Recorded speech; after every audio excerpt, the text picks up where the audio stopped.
cycle with a group of holidays that appear throughout the year.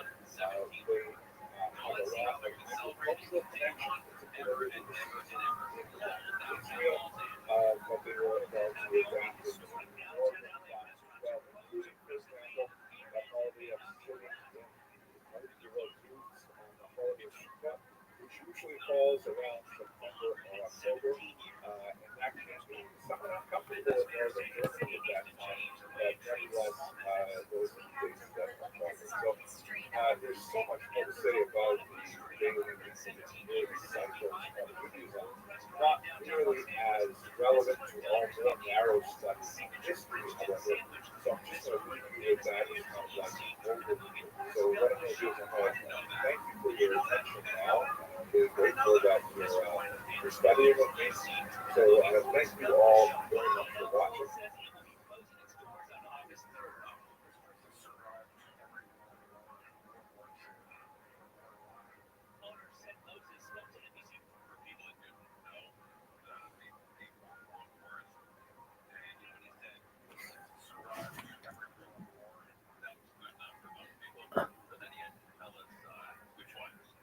Our task now is to look at a much more difficult topic in Jewish history. We're going to look at the Crusades and the development of medieval anti-Semitism in Ashkenaz. So I'd like to begin with a little bit more generic work and trying to define what exactly we mean when we use this term anti-Semitism. As we shall see, we're actually using it somewhat anachronistically, but primarily because it relates to the topic at hand. It is a term that is unfortunately too long. And then let's drill down into the Ashkenazic experience and make it very particular. So the first thing that we should bear in mind is that anti-Semitism, although it has its own kind of twisted, bizarre logic, it does not have to make sense. In fact, one of the most amazing and uncanny aspects of what has been called the Zionist hatred is that it has demonstrated the remarkable capacity of reinventing itself to meet the specific demands of a particular age and culture. Um, if we had a lot more time, we could delve into this deeper, but I would like to point to Jean-Paul Sartre's famous statement in a remarkable little brief post-war report he wrote called Réflexions sur la question juive, Reflections on the Jewish Question. Si le juif n'existe pas, l'antisémite l'inventerait. If the Jew did not exist, the anti-Semite would invent him. Meaning that anti-Semites somehow need Judaism and need an enemy in order to focus their understanding of the world around them. That's why, if we had more time to discuss it, we could certainly explore in greater detail, but anti-Semitism is often seen as a reaction to the stressors of society, and that the Jews provide a convenient foil on which individuals who feel disconnected from the world around them are able to somehow explain their situation by looking at the Jews as beings of God. We certainly, unfortunately, see that today in contemporary America. But it is not at all uncommon. For example, if you look at this remarkable publication that comes out of Tokyo in the year 2004, a Japanese translation of the Protocols of the Learned Elders of Zion, one of the most notorious anti-Semitic works and forgery of a rather bizarre discussion of a Jewish world conspiracy. That even though there's a tiny population of Jews in Japan, primarily concentrated in a couple of cities, nevertheless, the Japanese saw fit that there's enough of a reading public that they should publish an edition of this notorious anti-Semitic work. So much more to say about this in general, but let's just focus on a couple of things. First of all, I'm going to use the term anti-Semitism. And this is, as I mentioned, somewhat anachronistic. The term anti-Semitism was actually coined by this man, Wilhelm Marr, in the late 19th century in an attempt to find a more polite or at least acceptable term alternative to words like Judenfeinde or Judenhass, which are much more vulgar. What up, pimp? Capitalizing on What's your What's your main account? I don't really have one. And developing You don't have one? Oh, my main Discord account? Yeah. Oh, if you go, do you see where it says Is that 20? the one in Aiden? Yeah, I'm at that one. very cool. How's your day going? Good, I'm chilling. Just, getting some stuff done real quick. I got you. Figuring out what your name was.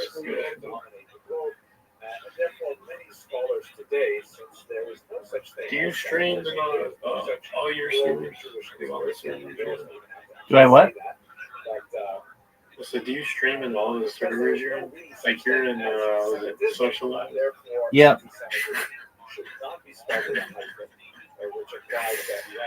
I'm going to send you a link real quick. Okie doke.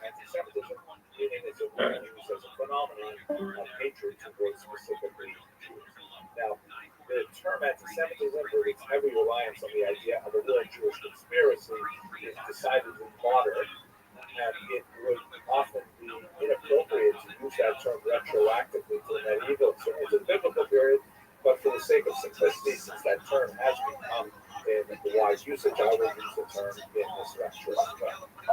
Let's try and understand then the basic development of anti-Semitism up to the period that we're specifically focused on.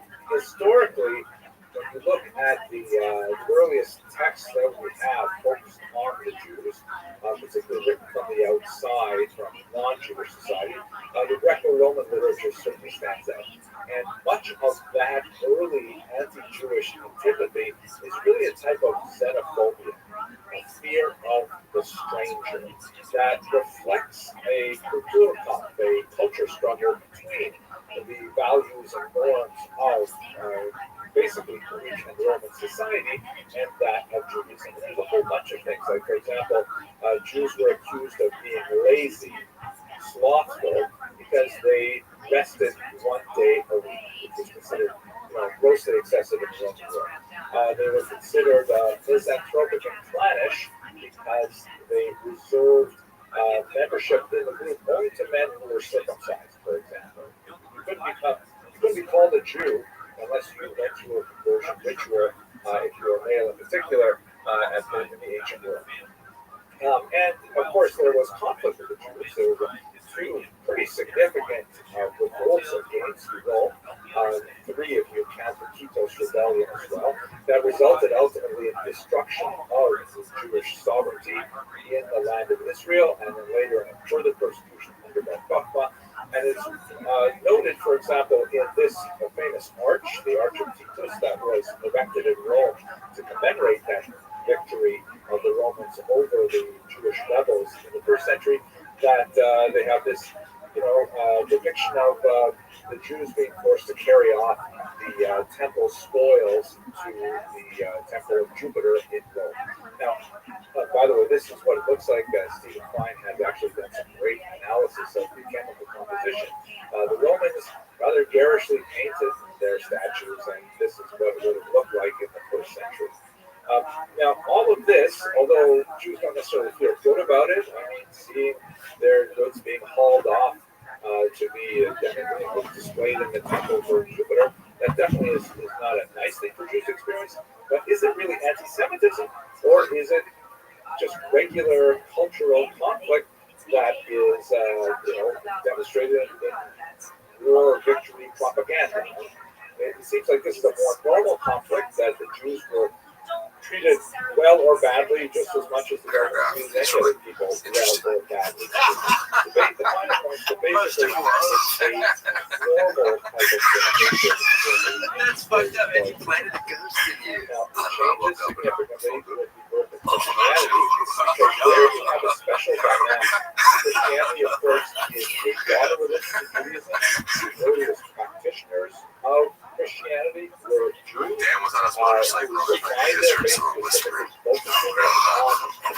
Every time he rides now, just and when you get into the second century in particular, and there's more of a sharpening of the distinction between some of those early Jewish Christians who were still well, hopefully, I'm sure it's fine, but oh my gosh, what if you start being and a much somewhere, and I was walking down. I was just by myself, and I was walking down the hallway, and I heard this growl noise right behind me, and it made me audibly gasp. And I swear to God, it made me. I'm also kind of a pussy, but it made me audibly gasp. And I look around, and there's nothing around. It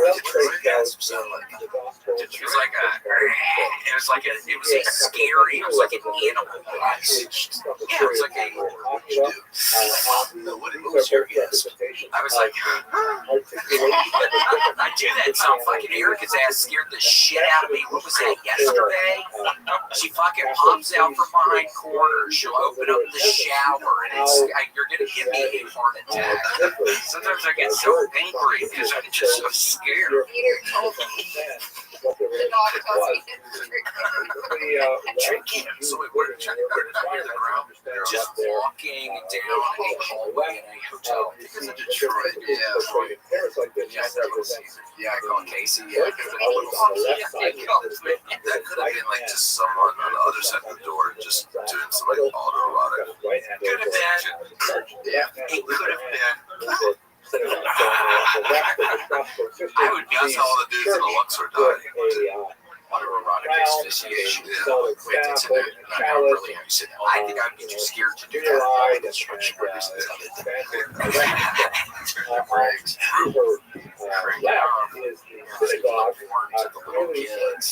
Little vicious cycle. It's weird to think that something's haunted that was made in like the 70s. Is that what the Luxor was made? Yeah, I think early 90s. Also, Zebra's yeah, I guess it even did that much more street. People think because it's shaped like a pyramid, there's some sort of yeah, it's like that's why Chris Angel does all his stuff. Oh, you gotta understand. Someone just sent me a video of them. They were on David Copperfield's private island that you can rent. Oh, he has a whole. I didn't realize he had a whole island. Yeah. On the left is the church, riding on a dignified look into the future. Yeah, it's very expensive. Staff and the chalice, it's like to stay on the island. Yeah, it's like $4,500 a day. It's at least kind of similar to Epstein's in that there's a lot of numbers. Yeah, a bunch of young US. Cool. Well, that's probably why they charge so much. It's so guys. That's all it goes.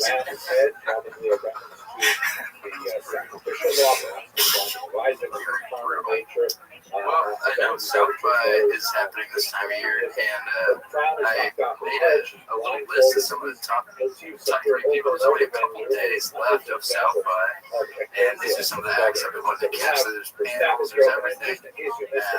So this is the first one. They have all kinds of movies. God, he was just all kinds of stuff. Kinds of stuff. No talent. So tomorrow at 3 p.m., I think this guy's going to be here. It should be pretty sweet. It's Master Blaster from Mad Max. Oh my God. That's around the guy's back. Just kidding. Talking about how the Neutrogena system helps clear up his oh my gosh. So it's the little guys, not also the big guys, just the little guys. Okay, big guy got sick, so yes, just the little guy. Oh, is he better? Is he getting better? I don't know quite yet. That's not in the brochure, but if you look through it, you can see, yeah, it says just a little guy. I think he's Blaster.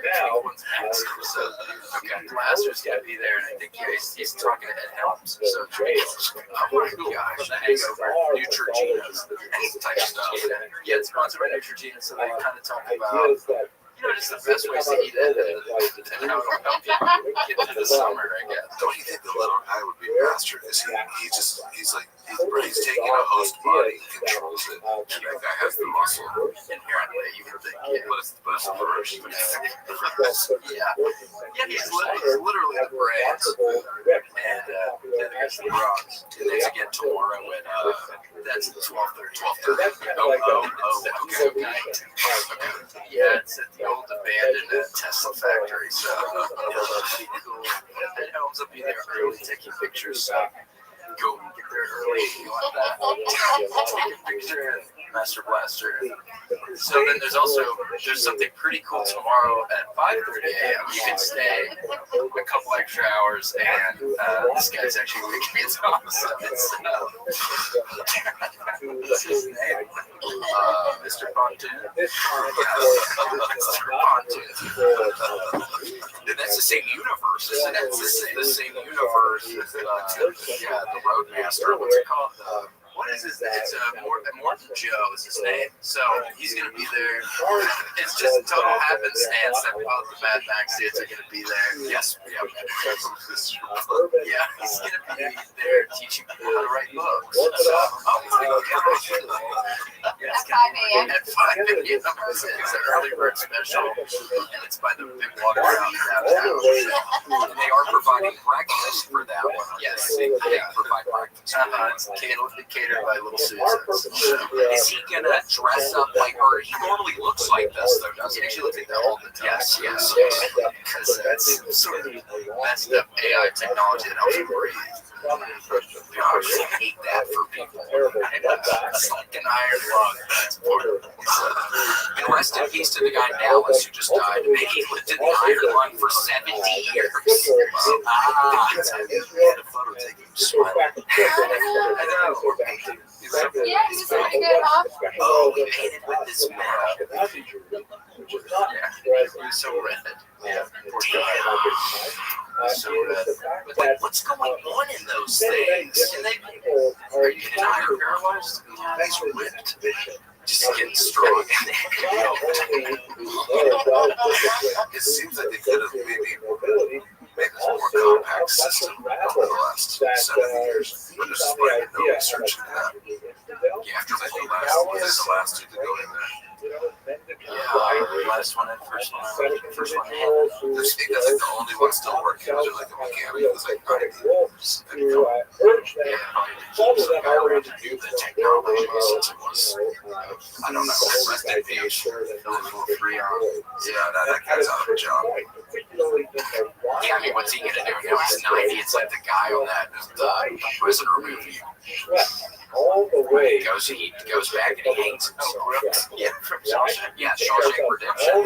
That's a sad part of that movie with the old guy. Yeah, he's used to jail life. He can't make it out on the other side. Maybe he comes up with like a various plots of reissues, but get his job back and be richer. Yeah, I mean, he would be the only person to know how to service those machines. Maybe he should. Release a little SARS by Rothschild'S. I'll tell you who doesn't like polio. The third person he's closing out South by this year. It's the third year in a row he's done it. Graham, it's Mr. Good. Mr. Good stopping by from Brown University. And he's giving out free scholarships to the first 100 people to sign up. It's Sunday night at 4 p.m. So, cool closing of the festival, Mr. Good. How fucked up would be how many classes, because it's not your one attribute that you just can see like 50 times better than for sure. Today was BB gun. Yeah, it could have been a BB gun. But he's so really smart. Owl's pretty smart. I think. Brilliant. Yeah. He's the owner of DeVry? He's the owner and founder of DeVry University. He also created Shake Shack. So, The burger place. He's busy. Yeah, what shows you what you can do if you are a part of the DeVry family. Yeah. For sure. Well, that sounds like a hell of a South by Southwest. That should be cool. Yeah, for sure. You think you can make it all this? Well, yeah, you should have time for the first year if you just stay for Master Blaster after. You'll get to, he's got a small gun. He'll be showing you the shoot clay pigeons. So that's kind of cool. And he's going to do an acoustic performance with Diane Ward and Michael Cera. Yeah. Love it. New spokesperson for Sarah V. Yeah, Sarah V. Michael Cera. Yeah, he does have a small firearm. Very exciting stuff. And what y'all are playing tonight? Also chose baptism. We're playing tonight, which is very exciting. Even though this will be next week, but y'all are playing tonight. I'm pumped about the live stream Patreon. That could be there. Yeah, subscribe to our Patreon. We're going to be streaming the entire concert from backstage to his phone. Yes, if you subscribe to the Patreon, you'll just thank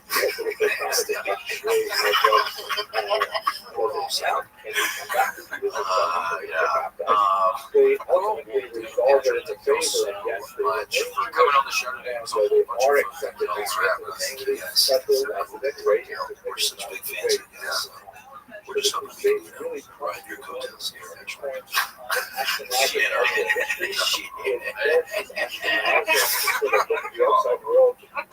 Cool. Thank you so much. Yeah, thank you. Cool. Thank you, guys.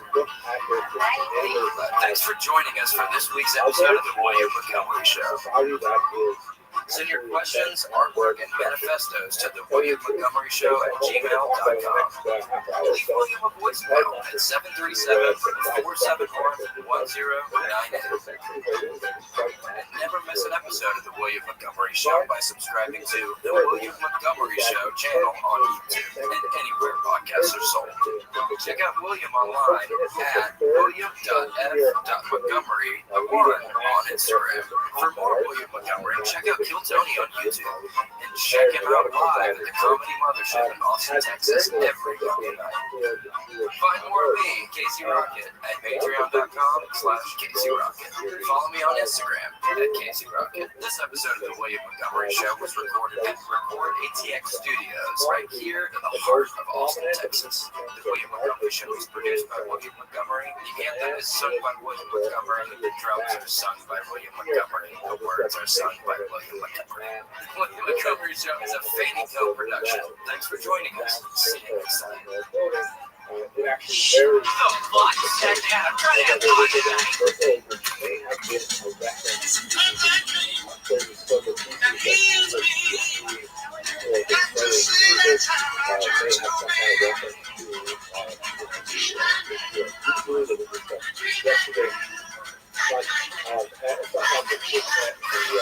Recorded live in Austin, Texas, USA.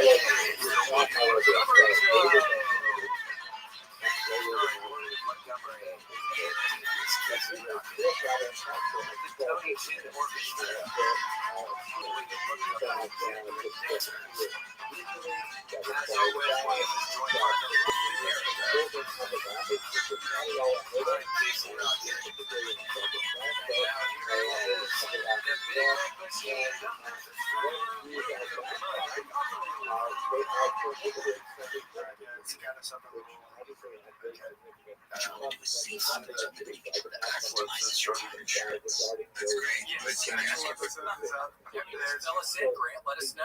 Well, this is the first time experimenting with putting up the Patreon thing, like a back-end stream. But that one's up. There is someone in there. Oh my gosh, hello! What's your name? Elliot? Elliot. You make my AI pictures. I forgot to bring the pictures that you made. Oh, did he make that one where we look really strong? He made that one. And then he's made a couple where it's really good. Yeah, it's cool. He's made a couple where it's my face on your face, and they're very scary. So I will send it to Grant. Yeah. Oh man, I just got this other picture. Oh yeah. So William, I heard saying that I was on the plane and I saw you sitting 2 seats ahead of me with your fucking AI headset. So you did not immediately. I'm thinking there's 0% chance he found this on the internet somewhere of some. No, it's so real. Look at that guy. Looks exactly like William with this AI headset on. That is exactly how I would look. Did you really think when you saw me, like what is your movie? What is happening? And he was moving around like an Oculus, like a commercial for the headset. He was going like, the more people sitting next to him, like he'd never used it before. Like it was his first day using it. He was going like, just on this 8 a.m. fucking Delta flight, just soaked. That's insane. Yeah, it was unbelievable when I saw it. I was like, how did Casey get this picture of me? What? It's really troubling. The beard here, I mean, it's all so similar. And he's got I know, and the little nose. I feel like that's what my nose would look like. I was looking at the nose, and yeah, the bald spot is totally right. I mean, like, it started to do a little bit. Is that a stupid idea? no, it looked good. It's cool. I know. I think you just have to grow out all of this. Bump it over. But am I fighting Neil Hamburger style? Doesn't he have a classic? Does he do a classic come over in that character? Yeah, I think he does. But you guys are totally good. Yeah, I know. Oh my gosh, a couple people are allowed to. Yeah, it's not that widespread. I got home today from the airport, and the bedroom smelled like poop. And apparently Archie had puked in his kennel, and slept in his puke, and then jumped on the bed. So I had to take a big nap without the comforter. I had to throw the comforter outside and smell like a dog. It's like stinking. So gross. When are you planning on watching it? Maybe later tonight or tomorrow? I think tomorrow. I think Cat put it in my elephant put it in the wash right there. Oh, God. Okay. But it's dogs are so weird. He just barfed on the ground and was like, breakfast is served. Just laid in the bar to sleep. Yuck, and they got on the bed. And they got on the bed. It's like, Is there an issue, Papa? shut up. That's our poor little gator, and myself are on high alert right now. Each little thing. I don't know if he's literally a family or flat, but they were scratching around and stop for like 30 minutes. Thank God they are out of the chimney, and then they get back in. It's this horrible place. It's really a good gator's concept, but it's awful. It freaks him out.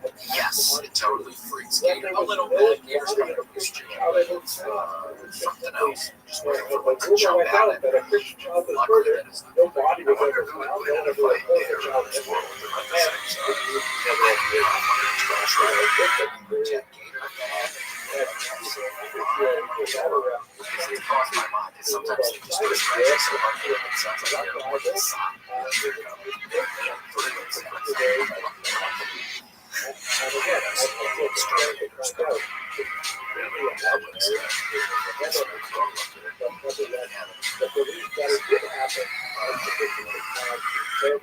Do you still play with those, Brian? Yeah. I don't think I ever was allowed to as a kid. I haven't done it since. Really? Don't be afraid of maintaining a child like sensible. Am I missing out? I always see the videos where people are shooting at each other. It looks delightful. Actually, Struck me as based on the same blood lab of the trend, extremely evocative, Pour gasoline in the handhill. Watching her. perpetrating. Is that the other one I need to try? You ever done that? Yeah, that's basically better, isn't it?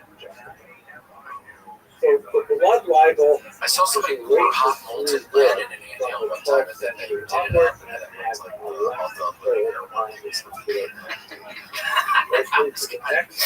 Yeah, there's a whole part of society that makes art that way. I think there's like a whole commune, like 1,000 people who are like that. or the molten lead and tin hills. Yeah, and it comes out looking like kind of like a DNA molecule, which is which yes, this is really cool. Ants, I mean, the more the merrier. It's a bunch of them. And at the end of that, they are allowed to participate in this ritual. That's low. That pretty as long as an ant. Yeah. All your friends are going, yeah. Like if you were the one ant getting a leaf that day, and you come back and all your friends are frozen solid. That'd be horrible because you probably can't eat the whole leaf by yourself.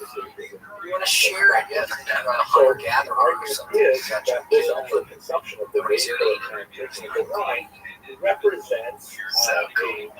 Well, did anyone call us today? You guys got so many. Really? Because I messed up the thing last week. Yeah, I'm sorry about that. I was able to hack one. And also, Casey, it looked like there was a copyright strike or something on the last episode, and then I clicked on it, and it was from our buddy in Kentucky, and we don't know it's from him, but they from us playing a song that got our ass. Oh, that's crazy. So what happens now? Not really adept in I don't know. It sounds like everything's okay, but I was shocked. But I don't think it was him. Because I was like, he was so nice. I know. Do that to us. And we were like trying to play his tunes, and we were like jamming out to it. I don't know why you put a strike on it. if there was this notion that the Jews, Hello. since Oh they my gosh, hello. Confederate How are you? Where are you? Look at that hat. they also must pay the host. The host is. What's up, guys? What's up, dude? Yeah, not a lot. Congratulations, Casey. Thank you. Torture the Congratulations, host, brother. like they want Thank to you, dude. torture I love your Jesus hat. What's going on? in charge of the Rothschild'S. I'm You on. have this No, series you're of here, stories man. that, like the I'm Bible, good. What's going on, guys? Oh, gosh. It's been a crazy week. We went so dead too on Friday. Yes. Awesome. What was your favorite movie you've seen recently? The trial, Last movie I saw the seen trial, recently that I like, I can't remember the name of it. They were about to say the last of the Mohican. No, the last of. Well, damn. You don't like movies like that? I don't. I haven't been watching movies for a while. What are you more of a TV? What are you watching if you got your TV on? Usually YouTube. I like to watch women get arrested. That's one of my favorites. After like credit card fraud, Chases and all that shit. Interrogations and all that shit. That's one of my favorites. watch Mojo. Here's a top 10 chicks who got arrested with tight clothes. So hot, dude. I get it. That's awesome. Yeah, man. No, that's much. Do you like the song, William? Yeah, love the song. Yes. Thank you, man. I'm glad you like. Thank you for the cameo too, man. I appreciate it. Oh my gosh. Thank you, good sir. Wait, hold on. What is the song again? Which song are we talking about? The one with your, like, with your little groups from you and them. Oh my gosh, the electronic one. Yes.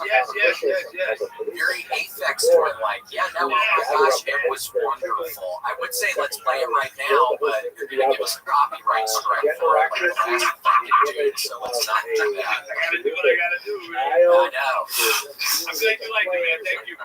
Yes. Yeah, oh my gosh, man, it was wonderful. Check it out. It's like an electronic thing. It is. It sounds again. It's very kind of hardcore techno like, and then it's I don't know. You're just trying to give words of wisdom. Yelling. It's a lot of yelling, a lot of insanity. Hell yeah. You gotta get the thing wisdom.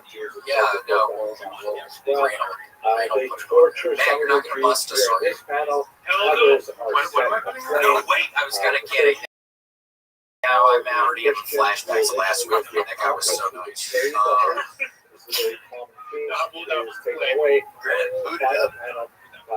Yeah, boot it up, Grant, if you could. Wait, what is that again? Yeah, you don't know. Wait, how does Grant find us? It's on SoundCloud or Bandcamp. Okay. Go to Bandcamp, put in Black Pill Machine. So what is that? What were you thinking when you came up with that name? I like the name, but what is it? Literally like a dispenser that literally is dispensing out black pills. Exactly. Hell yeah. Name of the song? It's like the Matrix. That's very cool. And what's the name of the song? I have no hope, basically. That's what I'm saying. What's the song called? It's called Black Pill Machine versus Big Red Machine. That's what the techno people do. Sometimes you see that on the song names. It's like the two artists against each other or whatever. Wait, man, you have hope. Stop. Why'd you say you didn't have any hope? Were you talking about for just the title of the group? The higher levels of the church, I guess occasionally, things work out. But the way things are today, I don't know. What's like the worst thing going on right now? What's that? What's like the worst thing happening right now? I just I missed like getting killed like over the past year like twice, and the other one was like a day ago. I missed getting hit by a fire truck by like the other day. building right next door to me. And I just walked my dog, came right past, and I missed it by that much. Lights went right through the building. And then my apartment burned down last year, but everything was good. You know, Well, the fire truck, yeah, I mean, if it had better timing, it could have stopped your apartment from down there. It could have been a blessing. But yeah, not only that, but they almost hit your ass. Trying to finish the job. Well, maybe you could have sued them, though. Maybe there could have been a lawsuit if they ran over you, if they didn't kill you. But the fire truck's big. I probably wouldn't want to get hit by a fire truck. By illiterate Look at what I just tried to do. This is embarrassing. I did this number. And then I realized my alarm could have. What album is this on? it's on D&B Adventures. DNB. Yeah, it's like the second album. The church may have been somewhat more ambiguous. Yeah, man, I'm making music all the time, all kind of shit. All right, I got it here. Thank you for playing, I appreciate it. Oh, yeah. Yeah, just don't. We're getting the strike.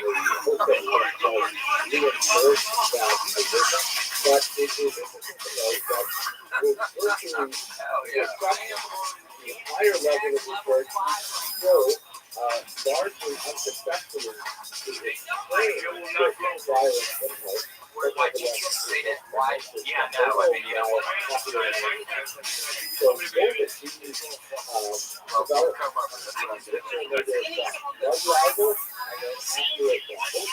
See, it scares me though, because if I ever try to run for political office, this is the first thing that I got. They're going to say, this is an what is this? What is this? Oh, yeah.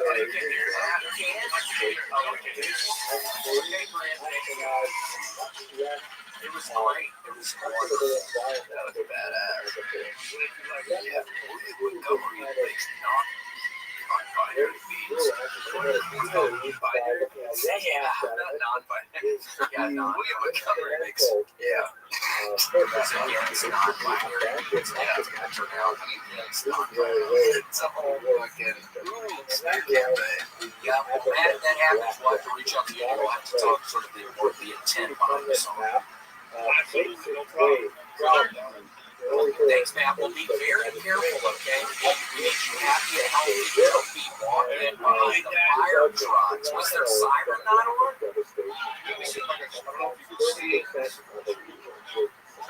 It was on. Like it hit another car.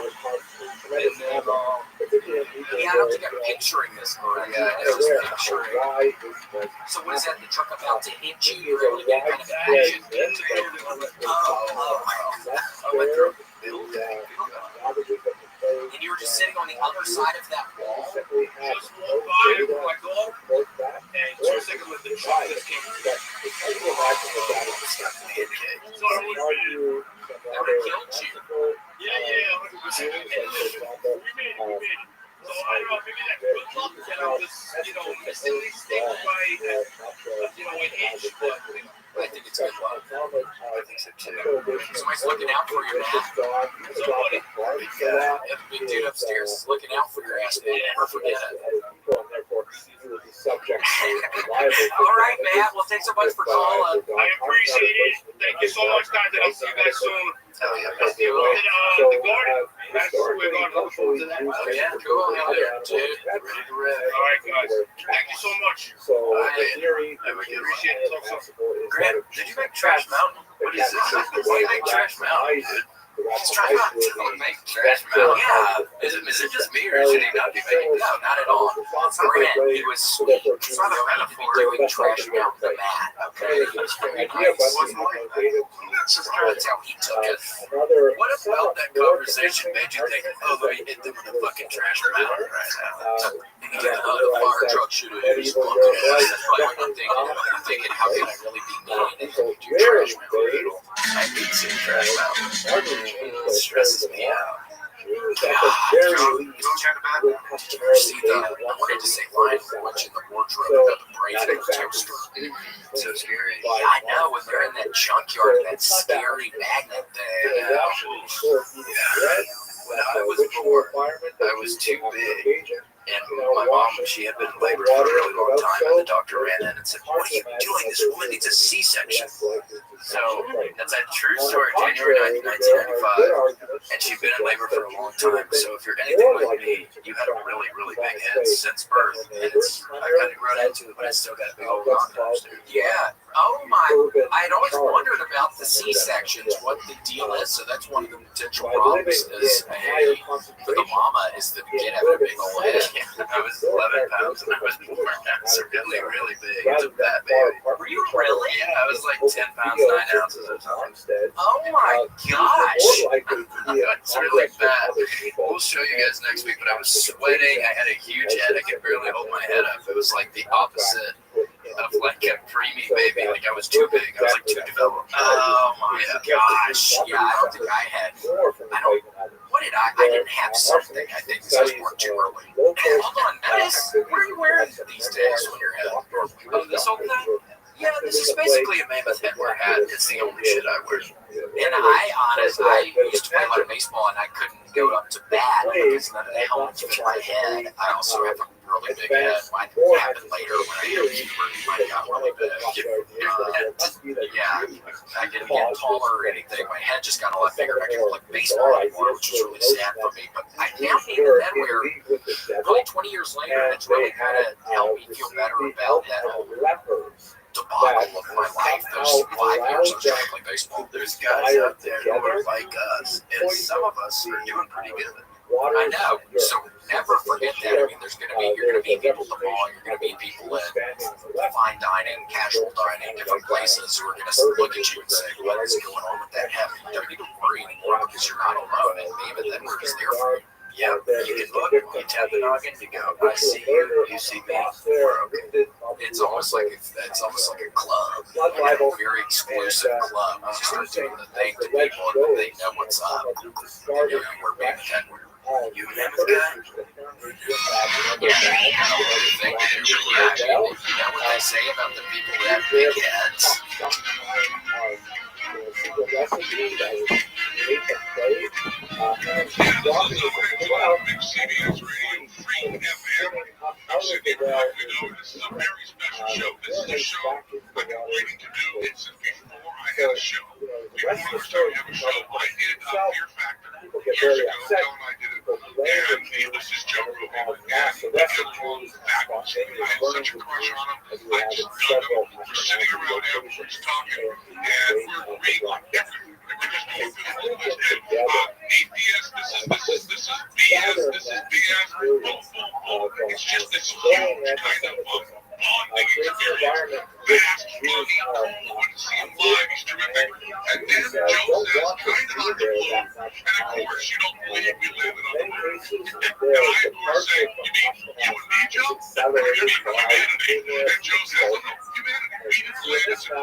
around but they're also welcome, much like they were earlier as several Iraqis, so does the Lord Temple.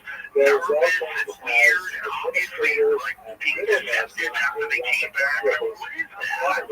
And really discuss who that person will get specifically we have the time for sure. But the time here, this is probably a right tour of elements of some of these and look at all the crap that they say and monitor filter. Every now and then they'll say something. Well, this guy's wrong about almost everything, but is he wrong about that?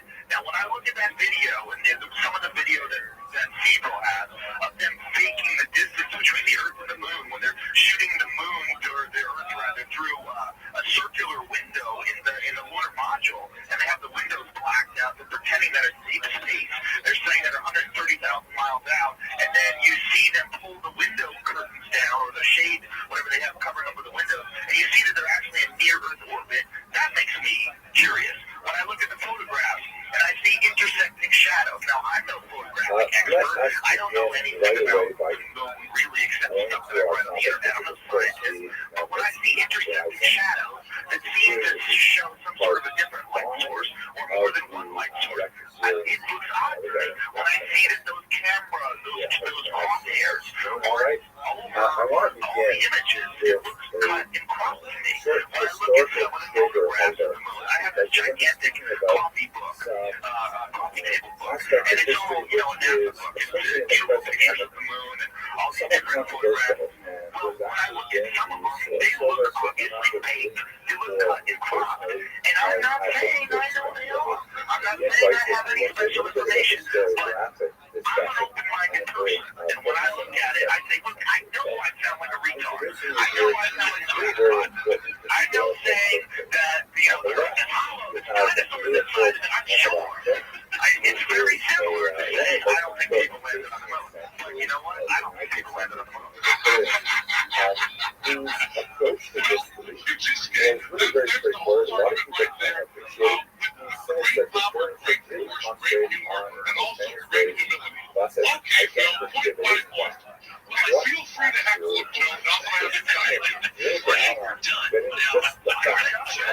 Now, let Joe rant on for a while. So now it's my turn. Okay. All of the points you brought up there are the same ones that are brought up on all these websites. See all the time. I'm not a and they're all wrong. Every one of it. It's a lot of them. I've been tricky to describe. Some of them are pretty easy. Like this idea that no astronauts been in the Van Allen belt. That's just wrong.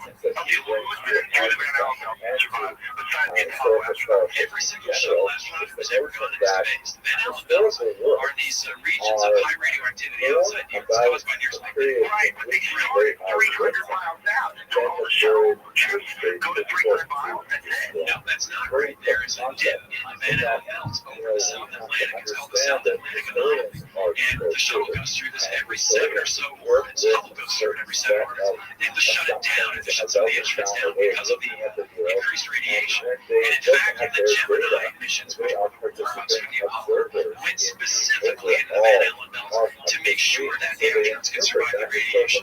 So even before Apollo, astronauts had gone in, and that was into the actual Van Allen belt to make sure it worked. You can say, the shuttle astronauts like just go to the lower bit for a few seconds.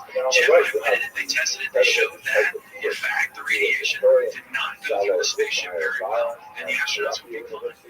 How high did it go to the point? I'm not sure exactly how high the surface of the Earth, the South Atlantic anomaly is. I know it's a couple hundred miles because that's where Hubble is 250, 270, something like that. You can look it up. So it's basically the edge of the belt. Does the intensity vary between the edge of the belt and the edge of the belt? Does the belt last between, depending on who you ask? If you ask NASA, they say 24,000 miles. If you ask Robert Van Allen, the guy who discovered it, he'd have over 60,000 miles. Well, it's actually James Van Allen, just to make it clear. Because it's really probably the only thing with score. What the hell? Radio guy. He was an actor. He was in some cinema. The belts are actually pretty complicated. There's an inner belt, an outer belt. The inner belt has radiation, the outer belt has less. And, you hear these claims, astronauts made an 8 feet of flint to prevent them from dying from the radiation. And that's wrong, too. There's different kinds of radiation. The kind of radiation that is in the belt is actually docked pretty well by the insulation in the space room and the suits they were wearing. There's kind of radiation that you can stop with a piece of paper. And so a lot of people just think, oh, radiation, we're going to die. But there's different kinds of belt, different radiation in the belts, different belts. It's all very complicated. Had anyone ever gone through them? All the way, not all the way, but the generations went deep into the heart and would stay there to make sure that these guys would be in it. And the Apollo astronauts were moving very quickly because they were at the beginning of their trip when they still had all their velocity, and they only nipped sort of the inner part of the belt. They weren't in it for that long. They went 360 miles that day. But it is I don't know. I'd have to calculate that. It would take a while. But they did go through, like, straight through the belt. It's not like they're driving through the heart of Kansas. They just sort of nicked the corner of it. So they were only in the belts for a few minutes. And they're just sitting there. They were only in for a few minutes. They don't. They stop at the poles. Yeah, so what they did is they actually launched You can shoot through the hole and not touch the belt at all. According to the blog that I have in front of me, yes. I think you would have to go through some of them. I think there are regions where the belts are stronger and regions where they're weaker. And so it is, in fact, it's sort of a donut shape. So you can't go to avoid one of the worst parts of it, and that's what the astronauts did. They got an elevated radiation dose, about what you and I get for living on a year on the surface. But the rest of it wasn't that bad. So when they got back, hey, you know, it was elevated but not lethal. Now, what about Operation Starfish Prime? I read about that. They launched a nuclear weapon up in the States in order to jump out through the belt. And that was That was actually, they were real tests in the 1950s and 60s where they were looking hydrogen bombs in lower orbit or just up above the surface because they thought this was a good idea. And it's actually a government what happened was they blew these things up to see what would happen. And what happens is when you blow up a nuclear weapon, you get a very fast pulse of gamma rays, really high energy light waves. And these things slam into the atmosphere and they blast out electrons from the atoms in the atmosphere. These things stream out really quickly and they generate a really strong magnetic field that lasts for a fraction of a second. And this is what you hear on this electromagnetic pulse. And it blew out electricity in a lot of places. This was over the Pacific and actually Hawaii, which was like hundreds of miles away. They were getting shorts, they lost power, all this kind of stuff. And the claim is that Starfish Prime, this one blast, I don't remember the date, but it was in the early 60s, fed so much radiation into the Van Allen belt that it was elevated for years. And what happened was, yes, it did have a localized effect. There was more radiation for a while, but after a while it did settle down. And I think the problem that the people forget about this is that solar flare would do the same sort of thing, or maybe just all the nuclear testing raised the radiation level. But in fact, it just wasn't a problem. If you look at the actual levels of the radiation in there and the package, it's actually took. Wasn't that bad? Do they consistently monitor the levels of radiation? How do they know, like, how much damage this nuclear weapon launching into space did, and how much the radiation maintained stays up there? To my knowledge, I'm not an expert in Starfish Prime, not a nuclear technician or sorry, nuclear technician. They did launch a probe that went into the Van Allen belts. The reason they're called the Van Allen belts is because James Van Allen built this instrument that went on the first U.S. satellite that actually detected these high levels of radiation. And that's how they discovered these things. And that's how they continue to monitor the belts. Now, of course, we have satellites up there all the time. The radiation part, and they actually do measure it.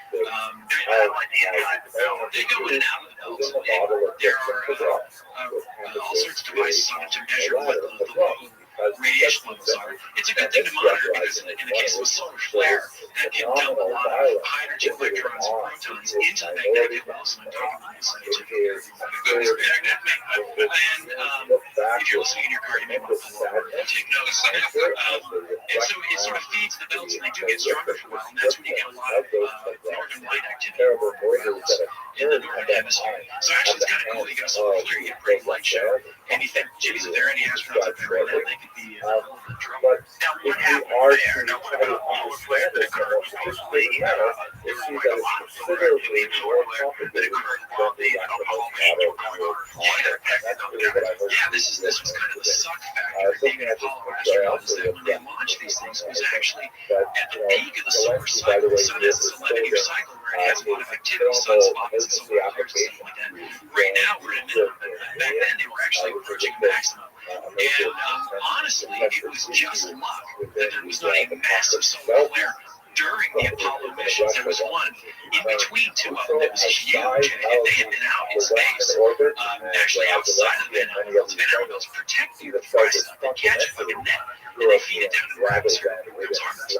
Out in space, you get hit by a solar flare like this, you're dead. And these guys could have been on the surface during a flare like that, and they would have died a 250,000 miles away from home of radiation sickness, which is also far way to go. So these guys are true heroes in every sense of the word. They knew what they were getting into. That's right. It was just probability. I guess luck is probability. Take it personally. I believe the large man on my right said that initially. But it was just probability that they didn't. reaction. But I thought there were some things that were that probably occurred during the evolution. There was one thing. You realize, of course, the missions were spread out over 3 years. They went from 69 to 72. And then the last about, the first one, the Apollo 11 mission was like 3 days there. They were on them for a few hours and turned around and got out of there. So that was only 1 week. Later missions lasted longer. They were about 2 weeks.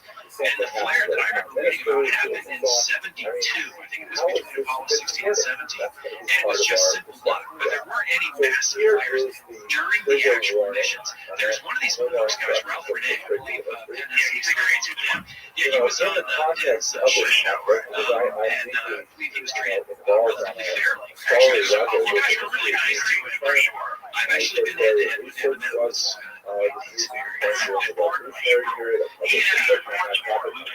You'd think, wouldn't you? Yeah, you'd be kind of I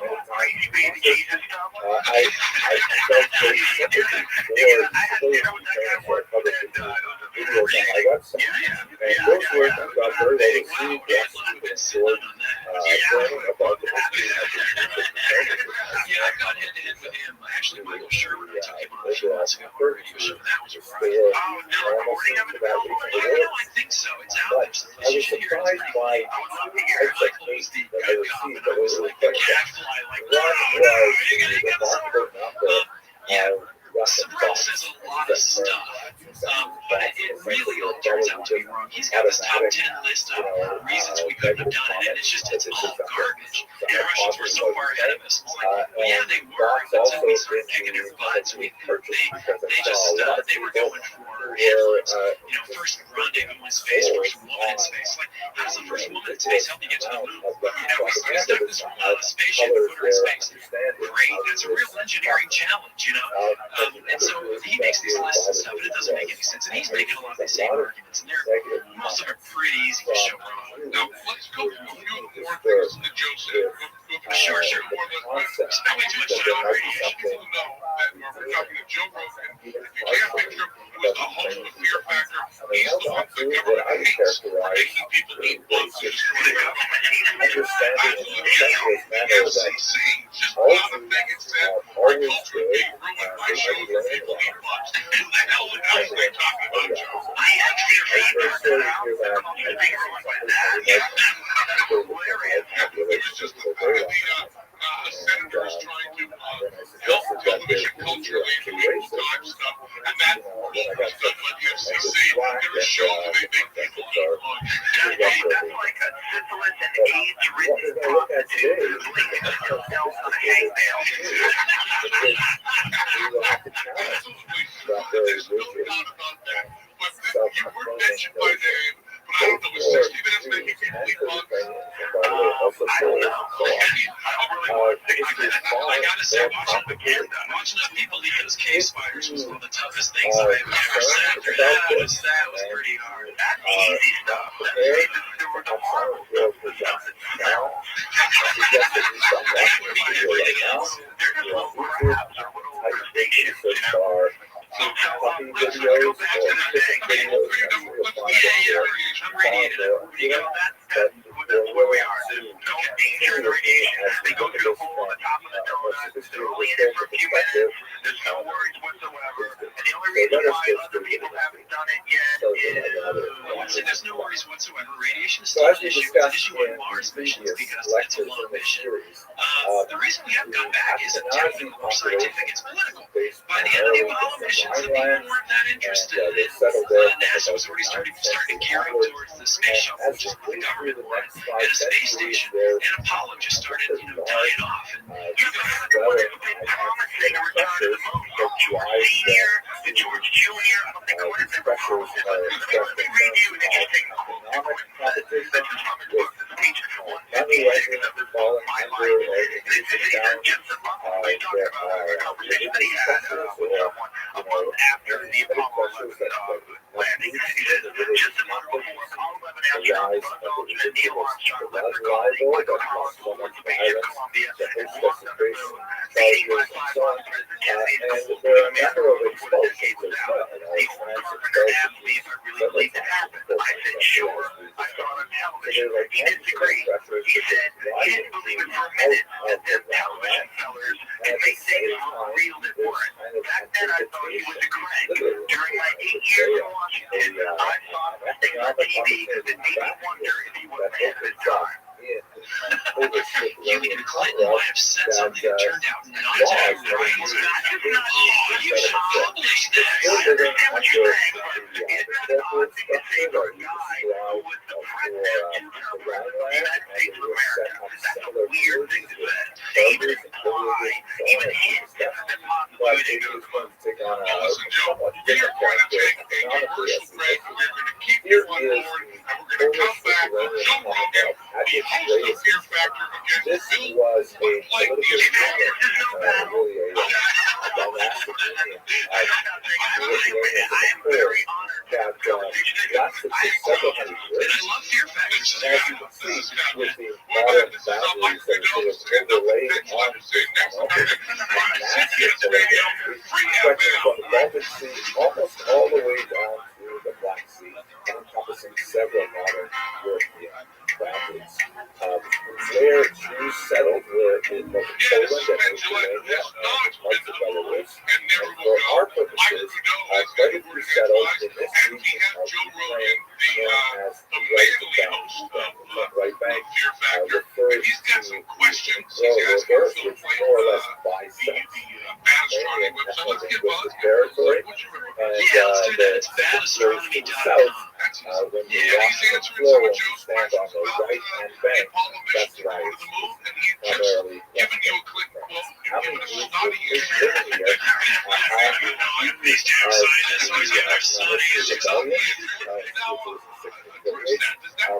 the most solid demographic analysis based on the sources that we have, some of which are actually quite accurate, tax records, things like that. Just because you're president doesn't make you immune to ideas that may not be true.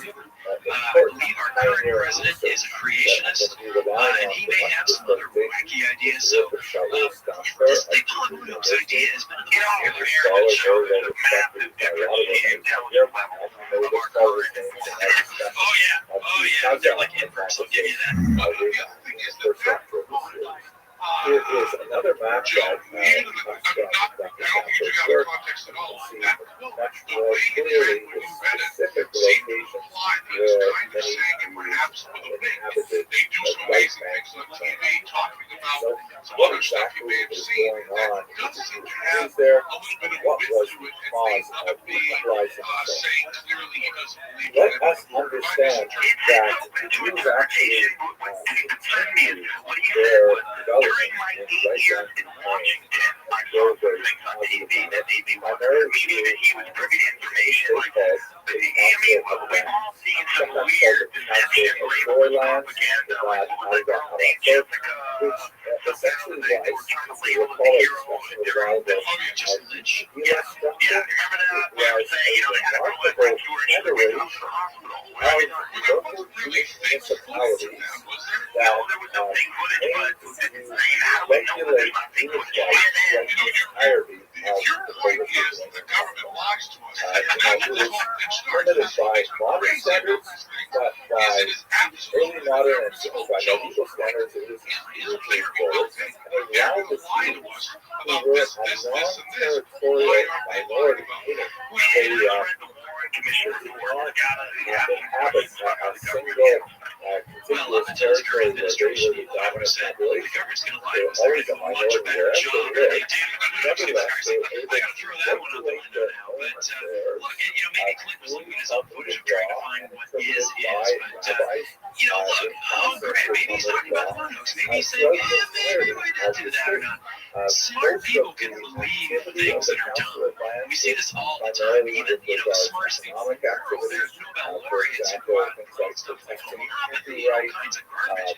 And so, I'm not saying you have to be dumb to believe that. It's not at all. I know a lot of smart people who have questions about it, like parallel shadows and stuff like that. You can be, and I'll admit, I'm not going to say I'm necessarily a smart guy, but some of the stuff had me baffled. Now, you mentioned intersecting shadows. Yeah. Now, the Fox movie show, which came out in 2001, they specifically used the phrase shadows intersect. They were actually using footage of Art Sorrell, probably the leading social promulgator these days. And he said the shadows intersect.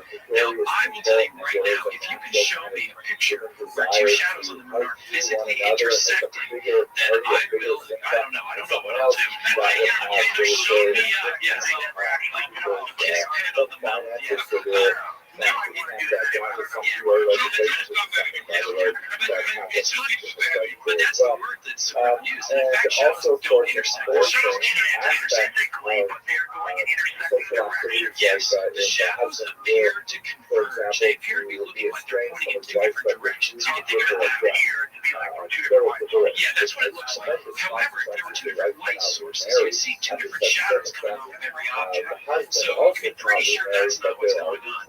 A better argument might be that if there were a light on the set, a nearby light, the shadows might appear to go in two different directions because of the angles. But in fact, shadows are non-parallel here on the Earth all the time, and you never see it. The reason for this, the reason they look non-parallel is simply perspective. It's the same thing that if you're standing in a set of railroad tracks, the railroad tracks appear to converge on the horizon. The railroad tracks are parallel. They gotta be, or else the railroad can't run. It's the same thing. You have two objects sitting on the lunar surface. Typically, one is nearby and one is far away. And that provides you a sense of perspective. Both shadows are, in fact, parallel. But because of perspective, they look like they're pointing in two different directions. You can actually find this on the web if you look up, moon hoax parallel shadows on Google. Yeah, find these. I've taken pictures myself. I talk about this. I give a talk about moon hoax. I show pictures of lampposts in a park across the street from my house where the shadows are not even close to being parallel. Some of them are pointing right, some of them are pointing left, but they all appear to converge on the horizon. What's called the vanishing point, right? This thing you learn about in art class, right? And so that's what's going on here. And it actually, you can be really fooled by this. And I will say that when I first heard this argument, I went, those shadows aren't parallel. And it took me a few minutes. I get it. And then it made sense to me. But you see it all the time, you never notice it. Go outside, it's a sunny day, pick two trees, and you'll see that the shadows. I mean, it's amazing. Everybody I talked to this thing, I never noticed that. It's amazing. What's the front of your face your whole life, you just don't notice. I've never really looked into it. I'm looking at the picture on the internet. Sure, we can leave this one on. Let's look at the economics. Not because it's always a good point, but because it's really hard to explain without images. But basically, the argument goes, if you look at the Apollo astronauts, some of them look like they're standing in a spotlight, like there's somebody literally standing in a spotlight, beaming a circle of light on these guys. And this is actually a fairly complicated physical effect. It's come to Germany. It's called Heiligensheim. And basically, it is, I'll explain this on the radio, right? Part of it has to do with the fact that when you're looking straight down the beam of light, when you're looking, there are no shadows on the ground. If you look off to the side, you see an object's shadow stretching behind it. But if you have a light shining on your head and you turn around and look at the shadow of your head, the light looks very bright. It's a spotlight effect. I have pictures of this actually that I've taken in the infield of baseball time. The dust has this peculiar property that sort of throws light back in the direction it comes. So if you look at your own shadow, you're sort of seeing the sunlight reflecting off the ground. They're stronger than around you. See again, and people are in their cars thinking science guys are nuts. It's not making any sense. But this is what's going on. And in fact, if you get up early in the morning and there's two on the grass and the sun is shining, you can actually see what looks like a soft glow around your head as you're walking down the street, and it looks like a halo around your head. It's really cool. that's probably a bad point. I'm sorry.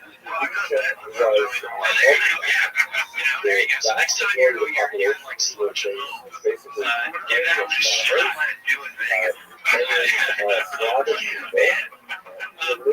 But it works in dust really well, and it's really cool because I've got pictures of myself like that where I took out a camera, turned around from the Suns baseball field, and there's a strong glow around my head. I love showing this when I give talks, but that's what the spotlight effect is.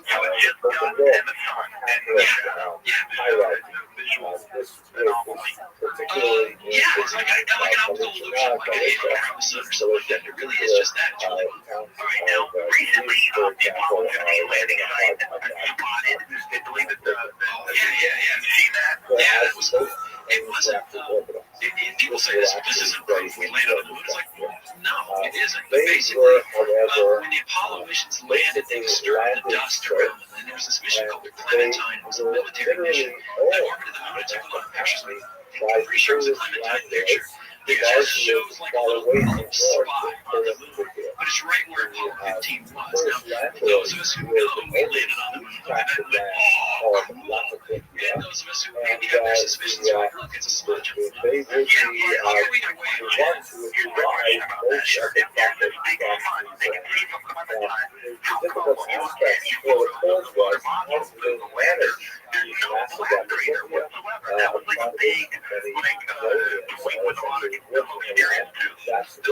theories were saying that all the initial images of the NASA drawn before the Apollo launches all showed it was going to be a big collaborator. That means that you're all like with it really is got to do all those Just like bonus stuff. No.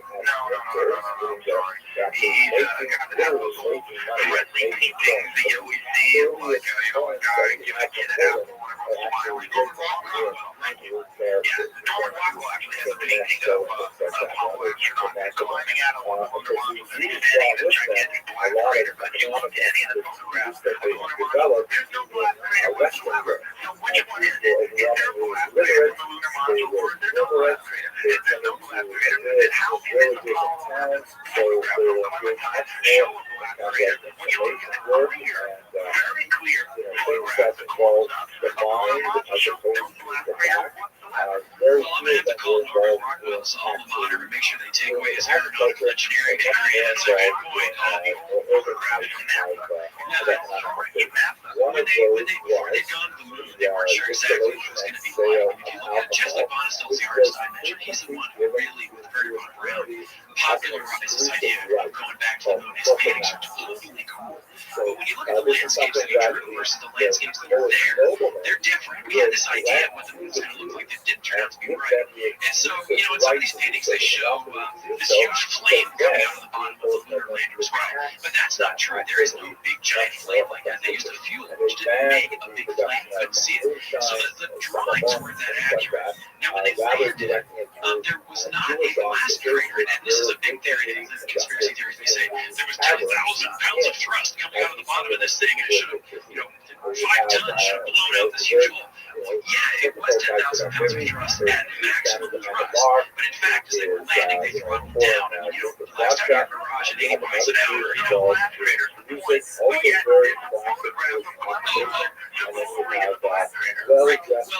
should say yes, that was part of the point you were making. So the thrust wasn't as big, and it was spread out over a big area, so it didn't make a blast crater. What the Apollo 15 landing site image of Clementine is showing is not a blast crater. It's where the dust is disturbed. Clementine was a mission to map out. It had a lot of, it was actually what they call the technology tester. They used a lot of off-the-shelf stuff to make cheap detectors that they were doing more stuff with.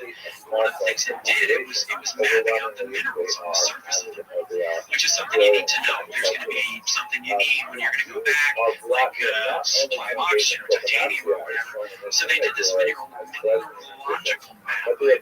Scientists not even miss it. They have a hard time using big words. But did that, and so what it's actually mapping is a disturbance in the surface, not really a crater. So you can imagine, you could go out to, let's use the baseball diamond analogy. Can you go to the infield? You can run your hand over the dust and make a disturbance in the dust without making a crater. That's what we've seen. It's just really nice by pushing away. Really basically something that's called investigative tax And you to recall how we discussed the sort of evil aspect of human structure and the social structure in general, that people were grouped into caste-like classes, like persons as a whole, noblemen as a whole, and had their own little box as well, rather than being addressed as individuals or judged as a community. So the nobleman who literally owned the entire town, not only the fields and technical sense, the streets, who worked them, but also the buildings, the flour mill, the church, all kinds of properties were actually owned by the nobleman. And the nobleman will essentially say to the Jews, listen, I don't want to live the way I think right now. I want to live here in Warsaw, where I have a lot of my other old noble friends. And so I'm hiring you to act as my other doctors, my tax farmers, and I expect you to collect from these properties X amount of money, let's say 10,000 zloty. I expect you to collect over the next year 10,000 zloty from my lot of friends. And this would be something that could be delivered as a domestic argument. They would have a representative of the Kahal, the ruler, who is associated with the nobleman, and the nobleman would say, okay, I want 10,000 zloty from the territory, collect it any way you want. If necessary, I would back you up with my forces, but that's what they would have to do for right now. They would go through that amount, 10,000. They would go back and then they would have to find the ways to collect 10,000 from the Ukrainian.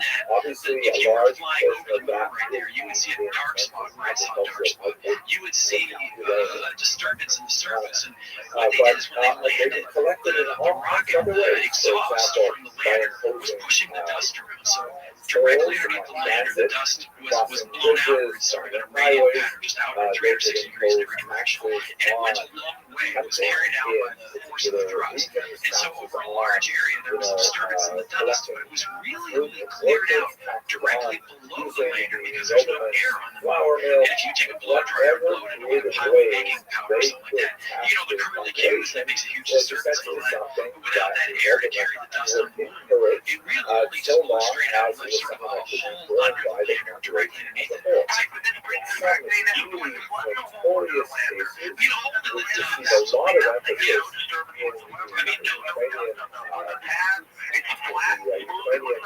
That's right. It is disturbed because there was dust there that got blown out. There's no crater. There's some debate about Something like that. Yeah, 1994. We're talking about nevertheless, the perception of it was very and that's what the Ukrainians wanted to baptize a child, celebrate a wedding, whatever things might be, or they would have to pay a tax. The surface of the moon is actually billions of years old. The dust and everything here, but there's not the meteorites doesn't really, they don't change the surface that quickly. For the poles, according to many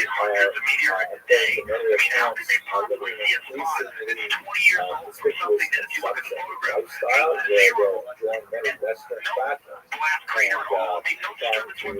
keep up with what is the latest style in Paris, they're going to be demanding ever more every year. We know where they landed. I mean, I don't think we know where they landed, but we have very clear photographic evidence of the Ukrainians have to deal with a greater death load. You can see this somehow or Who are the tax collectors, essentially, have the difficult situation of trying to exact that amount from the local population, and then transmit it to the local. By the way, I should mention one fact about tax planning. The Jews have to be paid as well for their services, and the way they are paid is whatever above and beyond they are able to collect in taxes, that's what they can use for themselves. So for communities, this is involved a large number of people who are seeing very expensive tax. The community is supposed to spend like 10,000 zlotys, and then they will strive to collect 12,000 zlotys. And 2,000 of that would be reserved for the community as a whole. The renta, in other words, was an exploitative economic system that was directed by the whims of noblemen in Poland. precisely right, and he's The front-facing aspect of the entire enterprise. Well, I usually see you making this and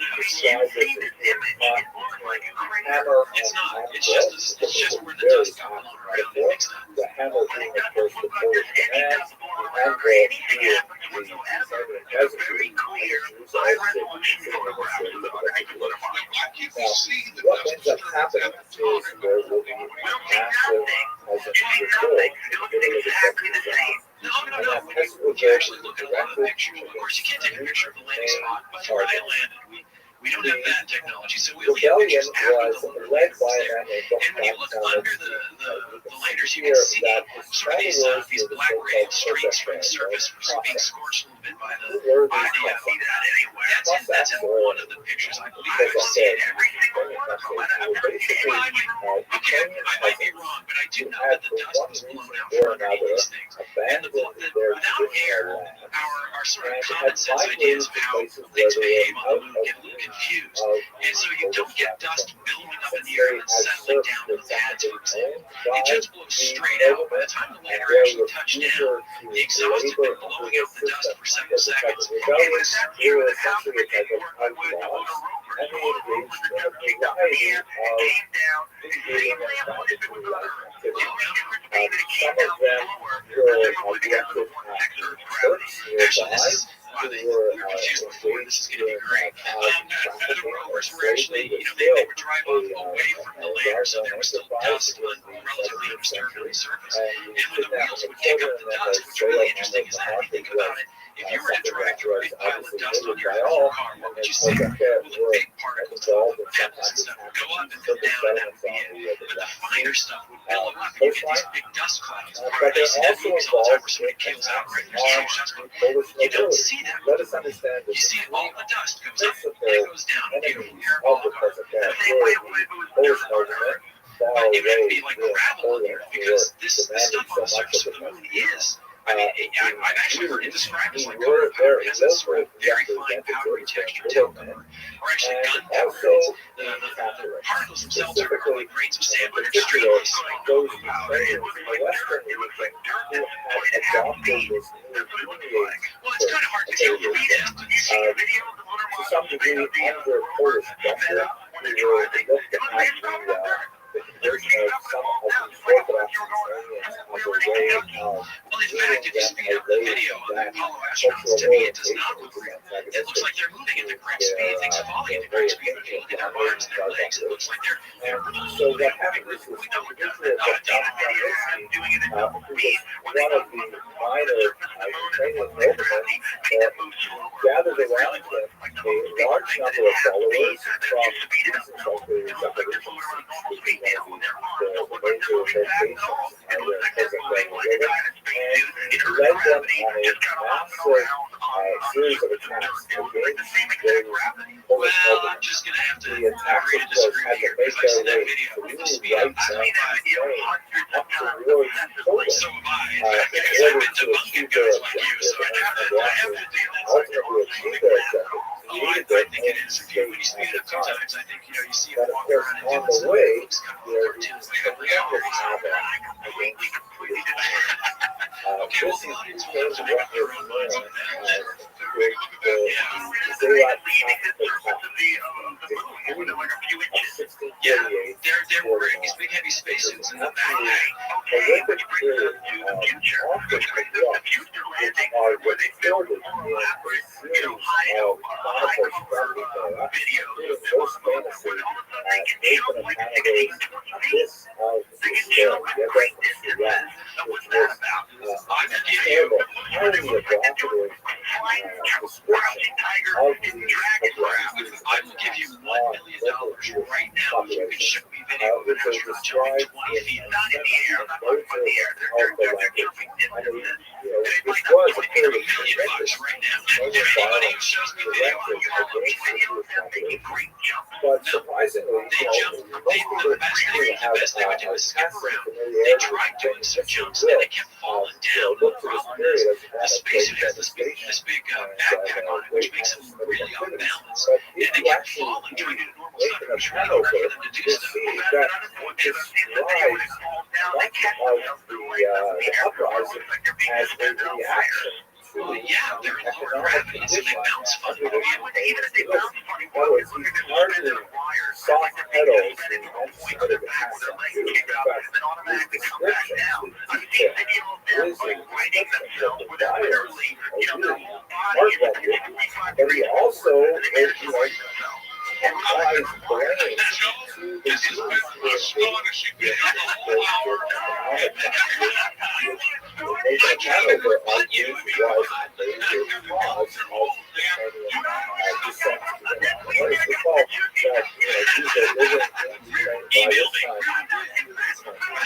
certainly since the 13th largely living in peace for 200 years before this uprising occurred. There would be more of these uprisings in the future in 1768. Uprising would be similar in nature and massacres in Iran, where Rothschild later was buried and those who were killed in similar uprisings. And it would become a global Ukrainian history of Ukrainian violence directed against Jews. But if you look at it from the perspective of the chroniclers, they clearly have an interest in describing the drums as related values. They're similarly still discussing the economic roots of this particular what about how many Jews died in this uprising? If you recall, Salabaron's depiction of the Rothschild'S particularly when reviewing Jewish history from a post-Holocaust perspective, one tends to see an illustration of Nazis beyond what is logically the number of 100,000 dead with explaining his questions about what I want to say to anybody that is listening to this who's I'm sorry, I just get it. It's largely based on soft. First of all, the second all I'm saying, and all I said before is, I am not claiming to be a scientist. I'm not claiming to be anybody who's got any secret knowledge. I'm not claiming that I know something you don't. All I'm saying is I'm not afraid of looking ridiculous, and I think a lot of people are. And I think when you look at all this evidence, a lot of people look at it and go, well, of course, we're not, and they don't want to look any further, and they stop right there. What I'm saying is the more I look at stuff, the more I see inconsistencies. I see all kinds of weird behavior from these astronauts. I see all sorts of weird photographic anomalies. I saw all sorts of weird stuff with radiation. There's a lot of weird stuff. And one of the reasons why I wanted to come on the radio with you is because I wanted to be able to ask someone about these things. Because I don't, all I'm getting is what I'm getting online. And I know you run a debunking website, right? I mean, yeah, what you do for a living, that would be badastronomy.com. No, I don't do anything actually. I great education like giving Have you ever worked for NASA? Taking these numbers all together and working town by town with the best data you have, it's not been emphasized that even if you look at 50% of the Jews who were killed, which you think is kind of an outside number, 50% of the population is lost, which is far worse than the Black Death, for example. I went back to Goddard after I stopped working here 5 years ago. Years ago, I went back to talk, and they reimbursed me, and I actually entered a massive check with my name. You got me now. Last time, Joe just kind of said the stuff that was troubling him about the role. And since you're on the phone this time, you're going to go first. I believe it's the harder position that Joe did last time. And just tell us to start out. Why do you think, what big signs are to be laying on? Right. It's a funny position to be in because, saying prove it this happens. Wait, how do you do that? How do I prove that you exist? I can't even do that yourself. On the other end. So it's, you have to just look at the point. There's overwhelming evidence that this stuff really happened. It'd be silly to deny that. And I think with the moon landings, you're sort of in that category. And that is, we have all the pictures, we have all the people who worked on it, we have all the historical documentation. And what's going to happen in any project of this magnitude, I mean, this was one of the largest projects ever undertaken. I've heard different estimates, but something like 400,000 people involved with it. And then there are going to be things that you're going to scratch your head and say, how could this possibly happen? Typically, that stuff just comes into, why did somebody behave this way? Why did something happen? In the case of the people on the other side, if I can say that, they had what they call photographs and all that kind of stuff. And we talked about that before. We can get into that again if we want. The question is, what is it that I get from that? And one of the things is that there is hard physical evidence of this air. For example, the astronauts over the course of 6 missions brought back 800 pounds of rock and dust from the moon. And this stuff is really weird. I mean, it's clearly not a form of the Earth. You can go through scientific analysis and say, yes, this stuff was formed in a low gravity, waterless environment. It has all of the telltale signs of having spent time in an atmosphereless. I think it makes sense of air environment. It's been looked at by scientists from all over the world, and they all look at it and say, yeah, that's from the moon. Can I stop right there for a second?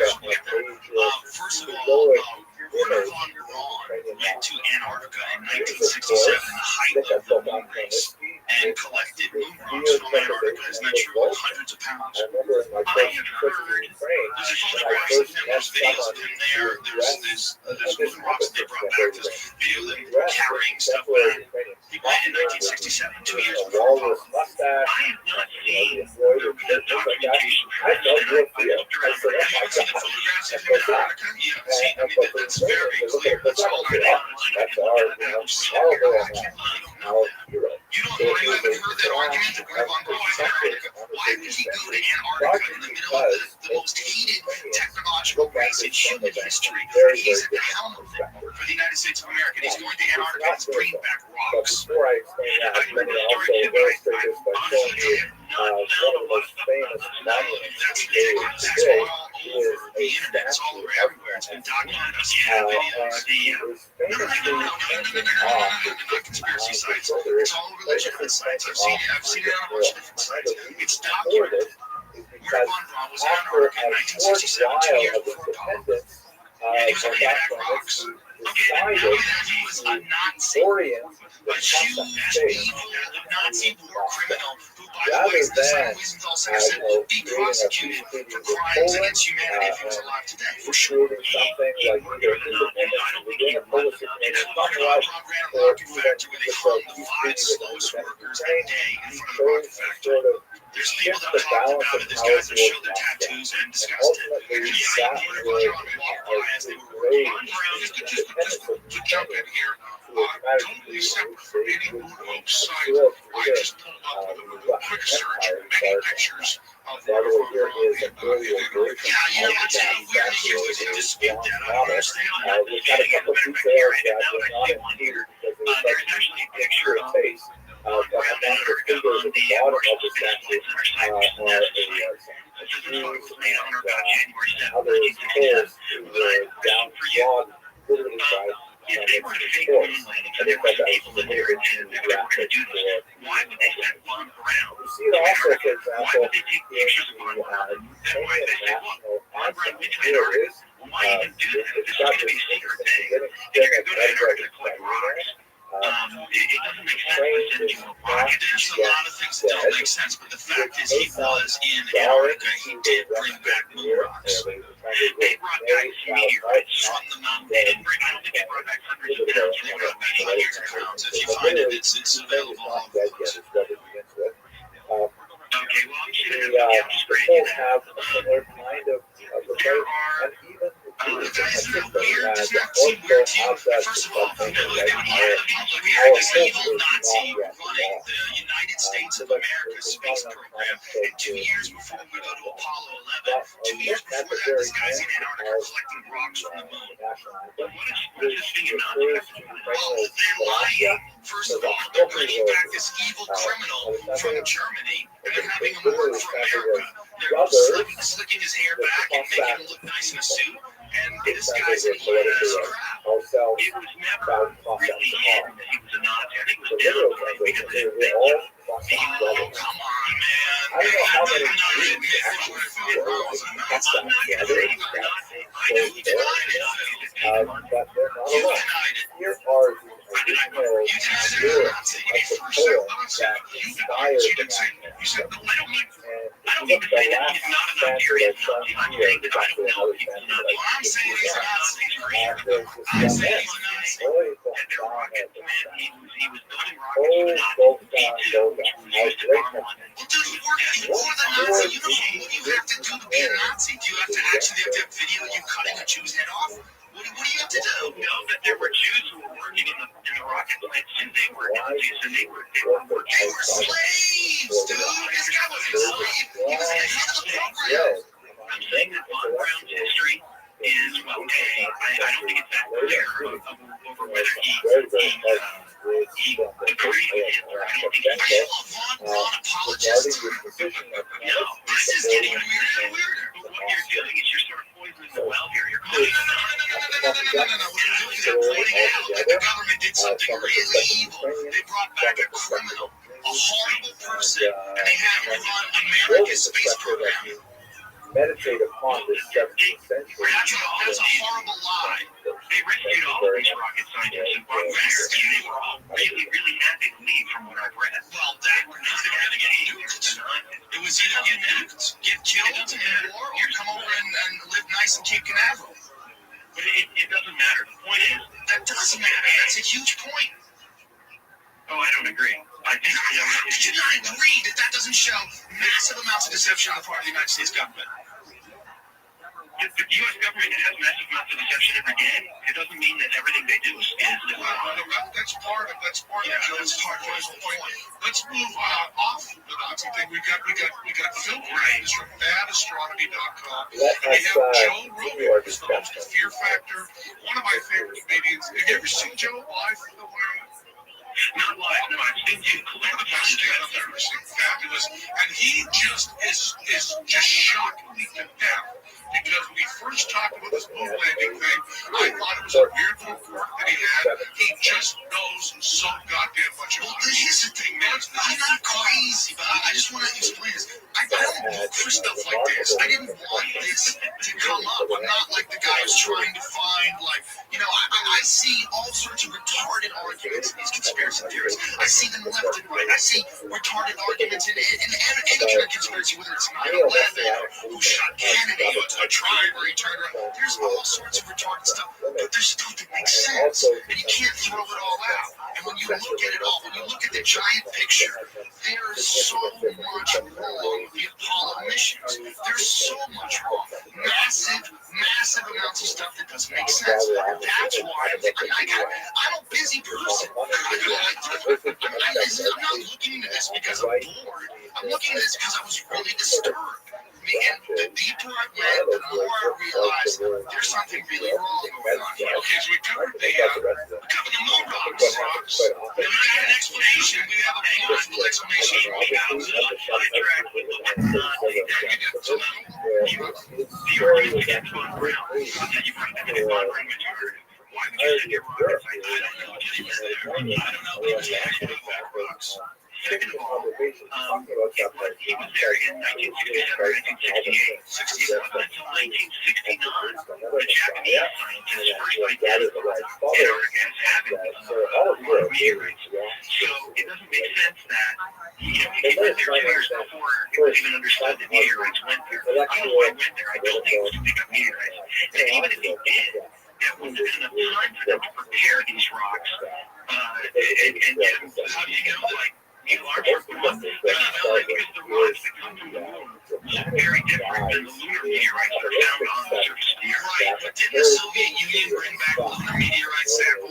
they do it with an unmanned craft? And didn't the samples that the United States government sent out for independent verification, those are very small samples, tiny, sugar cube sized. You can get bigger slices than that. You can, where are they? It's a federal crime to be in possession of moon rocks. Why do you think that would be? Because there's only 800 pounds of them, not $3 million to get them.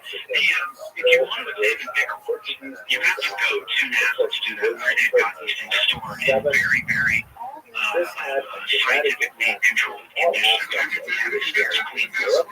Oh man, no. They don't let, flunkies like me in there. They let Well, the bodysuit, the whole deal was pretty awesome. I don't think this proves anything either way, but what I am saying is that any government would be willing to lie about having a Nazi run their space program. I think they'd be willing to lie about moon rocks. I don't think anybody lied about it. I think this is public knowledge. I think everybody knew it. I think they said this is the best rocket scientist in the world, and we should damn well take advantage of that knowledge. They can't. I think they may have downplayed it. I don't think they know that, but I can't say.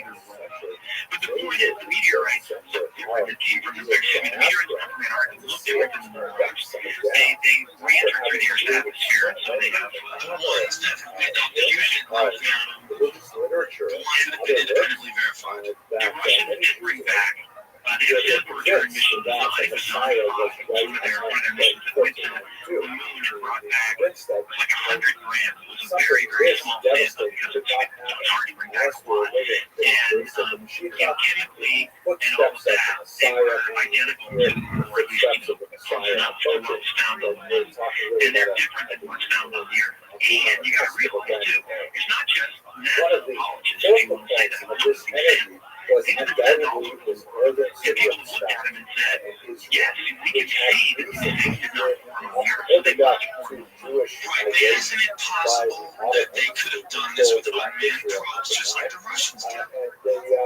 Instituted some favorable tax policies that attracted to it as particularly textile merchants.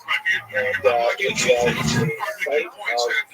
significant attractions to a lot of that's one of the things Joe's doing is he's just asking questions. On the one hand, you're saying the moon rocks could have been entirely fake. On the other hand, you're saying where to find rocks in Antarctica collecting rice. But you're also saying they could have been picked up by land. Either one is a good possibility. But those are mutually exclusive. They are mutually exclusive, and both of them do cancel out the absolute proof that moon rocks came from Europe.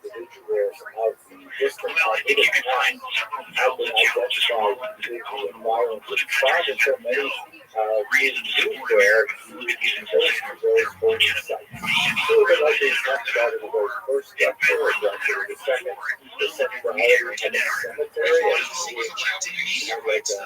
Before the Japanese knew, is that absolutely were the Japanese the first to discover? Was it a big thing? Was it thought about that beforehand? I mean, was it something that everyone said no? I don't know the details of that. Well, then there's no argument about the Japanese being the first to discover it, because it was previously assumed they just had to go there and find them. Maybe the Japanese were the first to verify it, that that's not good enough. Think about that. This is a direction of argument that I never really considered. I can't give you any more details because I don't know the story. Okay, but either way, I say that's not proof enough. That's not proof positive. But I think it's fair point you said to say, everyone running Antarctica is ridiculous. I don't apologize. It's public knowledge and going there. I'll tell you what's ridiculous. We're all going to Antarctica in the middle of the moon race. That's what they did in an expedition.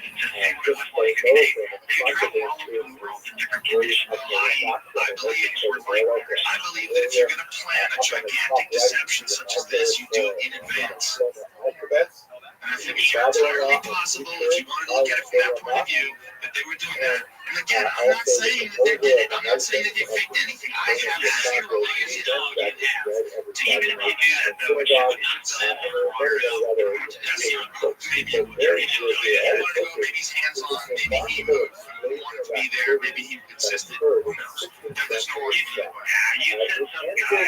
No. You don't know who he said. You don't know his personality. You don't know what he's like. You don't know what he insists on. He easily could. Once again, cholera epidemic that discussion between Phil and Joe is the astonishing to me because it just goes so much different than I think it's going to. You have such good amounts of these are not crazy. I thought you were completely crazy. That makes sense the way you're holding it. what was being going on with many different activities, by the way, We have Joe Rogan, the host of Fear Factor, great stand-up, terrific guy. We have Phil Clayton, also a terrific guy. And this is the definition of a marketplace of ideas here at Benjamin on CBS Radio Free FM. As I mentioned, we were talking about religious history. He's kind of like a foundational figure between the Islamic and the Abrahamic.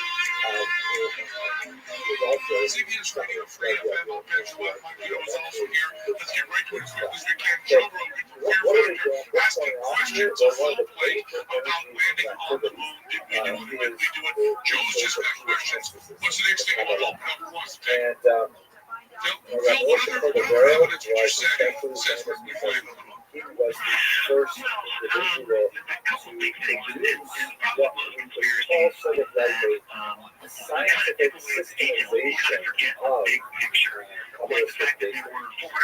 Much of Kabbalistic doctrine is, of course, very arcane and very elusive language, associated with heavy reliance on moral tradition. Trying to follow some of the main Kabbalistic texts like the Zohar is extremely difficult, even if you are fluent in Aramaic. It's still hard to do. You've got to have a teacher there to walk you through it. Then the major contribution with the Rabbi, so they were, they said, okay, let's explain all of this from A to Z, working from general to particular, and produced a book which was published in his lifetime. We are now talking about a period where publishing is a reality. There's like actual camping, very important and this initial sort of like introduction to Kabbalah, like Pardes Simonis, most of the pomegranates, was incredibly popular, cemented his reputation, even during his life, and he went back to create any other movements he was going for. One of the things that he describes in Pardes Simonis is this chart that I set up here, which is essentially part of what he called I would say that this is, to me, the most compelling, the most enduring argument is how you shut all those people up. And what bothers you about that approach? Well, it is very compelling. What bothers me about it is that I know that in government and especially in something as huge as NASA, things are very compartmentalized. You're not privy to all the information about the entire project that you're working on. You are given information on a need-to-know basis. If it's your job to design O-rings, you are designing O-rings. You don't get the data and the blueprints for the entire Saturn V rocket setup. You don't get all that information. The very people at the very top of the food chain would know about it. And isn't it a little odd that a couple days before Apollo 11 launched, the head of NASA resigned? You find that a little odd? Formula this. So the idea in Kabbalah is that God, first of all, trusts himself. This is a monumental technological achievement. They're about to put a person on another planet. This guy says, hey, concepts. I'm not a rabbi, by the way. I'm just going to walk through them. Best I understand them, but Sabu created kind of like a space within himself that was empty of himself. Why were they killed? I mean, look, if you believe, there's a lot of conspiracy theorists believe they killed Gus Grisham because he hung a lemon outside the lid. He put a lemon on a hanger and hung it outside the lunar module. He was dead in a horrible fire shortly thereafter.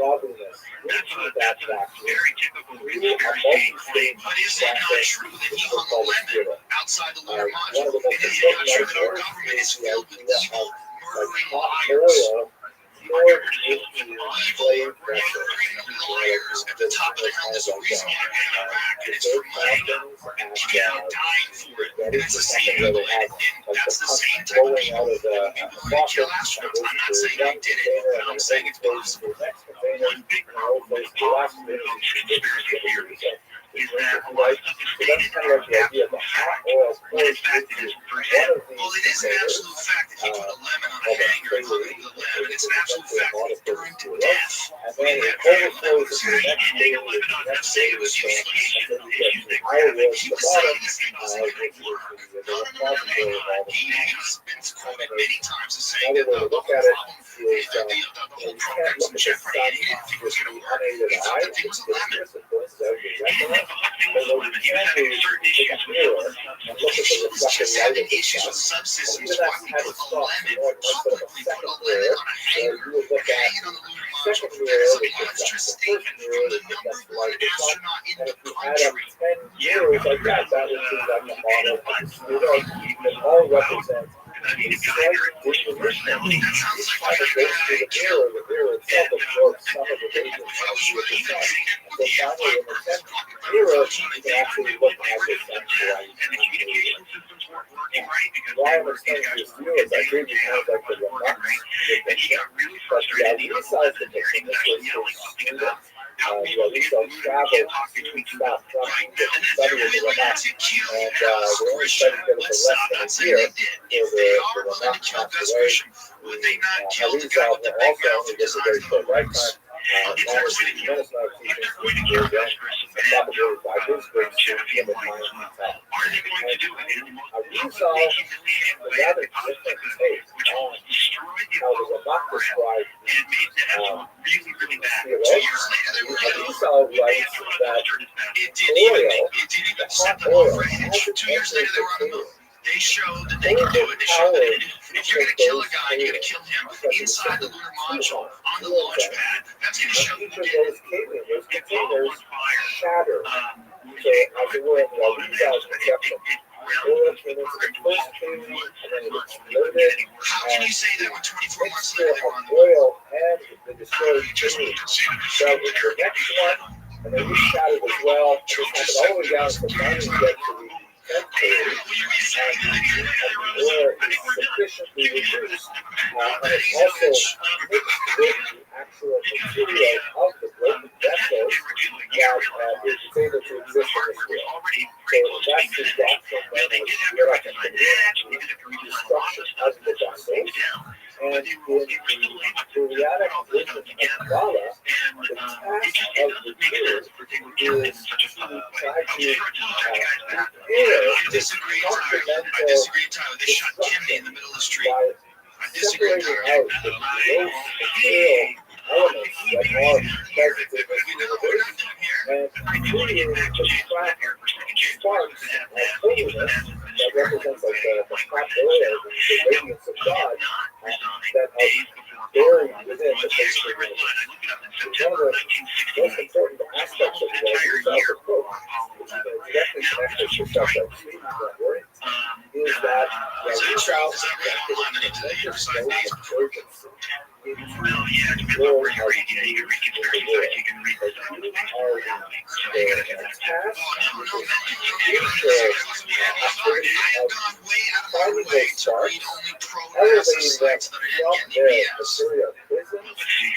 the sparks as it will fly upward, we get this the moment the Messiah can truly revealed, and we actually get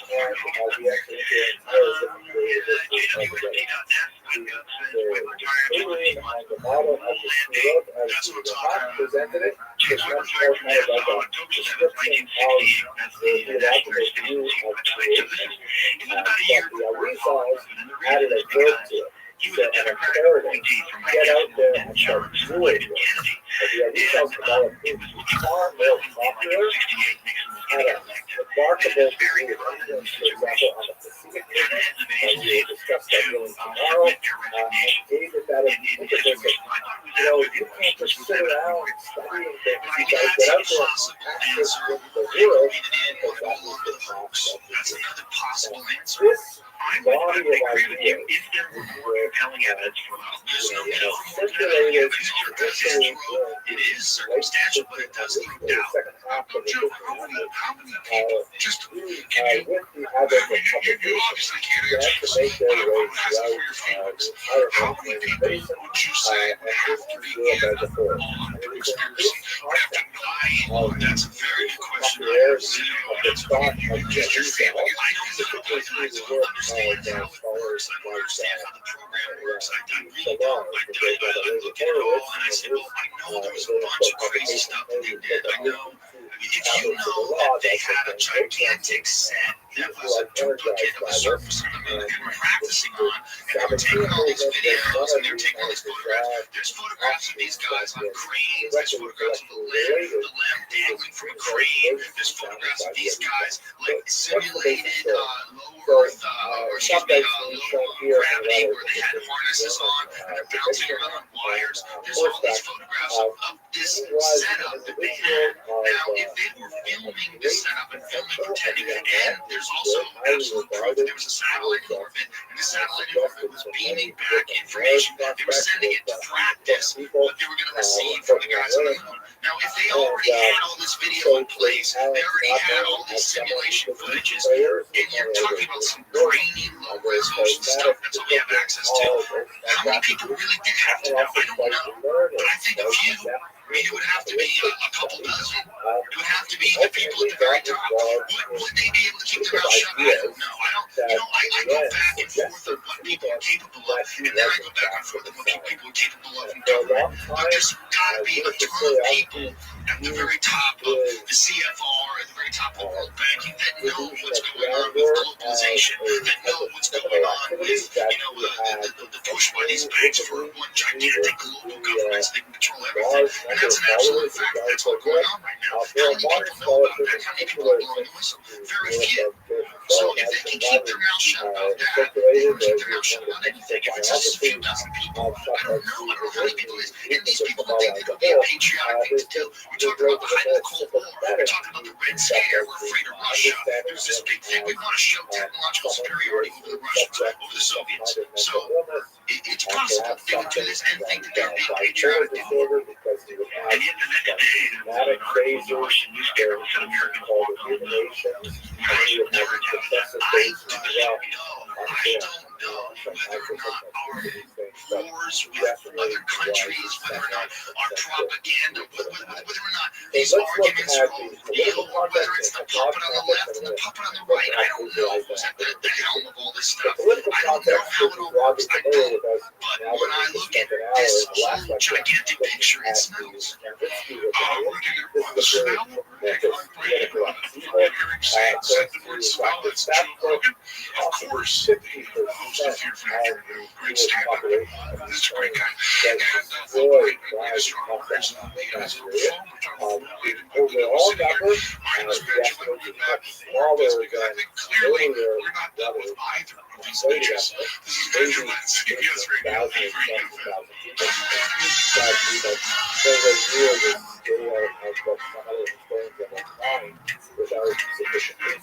But nevertheless, this is Benjamin at CBS Radio, Free FM. I'm sitting with Mike Guido. Also, back by the home is Joe Rogan, host of Fear Factor, who just has, this is a technique for debating that should be studied. Joe has the most aggressive and yet humble style I've ever seen anyone use. It's really terrific, and he's talking to Phil Clayton, who has said to me many times, when I've talked to all my friends Joe Rogan, the questions he had, just let me talk to him, clear the subject quickly, that's what we're trying to do. Phil, I want to give you a chance to kind of lead this, because Joe's got books open here. I'm just warning you. Joe's got books open. What topic would you like to deal with on the anything? Right on your site. It's something that one thing about this too is that a lot of conspiracy theories, the evidence is always circumstantial, and so you can say what it is, and you can sort of vet yourself right in the form. But with the moon landing, there is actually an objective evidence, and the machines with the measures, and one of them that people observe. There are a lot of conspiracy theories theory where they say a rocket went although up and that they just dumped particular it in the thread air, is the guy not actually yet working for the guy. developed, One of the guys was you actually know a that by producer the of the Fox late TV show. 20th century, The conspiracy we theory that always came have out the in same 2001, title. he said that the rockets were Onward, going into space. the And I laughed century. there were people Venice who in stood on particular airport porches had and a certain watched distance. the Apollo satellites passing over it. Back to They it, did that. because So it was that great, doesn't right? It work meant so that all of But a in sudden, fact, all of the these Apollo books mission, which when had Apollo previously 8, only existed in as they went to manuscript, the moon, they were tracked by and could only be ground-based copied telescopes. If you go on the web, look up laboriously, Apollo 8 extensively by professional you will actually scribes, find pictures and then of they these were very imagery fragile, telescopes. easy to And lose. ham radio operators were actually able If they were seized track by the these church, missions to that the moon. happened several times.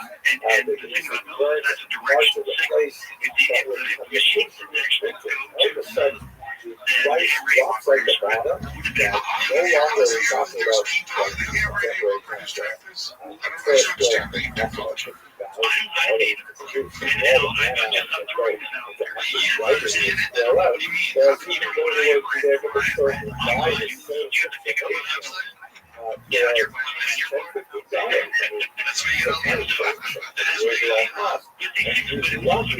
Australia, there's a very movie called The Dish. Over the next few Not centuries, usually historically accurate. It's like a collection of a bunch of different things that really happened in all kinds of art. Really intend their telescopes to do that.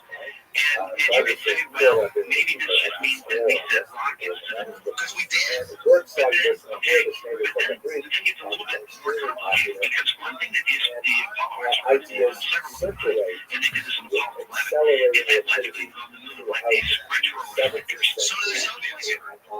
Soviets did it the, twice with Uncle Hood and Uncle This Hood 2. also has You know, tremendous unmanned lunar impact probes. on the They left 2 laser reflectors, so you can send a laser at you right now. One moves function and one doesn't work so well. I think one of them got covered with dust or didn't placed correctly or something like that. So that's nothing. It's the same thing as the Rothschild'S argument. Hang on, when you are putting living things on the moon, if you know you're going to be putting it with a robot, typically and much you more have to design it so that it has a fail safe, so that it gets put in there correctly, or you have some way of watching over it so you know the robots are doing this correctly. If you're just going to do this with people, then it needs to look like giant ice cube racks. Or just But Phil doesn't look at a designer. these aren't people in a sweatshop.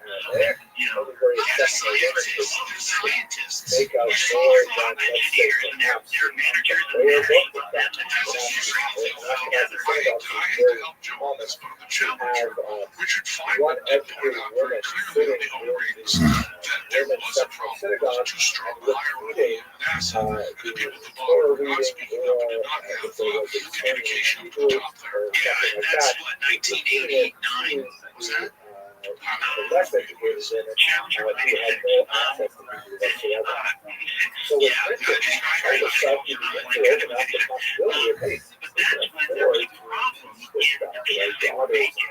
well, And so that I'm would not make saying that great people are going to report it. I'm saying that what it's done very, is very it opens sensitive. up all of these managers who are in charge of this thing would have been able to see that this problem. So what exactly happened with the An so upward the basic swinging story hierarchy is that was striking that people you have from this top individual It's just that you're like stimulating more and more people to the conspiracy. At some point, conspiracies fall apart. where Now, Joe, I want to ask you a question that you touch upon all the time, and you jump right to evil and wars and this kind of stuff. But on a little more lower level, what's really the motive here? I mean, if you have nuclear bombs, you bomb back with the Stone Age, all these missiles, why show off all disgusting episode, I think to make the and Cold War to although try it's to very highly give some sort of regarded as perceived a victory in the Cold War, it's a perceived period victory of of technological watching. superiority. And So while he is engaged in and this I country, don't know he's also whether or not quite it happened. I educated still young am man, not studies convinced one way or tomorrow, another. and But making a you are couple of certainly ideas. not convincing me that we were not by any stretch of the imagination, especially since the last time anybody even did a flyby of the moon was 1972. That's silly. That's Not Phil, only how much would is it cost? I mean, just sidekick, how but much would it also cost his now major in propaganda 2007 to send who Joe ultimately would if we get reveal together with his the Amazon friend guy and all that? as genocide, as the long-awaited leader of the Jews. And basically, this idea gains Amazon and American motivation, but these are all rockets that are being designed to go into low Earth orbit. It takes a huge amount more to get to the moon. You basically have to double the energy you give to the rocket to get it from low orbit to the moon. And that means it's faster than more fuel, and that's why it took the rocket like a Saturn V, which is the enormous space, to get up. And so in order to do this, we're basically starting from scratch. We're rebuilding the Saturn V into a the technology is better now, so it's better to start from scratch. Why would you start from scratch if you already did it successfully 6 times on 7 attempts? Apology being the only one that didn't land on the moon. That's 1969 technology. I mean, with just small improvements. Well, no, you got the knowledge of what happened then, but the technology itself has gotten a lot better. The Apollo landings are the only technological achievement in human history that is not easier, cheaper, and faster to duplicate than it was in 1969. Eventually, has gone further by generations. They go, they take the space shuttle up all the time. Not only that, the space shuttle is more expensive, and it's not as powerful as the Saturn V rocket. You got to realize that NASA has to bend to government will. The space shuttle will never bend to be the way it is now. It was a platypus that mouse designed by the government. The space station was originally supposed to be lean and mean, and it was going to be really big. But then every congressman wanted his fingers in it, we're going to build this here, and we're going to start getting huge outputs and so we're not talking about the space station, we're talking about the space shuttle. And the shuttle is right now, what happened? It's like the shuttle goes up by time. That's They later wouldn't do one flyby of the moon. They couldn't figure out a way. Why would they go backwards? It's not just because it's not designed to go. Also, No human being ever since the Apollo astronauts has gone more than 400 miles up. That's about right. That's ridiculous. 260,000 miles there and back, and the best they can do since 1972 is 400 miles. Yeah. And so what you're saying is ridiculous. I can't believe it. I think it's ridiculous too. I can believe it very well. But there's nothing that's been enough.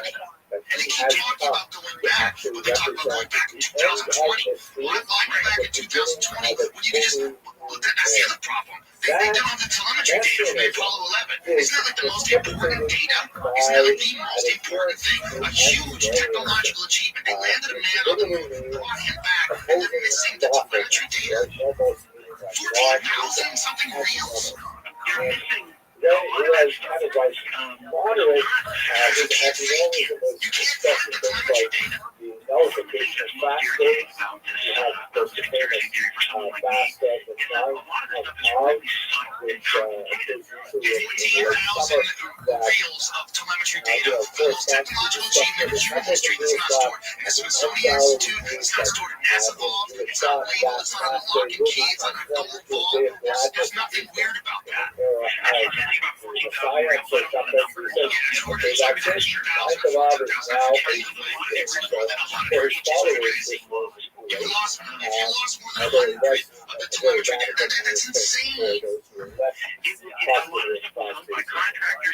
Other economic activities were considerably it's NASA. NASA lost for it. example, This is the his insistence on entry into a synagogue one Sabbath that he was denied access to and attacked to break down the door on the Sabbath. They lost all that information too on the moon bug and the lunar module. They lost all that stuff. Took over How convenient. would Another call up convenient. witness to the Iraq, which was another aspect of the extremely egalitarian.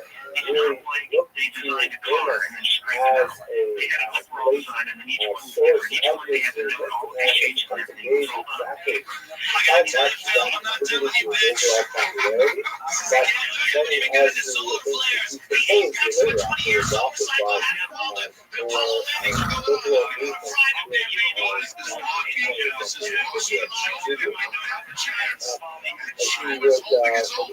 by more liberal movements he was actually very central time, it's quite likely that the first few marriages were never consummated, that may have something to do with his mental illness in one way or another.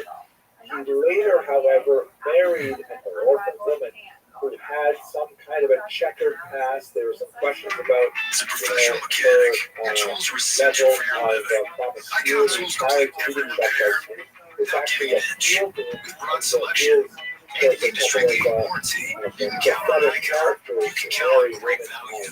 Over 1,500 stores and interest-free credit on qualifying purchases. Pay tool truck prices. Come with Icon tools. Tool truck quality, unbeatable value, only at Harbor Freight. Devoted supporter, and we'll meet her in a moment. He also at one point actually married a tourist girl. We bring you fresh quality. What I mean by what I said, he actually performed or had performed a marriage ceremony between himself as the groom and an inanimate object, the tourist girl, however holy, as the bride. We get a sense of just how wild this went. Later on, there were credible rumors, although certainly inflated because of their salacious nature, of a widespread activity, especially among his followers, of what was called Avera Lishma, which means sinning for the right reasons. Very complex doctrine in Kabbalah. If you think back to some of the kind of bizarre stories in the Bible, like Tamar dressing herself as a prostitute in the abomination with her father-in-law. That's a great question. Troy, if you had to guess, would you say the first moon landing was fake, then we got the moon later, or would you say none of the moon landings were fake, or would you say most? I don't think ever. I don't think so. That's a bummer. What about the Russians? I don't think rather than his brother Esau.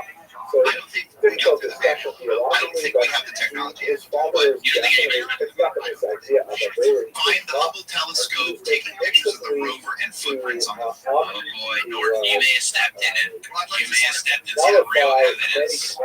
This shit is making me uncomfortable.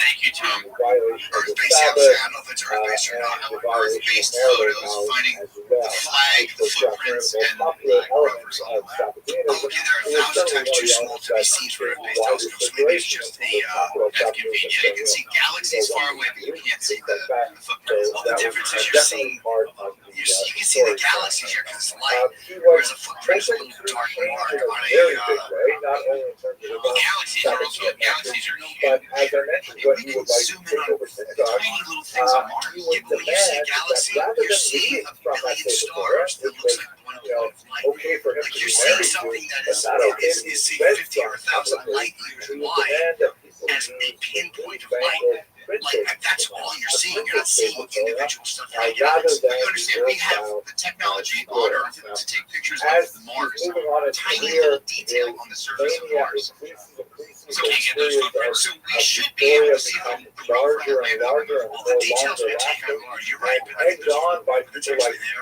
Nathan of Gaza I'm guessing that's from and something that his was already increasingly enthusiastic followers.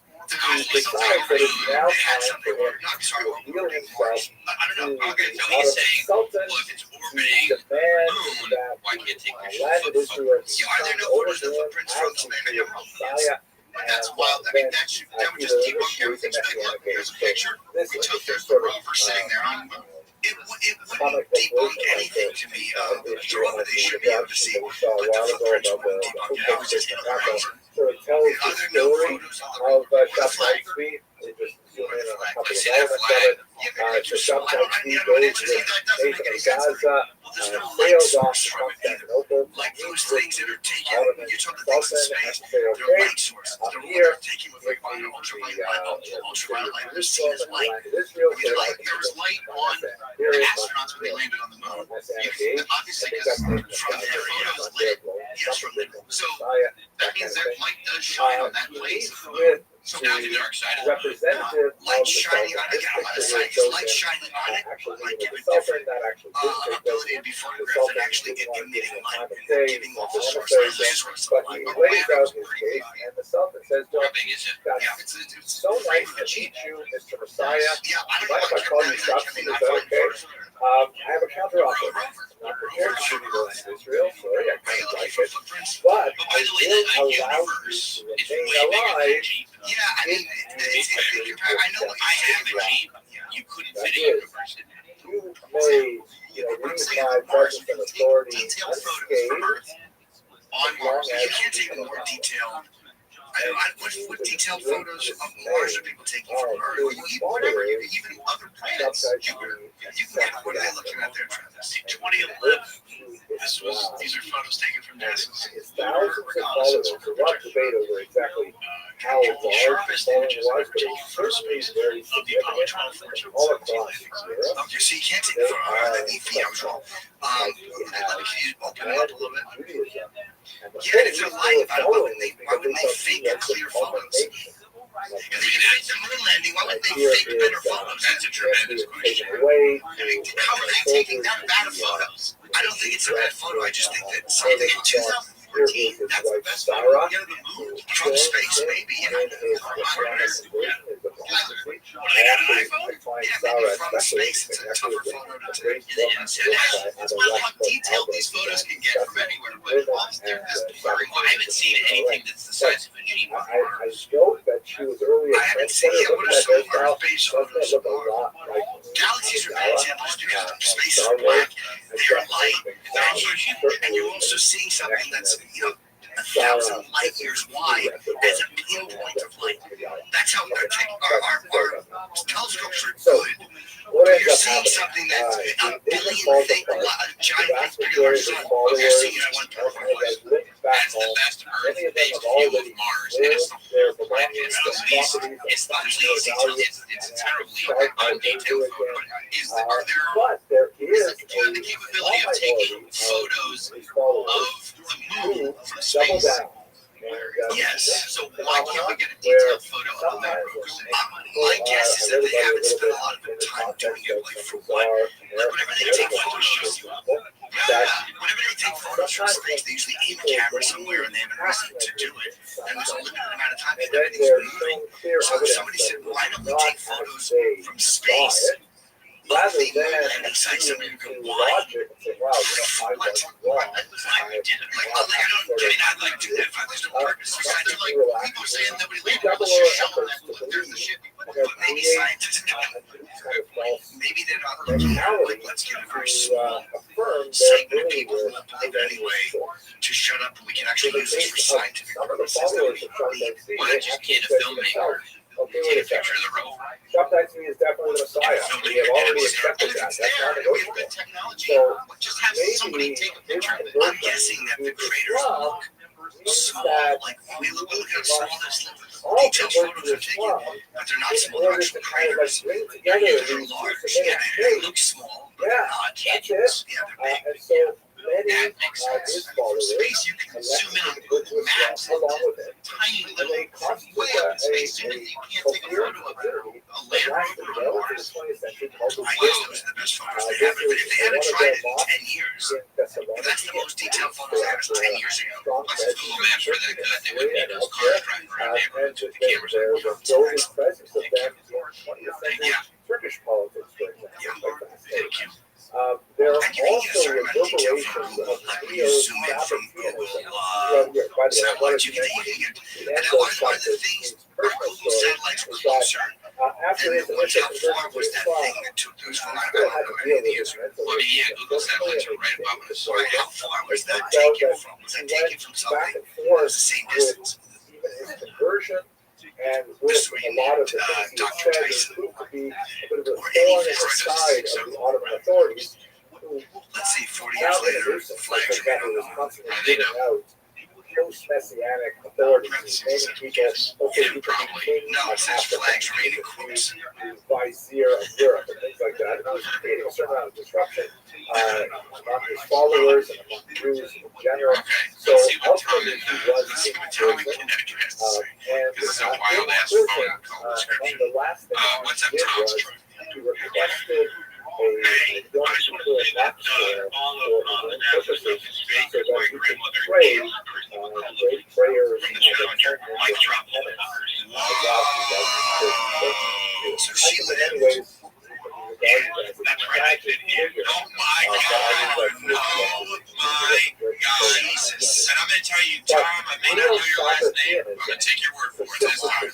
I wasn't in the room, so I wasn't aware of this. Christianity There Wow, we actual finally followers of found one. Shopheads Thank you. who Thank were still you for your embedded in service. the Yeah. community, Thanks, Tom. who practiced Not torn their, to secrecy. Got the answer. understanding of It's Judaism amazing that we secretly, have not typically, gone to because they technology to realized get to how the they moon, used but we to can send a by satellite into the space to larger do the community. radio show. And many Yeah, prominent and we rabbis can also were have things like the space falsely, station and tourists perhaps now going not so up. falsely, Just accused a of real having right above us. perhaps one of the most notorious Nothing was about the attack on Rabbi Jonathan Ivashutz And the Soviets would never who And was here's the beautiful one of thing the about the most Russians, they highly would regarded never call rabbis us in out on Europe, it, neither would the and he Chinese. felt under withering The Russians and the Chinese would never call us out on it. Why didn't they do it? Rabbi Call it out. Ivashutz Yeah, why didn't Russia and the Chinese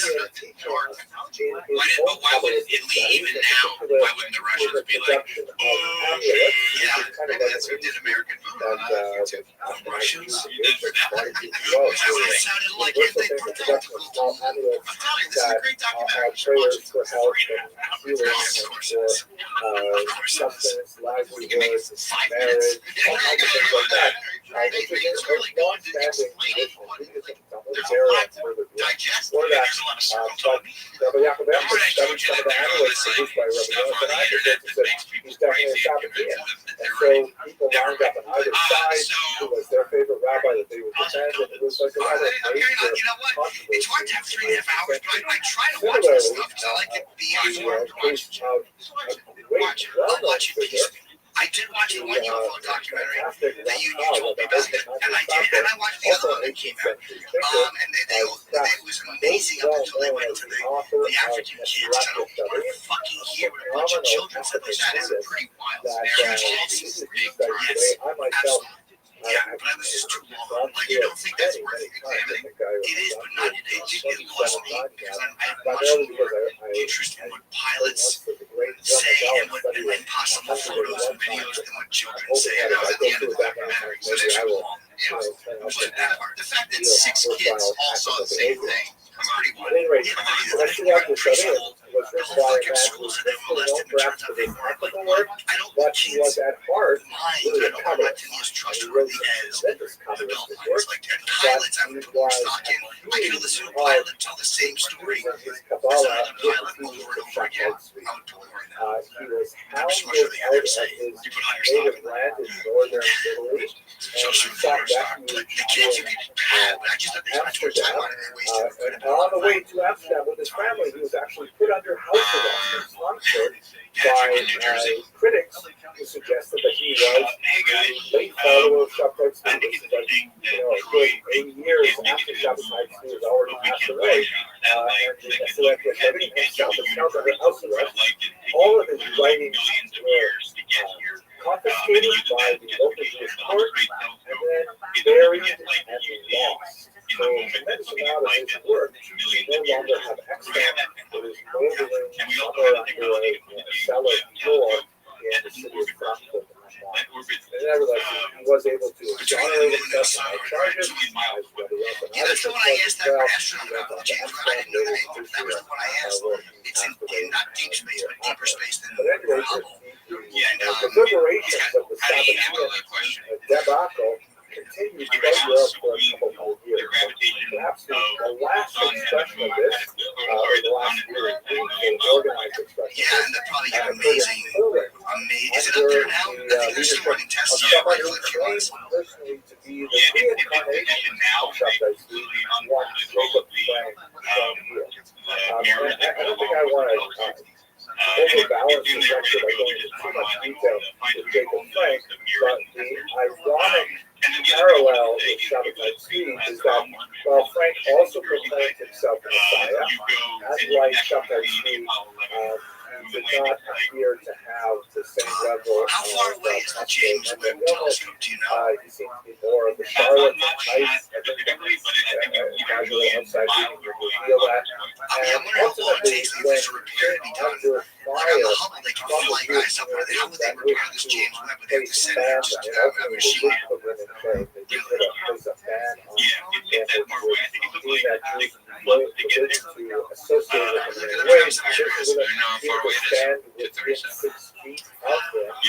He Can they send? Is there any type of like an automated chip they can send to do repairs on that if they have to? There's got to be a way to fix something. One of the great criticisms leveled against him was that he was not following the dictates of the Talmud. Thank you, Patrick. A little while ago. This is something that the bishop location in orbit. This is the James Webb Telescope. Its actual position varies between about 250,000 kilometers and 832,000 kilometers, which is about 517,000 miles from L2 as it orbits. Jacob Frank applied and actually converted keeping it out of both Earth and Moon orbit. That's 500, and the Hubble is 550 kilometers. This is way further.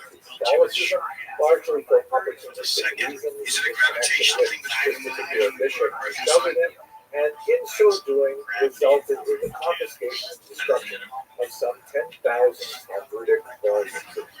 So you're balancing the orbital motion of a satellite. It's like a weird place between two points of He gravity. later went on now as a nominal Catholic, but still presenting his vision of himself as a Messiah. Traveled to Europe. His daughter Ava came here after them, following the same thing. Also, both of them involved with similar activities. I tell you, if all this is true, what Troy's saying, then your third run from the sexual aspect of their practices. You know what? With the Earth, Moon, and Sun behind it, the spacecraft can get clear. Okay, that makes sense. I thought between the Earth and Sun, I'm like, I think they're like the Sun. But the Empire State Building fucks up a photo because the Sun not doing it. It's a million mile in space almost behind it. Readiness for the Messiah that Can they characterizes do the repairs number on of it or no? Jewish followers of both Shabbat and of Jacob Frank. That kind of like sums up Travis, the get with it. intellectual, spiritual whirlwind that has tremendous Let's go impact to in Charles Shabbat field of most of Europe. Because Jacob Is Frank Travis the particularly most James Webb heavy line to be but serviced? that's where I think I'd like to leave it for today. He might be the most Let me heavy fingered thank you pipe all for that I've ever listening to encountered. this overview. I thought we were landing on the moon. Is out of reach. Just out of reach. That is a fucking. I need $1 million. What if something doesn't open up right? You can't have. There must be some checks and balances on it that can kind of self-repair a little bit. There has to be to adjust. Holy shit! Imagine if it broke right when it went up there. Oh, Man, man. fucking a little piece of moon debris or space debris hit it. Knocked it. Oh, nerds. Dude, there's fucking space debris all over the place. Little rocks. Yeah. We're going to Things look the size of at this microphone flying around. Oh, yeah. Oh, you bet there is. Charles in Chicago. in particular. And we're going to focus on Just look at the other countries that have made movements. We keep concentrating on the U.S., but there's several other countries that have made movements. Yeah, I didn't know if there were or not. I honestly didn't know. Okay, well, how about if There's a rover from China. if we faked it because we can't get there, and then China was like, hey, we went to the moon. Wouldn't America have been like, no, that's horseshit. China didn't go to the China moon. say like they never been, which is very checked. And if China did go to the moon, they'd be like, guys, this is crazy. Not only did we go to the moon, there's not shit up there. Do you know what dicks they could make us look Oh, like? no rover, no flag, no footprint. I mean, it is untouched. And there's international cooperation between. I think Russia just had that between the Soviets, and even in bad times, we kind of always cooperated. But yeah, that's a great point. How many countries have gone to the moon? I didn't think that. There is. Astronauts on the, there are other countries that put astronauts on the moon. Or rovers. I'm not saying you can't send a rover. Why would they point out the fact that we haven't? We're 7 countries. You think they know? They're like, oh, look, here's the American rover we found. For what? Like, for them, you and I have this fun chat. Scientists don't need to do that. Like, they don't discriminate. Scientists don't. Here's Oh, a like, great hey, let's prove photograph to people that we're here. Like, they just, for what? That doesn't make sense. I don't know why somebody just does it from Earth. Take a picture of the moon where we landed. We didn't land on the dark side. You don't think Luxembourg, they went and would have said, hey, there's no flag. So where's the, just take a fucking picture. We see it.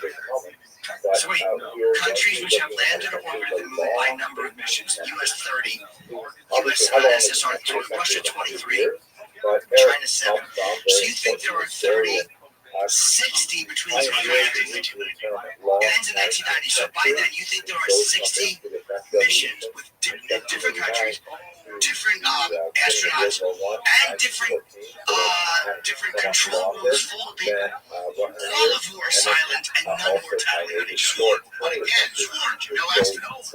Just Americans, the only ones that have sworn. But again, the other ones not knowing that this was fake. Like, if Russia's gone so many times, just send an astronaut or a cosmonaut to the moon. Maybe they figure there's nothing in the game by it. Maybe they can't get through the Van Allen filter. We're still in the 18th century in some ways. You'd be surprised if Very, very yes. long. As a matter of fact, I'd be 100% surprised. Yeah, it's interesting. Sure. We have to break. We have Mark Norman First, we have also Rabbi, the Schneider Zalman of the is essentially the foundation of Chabad.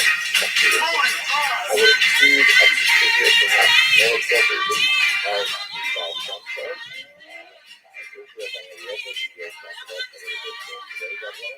But we don't have any reliable pictures of him unless we get iconic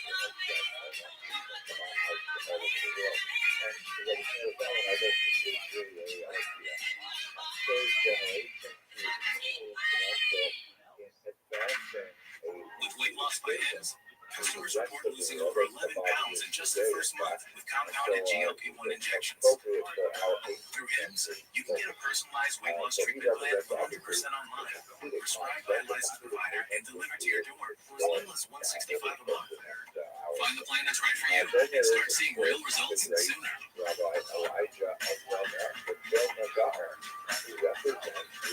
Get started today at HIMS.com.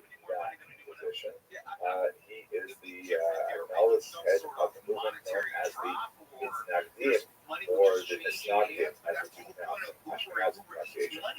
Literally, that term means opponents, and they oppose the Hasidic movement, and so ironically, they derive their name from their the way in which they orient themselves to this innovative movement known as Hasidism. In reality, they could have called themselves, let's say, the traditionalists, because the Misnagdim represented the sort of follow-through of the earlier Talmudic tradition, which obviously predates Chabad by centuries, if not millennia, depending on how you want to define the traditional text-based Talmudic culture.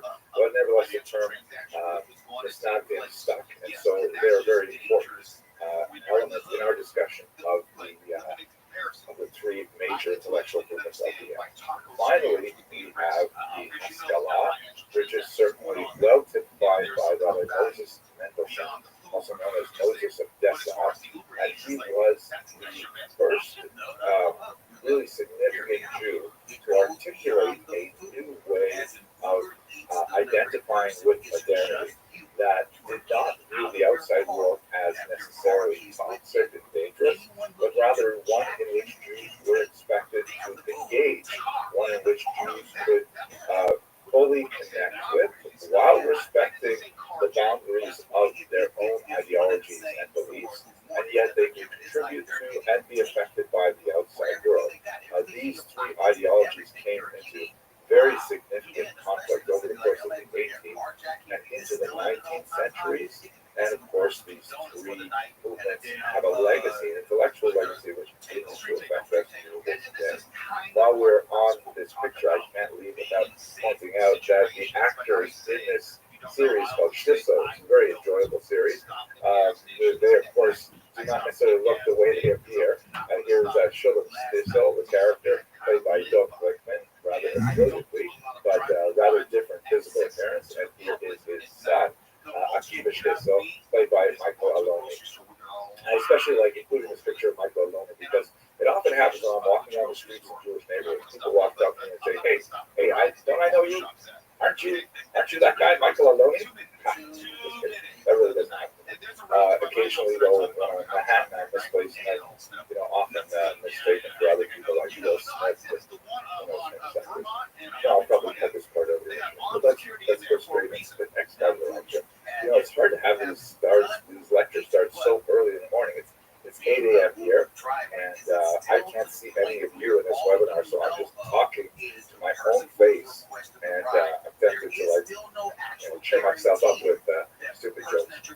Okay, so what I'd like to say about the three movements is I like to phrase them in terms of rebellion, because even the traditionalists, even the Misnagdim, who lay claim to be following through on older tradition, they also have rebellious elements because they are forced by the birth of the Hasidic movement to redefine themselves in opposition to something new. So that requires a certain amount of repositioning, as we shall see. So all three of these movements represent significant intellectual rebellions, upheavals. Let me explain what I mean. First, let's start with the rebellion of discovery, which is chronologically the earliest of these three rebellions, and that refers as a term I've used for the Hasidim. Here, one of the picture of Jews dancing at Svat, Hasidic Jews. Now, they are, there are some Misnagdim scattered in here as well, by the way, maybe useful. They are rebels of discovery in the sense that they're certainly traditionalists, as we shall see shortly, in terms of their orientation to the basic theological and practical tenets of Judaism, theory and practice, but they claim to be energized by something new, something innovative, something which has been discovered in the tradition, which it has ancient origins, but has recently come to flourish and find new expression in the 18th century. They perceive that innovation as a restoration, or as a coming closer to perceived core, something that has always been within Judaism, but has been much more constrained and focused and restricted to individuals. And now, with this new movement of Hasidism, it is suddenly made more available, like the overflowing of a well and spreading out of its waters to many other people. That's really what's going on. What is this innovation? What is this new thing? Well, essentially, deeply rooted in Kabbalah. As we discussed yesterday, the spot explosion of intellectual, spiritual, religious creativity in the 16th century had strong reverberations through the thought of the Arizal, one of the great Kabbalists of that city at that era, and a profound expression later is the Hasidic movement in particular. So Kabbalah gives which it obviously has ancient origins, although there's some dispute over specific texts and when they were written. But the whole idea of an esoteric, mystical approach to the Godhead through Judaism certainly goes all the way back to the biblical origins. Even Abraham has these, prophetic visions, Ezekiel and so on.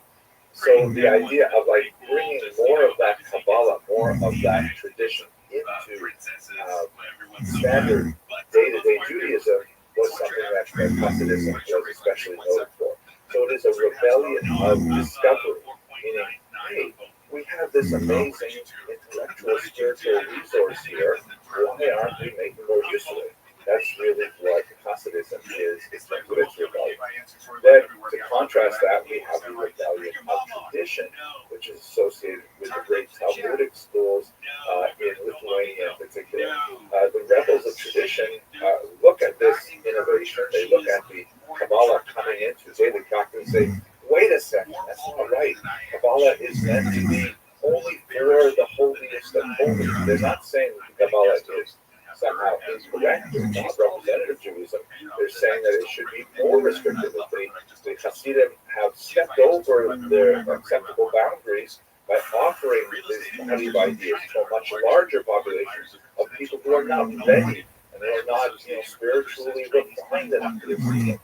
They perceive that innovation of bringing those restricted ideas and practices to the masses as fundamentally antinomian, meaning against the law, things that should not happen because they could have disastrous impact.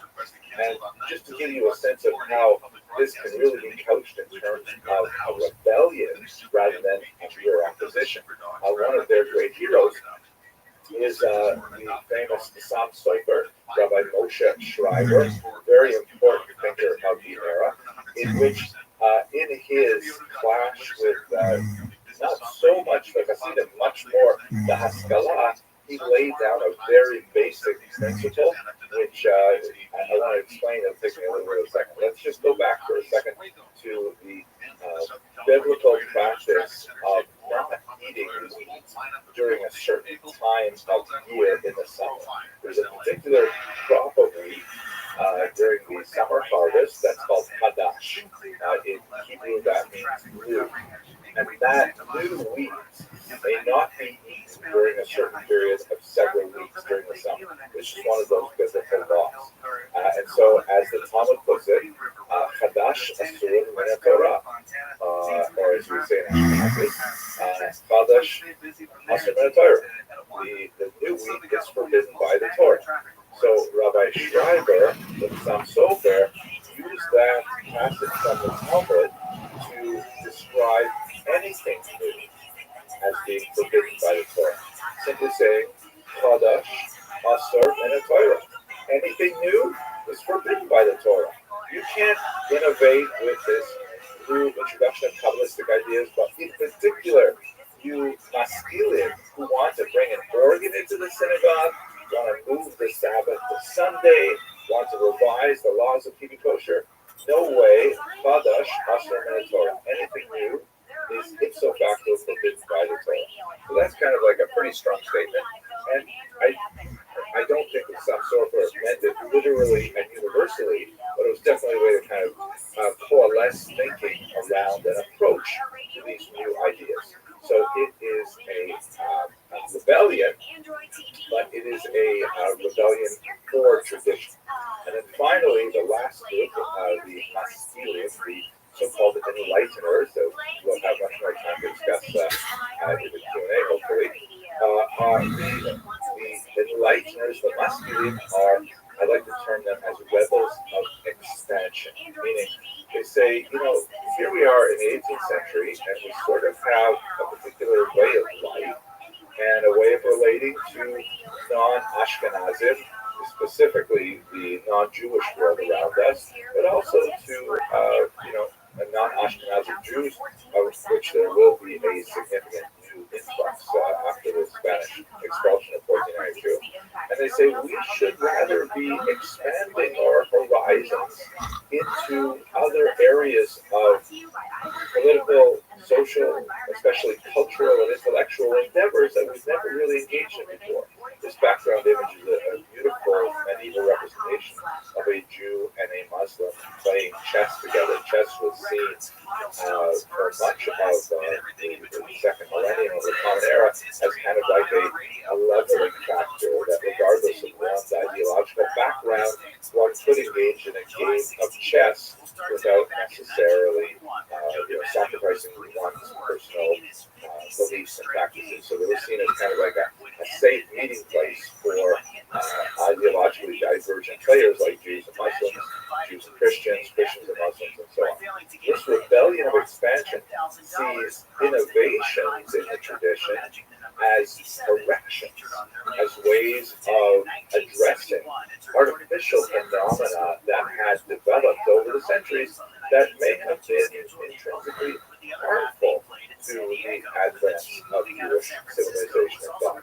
And their great heroes, that we will see some of the 18th and 19th century figures who are involved, but they tend to look backwards to figures that they feel are well representative of their values, such as Moses Maimonides, who was one of those very unique figures who, of course, lived quite a bit earlier. We're talking about 8th century, before the time we're talking about 6th centuries.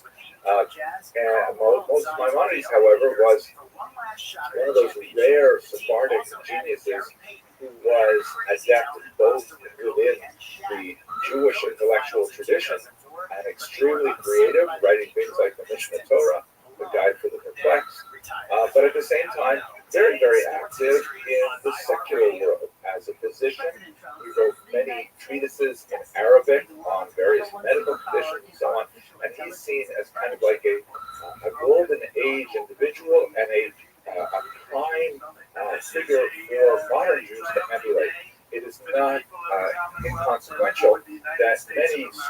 that sort of lean towards this schemic approach name themselves after Maimonides, the Rothschild schools, because he's seen as one of these figures who's able to, join general and Jewish knowledge together in such an appealing way, while certainly not sacrificing his rigor in either area. So those are our three rebellions that will occupy us for the next, really, the rest of this lecture and the next one as well. Now, let us not forget the background, which we have explored in somewhat greater detail before, but let's just touch on these things because it's very important to understand the context in which the 18th century develops. Certainly, one of the most important elements is the Spanish expulsion and later the Portuguese forced conversion of 1497, which also resulted in significant demographic change as Jews fled or were pushed out of the Iberian Peninsula to many different locations, including, as you see on the left of this map, a las Americas, right, to the South America in particular, also some to North America, and quite a bit going to free cities like Amsterdam and so on, where they had considerable more leverage in terms of how they practiced their orientation to their traditional faith of Judaism. Many of them had already been converted forcibly or otherwise to Christianity, and they brought with them to these Ashkenazic lands an unusual intellectual flexibility as a result of their very divergent range of experiences with regards to faith. Let us look, for example, at the tragic case of Uriel da Costa, someone upon whom I meditate frequently, actually, and I've spoken about it in a few different lectures. He is shown here in this fanciful image as the dark, brooding man who has, as a young boy on his lap, who's supposed to be a figure, a representation of the earlier Baruch Spinoza. In many ways, they are quite complementary to each other. Uriel da Costa, very briefly, was a Portuguese man, Portuguese Jewish man. He was raised without being told his Jewish origins, and he actually pursued a career. He was very brilliant student. He pursued a career and received ecclesiastical honors at the University of Coimbra in Portugal. Then his mother revealed to him, Uriel, I got to tell you that maybe your name gave it away, but we're actually Jews. We've been crypto-Jews since the Spanish, the expulsion, of course, conversion of 1497, and even the Portuguese Inquisition that was started in the early 16th century. He was initially delighted. He said, wow, that's great. I'm so fascinated. By the way, crypto-Jews typically did not tell their children when they were very young about their Jewish origins because there was a tremendous danger should they reveal it to other kids in the neighborhood. So they were typically only enlightened as to their true status when they were young adults. His mother and he managed to leave Portugal, and they ended up in Amsterdam, where Da Costa was thrilled to be part of a real Jewish community, and he was so excited. However, the weakness that he carried with him was that his perception of the Jewish people was entirely based on the documentation he was able to access in Portugal, which was basically the Bible. And so he's reading about great figures like Abraham and Isaac and Jacob and Joseph and King David and so on. And he's like, wow, these Jews must be remarkable people. And when he gets to Amsterdam, he finds that, you know what, they're not quite as remarkable as he thought. There are some that engage in, inappropriate business practices, and some that engage in intellectually dishonest activity, and he finds himself in a situation where he is a kind of a Baal Tshuva, right, a penitent, at least a really religious person, but he finds that regular FFBs, religious from birth individuals, that's a contemporary term, from birth, meaning religious from birth, they don't necessarily behave with the standards that he expected. He gets into a lot of conflict with local authorities. He actually writes some books which are critical of the Jewish tradition. evolution.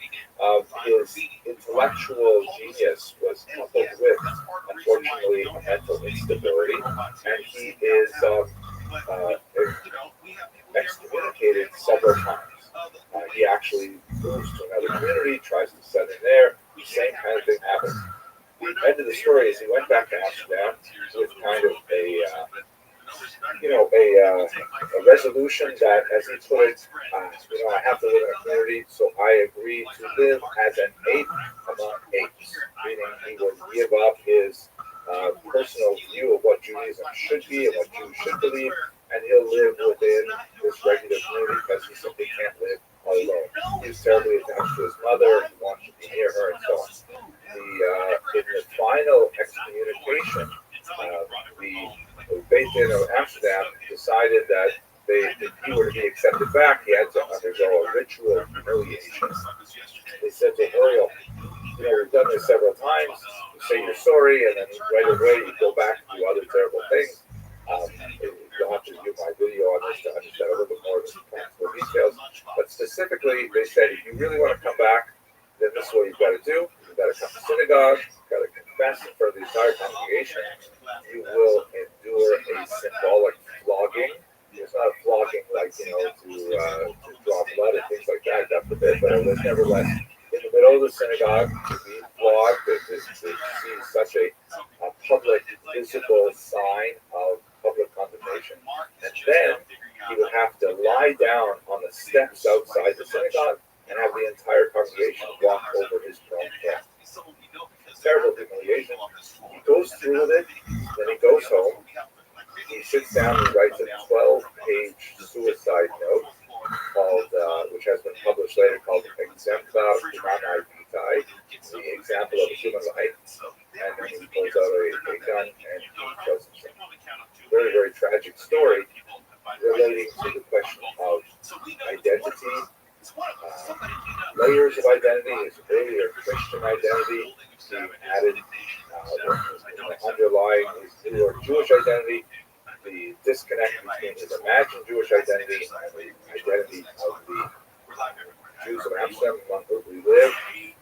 Very tragic, and I think quite relevant to modern day. It's actually dramatic versions have been staged multiple times for a very popular opera, which is a very popular play in Europe. Anyway, he's a great example of the kind of intellectual beast that was brought into Ashkenazic lands by the Portuguese expellees in particular because of their earlier Christian status.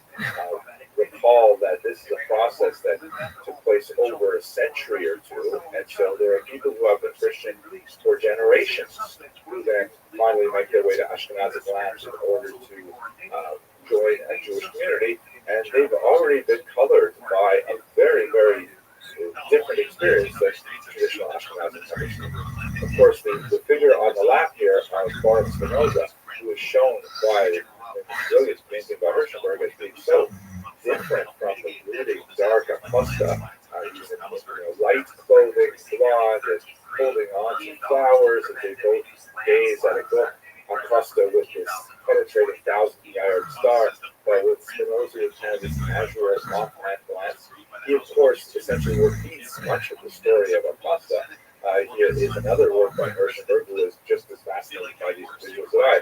Spinoza would also suffer an excommunication from the court of Amsterdam, one that seemed to pain him far less than that of Acosta. You can see in this image where Rothschild'S portrays him as simply walking along the street, engrossed in his studies, whereas the traditionalist Jews of Amsterdam are cowering.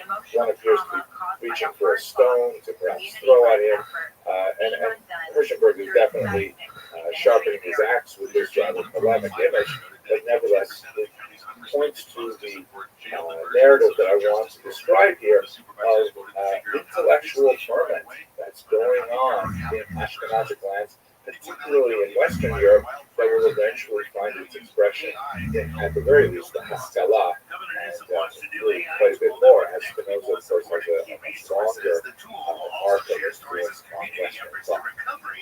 So we also have, as we discussed yesterday, demographic upheavals with the war pogroms associated with the Magnitsky Rebellion and large displacement of peoples into Europe, where again ideas are circulating as many Eastern European Jews are encountering some of these Western European ideas.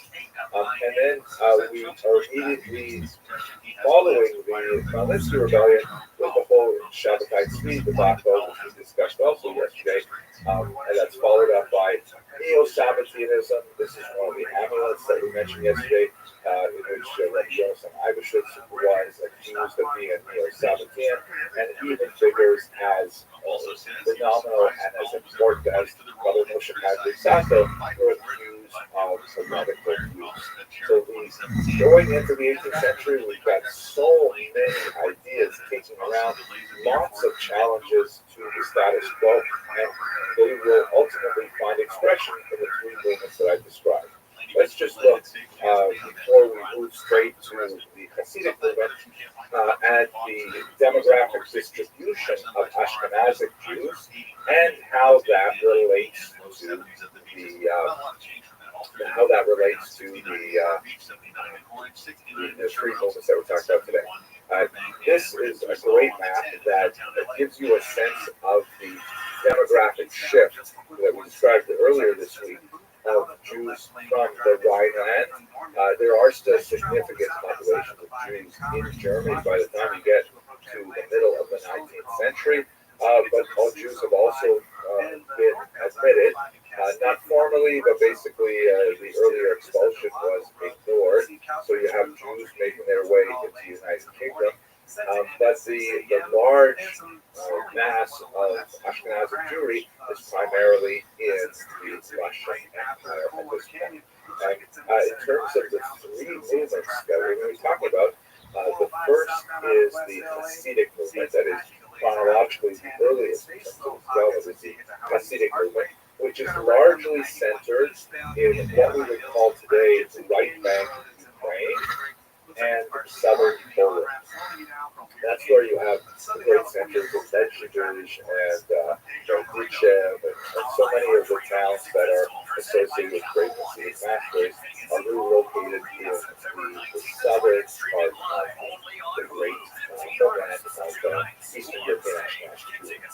Then slightly to the north, and it's really like a Venn diagram, Hasidim and Masnavi, they live side by side in a street in an Eastern European shtetl. Although when you move further north, you are more likely to have fewer and fewer Hasidim and more Masnavim.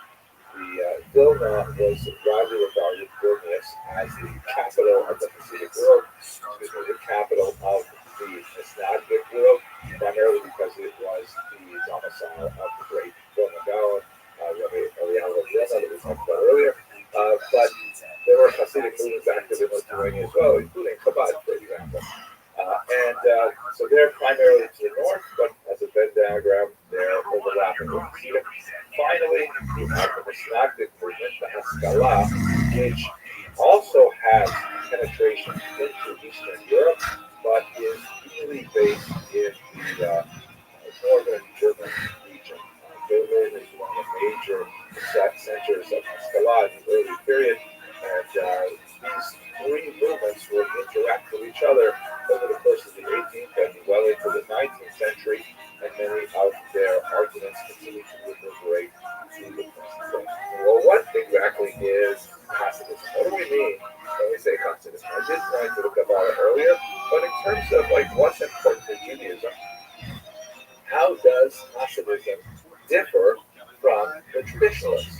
I will remind you that one of the elements of Judaism that distinguishes it from its daughter religion, Christianity, or its granddaughter religion, Islam, less so Islam, is the notion that while Judaism has some key tenets, like, for example, the idea of monotheism, the idea of life after death, these are all classic elements of Jewish thought, the anticipation of the Messiah, but these basic ideas of belief, of intellectual commitment, can be summarized in a very small number. You can use their various counts, depending on which of the medieval authorities you look at, but you can basically count the key things that Jews must believe easily on one set of hands. It's a small number of mandatory beliefs for Jews. On the other hand, you've got a huge number of practical requirements. Judaism is in many ways much more about practice than it is about belief. Like, what do you do with your day? Judaism, traditional Judaism obviously, has a highly regulated set of rules codified in 613 commandments, which dictate, how you're supposed to live your life. So, if that is the more important measuring stick for what is Jewish, how does Hasidism stack up against Mishnagdim? So, if we put this little chart together and we look at the practices or beliefs of both groups, let's say first, one of the key ideas is, do you believe that there are 613 commandments, meaning that the Torah comes from Sinai, from God, and that it defines these 613 commandments that the rabbis have articulated in the oral Torah through the Talmud in particular, according to Jewish law? It's not going to say, well, absolutely, that's our bread and butter, that's what we do all day, is study those commandments, and then you see them also say yes. So, okay, right, that's a really clear distinction. This, by the way, to jump ahead to the 20th century, I would say in the 19th century, this is a key distinction with modern movements, which are now called denominations of Judaism, that might not necessarily agree that there are 613 commandments. And even though among the Orthodox there may be some discussion of, well, this particular commandment, number 82, isn't really a commandment, it's just a rabbinic enactment, but you forgot one other that I included to make 613. That's perfectly par for the course for traditional Judaism. But in the 19th and 20th century, then there are people who would say, in the name of Judaism, that no, we think that there are only 10 commandments, or we think that there are even no commandments, that it's all, later creations. This is not characteristic of 18th century Hasidism or Mishnagdism at all. Let's look at some of the key parts of it, like the observance of Shabbat. By the way, the next three, this one and the next two, are really sort of like when a person wants to convert to Orthodox Judaism, these are, in my experience, limited experience with it, these are the three things that they really concentrate on. Because, learning and practicing Judaism in this traditional form is a lifelong endeavor. Study of the commandments itself is part of the whole package. So it's something that you really get better at as you get older. So if someone wants to convert to Judaism, they can't be expected to know and practice everything right away. They might have an attitudinal approach saying, I'm willing to practice everything, I just don't get it yet. So the three areas that rabbis typically concentrate on are observance of Shabbat, observance of Kashrut, and observance of the laws of family intimacy. So looking at Shabbat, right, which has this very complex set of rules of 39 forbidden behaviors that are essentially created and manipulated in reality, like, wonderfully no cell phone use and, so Shabbat, Mishnagdim say yes, absolutely, and Hasidim say, oh, Gavaldik, we love Shabbos, it's great. So they're the same. What about keeping kosher? Oh yeah, the Mishnagdim, they love kosher chicken, they detest non-kosher chicken. Hasidim also, yes. Now, as we shall see, they will debate the particular details of what makes something kosher, but the concept of keeping kosher is sacrosanct for both groups. And finally, the laws of family intimacy, which we discussed in the previous class, very basic to Judaism. The Mishnagdim say totally we're down with this, and the Hasidim as well. They will argue over things like what's the appropriate way to construct a ritual bath, mikvah, which is essential, of course, to laws of family intimacy, but they all agree that it is basic Judaism. So, wait a second now. If we want to say that the primary intellectual religious commitment of believing that there is a Torah that comes from God at Sinai is the same for both groups, and all of the key elements of practice are the same for both groups, so what's different about this? Why is Hasidism something new? In large part, it is a matter of style. the elements of Hasidism are familiar to the Misnagdim, but there's a question of what they emphasize. Certain aspects of this very rich millennial tradition receive far more attention and energy in the Hasidic movement than they do in the Misnagdim movement. And that change in emphasis is something that really makes this a distinct group. Very, very closely related to the prior, its origins in the Misnagdim movement, but nevertheless distinct. So one way to try to understand this is that Hasidism is kind of like Jewish, but even more so, right? Like Hasidim go beyond what is required. Of course, they're going to meet the minimum standards. They want to go to beyond standards, and we can see this in all kinds of ways of life. I am personally most familiar with Chabad, and I think they're a great example of this, right? The fact that there are young people who are willing to dedicate their entire lives to move to some remote part of the world where there are hardly any Jews and set up a Chabad house just to serve the tiny number of Jews that may be in the environs. And they dedicate the entire lives to this. That's a phenomenal level of commitment that you do not see in a similar way, in my humble opinion experience, with the Hasidic or the Misnagdim world. But to give you one concrete example that we already looked at earlier today, the case of payos. So payos literally means corners, and it refers to the corners of one's face. The biblical law, as understood through the traditional Talmudic tradition, is that one, based on a verse in the Bible, one may not use a razor to shave one's temples.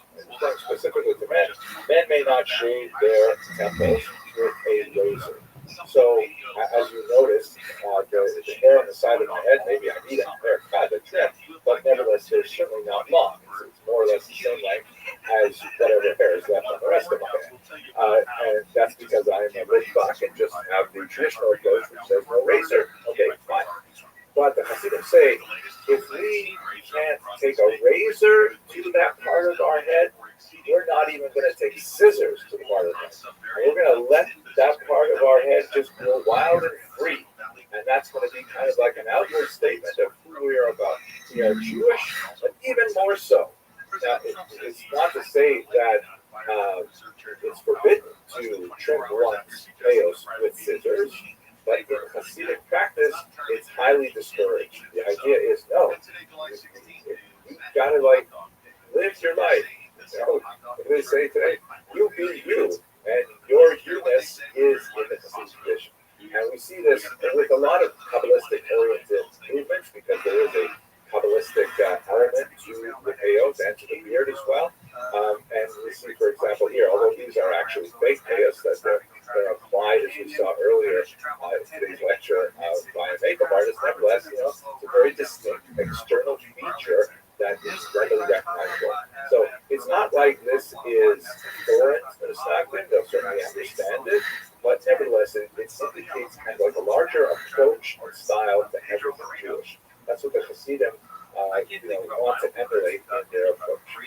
It's ironic as well to note that there's life imitates art, imitates life. The Misnagdim in Lithuanian yeshivas, seeing what the Hasidim doing, sometimes sort of like saying, well, that's a nice idea, Taka, I like that. And so you'll see a lot of young men in traditional Lithuanian yeshivot who are also growing their payos, maybe not as long and as curled as you would see with Hasidic groups, but they kind of stuff up over their ear and things like that. So that kind of shows how there's an ebb and flow and a mutual influence of previously hostile groups. So let us look at how Hasidism has been understood by historians, and specifically look at the question of how did this movement, which in many ways has some kind of extreme elements to it, the payos look extreme, especially if you've never seen them before, how did they successfully capture the masses? So if we look at the great historians, the major historians who have looked at Hasidism, we've got to begin with Heinrich Gretz, very important 19th century German historian who has a traditionalist Lithuanian background, and then he kind of moved into the Haskalah, which would be the subject of our lecture after the break. And he tended to look down on the Hasidim. He tended to see them as being neo-Sabbateans, being heavily influenced by the Sabbatean ideas, and especially although he doesn't necessarily regard them as heretics, he regards them as being, credulous and, poorly rooted in the intellectual tradition, buffeted by the horrible tragedies of the Magnitsky Rebellion, and influenced by the leftovers of Shabtai Tzvi's movement. And he says, this is something we really have to extirpate. And it's not the kind of Judaism that represents really the great tradition. And hopefully there won't be too many Hasidim moving over here to Germany, where I'm writing in particular. So he had a decidedly negative approach to the Hasidim. Shimon Dubno, on the other hand, a great historian, also an encyclopedic historian, writing a multiple volume history of the Jews, said, what are you talking about? Obviously, you're too far divorced from the realities of Eastern European Jewish life. The Hasidim represent the true populist spirit of the Jews. That it's true that the Hasidim down in the southern regions of right back Ukraine, southern Poland, were largely divorced from the great Talmudic elite centers of the north. But you know what? They're good, enthusiastic Jews who are willing to devote themselves to the larger cause of Judaism. And if they find their religious solace in this much more popular movement that has, these charismatic leaders, what's it to you, Heinrich Gretz? And so he developed a much more sympathetic view of Hasidism as kind of like a natural outpouring of the zeitgeist, the spirit of the era, disseminated directly from the spirit of the people who really yearn for a personal connection to God. If they couldn't get it through arcane Talmudic texts, they would get it through the singing and dancing and friendships that were developed, characteristic of the Hasidic movement. This is especially noted in the work of Martin Buber, who's not strictly speaking a historian. He's a philosopher, but he was instrumental in working with the Hasidic stories themselves, the tales of the Tzaddikim, the great leaders of the Hasidic movement, translating them into German and greatly popularizing them in the western part of the world. His treatment of Hasidism was not really as systematic as you would see with Heinrich Gretz or Shimon Dubno, but it was decidedly sympathetic and emphasized those philosophical elements of Hasidism which he felt were especially appropriate for the burgeoning 20th century, and wrote some very meaningful works based on those. Then you get to Gershom Scholem, who sees them much more as a new iteration of a Kabbalistic movement, really emphasizing the intellectual origins of Hasidism in Lurianic Kabbalah. But perhaps one of my favorite analyses is that of Ben Zion Wiener, a fascinating Israeli historian, who essentially looks to the Hasidic movement as an economic rebellion.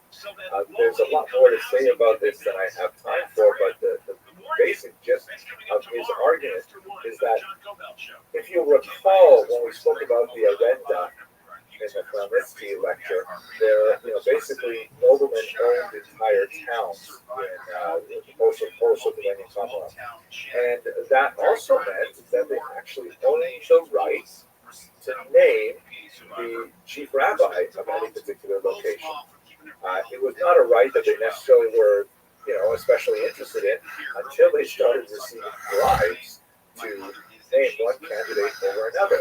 And so what ends up happening in the 18th century is that you have these local rabbis who receive their position largely through lobbying efforts with the nobility, the Polish nobility, rather than through, genuine pastoral work with their congregation. Why would someone want that? Well, there's a certain amount of that's in Hebrew called to be the town rabbi. But there's also an economic incentive because that way you would receive the benefit of the local taxes imposed on the Jews for various services. Called the korofka, sometimes called a candle tax, a basket tax, tax on kosher meat, all these things. So in exchange for a steady income, which is a pretty easy income, you would sit back and just let people eat kosher meat, and you get the proceeds from it. They would essentially bribe the Polish nobility to get a position like this. And Hasidism, Dr. Juno argued, was essentially a counter-reaction to this corruption in the, air quotes, rabbinic elite. And they're saying, we don't want your stinking rabbis coming from the Polish nobility. We want the rabbis who actually care about us, who will actually, cry with us and console us, and will advise us and will inspire us. And so these Hasidic groups developed as kind of like a counterbalance to the dry and uninterested rabbinate that may hold some of its positions to really a corrupt, perversion of authority. I think it's a very fascinating line of argument. There's a lot to say for it. Finally, Ada Rappaport-Albert, a very innovative scholar of Hasidism, who was just recently great loss to the scholar community, she said, hey, women were incredibly important in the Hasidic movement. We actually have a few examples of really exceptional women, like Hannah Webermacher, the maiden of Luthier, who was essentially functioning as a Hasidic Rebbe in many ways, having a dish and giving breakfast, things like that. But even besides the exceptional women who attain much more leadership, the fact that there could be a shake-up of the traditional approach to Judaism in which Jewish women had a much more constrained role, just the fact that some of the rules were kind of like looked at with a more flexible mindset meant that many women could assert new ways for them to be involved in the practice of Judaism. And she says some really fascinating things about this.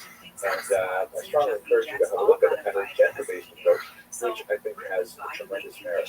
So all of these things taken together, they all have merit, of course, but they give us a sense of the complexity of how this Hasidic movement was able to race through these regions in right bank Ukraine and southern Poland with such rapidity and rapidly gain the trust of the masses. Okay. Let's just talk a little bit about the origins of the movement, and then we'll take our break. We're going to pick up this lecture after the break, and then continue to the Haskalah stuff. One of the most important contributions to the study of early Hasidism comes from my senior colleague, Professor Moshe Rossman at Bar-Ilan University, a really great historian who's done some pioneering work in a lot of areas. And one of the questions he asked was, almost everything we know about the founder of Hasidism lived in the first half of the 18th century. Rabbi Israel ben Eliezer, the Baal Shem Tov, is based on teachings of his students, testimonies of the students published much later, and often without critical rigor, and there are contradictions in some of the accounts, and some of them are hard to place or believe. What do we really know about the Baal Shem Tov? Hi, Mr. Curtis. How are you? How are you? I'm well, thank you. Are you ready? Yeah, let's go. Let me get on my hat real quick. Okay, I'm ready. Oh, Tito. Soviet archives. And when he got there, he found, among other things, the Baal Shem Tov's tax forms. He actually found that there were direct references to the Baal Shem Tov, who apparently had a position of authority in this town of Medjugorje.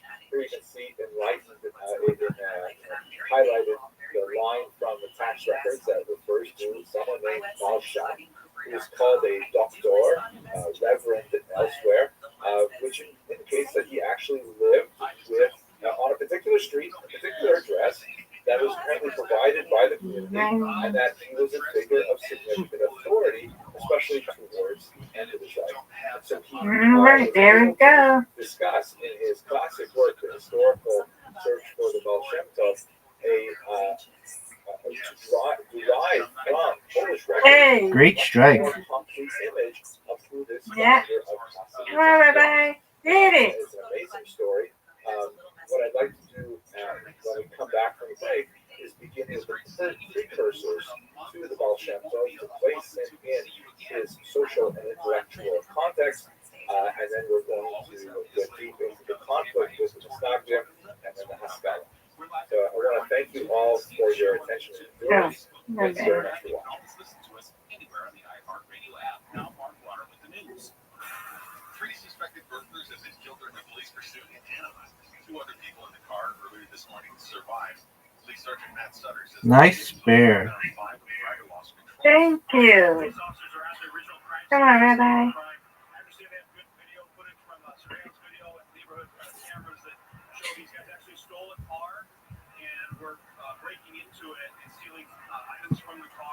Good spin. Thank you. You're welcome. Governor Newsom says Republicans in Texas are trying to rig their congressional representation. Nice strike. That's great. Thank you. Let us pick up from where Come we on, left Rabbi. off. You can do it.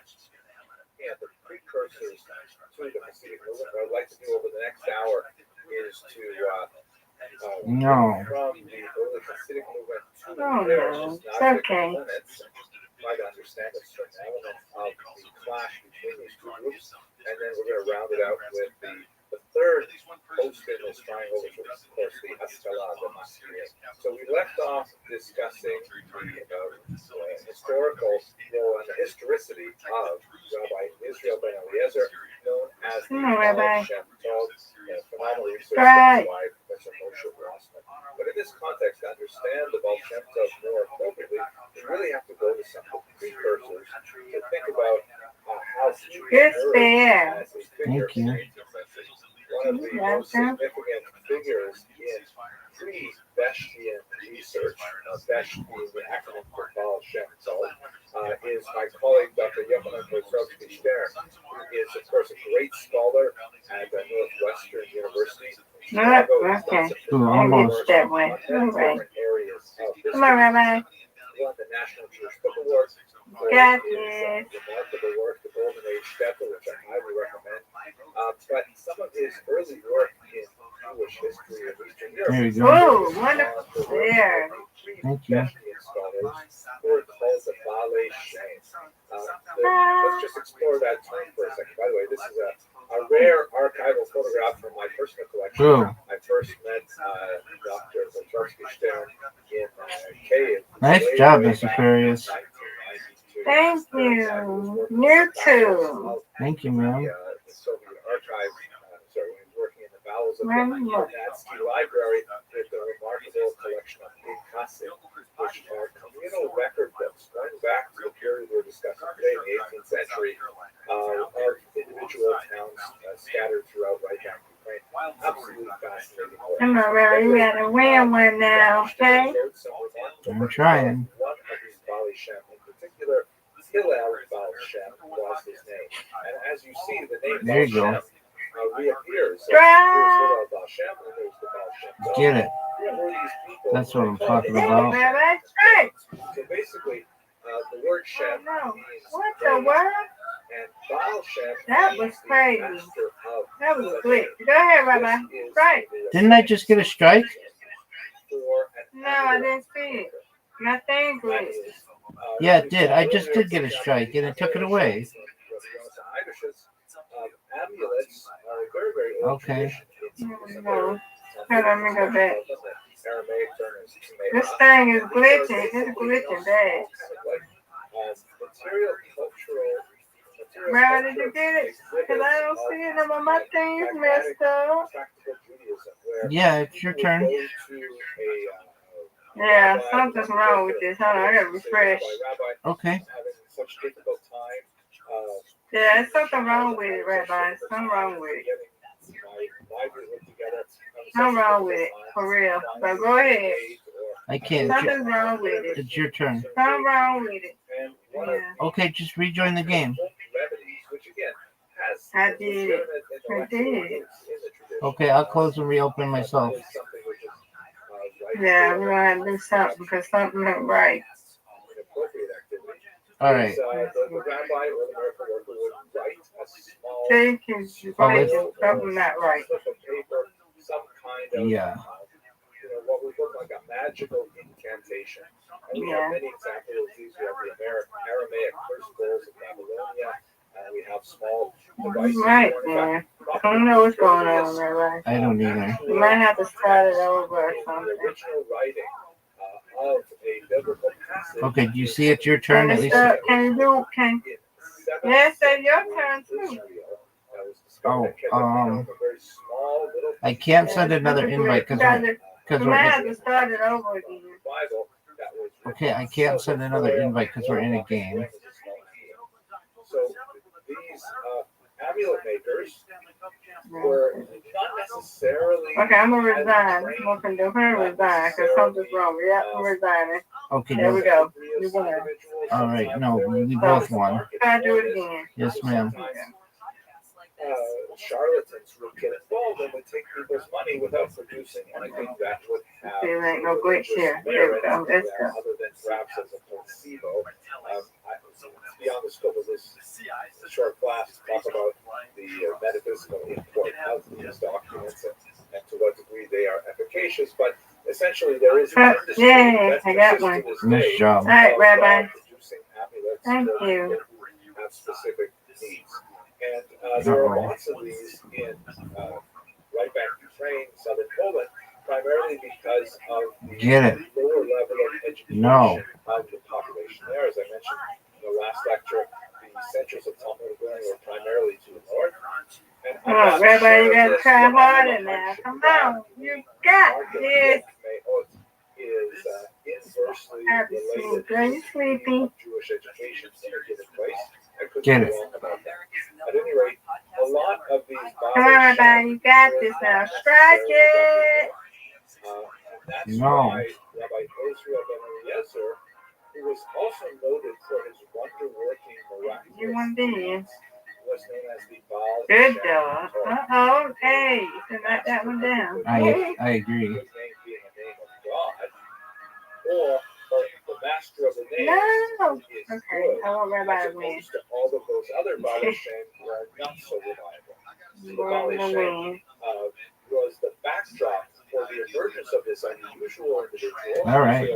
Come on, Rabbi. Who managed You to got bring this together now. Strike. as a charismatic individual, a circle Hey, of you should not that one down. You could have all got of a them strike. have these innovative teachings of Hasidism. No. Yeah, you got it. Prior to Okay, you got this. It's okay. Still a winner. This was essentially the nucleus of the modern Hasidic movement. It also had a lot of relationship to early book culture because while they may have lacked some of the more formal Talmudic training, literacy was Get it. a pace in this area. And with the Hasidic All right, Rabbi, you got this now. publications that had a Right. very dramatic impact on moving the Yeah, come on, Rabbi, you got it. folk culture Get it. to more of a formal culture. We see this incident. All right, it comes down to this. Get a strike, Mr. Aquarius. Published in his lifetime, despite his massive writings, which remained You're going to strike it. I believe in you. the Hasidic movement largely spread, not so much No. Israel. but Rabbi got it. I want him to win anyway. Come on, Rabbi, you got this. Strike now. Give us 2 strikes. 2 strikes, Rabbi. 2 strikes. Known as the Rabbi of Nazareth. He had 5 you got distinct this, students who, as you can see from this remarkable work, the historical atlas of Hasidism published by Good Princeton, fair. his followers spread throughout the world. The Maggid of Nazareth really represents There you go. Yes. institutionalization of I win you win, Mr. Aquarius. Good job. Good job. Yeah. We both won. That's right. All righty, Mr. Aquarius. All right, then. Sweet dreams to you. Okay.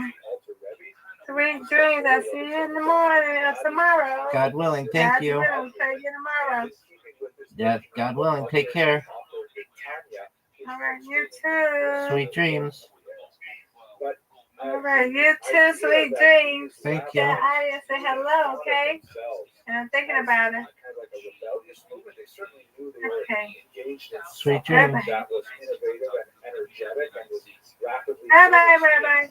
Take care. Began to think of themselves as a movement, as kind of like something which is really coalescing around a body of ideas and practices that are, distinct in a useful manner from traditional Judaism when they began to be opposed. So ironically, just like the traditionalists received their self-definition as components, misnagdim, from the emergence of the Hasidic movement, the Hasidic movement itself really derived a tremendous amount of self-definition from that opposition. So they're kind of like learning to draw the lines that separate them, and that helps them focus their own energies into what it is they are all about. That opposition primarily came from the circle of the great Vilna Gaon. Here's another image of them.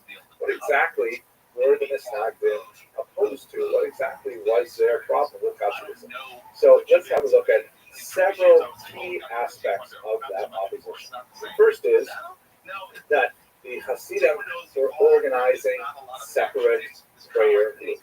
Part of the reason for this was the less rigorous degree of scrupulosity that was applied to the prayer times as defined by Jewish law, particularly by the Misnagdic orientation. Let me just explain this for a second. In traditional Judaism, there are three main prayers of the weekday: Shachar, Mincha, Marav, the morning prayer, afternoon, and evening prayer.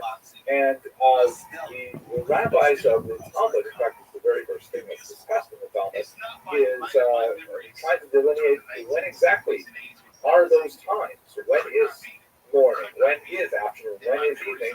When do we schedule these prayers? So the Lithuanians, the Misnagdim, tended to have a fairly rigorous definition, a fairly confined definition of the window of opportunity to represent, particularly the morning prayer.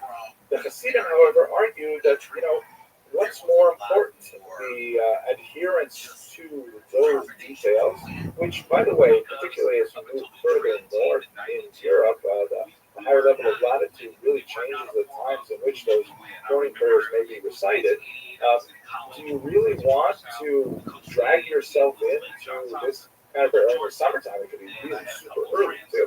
So do you really want to drag yourself in where you're not even awake and mumble these words without any contemplation as to what they mean?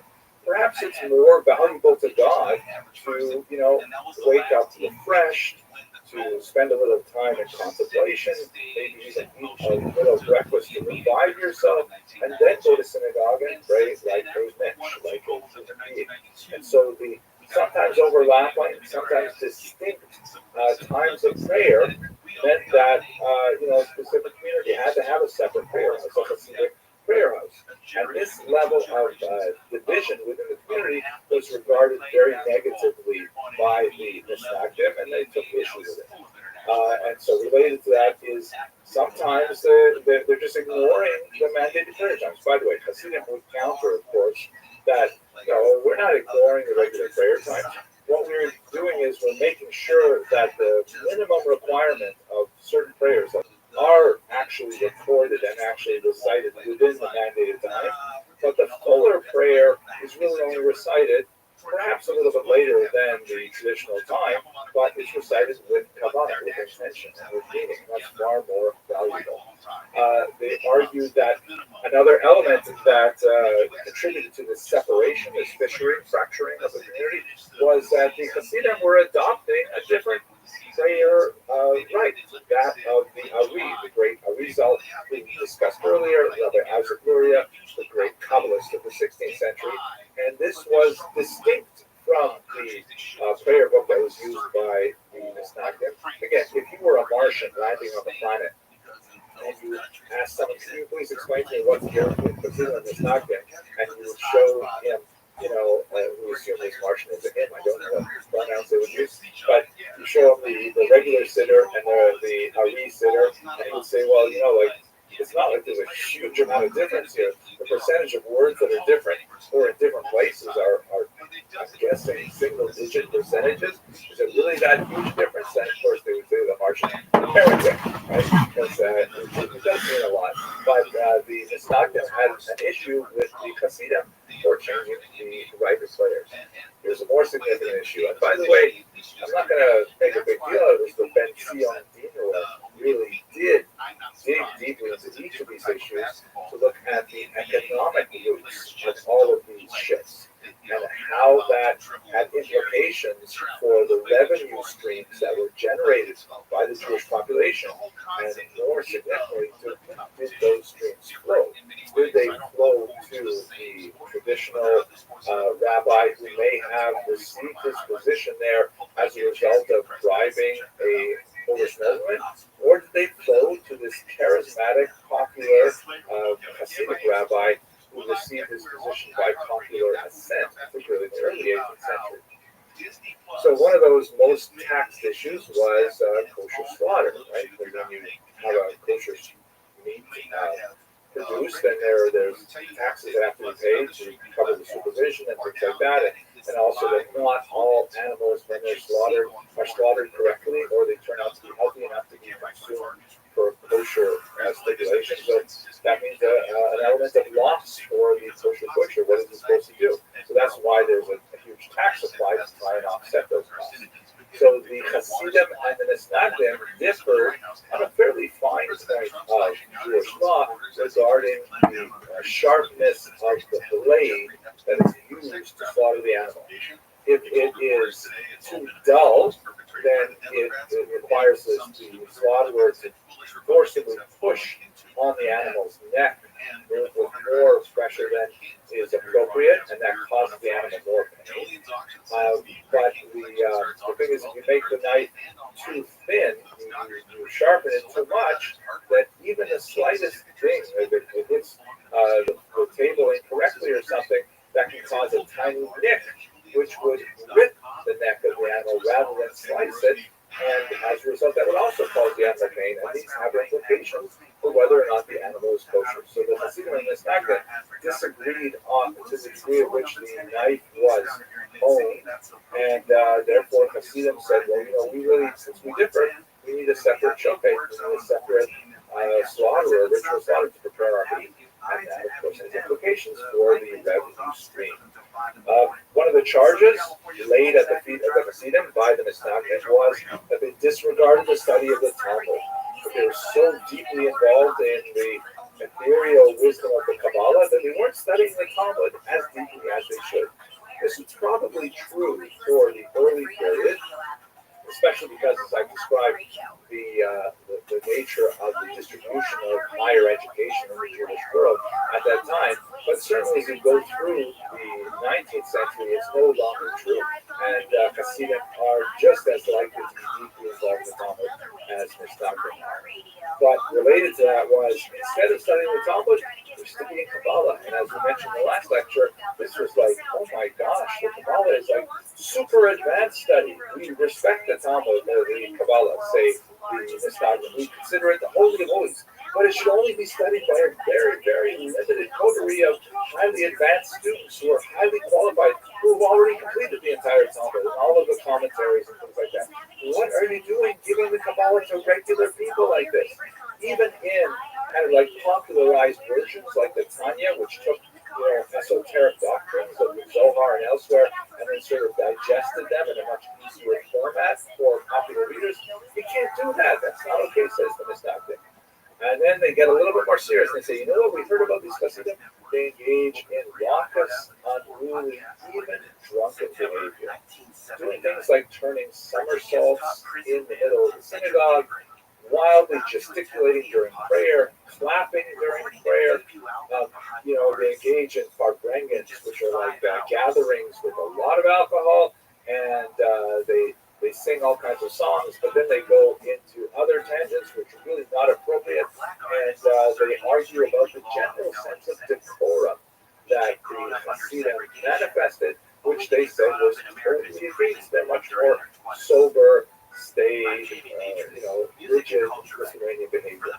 It's kind of interesting to look at Hasidim and Misnagdim today, because they kind of borrowed from each other. Hasidic prayer today is certainly, with some exceptions, there are certain groups that that definitely have some rather unusual practices. But most Hasidim pray today with a lot of the discipline that the Misnagdim were cherishing, and a lot of Misnagdim, on the other hand, can also, shuckle and,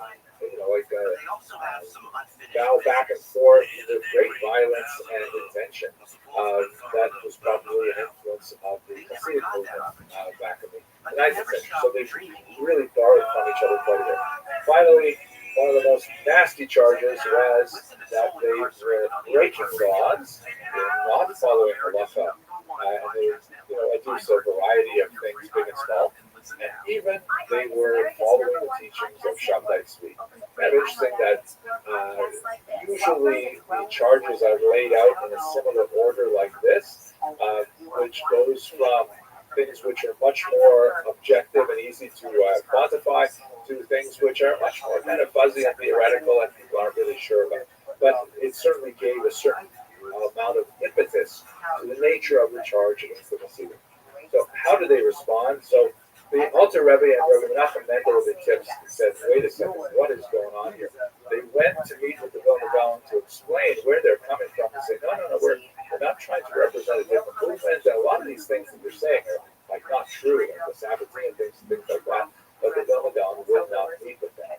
The Misnagdim pronounced a formal ban in 1772 and even burned some Hasidic texts in consequence of that ban. This is, by the way, something that will happen quite a bit in 18th century Eastern Europe. They'll be banning a lot of the Maskilic texts shortly as well.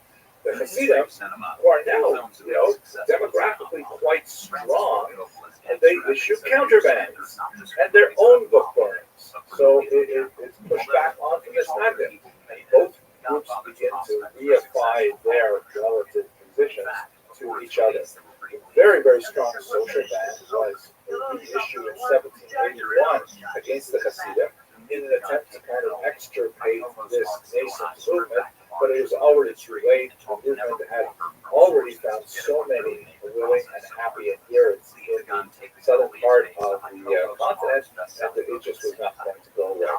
And perhaps one of the most focused moments of the dispute was when a particular rabbi in the city of Tzins, a traditionalist rabbi, lost his position to a Hasidic candidate in 1794, and then this Tzins rabbi took the drastic step of going to the secular authorities, the Russian government.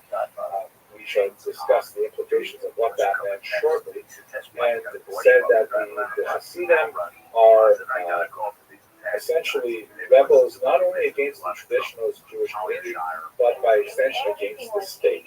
They represented a disruptive element in Russian society writ large, and they had to be controlled. And as a result, the Alter Rebbe was arrested and interrogated. He was ultimately released, which forms one of the many release from prison holidays that you'll have in the Hasidic tradition. But by this point, the movement has really bifurcated from the Misnagdim. It was very difficult to repair relations, although that would be coming maybe several decades away. So the Misnagdim, during this period of the late 18th century and the early 19th century, are seeking to define themselves primarily in opposition to the Hasidic movement. This is one of the great centers of the Misnagdim movement. It is the yeshiva of Volozhin in the northern part of the region in Lithuania. It is perhaps the greatest of those yeshivas. It was founded by the principal student of the Vilna Gaon, Rabbi Chaim of Volozhin. So what did they emphasize? The Misnagdim said, okay, we have to define ourselves well in our revolution of tradition, our rebellion of tradition. We have to refine ourselves and define ourselves against the Hasidim. So what do we believe? First of all, we believe in text, right? They said, you know what? All this stuff, these stories, these maisalach, these drinking parties that are disguised, say the Misnagdim, as religious gatherings, that's not for us. We're all about what does it actually say here in this book. So a tremendous amount of emphasis devoted to really re-emphasis, re-energizing of emphasis on the Talmud itself, on its commentators, and so on. So really huge commitment to the text. And in fact, in common parlance, when a Litvak says that someone says a Torah, an interpretation of some Torah passage, and it's kind of like sort of stretched, then people might say, well, that sounds a little bit Hasidic, meaning it's not really true, it's kind of like inventive and maybe clever, but it's not the real deal. What does it actually say? That's what we want to know. That's kind of like a more of a Lithuanian cultural orientation. The Talmud in particular is elevated as the text, bar none, of the Lithuanian tradition. But that does not mean, and this is not something new, this is kind of a reinforcement of something which was true prior, but it receives even more emphasis, much more strength in the community. Things like children are taught the Talmud earlier, are expected to reach higher levels of Talmudic study as a result of this cultural orientation and so on. But that doesn't mean that the Kabbalah is ignored. As I mentioned, of course, the Lithuanians revere the Kabbalah. So they say, okay, yes to Kabbalah, but very, very carefully. And in one of the most fascinating books of the Mishnagdic tradition, something that really affected my life deeply, Rabbi Chaim of Volozhin writes this book, the Nefesh HaChaim, the soul of life. His first name, of course, is Chaim, so it's also the soul of Chaim. And this is, in many ways, the Mishnagdic response to the Tanya. The Tanya, deeply dipping into the wells of Kabbalistic wisdom and offering a book for a wider reading public, proved to be an extremely popular work then and now.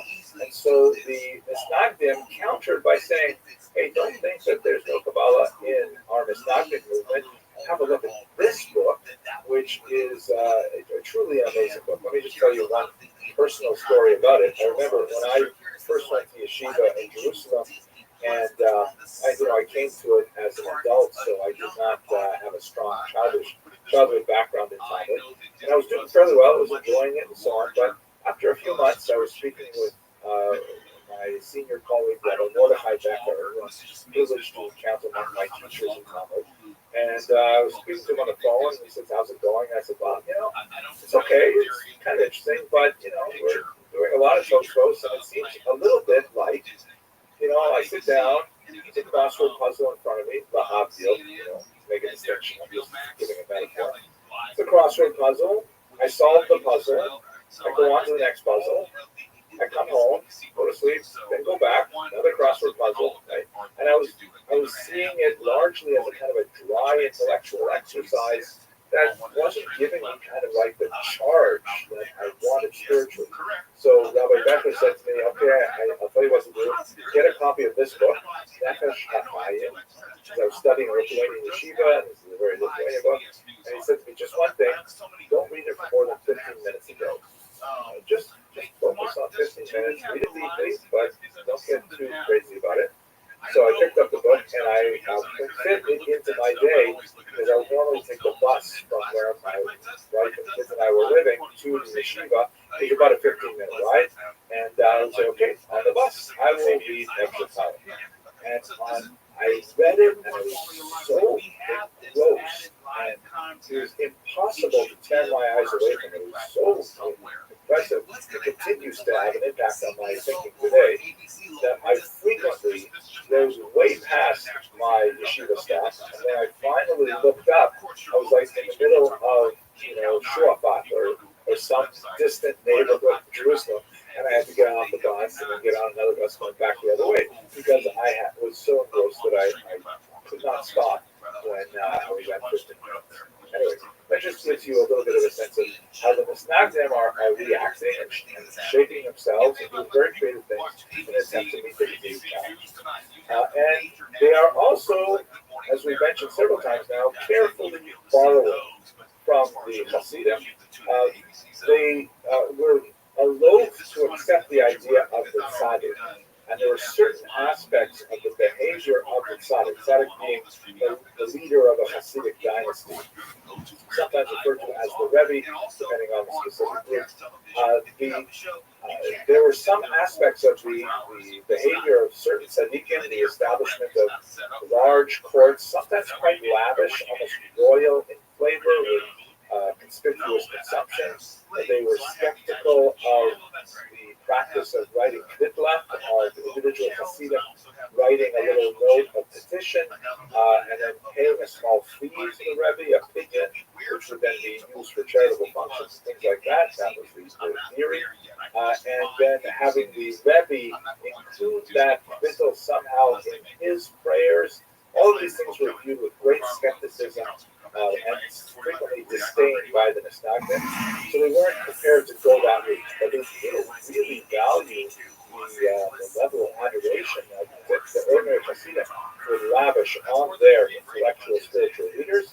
And so the Misnagdim movement also began to move more in that direction, where the Rosh Yeshiva was someone, the head of the academy, was someone who began to receive an inordinate level of veneration compared to earlier periods in Jewish history. So there's again another borrowing from the So we've had a chance to look at the Misnagdim and the Hasidim. There's a strong degree of conflict that deals with the spirit, but now we've got to go to our final section, the third pillar, as it were, of this conflict. Let's look at the period of the Haskalah and the activity of its adherents, known as the Maskilim. So this particular picture is a famous one. It shows on the left the great Moses Mendelssohn, the father of the Maskilim movement, and he engaged in a game of chess with one Father Lavater, who was in a very sad moment in European Jewish history. They had maintained a personal friendship in which they spoke freely and openly, and then all of a sudden Lavater came out with a publication that scandalized Berlin in the 18th century, saying that Moses Mendelssohn has basically indicated to me that if he had his way, he would abandon key elements of Judaism and maybe even convert to Christianity. And so therefore he charged them publicly. He sort of claimed to be outing him and said that he demands that he either convert to Christianity or submit to a debate. Really an unfair kind of thing to do. We don't know the degree of veracity of whatever they actually said to each other. But Moses Mendelssohn was scandalized by it, refused to participate in the debate. He later wrote some very sophisticated works, including his key work, Jerusalem, which is a defense of Judaism and a repudiation of Lavater's charges, so much so that the figure in the background, Lessing was his name, correctly, wrote a dramatic work called The Three Rings, I think it was called, in which Mendelssohn was likely disguised as a wise king who somehow managed to mediate between the three great things. But let us go to the historical roots of the Haskalah. We got to go back further again to some elements of Jewish thought that I think really can be traced quite directly to an earthquake that occurred in Ferrara in northern Italy in the year 1570, where one figure named Azaria de Rossi, who was basically a copy editor, a proof reader in the early age of public publishing, not an especially profound scholar at that time, but there was this horrific earthquake in his town of Ferrara that required all of its population to decamp from the ruined city, which was still being affected by aftershocks, and live for a period of time in the fields outside the city. Outside these fields, a lot of populations that didn't have a lot of time for open-ended conversation suddenly came into enforced contact with one another, and Del Rossi had some remarkable meetings with some Christian monks. And in that context, he learned a lot of really really cool things, was able to identify that they had access to the letter of Aristeas, which he was able to identify. Really some phenomenal things, and they had very, very effective conversations about a whole range of scientific, theological, and other aspects. And kind of like worked into the way of thinking that we see in Maimonides of accepting truth from whoever speaks it. He came out then with a great book called Neo Einayim, which is in many ways the first really maskilic book that advocates for the greater appreciation for what non-Jewish culture has to offer, and this will prove to be an extremely influential book. Then we have to add to it the Portuguese Jewish diaspora, which we discussed in the previous lecture. Jews who had already been soaked in Christian intellectual traditions and had ipso facto a kind of flexible view of identity and varying perspectives. And then they finally reclaim their Judaism in their far-flung diaspora. They bring a very different ways of thinking to both the Old World and to the emerging New World, where there are a lot of Portuguese Jews living as well. So by the time you get to the 18th century, you have figures like Moses Mendelssohn, who personally, he represents kind of like a formative liminal figure between two periods. He himself was scrupulously observant. He was a halachic Jew in the full sense of the term, and he never deviated from what we would call today, the term is anachronistic, but he never deviated from Orthodox status. However, he managed to attain unprecedented heights in Enlightenment culture in Germany. He mastered the German idiom of the day, which was not that common among Jews who were speaking primarily Yiddish, very closely related to German and can be understood by a German speaker, but kind of has the patina of a medieval peasant dialect to German of the era. And not only that, he mastered to the level where he was actually able to engage in high-level literary discussions. Engaged with Immanuel Kant in literary essay competition, in which Mendelssohn fared actually very well, and he was regarded as something of an anomaly. That here was a Jew, which Christian society largely regarded as being backward and primitive and having very little cultural merit, but he was able to really contribute to the highest levels of European culture of the day, and so he was widely regarded and celebrated by German liberals in particular, adherents of the Enlightenment tradition, and one of his principal arguments, both in his own person and in his writings, was that the artificial boundaries and limitations that are placed on Ashkenazic Jews in Germany should be lifted. The term that would be used for this is emancipation. That's an American term that's widely used in historical literature today. It isn't really emancipation like freedom from slavery, because Jews were hardly slaves at this time, but they were laboring under a huge body of varying restrictions, some of them which were quite anti-Semitic in nature, restrictions on residency, restrictions on what fields they could enter, economically, restrictions on higher education, numerous, sometimes humiliating restrictions like the requirement to take a special oath, because if they were called to court, their word was not accepted, and they had to have a special, special text, sometimes with humiliating rituals that went along with it. And so Mendelssohn argued that all of these things are backward and irrelevant and should be dispensed with. For our purposes, because we're really focusing on the question of engagement with larger society and the intellectual exchange, he argued that Jews should be accepted into the intellectual streams of discourse of his era, and that was his principal thrust of his raison d'etre. Now, as the movement progressed, many of his followers would not accept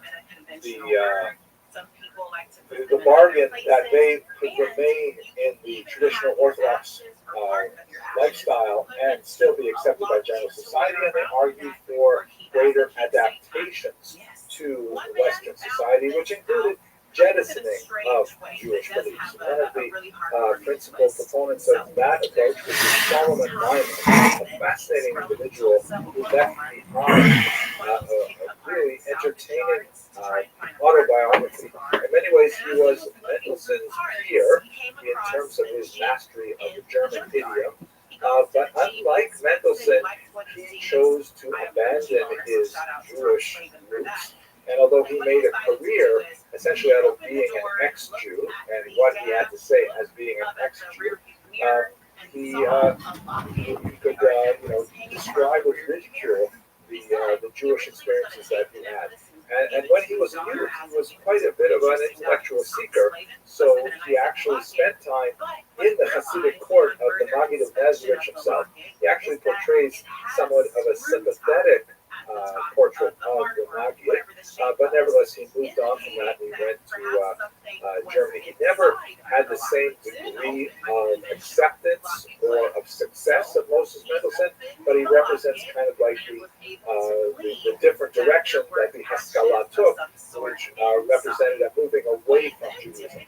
Mendelssohn strived with limited success to create a movement that absorbed some elements of Western society without abandoning Judaism, but it was a very strong movement, the Maskilim, who simply said, you know what, it's too difficult. If we really want to get into Western society, we have to give up our Jewish identity. So in Western Europe, this was perhaps most well illustrated by a fascinating moment in the late 18th century, which really brought Mendelssohn to the fore.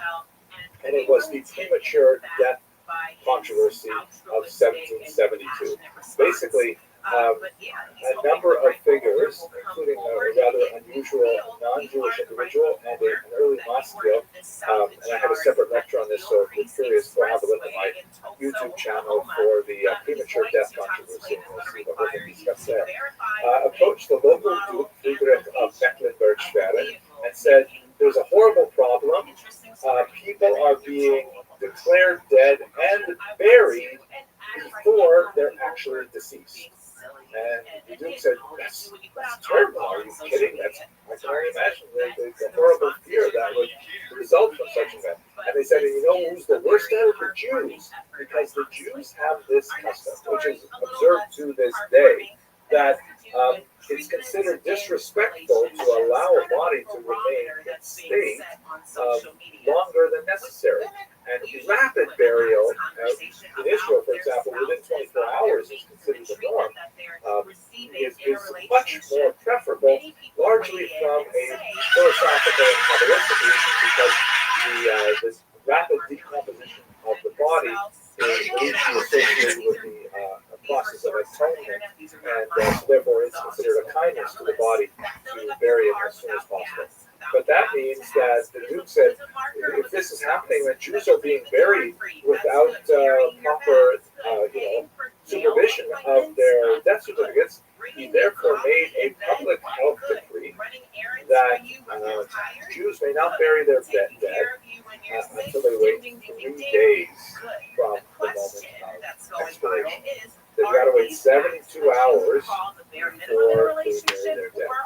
By the way, the image that you're looking at here is part of a whole host of really unusual devices that were sold not only in Europe in the 18th century, but into America well throughout the 19th century, of like emergency signal that you're not dead devices, like this coffin that shows on the left a man lying in his coffin in some kind of deep coma, but when he wakes up, as you see in the picture on the right, he squeezes a little bulb and his flag goes up. In other versions, there's a string and he can ring a bell, and people will be alerted to the fact that, hey, there's someone who is prematurely buried, and they will go pick them up.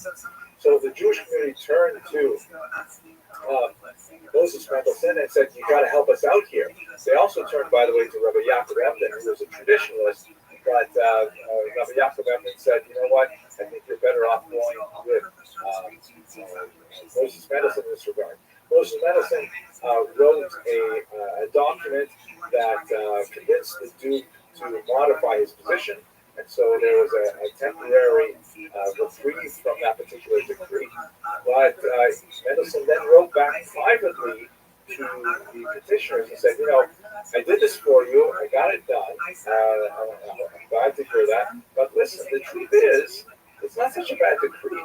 I mean, the risks to public health of premature burial is pretty awful. And he pointed out that Jews had historically practiced a kind of delayed burial, as you see in one of these catacombs. I believe this is from Beit Shan in northern Israel, but we have them in Europe as well, in Italy, for example, where Jews would practice kind of like shelf burial, and then in some cases they would actually return to collect the bones after decomposition occurred and rebury it, reinter it in a family crypt. There's lots of ways in which Jews practice burial. You don't have to necessarily do this 72-hour thing or this 24-hour thing. And he pointed to use science and the Torah, the history of Torah and tradition, to say that, you know, we actually got it done this time, but I'm not sure we should really be interfering with public health dictates like this. We should be more engaged in civic society. We should be, you know, part of Germany itself. Even though they don't recognize us as proper Germans yet, we should nevertheless demonstrate to them that we can be proper Germans. Now, sometimes, perhaps in the vein of Solomon Lyman, this went really far. And one of Mendelssohn's students, David Friedlander, shown here, you know, in their long struggle to receive emancipation in Germany, which, by the way, in France was delivered almost immediately.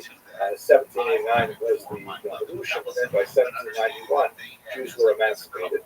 There's obviously a lot to say about how effective that was, given the Dreyfus Trail 100 years later, but I don't want to go into France right now. Let's turn to Germany.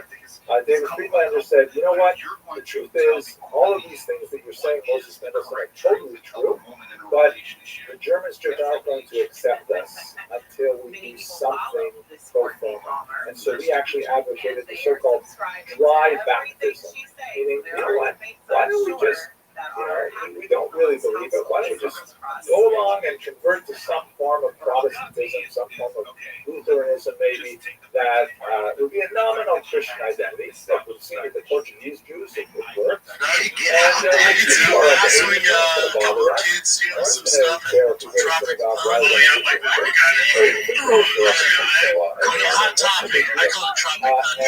That's not my topic. I saw some kids at Hot Topics.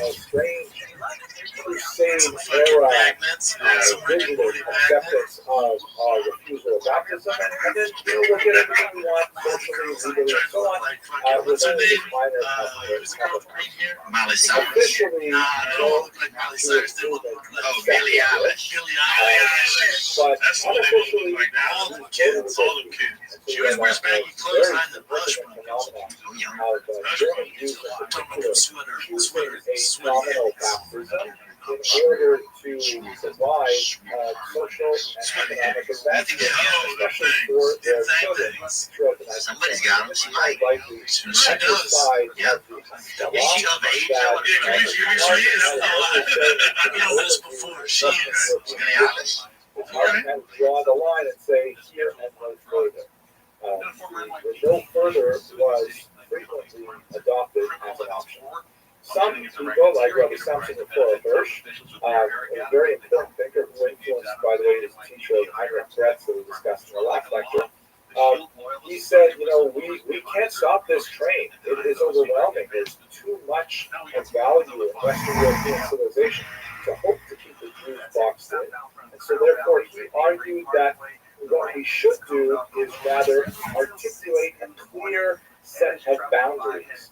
What are those things that Jews may sacrifice in adapting to Western norms? And what are the things which are sacrosanct and must be maintained? And so he actually developed a form of what would later be called modern orthodoxy, meaning it was both modern, Western European, and engaged in society and so on. But at the same time, it was orthodox, keeping fast to the core tenets and mandatory behaviors of Judaism, carefully shaving off those practices which were felt to be particularly customary in nature and historically determined and of little theological value, but steadfastly defending those elements which were nevertheless mandatory for Jews. By the way, many felt in the era that Samson Hirsch, Rabbi Hirsch was looked a little bit too modern with this image, so you'll see versions of the same picture where he has a much more healthy kind of like, that's really an Orthodox view there, don't go with the other one. That's basically what's happening in Western Europe, right? The Ashkenazim of Western Europe are having difficulty finding that space where they can maintain their Jewish identity without completely submitted, sometimes in a very slavish way, to European norms, including conversion. And a smaller group, sometimes with great internal dissent, separated from the rest of the It's better being up front. Is it though? Yeah, I think so. You gotta buy them a perfume or cologne. Not take too much time. You gotta smell yourself. Think about you. There's a difference in the population density of Jews in Eastern Europe. In Western Europe, it's a fairly thin number. You can see lots of yellow numbers here, which is 1 to 4% Jewish population. But as you move to the east, you're seeing 5, 10, more than 15% Jewish population. That big purple blurb there in Podolia, Bessarabia, is really the heartland of the Hasidic movement, especially in northern Hungary too. You see more purple over there. So the dynamics of the Haskalah shake out very differently as Mendelssohn's ideas move to the east. There's also a huge difference in the political context. Whereas in Germany, where much of the Haskalah activity was happening, there was the potential that Jews might be accepted. There was a strong movement of liberal Christians who advocated for that. Christian Wilhelm von Dohm, for example, who said that, yeah, the way we're treating Jews is not really appropriate. We should move forward with this. So there was political possibility for a significant advance of Jews, kind of like a carrot just dangling in front of their eyes. There was a lot in German culture that these masculine Jews revered. The great poetry and Goethe, Schiller, the music, the the philosophy of so many figures, and others. Saying, what?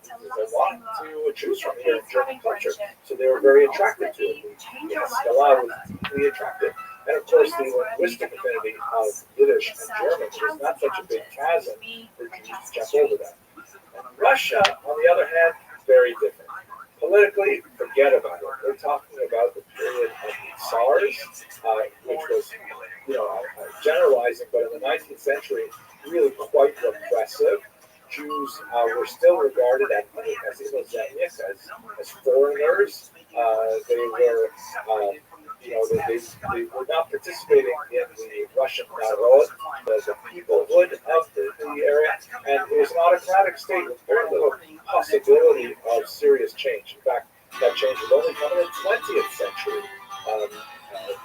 The restriction of Jews to the Pale of Settlement in the late 18th century, that would become quite onerous as we move forward through the 19th century.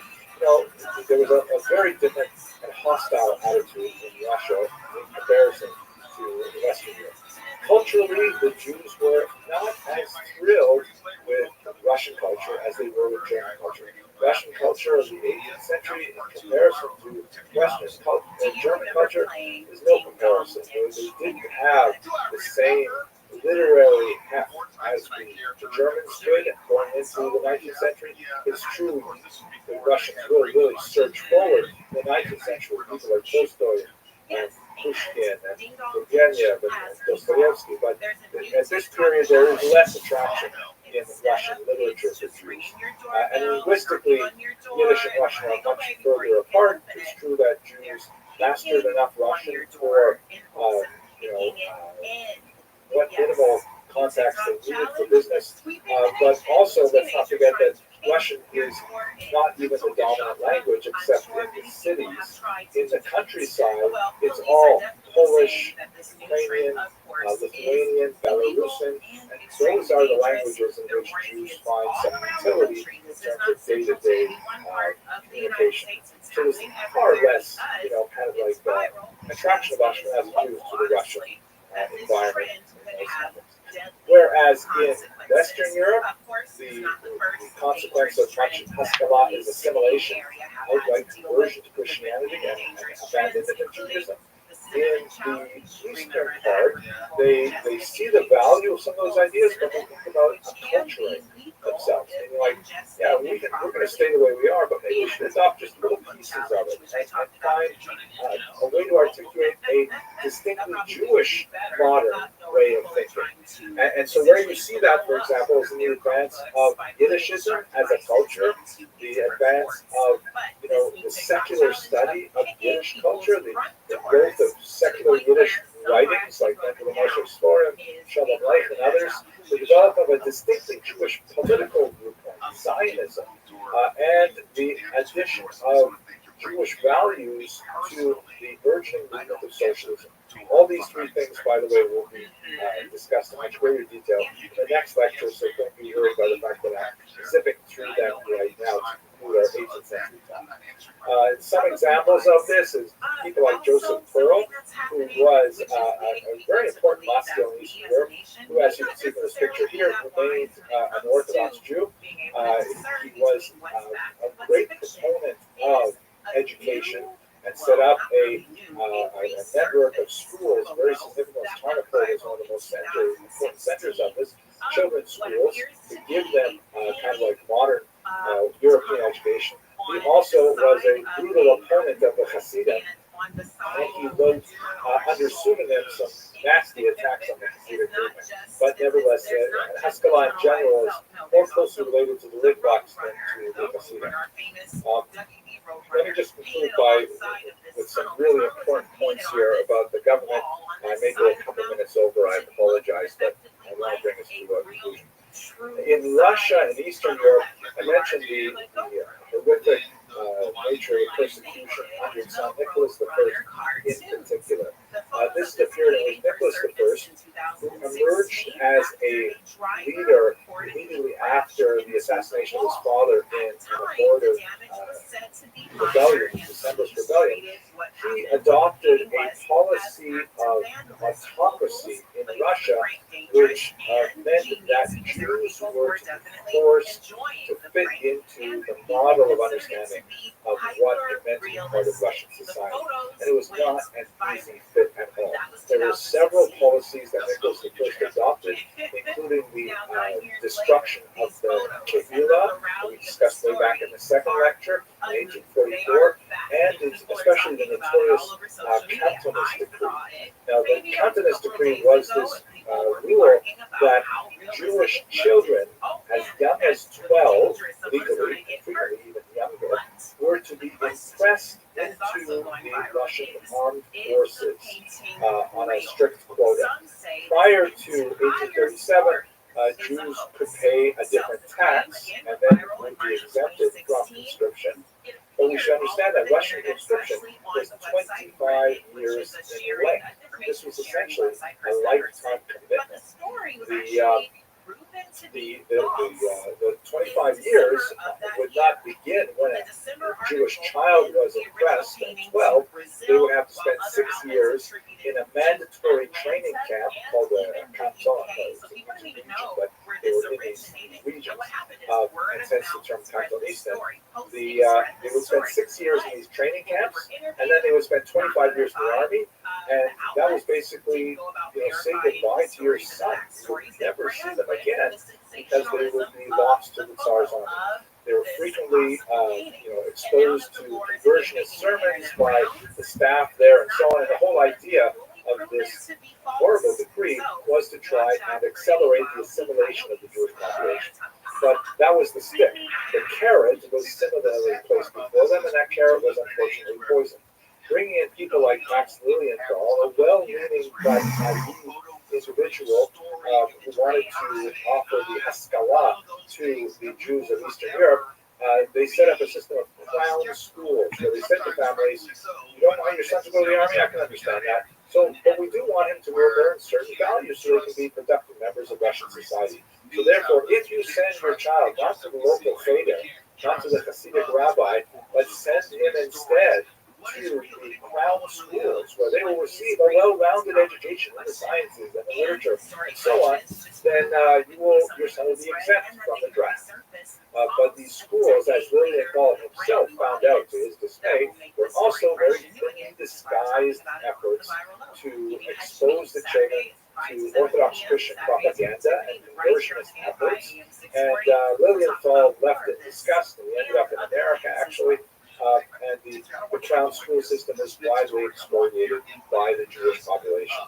But during this period, really 1837 until World War I, Jews were living under some form of this horrific Calvinist decree that certainly pitted not only Jews against the state, but also pitted them against their own communal authorities, because in a diabolical twist, Nicholas I, with his very inefficient government, placed the responsibility of choosing the conscripts on the Kehillah leadership itself, which meant that it was the leaders of the Jewish community themselves who had to apportion those conscripts to the Russian law of death and to decide which Jewish children would be taken away.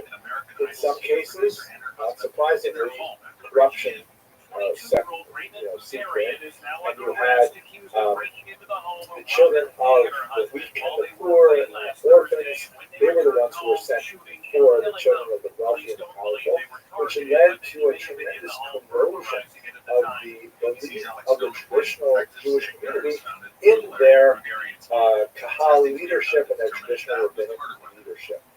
It was a horrible moment in Jewish history when the Jews as a whole felt that their own leaders had betrayed them, and you can see this playing out in the enthusiasm that is being expressed for really quite different movements like Jewish socialism a few decades later.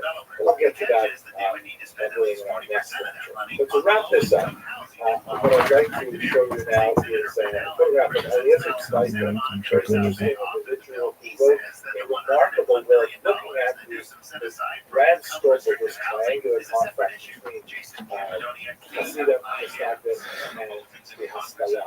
He wrote a book called Shalom Al Yisrael, and in there he wrote, God saw three shepherds, Rabbi Eliyahu in Lithuania to safeguard the Torah, to purify its Talmud, and to oversee its logic and its diligent study. The Hasidim in Volhynia, which was in the south, to marshal devotion and to fan the embers of feeling. And then finally, the great Moses Ben Menachem, that's Moses Mendelssohn, in Germany, and called him to place the cradle of enlightenment in the land of religion. And ironically, what would happen with these three groups is that first the Hasidim and the Misnagdim, who are at each other's throats at the beginning of the 19th century, they begin to make common cause when they realize that the Haskalah, moving in from the west, represents a far greater threat to the values that they hold in common, that they begin to dampen their own concerns against the Haskalah, and one can only see kind of like an incorporation of Hasidic values towards the beginning of the 20th century, which will be more of our topic in the next lecture. But ultimately, these three groups begin to find a modus vivendi with each other that's really more characteristic of the 20th century. When I say a modus vivendi, I do not mean that Jews agree with each other over these very deeply cherished values that relate to intellectual origins in the Hasidic movement, the Misnagdim movement, or the Haskalah, but nevertheless they have realized that there are far greater external threats that are brought to bear on the Jewish people. That means that the arguments are certainly muted when you compare them with the very fractious late 18th century, early 19th century. I'm sorry for going a little bit over time. We will continue with the discussion tomorrow. Actually, it will be on Monday. We'll continue the discussion on Monday, 8 a.m. New York time. It's 1 p.m. Central European time. Thank you very much for your attention and your endurance, and I look forward to continuing this discussion with you next week. A New York Times headline caught my eye. It read as follows: "The psychedelic revolution is coming. Psychiatry may never be the same. Psychedelics are everywhere. Psychedelics, soon be the new Prozac. Investors want it.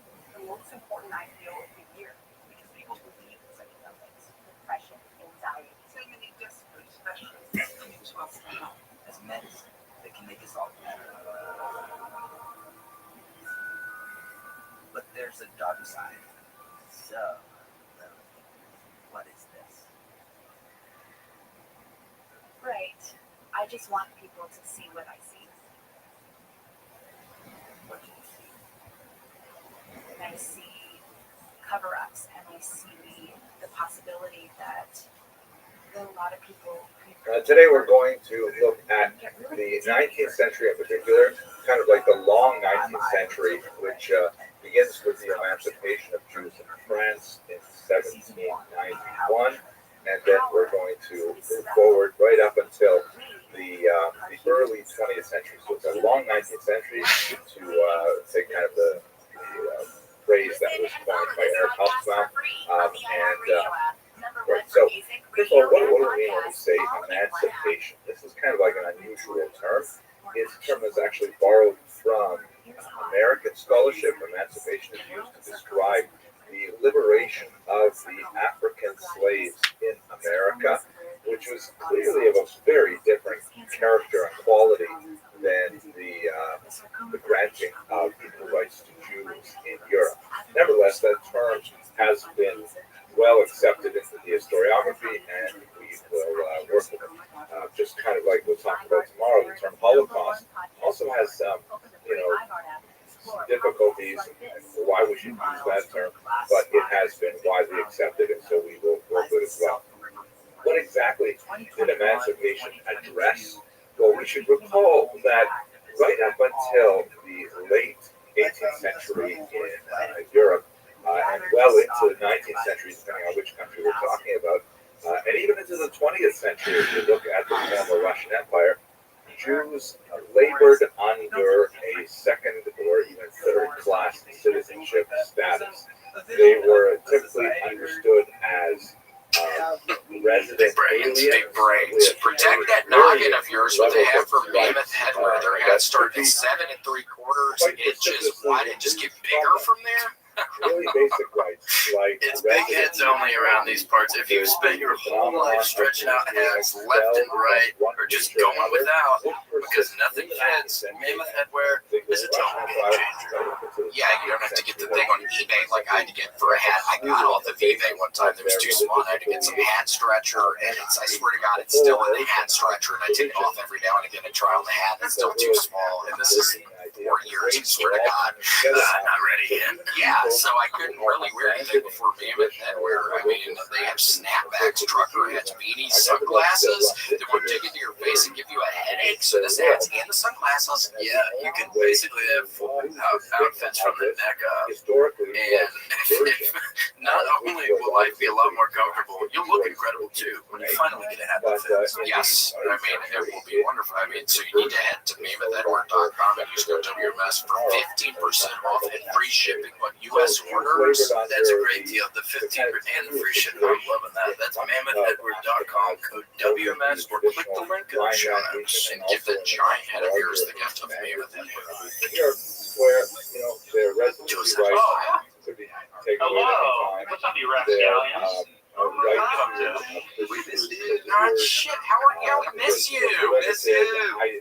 Miss me. This is the first time you've met me. Okay, but we like you already. I saw the post about that William put about Patreon, and I went to it, and I didn't have a Patreon account or anything, so I had to set it up and put my card in and everything. And by the time I actually got the subscription, there was 2 other paid members, and the total was $60.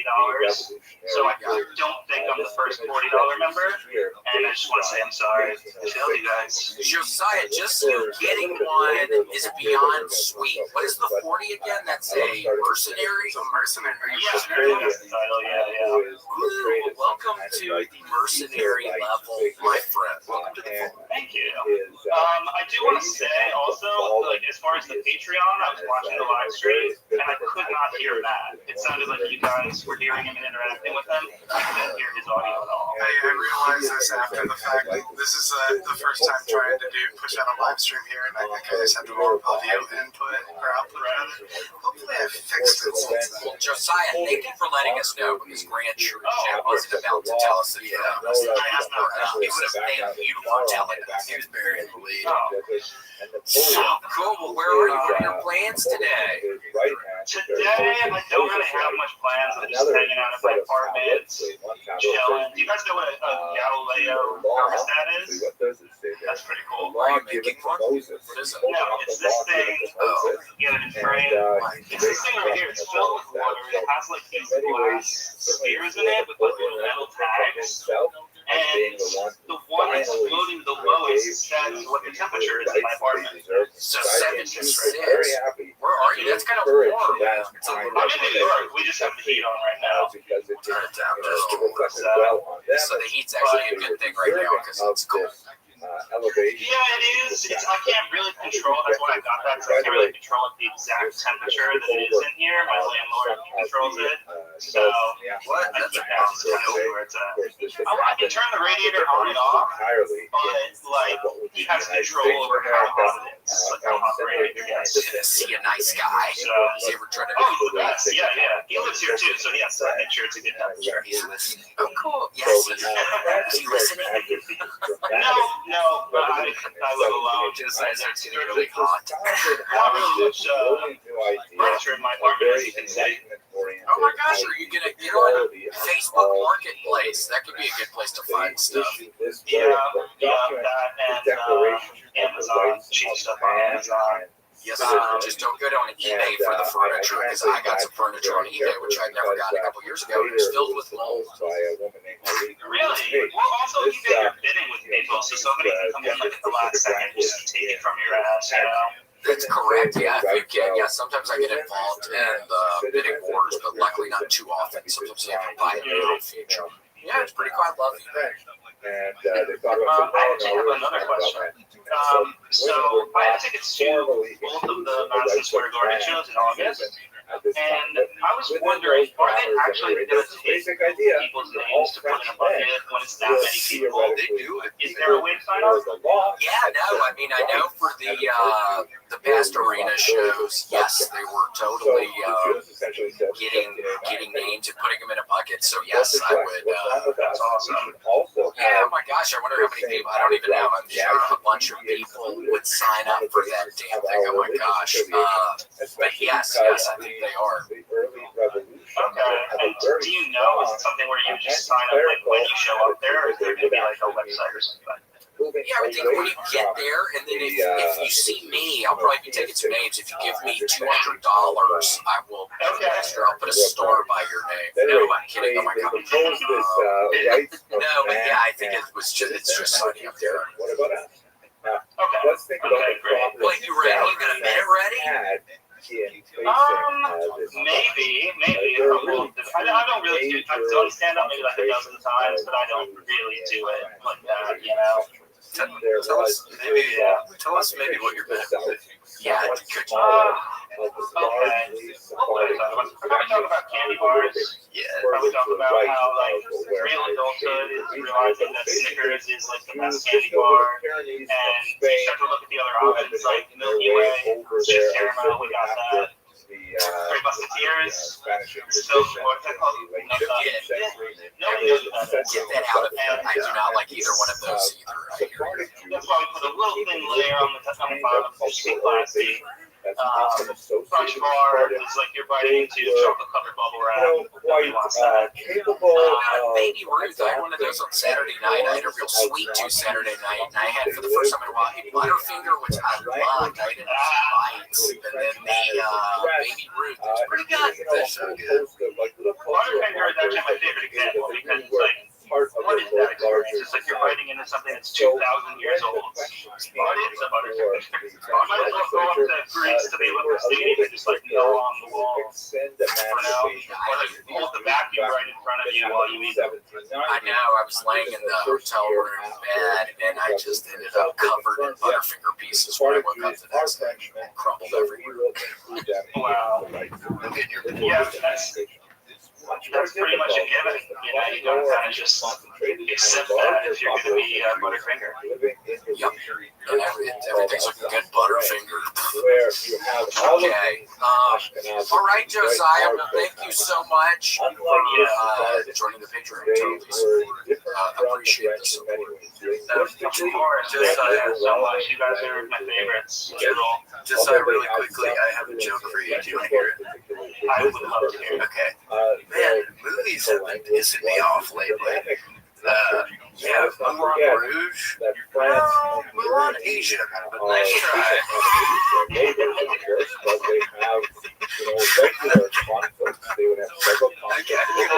allowed to steal that?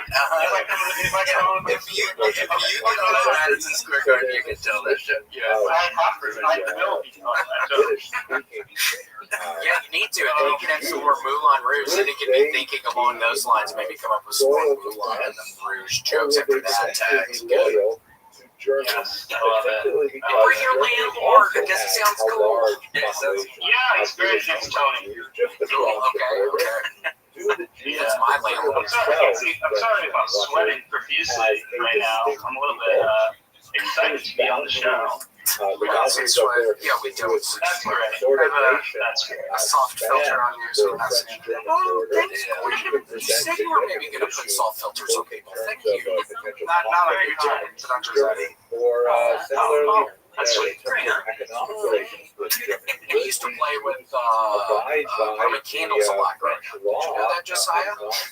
Really? No.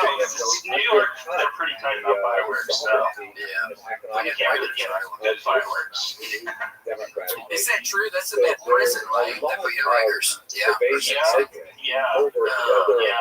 They like forget about people in there, like don't know what cell they're in. It's a broken system. Yeah. Attica, they'll put you in Attica. Is that another one? Attica. Is that the Green Mile? I talked to after that. Al Pacino's. Al Pacino. We love you, Jessica. Yeah, I think you're going to be great. Yeah, I love you guys too. Appreciate it. Yeah, we think you might have what it takes for the mercenary class. It could work out. The rankings I'll be there. I'm structuring it in. It's part of my monthly expenses. Well, get some furniture, though. You do need to get a couple. Get some furniture. Yeah, maybe we should Actually, $40. Yeah, it's just a priority, but a dining room table, sometime. Yeah, we can have somebody over. Yeah. All right, Josiah. Bye. Have a great day. Yeah, maybe we need to have them put in their financial statements for the last quarter, and if they're really broke, we'll send them.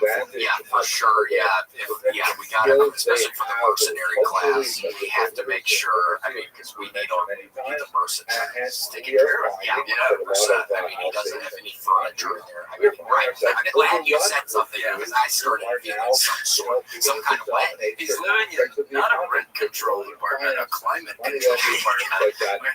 His landlord is able to, at any moment, make him hot or cold, which is concerning. Yeah, he's sweating. The poor guy's sweating. It's definite squalor. Yeah, squatter's rights. So brutal. Gosh. But at least he had that cool down curtain space. That was fun. Cool, and then we also got him to think that you did play with him. Isn't that what you wanted? I think that you did. You did make me feel a little bit cool in there. Here's your background. Some people know where it's at. There it is, and yeah, we got to see if you're applying for the mercenary class. We need a statement.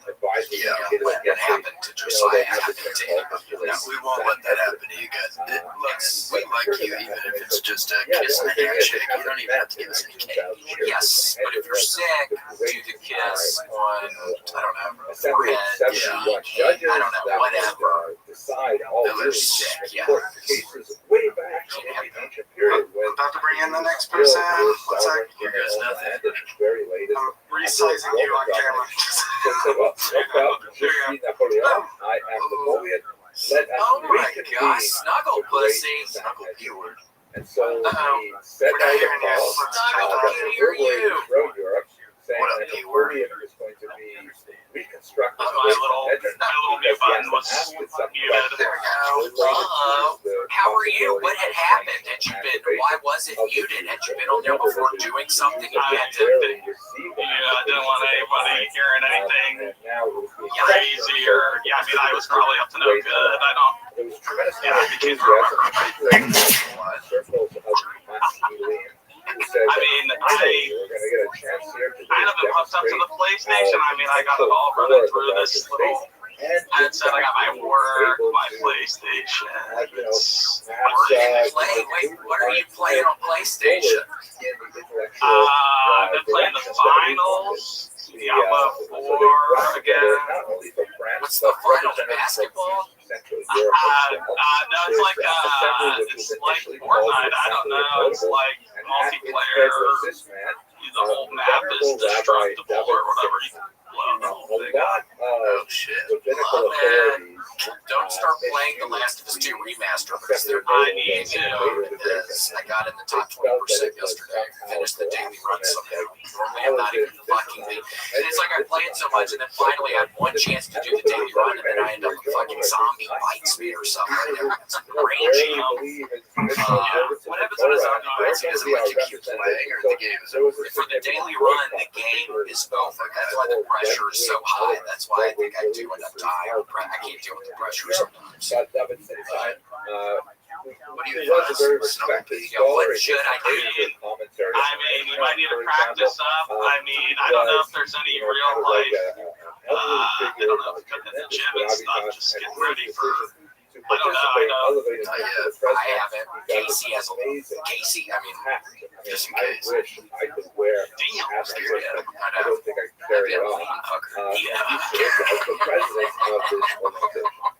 Basically, they met. How's the weather? Oh my gosh, I can't wait. What are you going to dress up as? Any ideas? I don't know.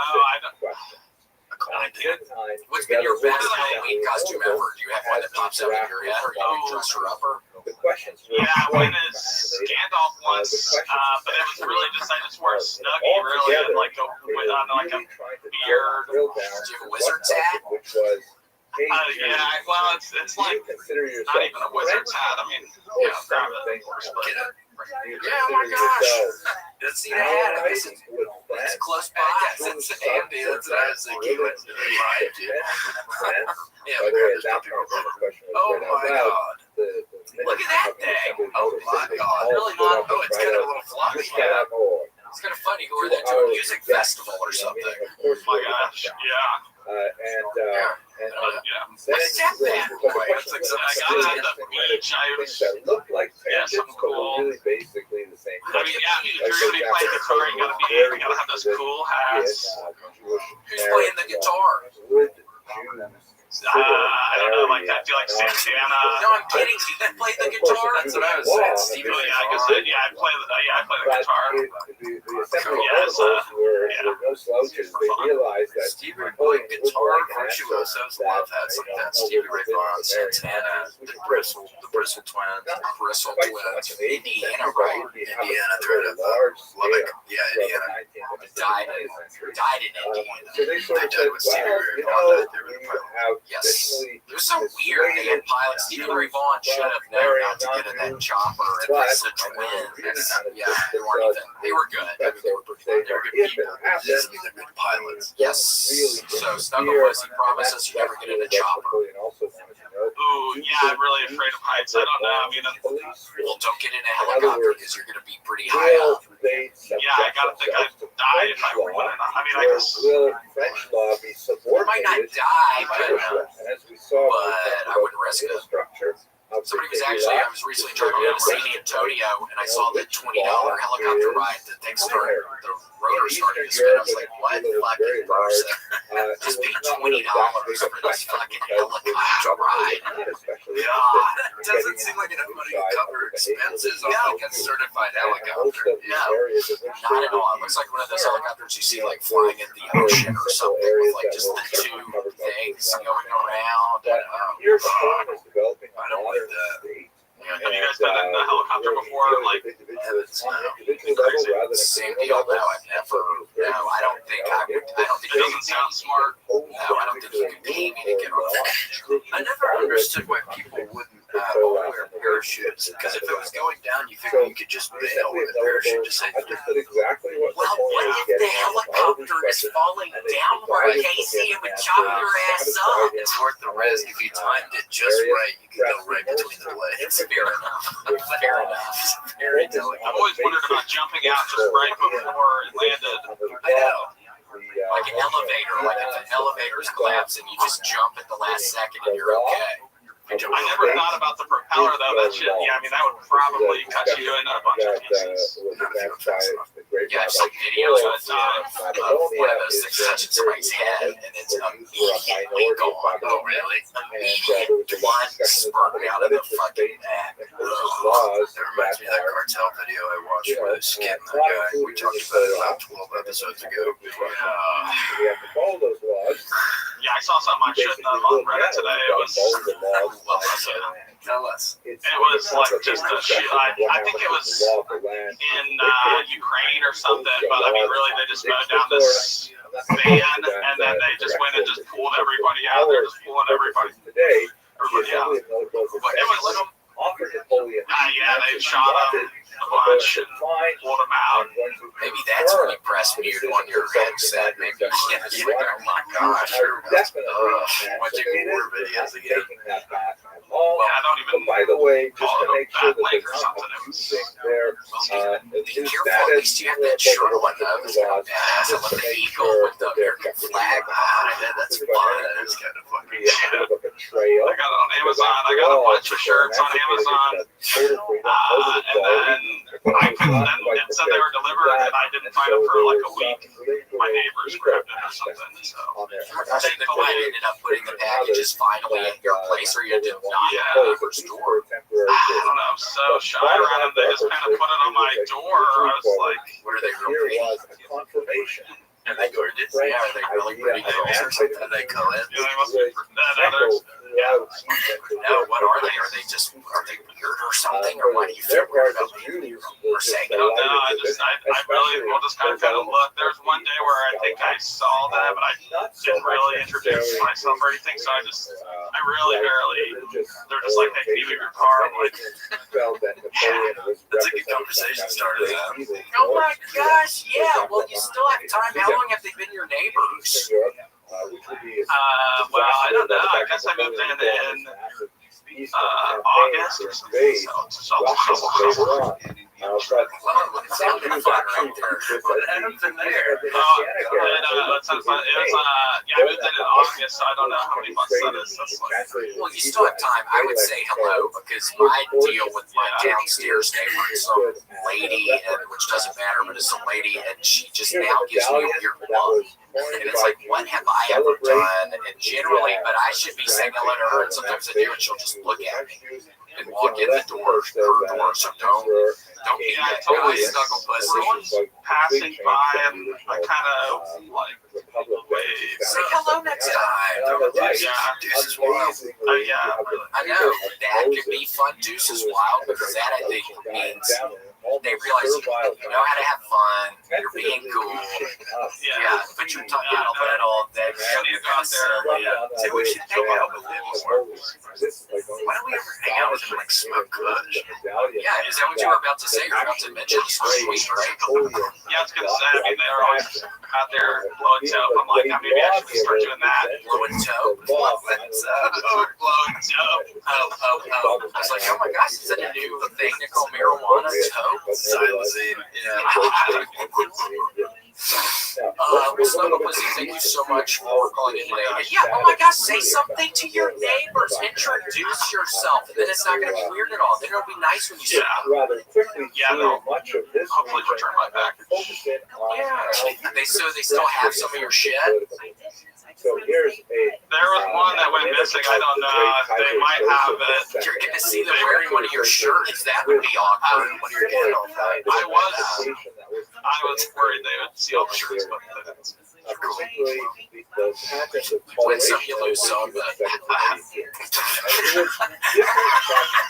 Okay, Snuggle Pussy, well, wonderful to talk to you. all right. Have a good one. Because I do the same thing. It'll be 3 a.m. and I'm Googling like American flag eagle t-shirt on Amazon and one t-shirt with funny logo about blowing past someone on the baseball court. If you ever find what you're looking for, you ever end up getting one of the shirts? Yeah. I haven't pulled the trigger on any and ones yet, but yeah, I mean, I buy shirts all the damn time. My closet's stuffed with shit I don't wear. Privileges to study certain subjects in higher education. Yeah, Graham, what was that noise? Oh my gosh, was that a person? Was that you, Graham? Did I hear somebody? Oh my gosh. Marcus and Janer. Oh my gosh. Hello, Marcus. Can we guess which one's which? Yeah, hold on. Yeah, Casey, what are your thoughts? Are you guys a sight for sore eyes? You guys are beautiful. Look at y'all. Y'all are so sweet and y'all are right next to each other. I love it. I needed to see some love today. I'm seeing some right now. I gotta go scream. As long as they can You guys are a cute couple too. Look at us. That's definitely. I think Marcus was the one screaming. Janet. Are you Jader? Marcus is fine. He's done screaming, so. Okay. Oh my gosh. Well, thank y'all. How are y'all doing today? For example, So good. Here's the funniest thing. I just cleaned Mark's kitchen for funsies, and now he wants to get married. So. Well, I was on a few weeks ago, right after Christmas, and I was just talking about Janer the whole time. So, and then we went and bought tickets to go see you in Tacoma. Oh, cool. Cool. Very exciting. Oh my gosh, so we were messing up. So Marcus, so we're speaking with Marcus. You're messing up. I'm Marcus. You guys are excited for sore eyes. I was tired of that week. How does Grant have it kind of nice in there? What's how is he does? He checks in with us. Leaves a couple jokes and a jab. Cool. Good. Yeah, we told me you're doing me too much credit. I'm coming to Tacoma as well, Marcus. I'm going to be there. Yes. Just for Janer? Just for Janer. Just for Janer. Are you running around the apartment right now, Janer? What's going on? I'm pacing. Here's the thing. Just yesterday, less than 12 hours ago, Jaina rearranged my whole entire living situation, so essentially I was supervising, but it was nothing like it did yesterday. So do you all actually love each other? You didn't know that? Yeah. I don't know if you remember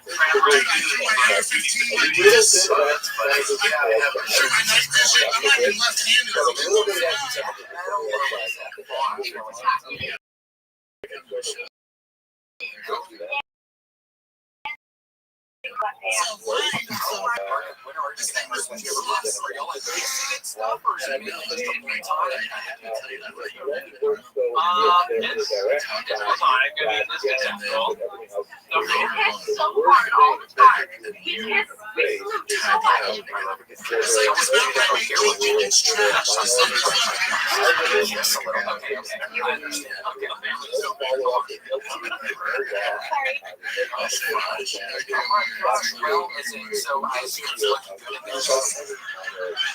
Yeah. the model. Let's see some of your books. Yeah, she trimmed up my plants. Got the monster. Love it. Yeah. It's a cozy little area now, so. Y'all know what books So you have? excited to speak with You you. guys have the books. You have Infinite Jest. Which was perfectly acceptable. Do we have books? Yes. Tell me about Sorry. it. Yeah. Do you want to hear about the books? Tell me The your books you idea of got. French quality was quite I have a lot of picture books. I have books with shoes, pictures of shoes in them. So we'll have over the course of the 19th century, Go to your sneakerhead, yeah. Yeah, just I can't afford to buy every shoe in the world, so why don't I buy a book so that way I have all the shoes in the world? You know, Fair enough. I totally understand it. A book will last longer than shoes. Picture last lifetime by such true. wells It's of true. liberalism. Well, shoot, how was Tacoma? Us in Washington, we call Tacoma Compton, so I hope that, I mean, you're safe, obviously, so. Here's Spokane, you mean? Spokane, not Compton. They call it Spokane. Great thing you Tacoma, sorry. Got my wires crossed there. Yes, Spokane. Yes, Spokane. What is it called again? Spokane. Yes, Spokane. Yeah, there was a cool waterfall. I smoked some dro by the waterfall at one point. That was fun. There's a wonderful pancake place. I think it was called the Original Pancake House. Oh yeah, and it was wonderful. They had a sourdough mixed in with buttermilk. That's interesting. I swear to God, it was. I got blueberry was the second day original. It's the first day. But maybe I like these. It was just the best pancakes I've ever. Wow. Yeah, it was really nice. But yeah, it was fun. An hour ago. Wow. Yeah, I don't know what that would taste like on my palate. I'd have to try it. I fried. Do you like sourdough as much as the next guy? Then I think you would like it. If you were not a sourdough, what I talk about, like I hated sourdough, I hated olives, but now I kind of like some. But yeah, at that point in time I tried it, I would spit it out. You weren't ready for it. No. I tried something new, not last weekend, but the weekend before. Was a peanut butter jelly burger. What is that? Peanut butter jelly on the bun? Yeah, it was just like a smashed burger with bacon, cheese, and caramelized onions. And in there was peanut butter and jelly. Delicious, I'll say. I'll get it again the next time I go. So and that's so interesting. That's what the kid makes everybody eat. Do you remember the Twilight Zone, the movie? Oh, no, it's a movie. Sends people to the cornfield. Yeah, the little kid who sends people to the cornfield. He makes his family eat his peanut butter and jelly burgers. But they make it sound gross, but you made it sound really good. I'm sure it's delicious. But yeah, that little kid is so bad. And he ends up, smelling people to the cornfield, to the cartoon world. The sister dies. So your sister dies in the cartoon world. She's running from the dragon. A piece of blood comes out. They used to scare that out. Yes. Okay, but luckily yours was much better. Yeah, that was actually in Tacoma. So while you're in Tacoma, you get one of those burgers. Yeah, so 571 Grill is a beautiful restaurant. So we're good. If we have somebody else today, Your birthday. wait. Did you buy a really special outfit just for your show? Yeah. Cool. Well, this is going to throw me off. So the pressure's going to be on too much. All right, well, very nice to talk to y'all. Oh, you too? Yeah, thanks so much for bringing me into this conversation. You guys are just so fun to look at and talk to. Well, thanks for coming into the conversation. The least we can do, Marcus. Yeah. I'm so excited to see you guys on the 23rd. Plug your show for you at the Tacoma Comedy Show. Hell yeah. We're going to be there. Get tickets. Yeah. Casey, congrats to you on regular shit, man. That's incredible. We're so excited. Oh, thank you. It's going okay so far. I'm excited. Thanks, y'all. It's been cool. Yeah. I know it's been great. I know we have to. There's one tonight. Yep, we're coming out tonight. Oh, yeah. Really? Yeah. You guys ready? Bringing Grimace out? We'll see. Yeah, my first one. So this is my first one doing the minute at the beginning, and I don't want to spoil anything, but it's a little bad. So don't judge me on that. It's actually kind of funny. It's just like what finding out. Yeah, I just remember thinking, oh, this is new because I haven't had it not go great, and I went out and it was like totally silent. I was like, oh, okay, maybe I'm bad. We'll see.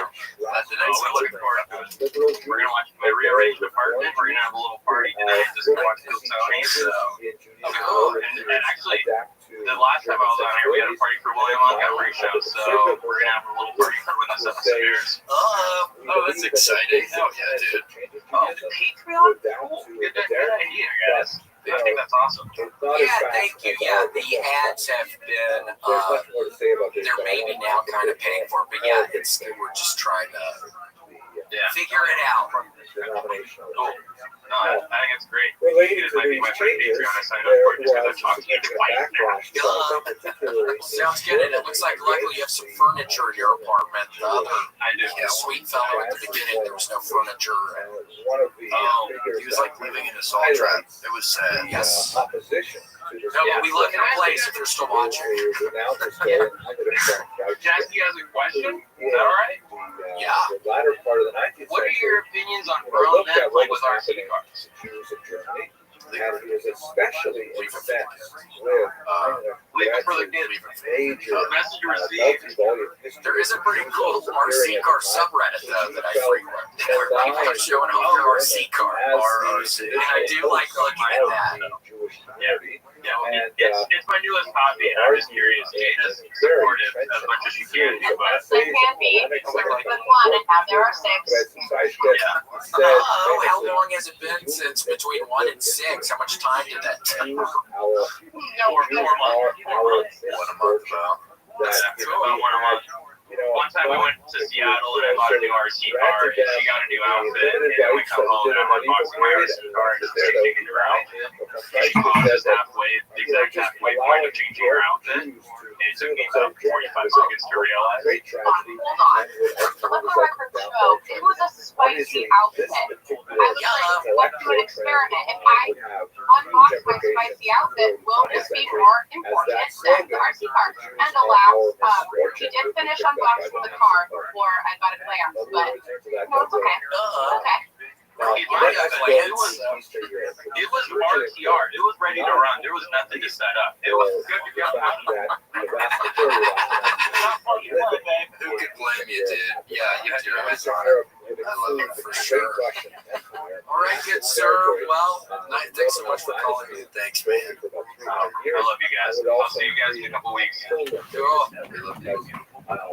Hey. Swallowed up by its neighbors in the late 18th century, and the largest single I couldn't tell. I know in the last part about the outfit, the saucy outfit, implying that he should be paying attention to the spicy outfit implies kissing. Yes, she kissed him on the neck.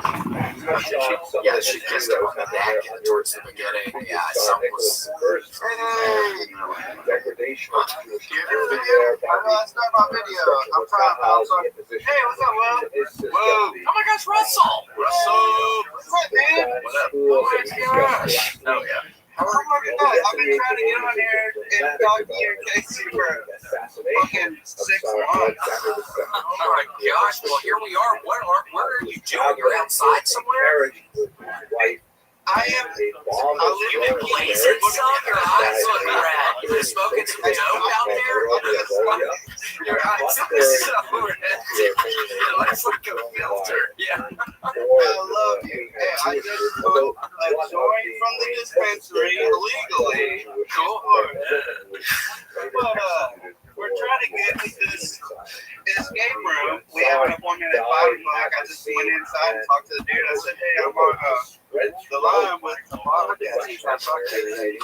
He's like, hurry up, dude. He's like, hurry the fuck up. Oh my gosh. Like, we're not going to be able to get into the fucking escape room. And here we are on the podcast. Well, be careful because he might make it so you can't escape the escape room. He might get this and trap y'all fucking inside. If being high in an escape room and being trapped sounds scary. You're braver than I am. Holy shit. If it closes before you get out, you have to stay in there until it opens again. Yeah. Don't say that. Sorry, Rusty. Don't they didn't make us sign anything that said that. So they made y'all sign some stuff? Well, they're going to. We haven't, but they're going to. It's been done before. They don't one of They make the it sound something we don't read it. in historiography. So if you've already been, are you going to know how to escape? That, you know, for a long No, time, we've one of been to the same one, but they have like Russian different Empire routes, actually like different Scenarios. Okay. What is the scenario you're going to today? Papa's spooky study. Papa's spooky study. But our Cool. Be careful. Hopefully it's not too scary. Is this in Key West? Yeah. We left the keys where I knew last year. Give me a second, I'll figure out how to escape it for you. That sounds like great. They don't want to stop. Don't give them any clues, man. Don't. Yeah, they don't want spoilers. Stop. There's a picture of it. You gotta help us out a little bit, dude. We were almost like on the verge of the last episode we did. Oh, the last escape room, y'all almost broke up. What does it just get real stressful in there when you can't figure out what's going on, I guess? It is so stressful. It's literally How much does it cost? 30, 40 bucks a person. Cool. Okay. That's not bad. It's about working together. I mean, that's kind of the whole point of the escape room is to get you. Yeah. Cool. Well, maybe today y'all will get it done. Yeah, you got your mind right with the weed. That's funny. Smoking that before the escape room. Let's get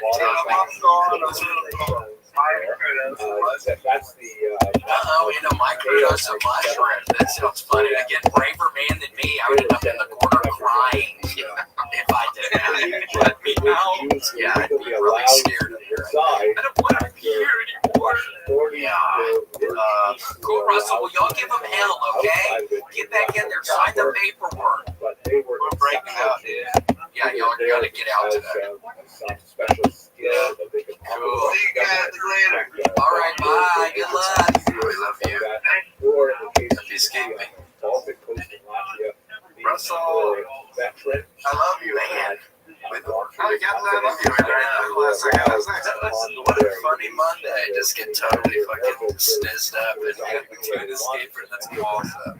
Yeah. It sounds like the keys in the typewriter. Okay, well, if you stay someplace in the typewriter. In fact, here, look at this. There's a key.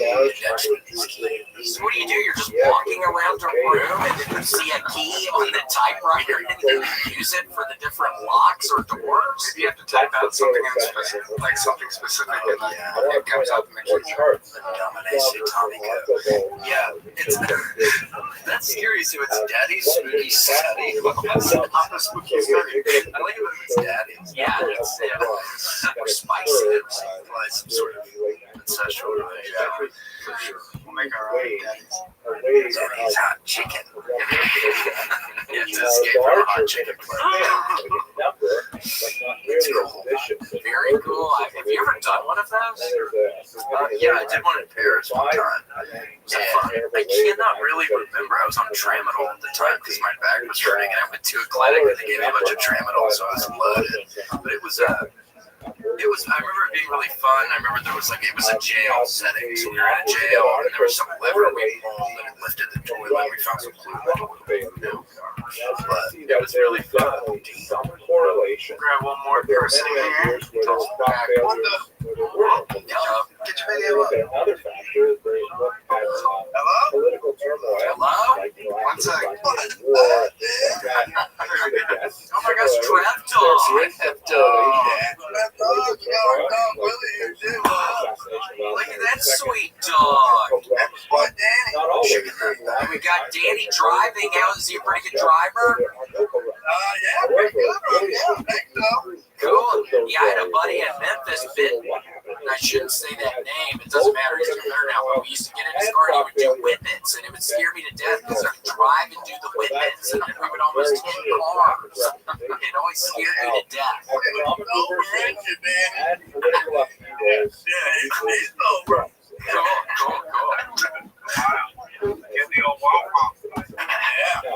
Where are y'all going? We're on a road trip. We're going to Tennessee.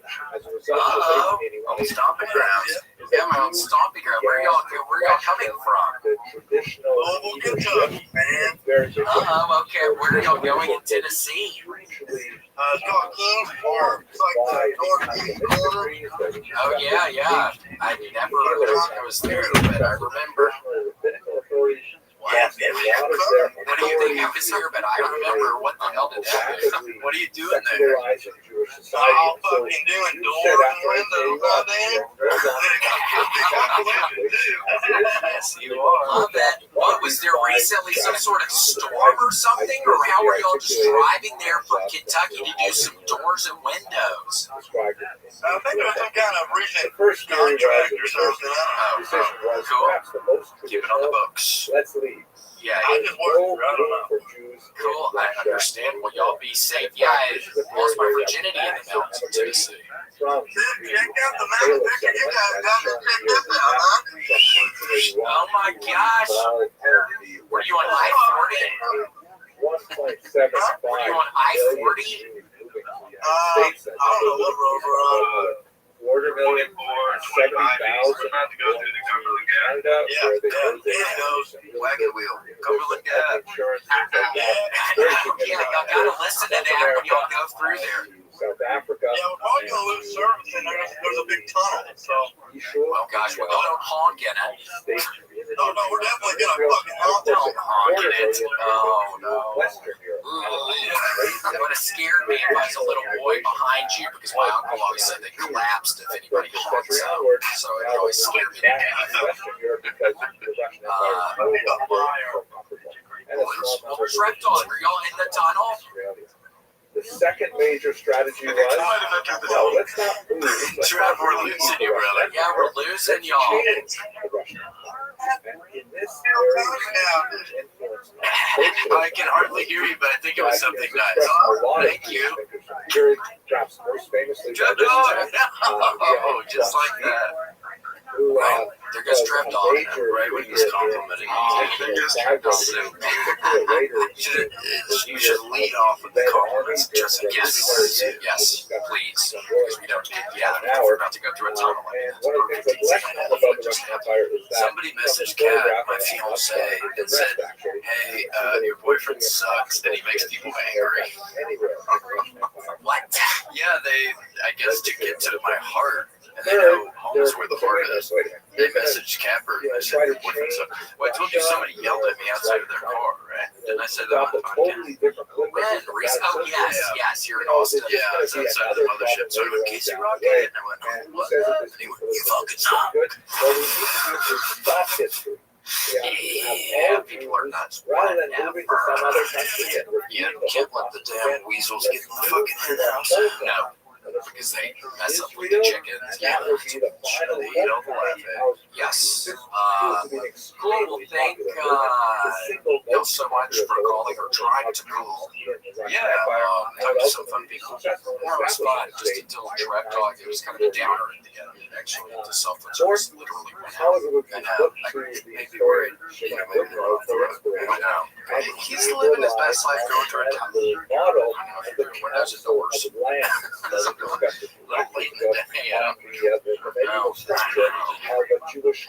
day, cool. Well, that's about it, I think. For us, Patreon, we're on the Patreon. Yeah. Look us up. We'd appreciate any support. And $40 mercenaries, send us your bank account info. We'll do a background check and see if you are. Yes, we have to. Yes. Alrighty. Well, that's it. Bye. Thanks for joining us for this week's episode of the William Montgomery Show. Send your questions, artwork, and manifestos to the William Montgomery Show at gmail.com. Leave William a voicemail at 737-471-1098. Finally, And never miss an episode of the William Montgomery Show by subscribing to the William Montgomery Show channel on YouTube and anywhere podcasts are sold. Check out William online at William.f.Montgomery on Instagram. For more William Montgomery, check out Kill Tony on YouTube and check him out live at the Comedy Mothership in Austin, Texas every Monday night. Find more of me, Casey Rocket, at patreon.com/Casey Rocket. Follow me on Instagram at Casey Rocket. This episode of the William Montgomery Show was recorded at Remember ATX Studios, right here in the heart of Austin, Texas. The William Montgomery Show is produced by William Montgomery. The anthem is sung by William Montgomery. The drums are sung by William Montgomery. And the words are sung by William Montgomery. William Montgomery Show is a Fanny Co production. Thanks for joining us. See you next time. After 1881, The fuck is that, man? I'm trying to have fun tonight. How did that express itself into political movements? So I'm going to take the final 7 minutes of this lecture to walk you through. It never gets more complicated than this. But stick with me, okay? So here we have a political spectrum. Recorded live in Austin, Texas, USA. It's the William Montgomery Show. Starring William Montgomery and Casey Rocket. With the Tony Chin Orchestra. William Montgomery Jr. Dancers. As always, William is joined by the lovely Erica. I'm Casey Rocket. And now here he is, that big red machine of Memphis Traveler, William Montgomery. Crazy thing. Yo, I did the fucking Dutchman's Key last night, and I swear that's, I know I always say it, that I'm never going to do it again, but I'm not doing it ever again. Did it really, would it mess up your head? Yeah, I felt like shit the rest of the night. Well, because it's like, basically like sucking on a penny or something, because it's this lead key, and it's really lead. It's a house key, but it's not silver, it's one of the bronze ones. Oh yes, I think it's lead. So it's like, in my head, I was like, I need to do like a big, like go out on a big bang at the end of this minute. Hit it with the Dutchman's Key. First of all, big bang not really ever happening with the Dutchman's Key. But I do it, I spit out the key, and immediately I start getting like a sharp pain.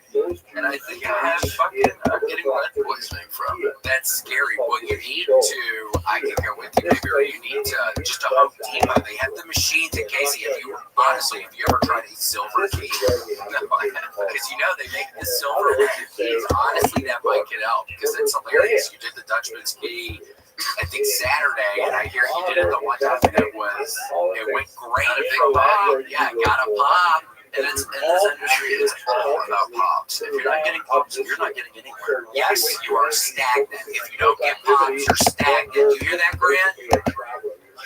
Stagnant. Open your eyes. Yeah, Grant, not to change the subject, but Grant, we're going to get to the bottom of whose idea this was to put rollies, roller wheels, rollies, whatever you want to call it, on the little tables. And say it crashed, got Casey's arm through real bad. It fucked me up. I think it's going to give me blood poisoning. It's starting to become blister. You can't blame it on that. We're talking about the lead. Lead poisoning and lead poisoning are actually two different ballgames. Yes, so it's on two fronts right now. Yes. We're getting that closer look at later on here. Whatever. I don't know. Zoom out. Just zoom out. It's fine. It's right here. Right on the tibia, right on the thorax. I see a bruise. It might be hard to see, but I swear I see a bruise. It's because you make it so bright in here. It's like a casino. I don't even know what time it is in here. You can't identify your wounds. That's why casinos are so bright, so you can't see if they're like injecting you. Yo, if you fall out of your chair drunk, you don't see the bruises when you get back up on the chair. Hey, Grant, by the way, we walk in here, and there's some dude just talking my fucking head off. Grant, is this going to start being some normal thing? I think it's called celebrity. I think you're becoming a big deal. He was sweet, but is he going to pay y'all? He didn't seem very trustworthy. What he's looking at his face today? Where is he right? Are you looking at him right now? I am. I am. I trust him as far as I can throw it. Yeah. You're famous. What else to say there? Grant, you have no freaking idea what's even going on right now. For better or worse. You have no filter, Graham. I'm sorry. Yeah, dude, it's fucking already 90 degrees in Austin. It's too hot. It's kind of all right today, but I'm worried. It's too hot already. Yeah, I did give my dog I did give my dog a cold washcloth last night. He was so hot, Grant. I had to put it on his forehead like he was having a migraine. Jesus, that's sweet. What do you just put cold water on it, or do you put it in the fridge or freezer as well, or how are you doing this? Yeah, well, he was walking around, and I'm like, this dude looks hot right now. And he's like, yeah. And so I went in the fucking bathroom, got a little tasty washcloth, cold water, put it in the fridge for maybe 5 minutes. Sweet. Draped it over his head like a veil, like it was his wedding day. And he left it. He left it. We got to go to the And he was trying to get up on the couch, and I said, Archie, you stayed up there. I'm on the hard floor because you're going to get the couch wet. I know, and I said, hard floor is probably cooler. Does Archie get up on the couch with you some? He likes being on the couch. He liked being close to me for a warning. So he'll sit at my hip side, and I'll have my arm on him like Ramsey's the third. It's Pharaoh. Yeah, it's sweet. Yeah, we're really close. He's a good dude. Cat's out of town. My girlfriend's in Prague. Yeah, did you make it all right? Yeah, she made it. It's like a 24-hour trip. Yikes! Yeah, it's crazy. It's crazy Sonic has them doing that. I'm kidding. I know she doesn't. That was a stupid attempt at a joke. Yeah, no, I cannot believe a 24-hour freaky. Yeah, well, there's a 8-hour time difference. So it's crazy. She left Sunday at 3 o'clock and got there Monday. So she's in the future, and she told you what the future is like. Is tomorrow going to be a good one? Croissant, Cappuccini. composite strength. It sounds good. I would love to be a rock. I never made it through service. It would be cool. I would probably smoke a cigarette. Me too. I'd rip a heater. Yeah. Go to St. John's Cathedral and eat a bunch of mackerel. Yes, you have to do that. I have to visit St. John's Cathedral. They have the best mackerel on Wednesdays. I love Prague. Yeah. And I had a horrible in Detroit. I had a horrible. I got spooked. I got haunted. William got haunted. He called me at 2 in the morning saying that he possibly been visited by a poltergeist. Do you hear this, Grant, or are you moving the table? Is that even for real? Yeah, no, I was walking down the hallway after we departed because we're on different floors and we say goodbye, and then I'm walking down the hallway and I heard a growl noise literally right by my head, and it made me audibly gasp. I did. And I swear to God, I made a noise, and I looked behind me and I run to the room, and it ended up okay. It really scared me because I was telling Casey, it's scary really because I immediately started thinking, am I going crazy? Am I hearing voices? Well, you famously heard the lions roar when you were younger. Yes. So this is fucking, dude, something's happening. I think we're getting Ghostbusters. Because I told you that very famous story, baby crying in my backyard in Georgia. Yes. 2 or 3 weeks ago, what do I hear? Baby crying in my backyard. Now, you're getting haunted again, same type of haunted.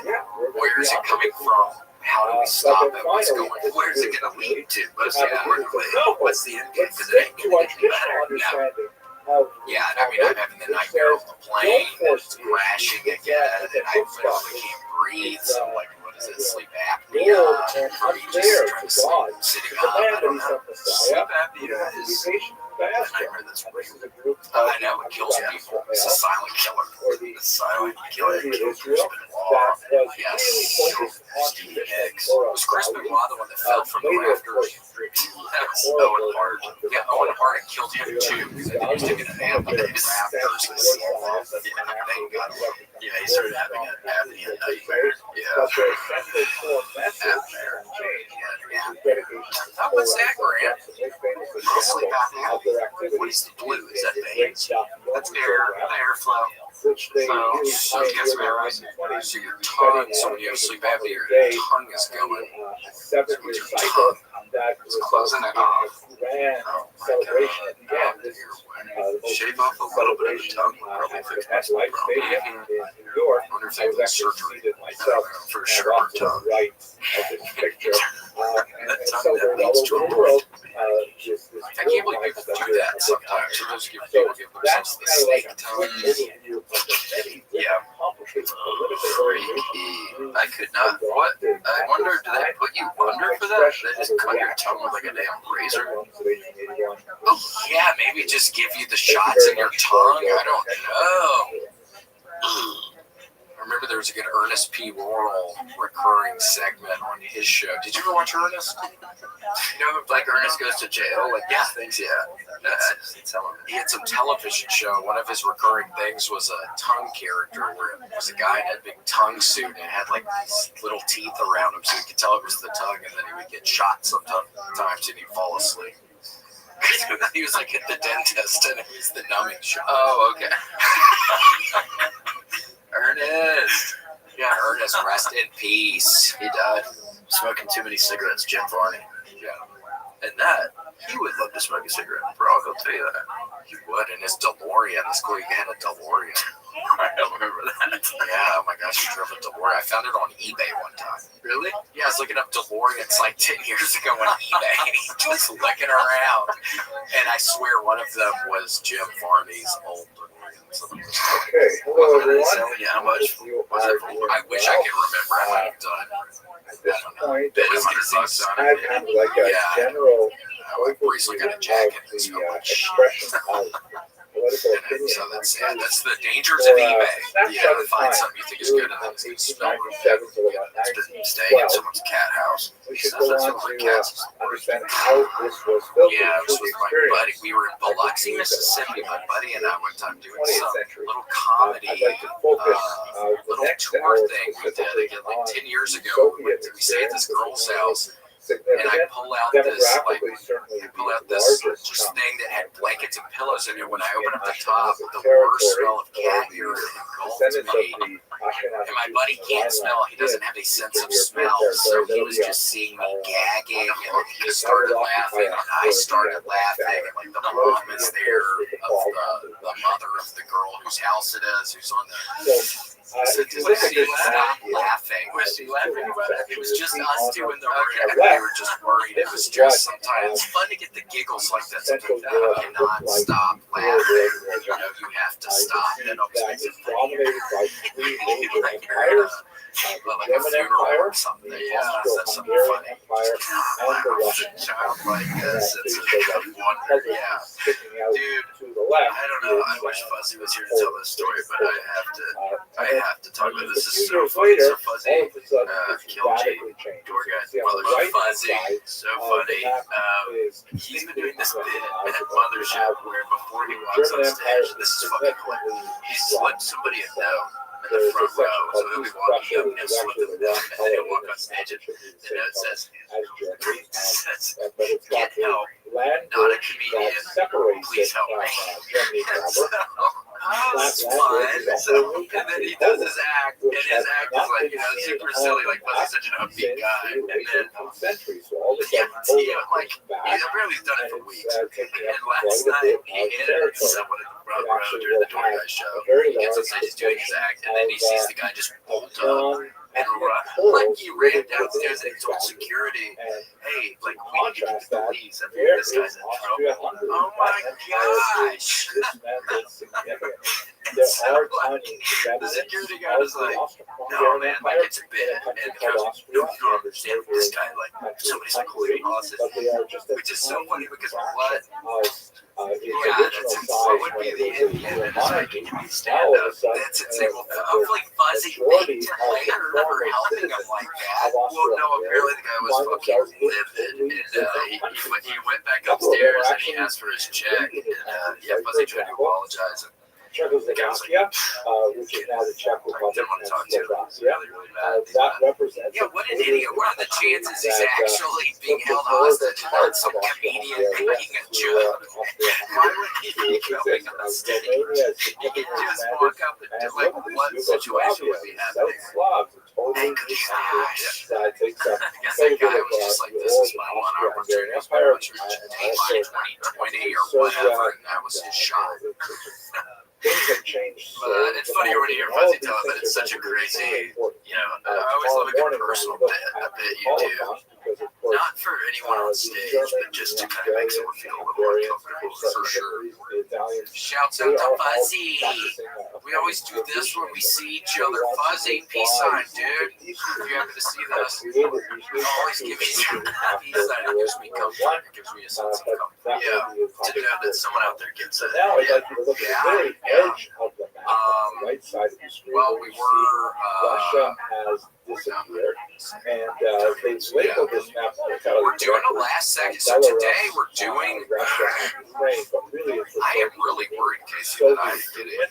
Which I don't feel bad, but I just created from several 15 actually. You're telling me 80% sure if I went to a doctor, they would say, hey, you have like abnormally high amounts of lead in your bloodstream. All the Russian Empire has disappeared. And that's what happened with the Franklin expedition. We got stuck in the Arctic area.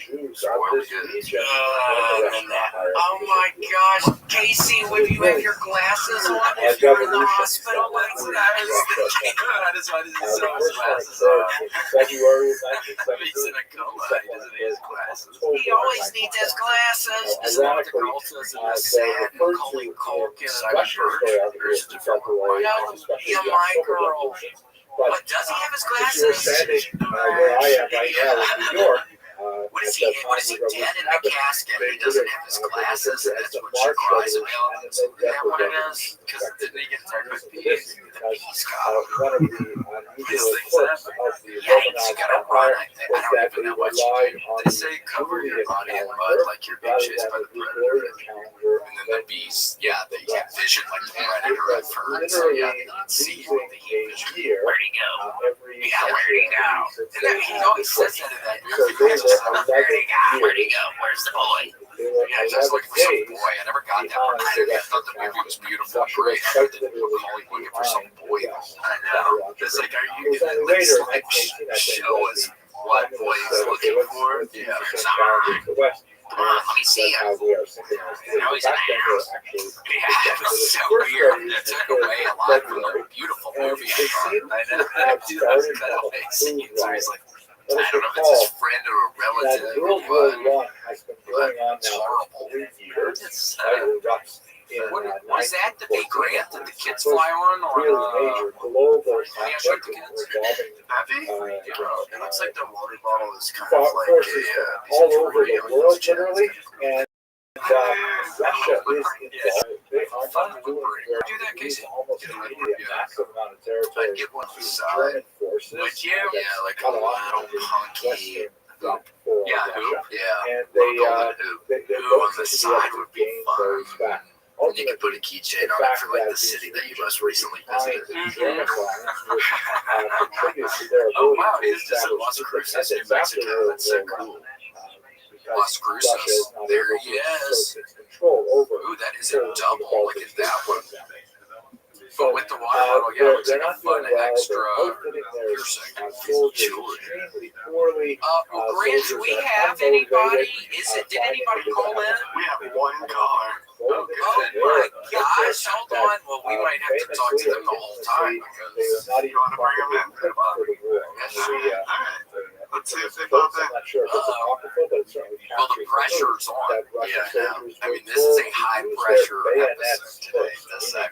We've had some things totally fall through the cracks today. We might pull it out as one of the best tips of all time. Yes, I think there's a chance, but yeah, I mean, it started out rough. We had just a wonderful surprise and that falls through, and that's like my bagel sandwich was pretty good today. I was about to talk shit about that. It was pretty good. Where'd you get it from? Oh my gosh. It's a pink food truck. I can't remember the name of it. But it's a breakfast bagel. Breakfast bagel. It was a pretty good one. Who simply do not have enough to eat. So on International Women's Day, they're not coming in, right? Riot that erupted Well, they started and then they stopped. the city of Petrograd, Okay, it's their loss. I mean, whatever. I was just wondering if maybe the invite didn't go out correctly. We don't need more. By the way, this name Petrograd is significant. But we'd love to talk about we'd love to talk And then the word bird. What's going on, guys? Oh my God, it's Kate Milton. Kate Milton, the golfer, was want to be more patriotic. I'm kidding. How's it good? What's your handicap? Just watched the episode last night. Where I grew up in Northern Ontario, there was actually Cool, yeah, congratulations to Sweet Casey. Free Indian. Yeah, that was a big episode. That was a big minute. That was absolutely hilarious. The crowd walk is hilarious. Oh, thank you. Yeah, that was so exciting. Thanks, kid. That was awesome. William, what happened to someone said you have like a disease, some sort of rash again? I don't want to even. What are you even talking about? I've had a pretty good day today. What do you mean somebody saying I have a rash? That's really gonna mess up an otherwise all right day for me. Somebody saying I have a rash? I thought Tony said you had some sort of. I can show you my body. Or would you believe it if you saw every inch of his body? Or if I showed you my body, I promise you I do not have a rash, dude. Suddenly, will anyone really okay. Yeah, I understand can believe how it. I this don't know. I happened? don't want to see every inch of your body. No, you don't. Yeah, you don't. Trust me. Neither do I right now. But yeah, no, I was sick. It was 3 weeks ago, Kate. So yeah, there it is. There it is. Yeah, yes. One of the first cases of smallpox in Boston. 150 years. I hear it is making a strong comeback. So damn right it is. Smallpox, big day. Yes, smallpox, yellow fever, typhoid, typhus. Hans actually got yellow fever. I'm kidding. You're talking about Hans. Hans is taking over, right? Hans is good. I'm kind of surprised that. I mean, I guess we'll take a break for the episode to wait for that idiot Rick Diaz to come back. So it begins. Oh, yeah, so it begins. Let him have it, kid. Why do you think he's an idiot? Yeah, what about Rick? Tell him he was on the show. He was really nice. We like him. Well, Rick, yeah, he seems like a nice person, but. Oh, yeah, take the headphones off. Hold on. I mean, he is a nice person, it seems like at least, but when he does comedy, it's just not. Like when they talked about doing a little bit longer format, 3 minutes, I think, instead of 1 minute. Which I think favors Hans. I mean, I haven't ever seen Hans more than a minute on Kill Tony, but it seems like he would do much better than Rick. Like Rick seems like the perfect man to do a whole 1 minute of comedy. Yeah. So, yes. Okay, yeah, so we'll see. I mean, it's going to be a grudge match, and all grudge matches. I mean, the loser leaves down. Yeah. Loser leaves down. Is Rick not allowed in the country if he loses? Is he kind of. Yeah, they're going to put some up with Interpol, I think. Yeah, some with his passport. Your flag. Okay, yeah, that'd be good. That'd be a good idea. He should be allowed back in from wherever Brussels or Eastern Europe nation that he's from. Wait, so what if Rick invited you to like a nice steak dinner or something? Would you decline? Since you like his comedy, would you accept? I would pretty much take anything free. At this point, I am in school, so anything free I'm probably going to take up. Where are you, a dorm room right now or apartment? I'm in my apartment. What are you studying? Economics and computer science. So, really, really interesting classes and very engaged throughout most days. Is that sarcasm? That's a pretty good sarcastic. You had a straight face for that. Yeah, I'm thinking, I thought you were being serious. No, it's a very boring. I actually didn't go to a class today because they're so boring. Well, God, there was some philosophy class. I got into philosophy for a little. There was some class I just stopped going to because it like sucked. And my dad got fucking towards the end of the semester. He was asking me about my grades. God, I'm getting just fucking PTSD thinking about when I used to have to tell my dad about bad grades. Holy shit. But he's like, William, why do you have an F? And I was like, I just quit going. Because I didn't give a shit at the time. Larry was bad. So I do not recommend it. At least go to the class. You don't have to have a. They should probably just go. Yeah, put your earbuds on. Yeah, my first semester when I was a freshman, I just stopped going to like all my classes. Yeah, my dad, he has a very bad phone call. Yeah, never want to talk about that. I passed like 2 classes maybe. Okay, what's the number on that? the GPA. Yeah, It's like, supported it's like popularity a 1 was or the idea 7.5. that So then the next semester I had to get like all A's to be able to stay at school.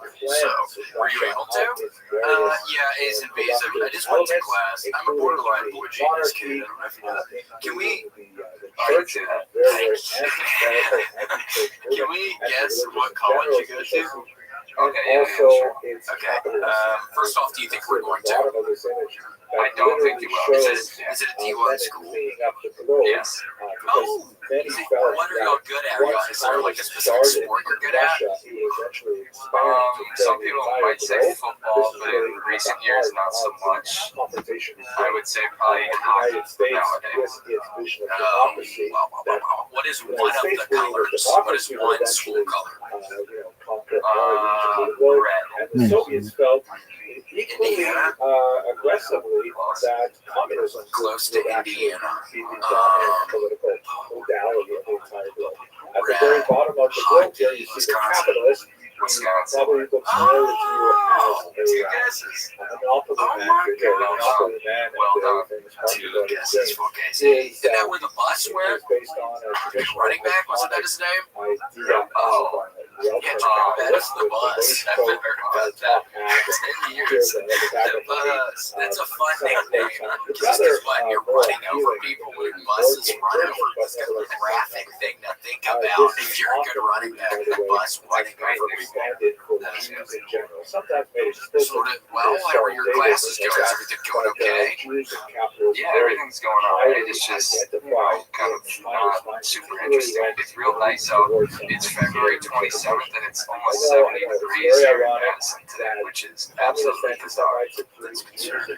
Capitalists, It's global warming. capitalists, It is, yeah. I'll be in Wisconsin on Friday.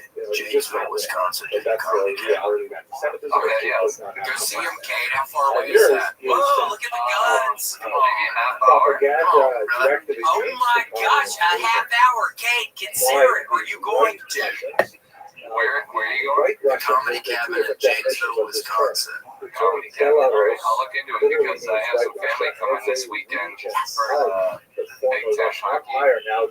I just play And so people who come from there are called Belarusians, or literally translated white Russians. I'll have to look But into in the context of the I gotta look revolutionary into it. You gotta go. He's 30 minutes away. When is this gonna happen again, Kate? the Reds or the Soviets. And so I gotta see him those before he rolls up. I have to, forces that I gotta make sure everybody knows that I saw him sometimes before. either openly he gets big. monarchist, wishing to bring I'm sure back that's the what you Tsar, gotta do. I mean, I was able to see Michael Jordan in high school, which was probably the coolest, like, athlete, like, younger days story. Was able to see Jordan in high school. Did you know that guy? I did not know that. I probably went to guess that. Yeah, that's pretty cool story. Yeah, 1981. Yeah, Kate, I'm not that old, dude. When was Michael Jordan in high school? That's my fantasy, though, Kate. My deepest, darkest fantasy is that I saw Michael Jordan play in high school. And you said, they better play this guy more. Yeah, this guy's gonna be big. As only thought he knew he was going to be. He knew he was going to be very I good. knew he was going to be a breakout star for the Bulls. And it's weird that I don't specifically the team, but I knew for a fact when I'm watching him, I was like, this guy's going to be a breakout star in Chicago. Chicago. Mother Russia sacrificed Yeah, before the altar upon which Paul Chicago. Marx sits, right, the founder of socialism, and it is labeled international, right, the Communist International, Socialist International. Dave, you had a good rebound recently in your life, Kate? Like someone with a love interest or? Russia was about to Honestly, be no. sacrificed. It's been a little bit sad, I have to be honest. The various I'm figures looking you for can see love. I'm actively looking for were love out labeled there at the on the top streets. in Cool, there's Russian. probably a bunch of honeys up in freaking up on campus, dude. Aren't there some probably honeys in your class? You start going to the class, dude. You're in a great spot. I think it's a great position to meet a chick in a class or something, dude. You're in prime time right now. You gotta get off. Are you on the abs? You gotta get off the abs. You gotta go to the classrooms. You gotta meet these chicks. Even if you don't have a specific class, you see a pretty girl in one of the rooms. Go in there and sit next to her. Also, this representation. Yeah, you're right. Well, sometimes I go to church, just to see if there's any kind of Catholic women looking for some straight dog on the road, just kind of looking for someone to pick up or bring it home, be a nice lady. Well, you need to be going for a bag with the your number 30 on it, which for your is soul. certainly a reference to the betrayal of Jesus by Judas for 30 silver pieces. Not for us. So the whole idea is that the message is that the Jews are somehow betraying Russia as well, contributing That's to a problem these days. People looking at all this porn on their phone in church. That's a white nightmare Russian these days. propaganda was that the Jews are Pastor somehow churches, you see sold a lot, out you're right. Mother Do Russia you see it a to bunch the of communists. Yeah, every now and then I'll do, because there's a lot of students that go, so every now and then you What I'd kind like to of look do left is and right actually and you see take somebody just kind of tuck their into phone away the real Civil quick, War because they know that highly people are kind of significant looking for around, the they don't want to get caught. Yeah, they're on the and ironically, considering the focus Well, of if the they're in world Utah, because today you can't get is on on Pornhub in Ukraine, Utah. And Pornhub, we both this is found that out the an same area night. that's Ended in extremely a pivotal to American Jewish history because A little embarrassing. My parents watched this, I think. But yeah, we got in Utah. You as can't you get can see pornography. from the Kind of notes strange. back, one of the several Or drink, examples you of can't drink early out there either right here. currency during the very brief You period can have, they do like Ukraine half attempted to serving develop sizes, and they an can't serve you another drink unless during they've the seen Civil that you've War. It would completely ultimately finished your fail first drink. as They have weird several laws. reasons that Yeah, swallowed that up by doesn't the fly here in communists Wisconsin. that That wouldn't work here. groups that Yeah, are it's a lot of striving big for drinkers in Wisconsin, isn't establish instead Yeah, they kind of give you two, and you can't really order another one as you unless you finished both of them. upper left, Well, you gotta pound them down at the same time, and then they'll give you a couple more. 100 That makes sense. And you can't order one drink. It's a minimum two. Well, who knows, Kate? Maybe if Casey and I don't want to speak for Casey, but maybe if we ever get off the wagon, maybe we should just come visit you up in And at the very bottom, Madison and just get go to a bar and just get wasted. Oh, that's a great idea. No, that's all right. No, that's not a great idea, Kate. You just did that. You failed the test. We've been testing people. It wouldn't be a great idea. We're gonna back up a little die bit by up saying there. that Like ironically, fucking actually what's his know a name? little bit more Like about what Otis we're talking Redding. about today. You end up like Otis Redding's ass in fucking Wisconsin. He died in the lake. Did you know that, Kate? He was sitting on a dog lake. I don't know. His plane flew into the lake and they found his ass frozen solid. Because it gets so cold up there. Specifically That's looked not a at good way to go out. very Hell unusual no. They tried to throw him, but he was too far down. Yeah, he's like, ow! Ow! What's It up? has Ow! some very negative What are you doing? It's not Otis Redding. before they could affect the political Yeah, sitting at the dock of the bay, love that song.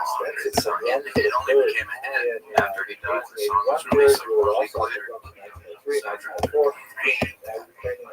Well, Kate, it's so nice talking to you. You're so sweet. Oh my gosh, yeah, it was kind of a last second thing, and you're the only caller. So, yeah. Is there another one, Grant? That's like that right now. So it's still you, Kate. So we're gonna have to talk to you for 30 more minutes. You gotta figure out some questions for us or something, dude. Holy shit, you're the guest. You don't have a big crowd for this show, or what? Also, the link is wrong. The ID is wrong on your Instagram. Oh, the ID is wrong. It is wrong? Is that what you're telling me? Yeah, there's supposed to be another 2 at the end. I figured it out because it's 3 digits and then 4 digits and then 4 digits. How did you figure out that it was a two? Holy shit, Kate. Hey, we're doing your science, guys. Come on. Kate, I am so impressed. You need to actually be going to class, dude. You're smart. You need to be going to all of your classes. You need to be studying. So you just happen to put a 2 at the end of things and it worked. That's so fun. Well, yeah, I mean, I knew that there was only one. It needed 1 more digit, so there's only 10 possibilities. 0 through 30. Oh my gosh.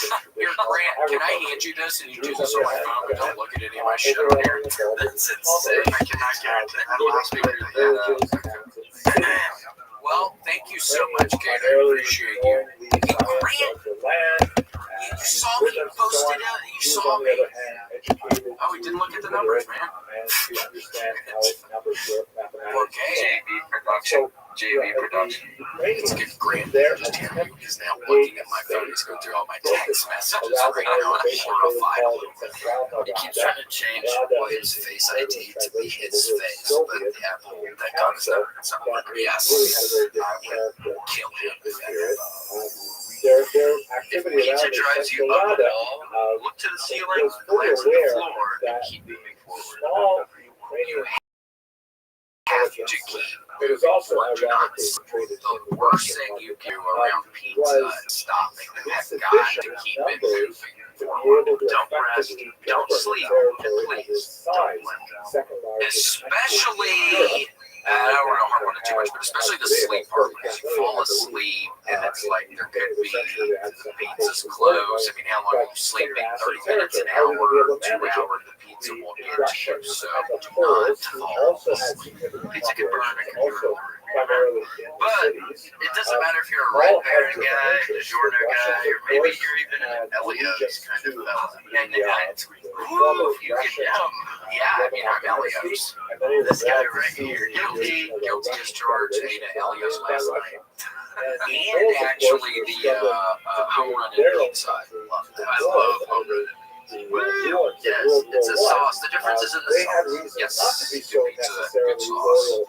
But yeah, I mean, whether you like stuffed crust, no crust, or just the crust, you want to bring it with you wherever you go. Enter the pizza pocket.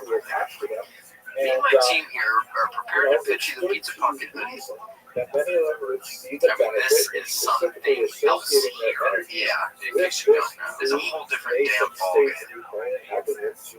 Look, if you will, at the gentleman's here, you have the cornets. Yes, little surprise.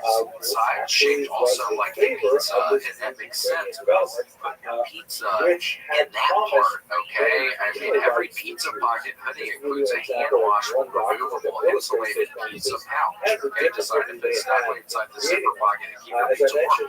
So that was the pouch you just saw. Yes, that was the Cortex pouch. It's patented technology, keeps your pizza warm no matter if you're gloomy, sunny, or rainy and shiny. You can have it wherever you want, and yeah, that is patent pending. I think it's a patent pending design. It's never been created before or else. It will never be created again. No, this is a once in a lifetime opportunity. We're proud to be here with Pizza Pocket, and if you don't like the blue, shit, man. I mean, we got some other options for you. I'm not gonna lie to you. It comes in royal blue, so if you don't like it, you can like it even more. Yes, that black. So that has something for everybody. And you get your pizza, you bake it, you put it in. You don't. And now where you can't mess up is obviously you know to unzip it, but you cannot just put the pizza there. You have to put it in the pizza pouch inside of the pizza thing on the shirt. You have to put it in the pouch to truly keep it warm. That needs to be important. But yeah, so you have to go to the pizzapocket.com today and just go tell me your As for 10% off plus free shipping on your Pizza Pocket hoodie. It's a nice deal. 10% off plus free shipping with WMS at the Pizza Pocket.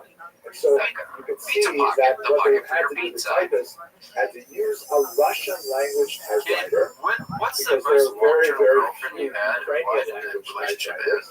The Russians had engaged a tremendous amount of energy in the 19th, especially early 20th century, to try to I actually transferred here this spreading last semester, standardization and so the girl went to the other school that I was at. Preserve the Russian language against the popular movement to turn the vernacular into a formal written standardized language. This is ironically a smaller state school here in La Crosse, in Wisconsin, called La Crosse. That's so weird. I'm not even kidding. I was gonna guess that you went to Wisconsin.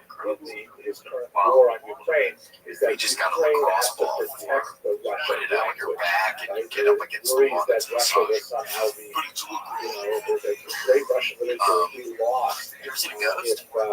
If Ukraine was Oh, never seen a ghost. I don't know if I believe in ghosts. Anyway, You believe in Jesus, right? reality Well, I haven't seen the ghosts. vast majority of the population, especially the agrarian population, like especially in Western regions, are much more likely to speak Ukrainian amongst themselves, although Russian was the formal good language. answer. Yeah, holy shit. So by trying to recreate Ukrainian, they had to use a typewriter It is that weird to has think about it. I almost Russian wrote Cyrillic letters, and every time they come to the Ukrainian letter driving way I, too slow in front of me. I'm already on edge. We had a giant guest today.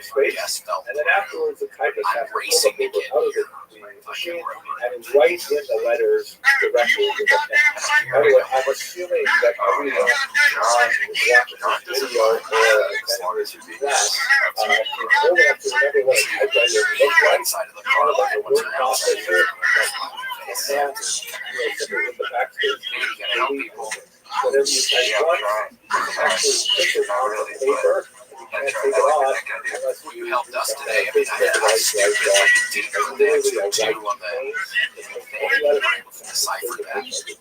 Yeah, that is true. That's So, right. I it's a Russian use typewriter, my and then complex uses the knowledge right of Ukrainian. And what about Yiddish? digits to figure out how to jam it.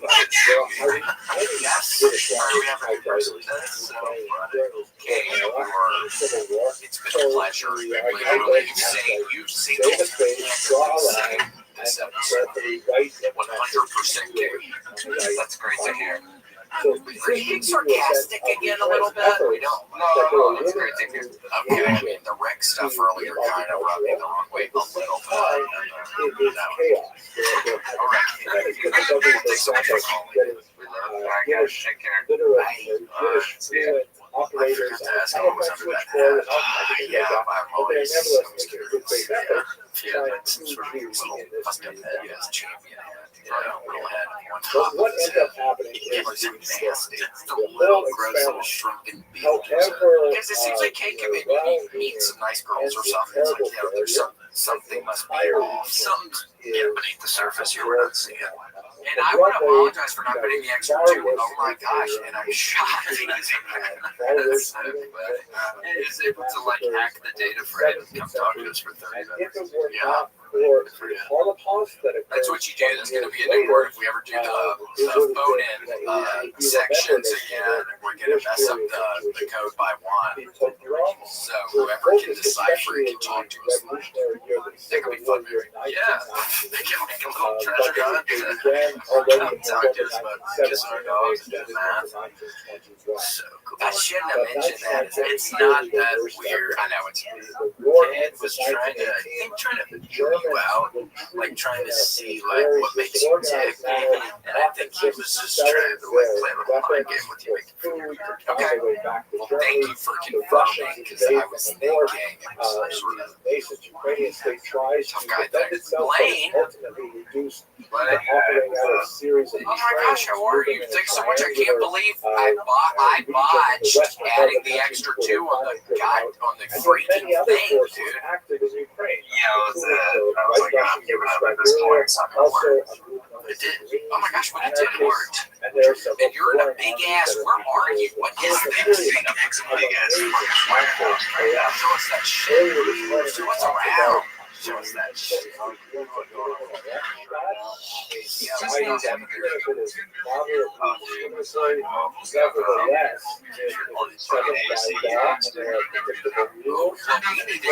not in Austin, Texas, are you? Because my AC doesn't get below 76 until the summer.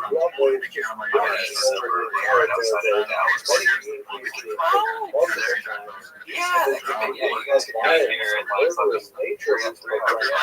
like 3 hours if you left right now. No, but are you familiar though, honestly, with air conditioning stuff? Should my air conditioner keep below 76 in the summer? yeah, I probably should. It might be a little cold, but no, I have no fucking idea about air conditioning at all. And they're in the wrong place, What do you have? Like, I don't even work with it. We have a couple companies that I work for like an engineering company that does like parts for all different kinds of shit. So I like working in the shipping and receiving of that company. And then we have other companies that just like store buildings. Oh my gosh, so what? Screw around. However, You don't want to drink it? No, it's all day. That's like my backdrop. It's beautiful. crazy experience. Well, not sore, actually.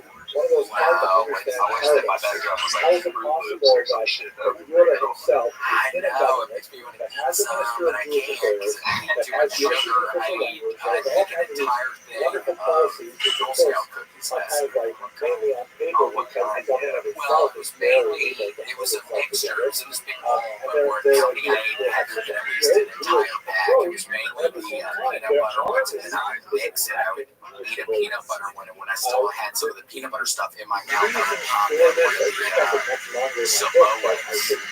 And then I would also, or I would put in a peanut butter one, chew about halfway through, and pop it on with chocolate caramel, and then finish up my eating, and mix these around your mouth. early on in history, specifically. But it's not good. I have I actually got some calculators and I have some sore on my leg. It's not getting better. So isn't that what happens to people who have diabetes? They have sores on their legs and they'll get better.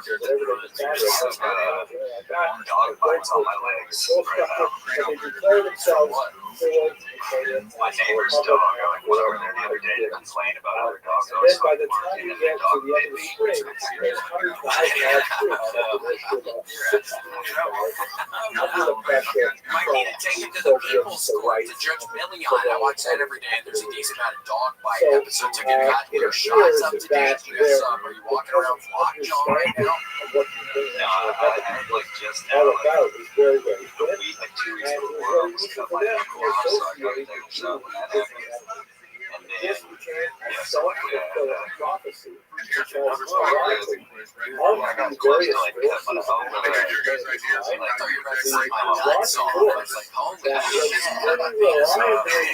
I was coming down from up there. I was working on a washing machine without gloves on like an idiot. My wife was like, you should put gloves on, and I was all irritated. I was still getting gloves, and Yeah, the dog's barking.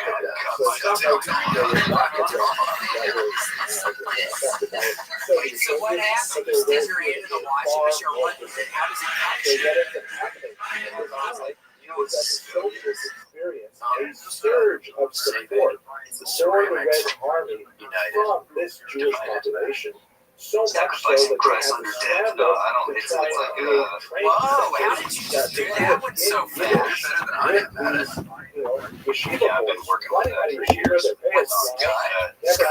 Touch the Yeah, rifle it's like a build-up in like a washing machine. Like, so like in the town I'm on, it's not my washing machine, and I guess the person before me used a bunch like fabric softener and shit. Yeah, it was like coming out of my clothes. Like I would wash my clothes, and then I would like get them out, put them in the dryer, and then like little brown flakes of like shit on there. I'm like, what the fuck is this? And that's the sky.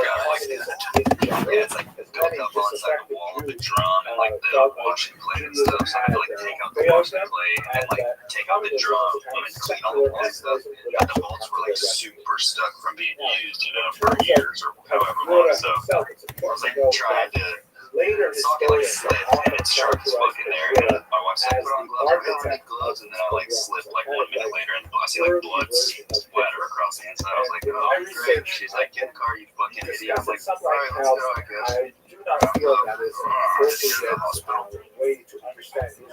Actually, I went to like a care now, and the dude, I could have probably done better than the guy. Scud launcher. Scud launcher. Yes, it's a scud launcher. And then this is scud. That's what Saddam Hussein had. That's what, yeah, this is a bunch of scud.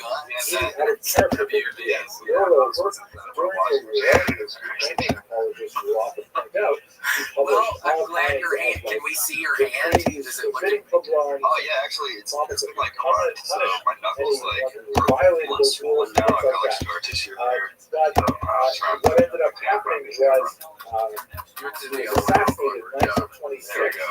Yeah, it's just like purple and swollen real bad, but the cut itself healed up pretty good. The image of him as You know, the designer of Purple the and swollen a little bad. That's what she said. the story behind his assassination And then she died. the man shown in this photograph standing on the left, Mark's part, and basically at this time in 1926, Cool, well, Blaine. So nice to talk to you. Good Godspeed with the neighbors and the dog. Yeah, I'm hoping that they all die soon. Well, just put some inject antifreeze into a nice T-bone and just throw it over the fence, and that'll kill them. And also the raccoon. And maybe the owner will eat the T-bone too. Yeah. Well, you could just invite the owner over to eat one night and just get them at your house. So you get rid of the dog, you invite them over, and then you just poison them at your house, and then they go to their house. Oh, I'm so sorry to hear about your dog. Yeah, you can feel Gatorade, because sometimes old antifreeze, if you get it off eBay, tastes kind of sweet like Gatorade, so you can put it in there. So you can have one Gatorade. Which has been yeah, the glass bottle ones. Don't you like the glass bottle? Yeah. I've been doing munch house and stuff where I've been getting myself sick. So people give me more attention. Munch house and munch house. I know it's sweet. It is a good way. I've done it in the past. Yeah, just to act. Always. Like every time. Just to get some sort of milky. Yeah. I do not feel that there's nothing wrong with that. No. Blaine, wonderful to talk to you, my friend. Thanks so much for calling in. I do believe that Florida chose to remain silent. It will be at you in 3 hours. Well, yeah, I'll wait here, I guess. If not, when you get here, just fall asleep, and I'll be here in the morning. Okay. A rapid action to condemn the complaints early on, and this allowed the oppression. Oh my gosh, Blaine, hold on, you're still Grant. Oh my gosh, Blaine, you're still here. Tolerated, Blaine, perhaps even Grant, what the fuck's going on right now? cut this guy loose. He told us he had to move the table with the other guy who works here, so Blaine, you're stuck with us for about 30 minutes. highly unlikely that he actually Yeah, so think you got any questions for us? Or there are some historians who point to documentation that would say that, but that documentation has actually not been found. I mean, I know that I would say that open to it. It might fuck up my entire belief system if that happens. But failed yeah, I'm to open take to those it. actions necessary Because I feel like titular head of this government, however fragile, for fear of because right now, it's just like there's not shit going on. This allowed the It's just this shit, you know. But that's, I feel like, God damn it. we have a similar belief system. Sometimes I'll be walking around and I'll go, there's not shit he going was on. exonerated. The French law was required to pay Yeah, I don't have shit going on right now. Sometimes I do think that too. There is not shit happening.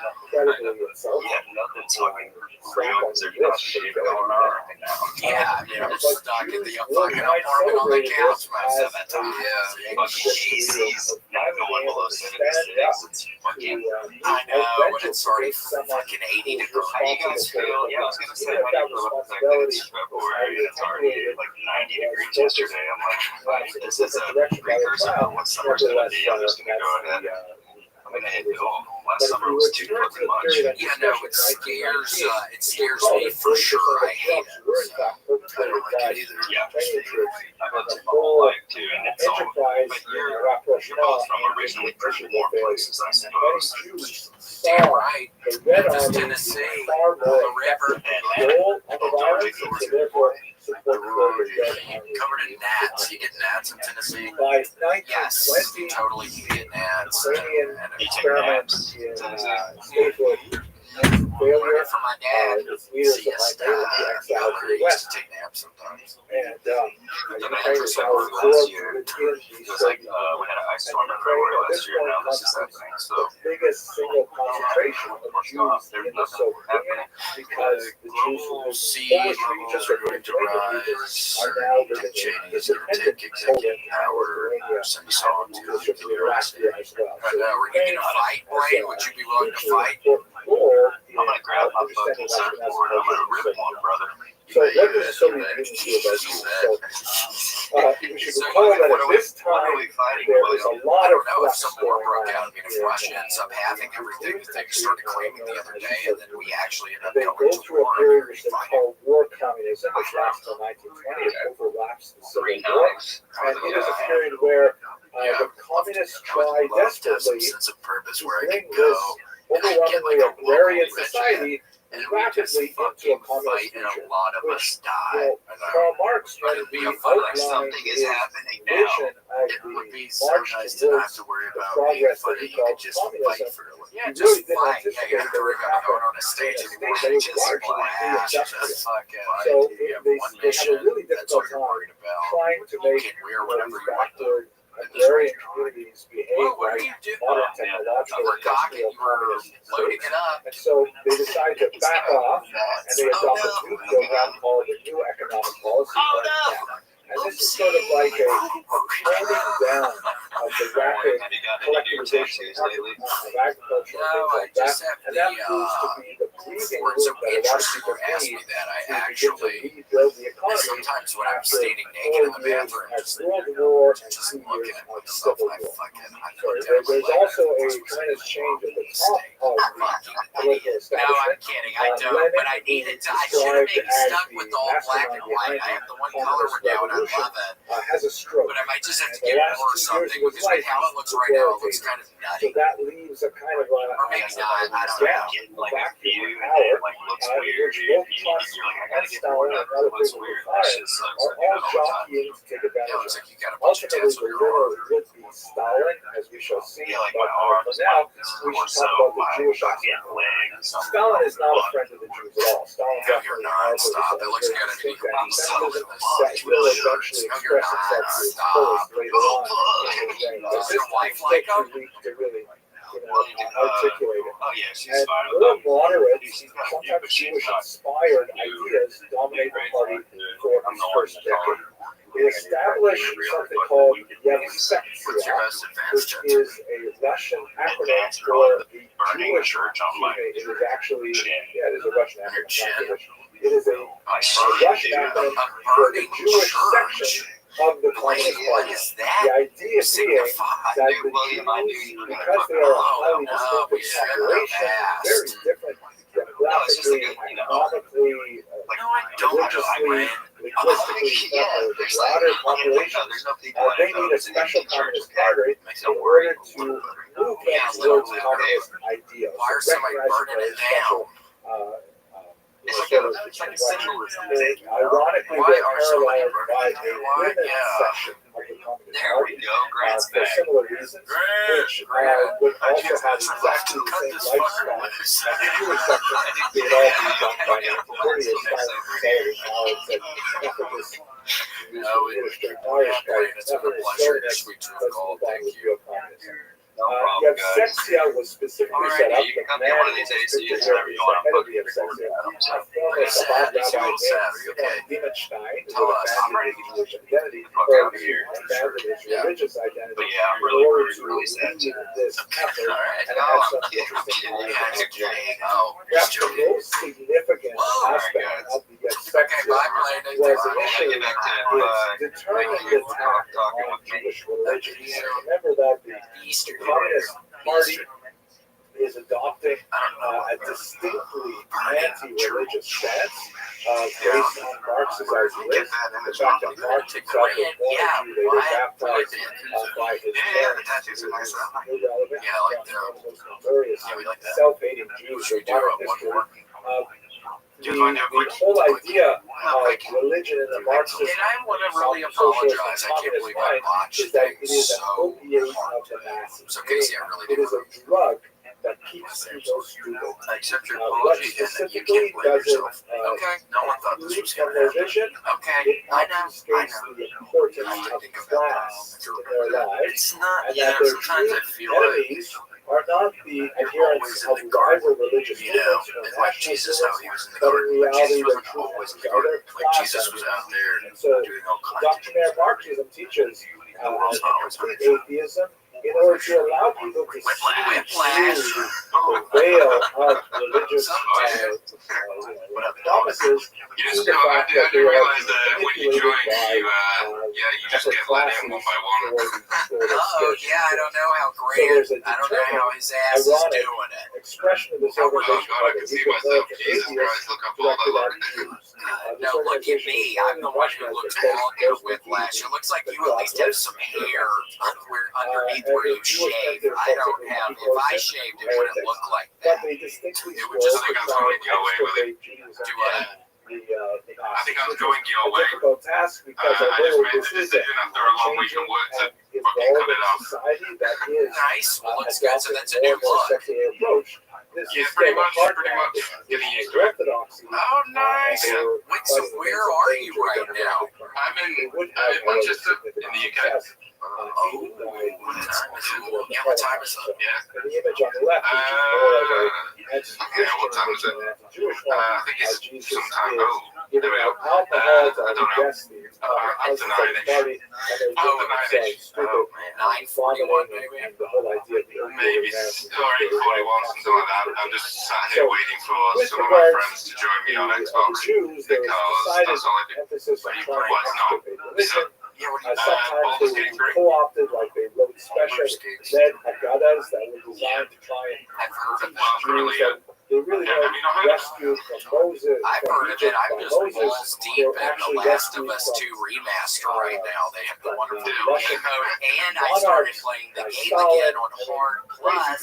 So messages. resources are But very overall, limited, and it's approach to been the very party difficult. life But I is have what loved it. organizacja. Yeah, balls. I nearly got through the first one. Yeah, and then I got stuck. I was still being killed when I was playing Ellie. And so it Yeah. means Oh my gosh! Well, indigenization. think about playing the second one. It's wonderful. I have to cut the cutscenes though. I have to skip them. It's too sad. If you thought the first one was dramatic, wait until you get to the second one. I have to skip the cutscenes. I cannot watch any of them again. Yeah, you ain't seen Are you nothing. the type of gamer that will watch the cutscenes? I'm terrible at skipping everything. I'm just getting into combat. I just kill things. I pretty much always skip them, but this, The Last of Us 2, when I first played it, I had to watch it because it's like they're playing a movie almost. I had to watch it, but it's just too freaking sad. And then again, I get real angry with what's happening. Even though I'm playing it, so I'm causing this, but it's getting super angry, so I can't watch the cutscenes anymore. But yeah, for this game, I did. For this game, I would recommend it for sure. Has a remarkable So yeah, so I'll put in my Yiddish my is regarded, playlist unlike next. Hebrew, the religious I'm language, really like into all the religion, Dark Souls type games. Yiddish was regarded So as I the true played them all in folk order. language So I realized those ones where you basically I feel like it's working because I work a lot. So I feel like I like a So game where therefore, you just sit anything and that work. was Yiddish was good. That's what I do in The Last of Us Part 2 remaster. I just look around for things to craft my, in all of the abandoned buildings, I just run everywhere and check every nook and cranny. It's insane to like gather materials. Already emigrated Coach one. Baldur's Gate 3, then there's lots of things just to walk around and find and search for. And the story changes constantly depending on if you decide to play an evil person or not. Now, there are some So, funny you things can run around associated and with kill this. Like, for everybody. example, Yiddish is about 15 to 20%. We're playing an evil run now. I played the nice run. I want to see what it's like on an evil run. People remember. It's quite clever. So you don't get away with Yiddish anything. up the period. Have you ever beat anybody up outside of like the Manchester football stadium? No, I haven't. I love me with all the tattoos and stuff, but Have you ever beat the shit out of anybody over there? I'm a big pussy. I just walk around looking intimidating, but if you talk to me, I'd run away. I hear you, that's what I do. That's what my movements Yeah, run off. my brother is literally just messaged me right now because we're massive fans of the two of you saying Casey Rockets. Kill Tony. That's so funny. So exciting. Hell yeah. It's wonderful. Casey's great. Casey's doing a great job. It's going good so far. I'm glad. I'm excited. Yeah, I mean, watching the two of you evolve has been freaking brilliant. So much fun. And I really hope you come over here because, Yeah, we have to. I agree. I've only ever been to Canada. I've never been out of America, but Whiplash, I'll be honest, I rewatched Braveheart recently, and I don't know if I could step foot in England after watching the, oh my Have you gosh. seen that Scotland's Braveheart thing? Yes, I don't think it's a Scottish accent, but I mean, I have some Scottish heritage, and seeing what the English people did is Scottish. Whiplash, so I don't know if I can step foot in Because Yeah, you may not survive, to be honest, William. Probably a good thing, yeah. No, I'd be fine over there. What did I? I'm kidding. You're scared of the big ones. Yeah. I was kidding. He also wants specifically to assimilate the Ukrainian production. So they made the letter G, the Ukrainian, illegal. That's when you make a letter illegal. That's because the Ukrainian letter G is written differently than the Russian letter G. And Ukrainians have a different letter called the letter H in English, which is pronounced in Russian like a letter G. And it's complicated. But I think it's so ironic because if you look at this book here, this is the cover of the Chabad Siddur, the Chabad prayer book. And it is in a Hebrew Russian translation. And if you look over here, you see that it's called Tehillah Hashem, and the sound H for Hashem, the name of God, it doesn't have a Russian equivalent. So the Chabad movement added a special Work at a Waffle House so she can continue doing what she loves most, fist fighting black women. letter G, you have to pronounce it like an H. So it's a little accent they've added. So ironically, the Russians try to take a letter away from the Ukrainian alphabet. The Jews instead add a letter to the Russian alphabet. I think that's fine. They also, at this time, towards the end of this period, even attempt to replace the popularity of Zionism with a bizarre experiment, something called Birobidjan, which is declared a homeland for the Jews, a Jewish autonomous oblast located way out in the far east, not too far from the Chinese border and the Pacific Ocean. The only real thing speaking for this territory is its proximity to authentic Asian food, and the fact that it could have been a huge refuge for Jews had Stalin allowed it to be so during the Holocaust. But of course, that was not Stalin's thinking, and although it became officially a Jewish autonomous oblast with Yiddish as its official language and for a time center of publishing and culture, nevertheless it was not successful in saving the many hundreds of thousands of Jews who could have used it as a refuge during the war. So all of this ends in 1930 and beyond, as Joseph Stalin is able to consolidate his control over the Soviet Union. He embarks on a series of 5-year plans in which he brutally attempts to force the Soviet Union into a rapidly industrialized phase to make it catch up with the West. Among the incredible tragedies associated with this is the Holodomor, what's called in English perhaps the terror famine, an artificial famine that was occasioned by Stalinist policies related to his aggressive push for industrialization that killed literally millions of people in Ukraine. There is still some doubt as to the true scope of it, but 3 or 4 million is considered a very low estimate.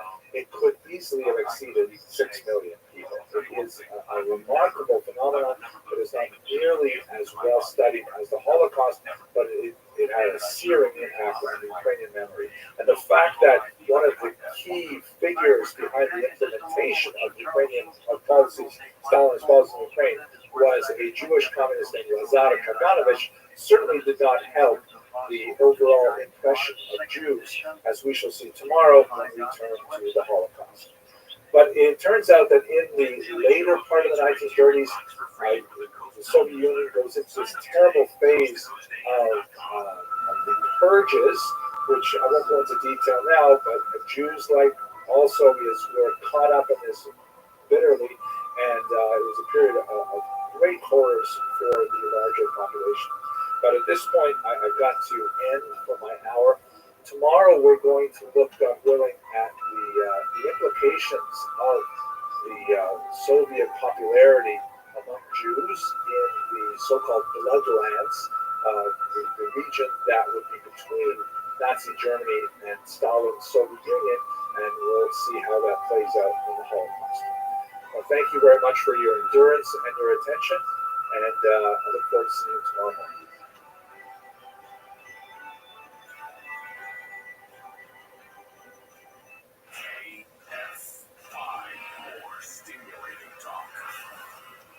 I'm Mark Roner in the KFI 24-hour newsroom.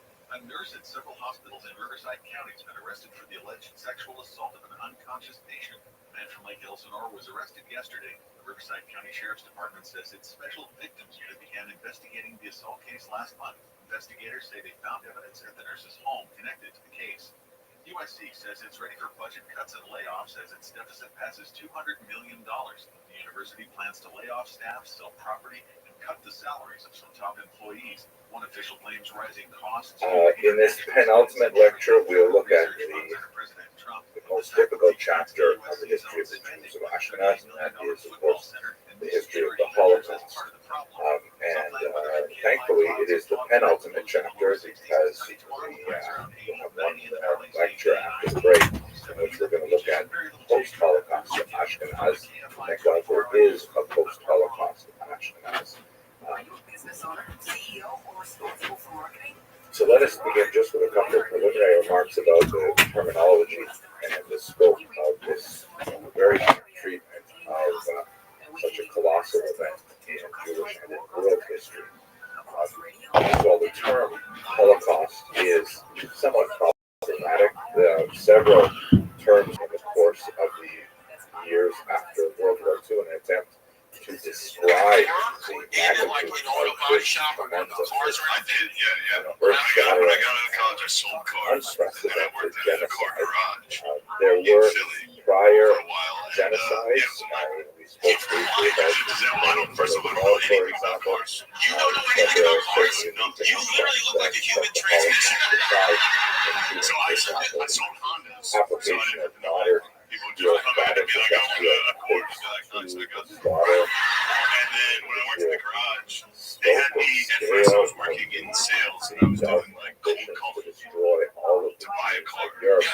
Which is crazy. I literally didn't sell one car. Cry out for because then I'd be like, you want a new car? I'd be like, no, not yet, man. This is crazy. I'm cool. Largely been accepted in the world. People like you. But it has its limitations. It's basically a lack of translation talk to the mechanics, relay the message to the customers because those guys cannot talk. Type of sacrifice You cannot let them out to talk to the customers. It's a zoo. It's one thing every day. It's just crazy. Furious. So it's not that bad. And then Jay's Pennsylvania, and it's really hit it. Yeah, kind of a poetic I had to like talk to the but technician certainly a minority of the victims of the Holocaust were in fact completely burnt out in the crematoria. But it has problematic aspects as well. For example, if you are comparing the victims of the Holocaust, specifically used in this context, you know what it is too? We have this in common. We're both like failed athletes. Like I played division three, so like that in itself is just failure. I did. I played, but you played D1. 1 year. So and of course, the general enslavement of squads but if we are somehow using the term Holocaust to describe this phenomenon, when we look at it in context, the God received a Roman whatever that exactly means. Does that mean that somehow the sacrifices of the Holocaust were desired by God? That's certainly very possible. And if the victims of the Holocaust are the first offering themselves, does that mean that the Nazis are, God forbid, somehow the high priests? Very, very hard thing, or the priests, I should say. Very, very hard thing to tolerate. Several other terms are in some usage among Orthodox Jews, particularly those of an older generation. They tend to use the the Hebrew term korban, usually pronounced Ashkenazi Yiddish korban, which ties the Holocaust to the great destruction of the temples in Jerusalem in ancient times, and that gives you a sense of the magnitude with which they regard this event. In Israel, it's been so hot, is very popular. That has a kind of generic meaning of destruction from there. It's also a biblical event, but it lacks the problematic association with the sacrifices. But we will work it anyway with the term Holocaust for our purposes. We only have an hour to go through this horrible event, and that's going to through it, unfortunately, to try and give a overview, especially for those of you who are in this audience who are not well familiar with the Holocaust. But I would like to point out that I have an online course which is free and open to the world on my website, henryevenson.com, and I certainly encourage you to sign up for that course so that you'll be able to get into it anytime. Certainly you can watch the dozens of lectures I have there on many aspects of the Holocaust to be more well educated on this terrible moment in human history, which has implications for us all, Jewish and non-Jewish. But for today and for this purpose, we're just going to take 1 hour to try and survey the entire event. Let us begin with interwar Germany. So, in the last lecture, we spoke about the implications of World War I, and specifically, we looked at the map of Europe after World War I, after the How many hours is that to even sleep? Redrawn the entire map. There were big losers in World War I, specifically Germany and Austria-Hungary lost a tremendous amount of territory. They were essentially blamed for starting World War I, although if you look at the unfolding causes of that war conflict, it's not entirely clear that they bear sole responsibility for the events that led to those terrible hostilities. But anyway, that's the way the Fifth Corps determined many Germans, Austrians, Hungarians, and so on were very upset with this. Many of them chose to seek intellectual refuge in the political ideologies associated with revisionism, meaning they wanted to revive those the element that is specifically attached to a kind of anti-Semitic impetus is this thing that the Germans called the Rothschild'S, the stab in the back. Basically, the argument went that the German troops and their allied forces were actually doing fairly well in the war. It had bogged down on both fronts, but nevertheless, they really did control a much larger amount of territory than they started with when the war broke out. And then because of internal weakness and war weariness within their countries, that according to those who advanced this theory really pointed to Jewish peace agitators and communist agitators in some cases, they prematurely surrendered. And they left their soldiers behind in the field. This is the basic idea of the Rothschild'S, the betrayal from within, a stab in the back. You can see in this Austrian propaganda from the period that really encapsulates the mood of the era. On the left is the lantern-jawed, determined Austrian soldier, steely-eyed gaze as he bravely defends the front from any attackers. But unbeknownst to him, there's these dark storm clouds that gather, and this grotesque woman with a strange kind of French-style hat. And in case you missed the iconographic elements of the large nose and the thick lips and the four locks, the payos on the sides of the head, there's a Star of David on the hat, so you won't make a mistake. And she stabs him in the back, betraying the entire country and allowing the enemies to overrun the borders. Right? That's the idea of the Rothschild'S. And this resentment over the anti-war movement really consumed a lot of the Axis powers at the time, and ultimately contributed to Hitler's rise to power, which is a fascinating topic itself, but takes us a little bit further away from our focus on the Jews of Ashkenaz. So I refer you once again to my totally free and open to the global community course on the Holocaust. Here's another example, from Austria in the early post-war period. It's an election campaign poster. As you can see, it says, actually, Welcome, Frosty. cut off the top that says, Hi-oh. How you living, pimp? It says German Christians and save Austria. Are you ready to play a game? Deutsche German.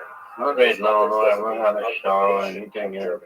Woke up at about an hour, 2 hours back.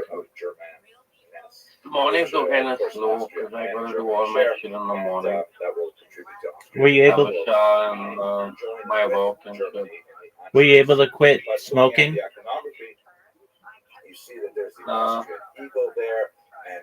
I mean, the vape thing is way worse. Like, it started to make me sick, the vape.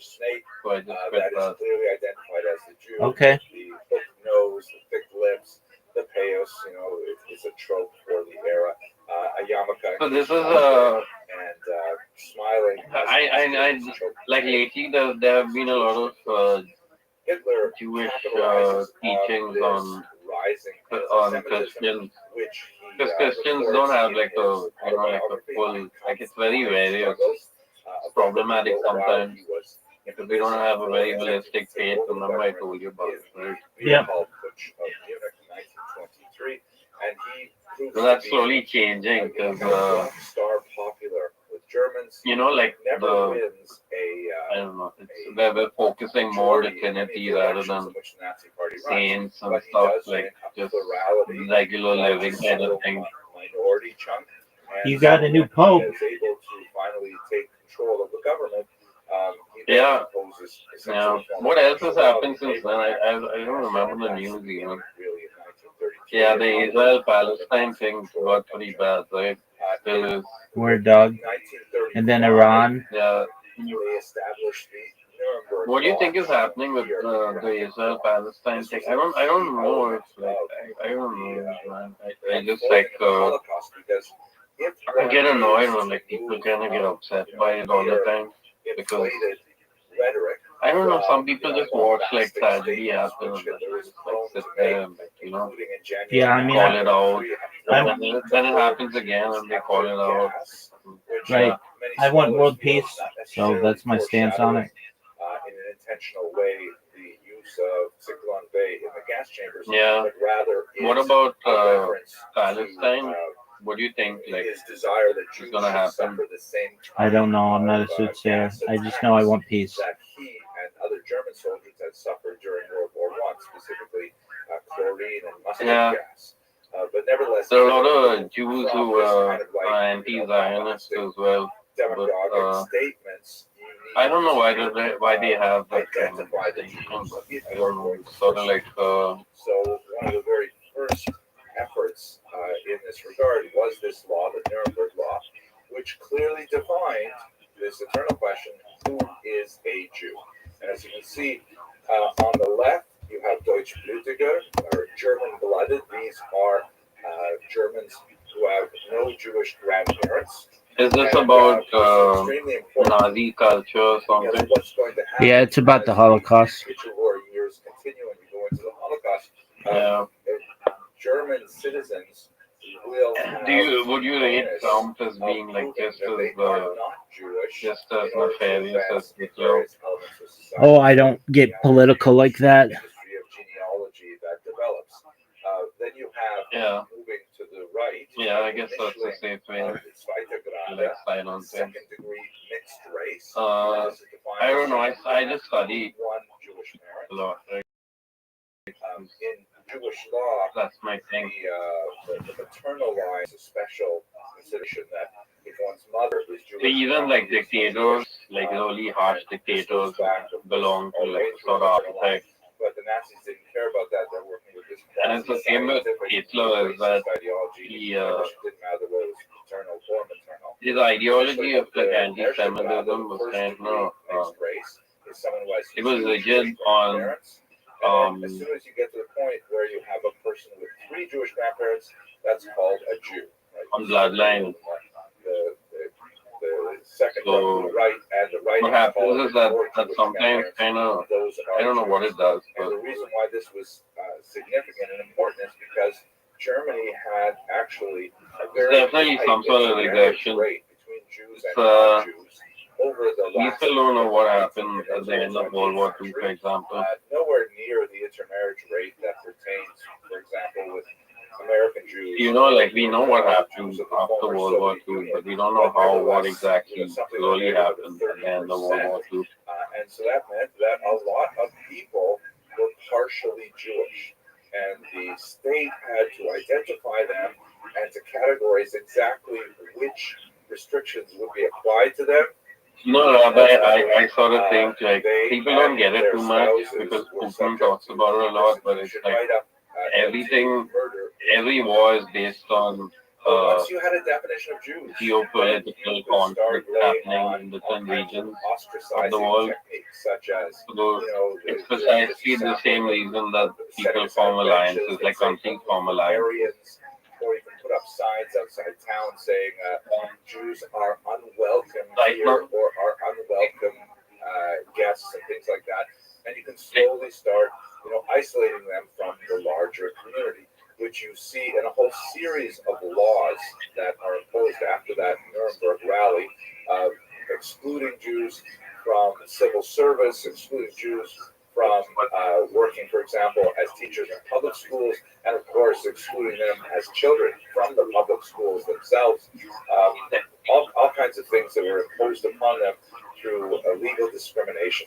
But the lowest point before the war is undoubtedly a massive nationwide pogrom called Kristallnacht that clearly had advanced. Like when you study a lot for some kind of pretext in order to.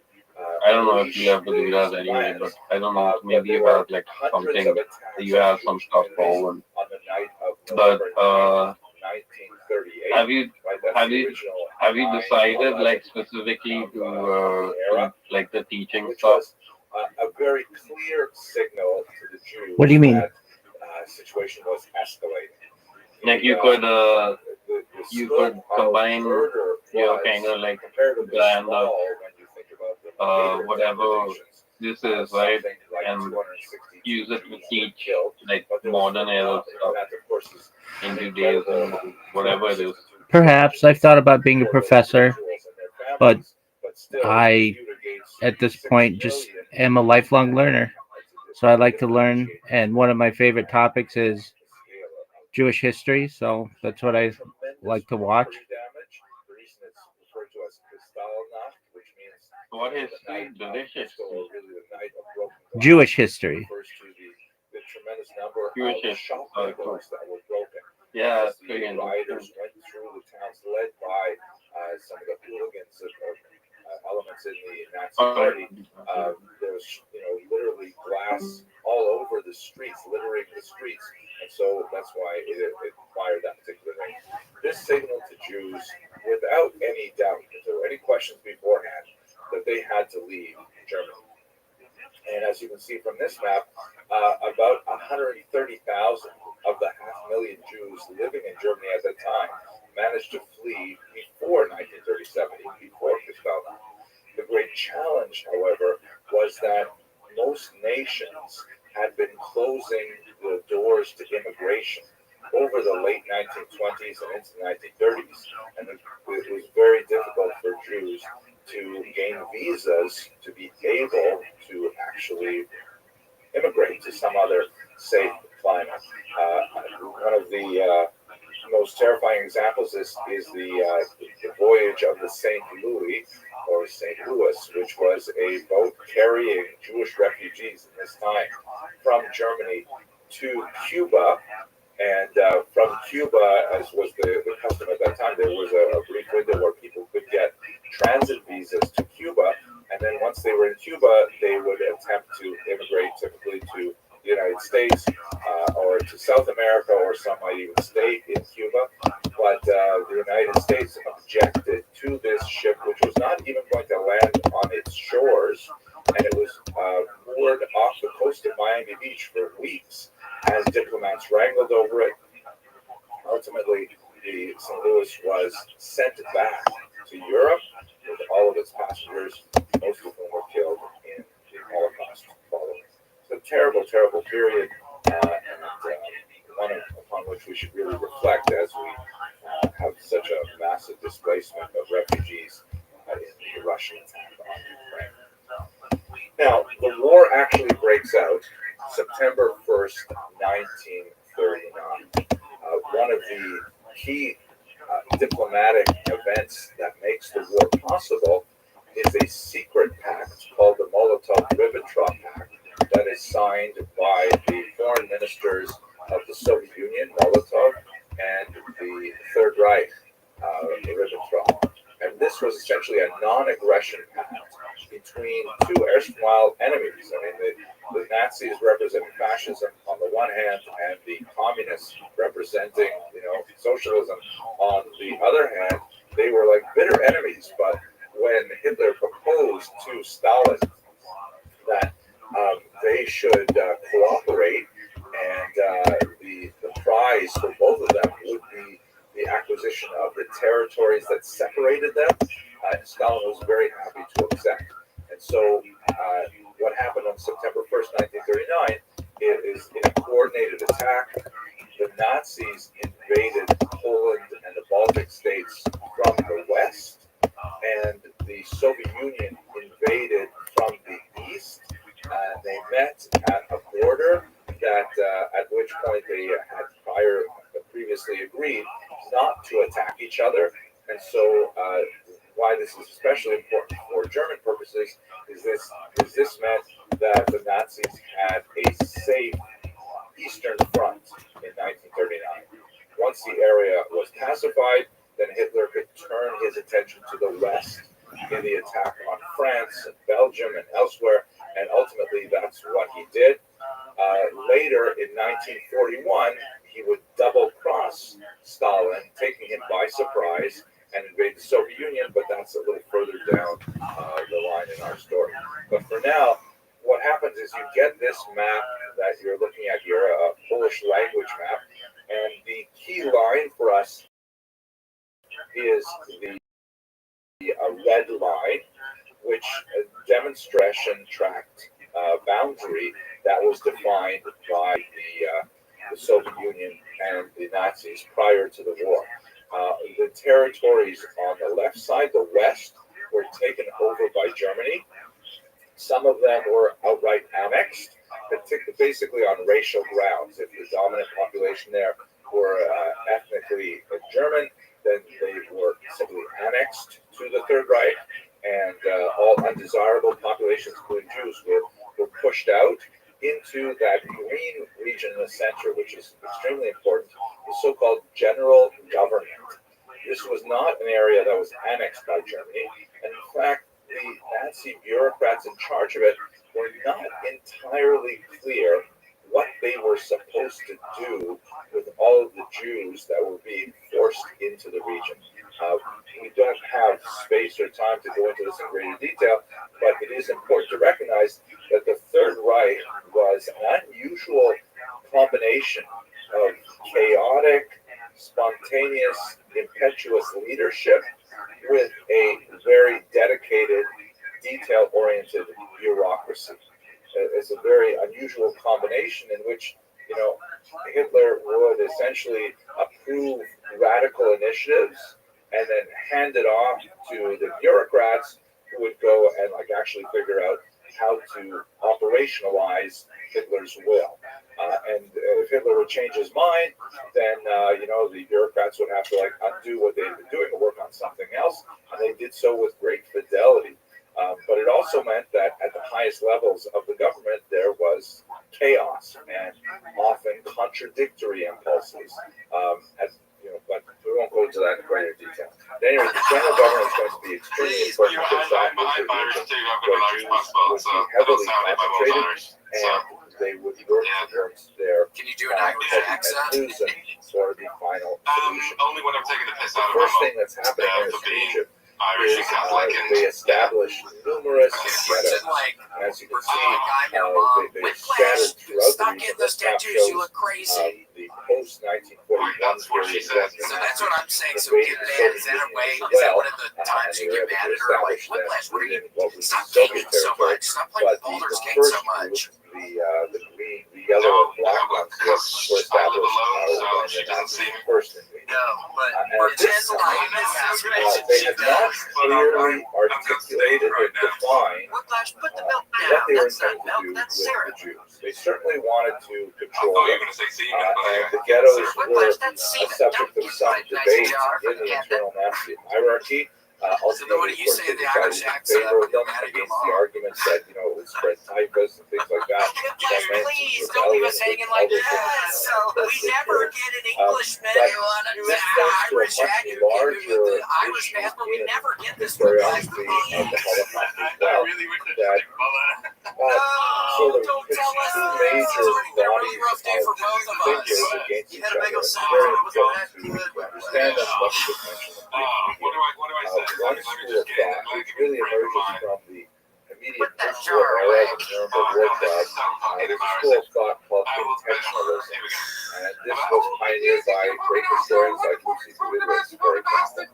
And the argument was among intentionalists that Hitler and his Nazi party intended from the earliest period to murder all the Jews of Europe. And they certainly can draw a pretty straight line from statements that Hitler made, decisions that were laid out, that it was all kind of unfolding plan to destroy the Jews of Europe. In the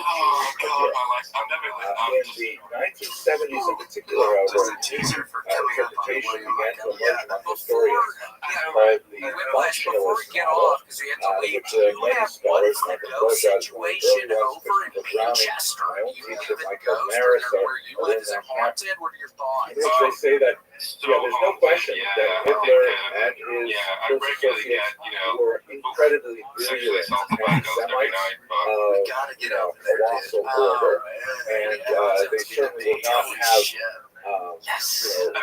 looked askance at the idea of this mass murder, but did they really actually plan this from the beginning? Were they that organized? They point to all kinds of contradictory elements, like, for example, the plans to resettle Jews in the region, or the plans to take the island of Madagascar and expel all Jews there, and the fact that Jews were actually free to leave the Third Reich right up until 1940, well, if I remember correctly. If they're really intending to murder all of them, why would they be pursuing these I got somebody touching my leg in Austin a year or two ago. I was laying on the bed and somebody touched my leg and that scared me. clearly indicates the Nazi desire to murder all the Jews in Yeah, I Europe. got one and we Is dated quite late.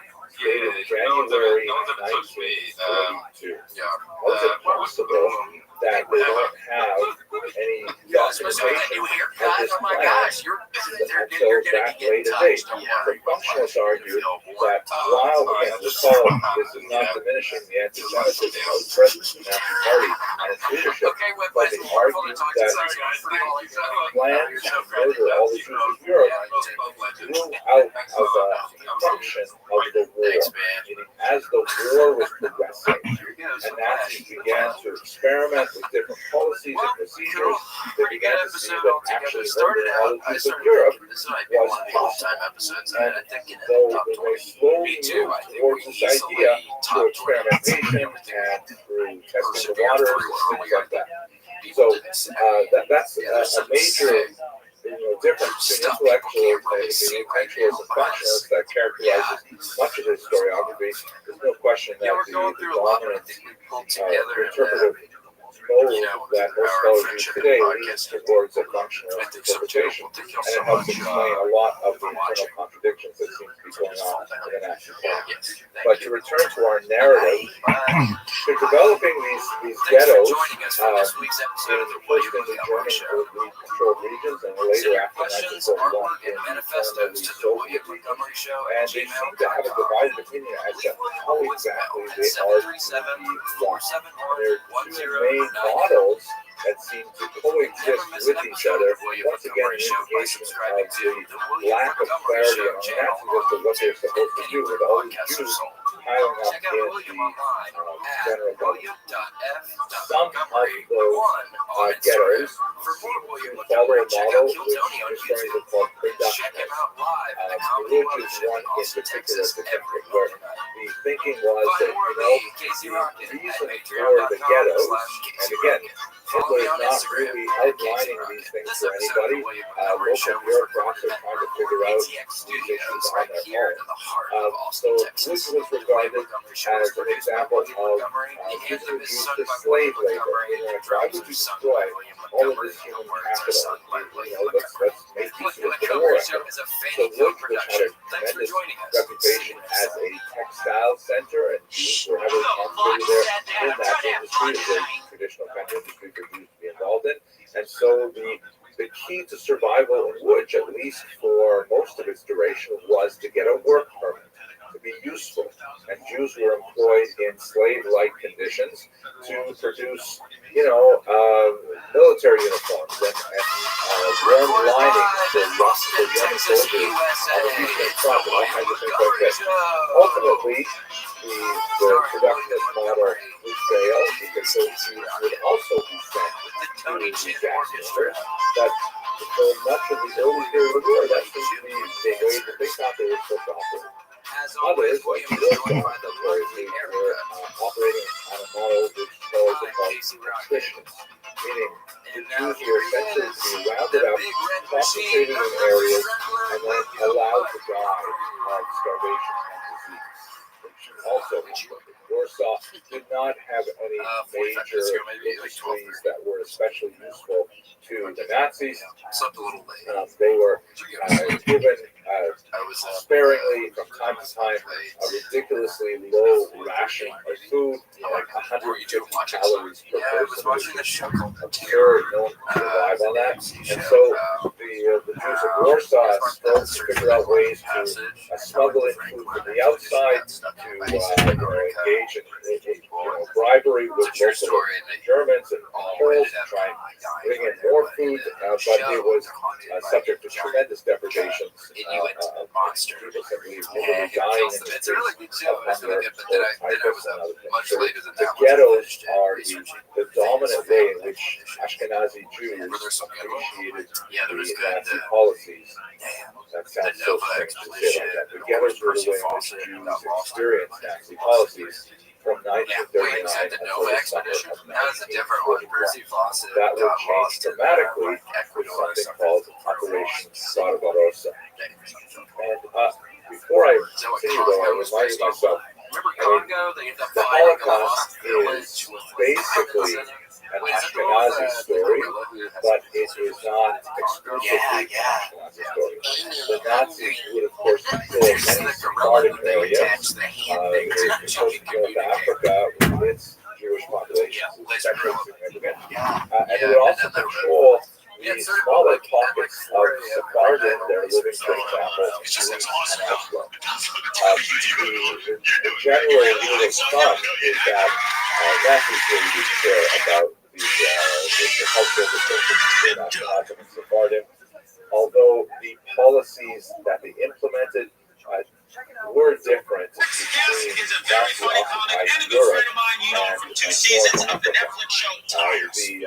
The experience of Sephardic Jews was by and large rather distinct, certainly one of persecution, certainly one of abuse and murder, but not to the same degree that the European Ashkenazim and those Sephardim who lived in regions of German control in Europe experienced.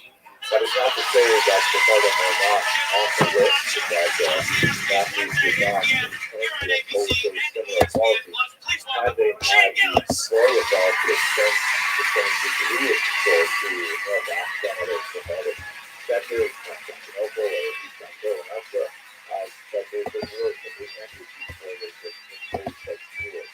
Nevertheless, this is basically an Ashkenazi story, and Ashkenazi constitutes the overwhelming number of Christians. But let us return to Operation Barbarossa. Very important developments in the war. The date is significant, easily as significant to the Holocaust as the beginning of the war in September of 1939, the date is June 22nd, 1941. And it's a good example also of another important thing to bear in mind when we talk about the Holocaust, and that is the understanding that the Holocaust and the Second World War are not identical. They are overlapping historical phenomena, but they are following largely parallel tracks that, developments in the war had direct influence on the Holocaust. But it's clear also, for example, if we look at Hungarian Jewry, that the Holocaust, the war against the Jews, whose civilians we come to praise, was primary for the Nazis, and even more important than World War II. In other words, when the Nazis had the choice between diverting resources to protect their eastern flank, and on the other hand, diverting those resources to murdering more Jews, they amazingly chose in a suicidal manner to make sure that they could murder more Hungarian Jews rather than protect themselves from the assault of the Red Army, which just shows how diabolical and how this is a phenomenal death cult that absorbed the entire Nazi hierarchy of that. Anyway, here, have a look at this map, please. On June 22nd, 1941, Adolf Hitler sent his troops into the Soviet Union, reaching the treaty that he had signed with Joseph Stalin in August of 1941. Evidence indicates that Stalin was completely taken aback and surprised by this attack. They had not prepared for the Nazi advance, and the Wehrmacht, the German army, made phenomenal inroads in a very, very short period of time, taking over all of what is today the boundaries of Ukraine, White Russia, the Baltic states, Lithuania, Latvia, and Estonia, and penetrating well into Russian territory per se, approaching the city boundaries of Moscow, and placing Leningrad under a punishing siege that was absolutely devastating to the population. Now, that's the war. It's an army of Wehrmacht. What we also see, and this represents a significant escalation in the war against the Jews, is sent in 4 mobile killing squads of Einsatzgruppen. These 4 squads were called like a police battalion, followed behind the regular army, and their task was to spread out and go to all the tiny little Jewish villages called shepherds that dotted the region, round up all of the Jews that they could find, as well as any other undesirables like communists or homosexual witnesses or anything else that was not in their place, march them out to local ravines, no local ravines existed, to have them dig their own graves, and then to shoot them.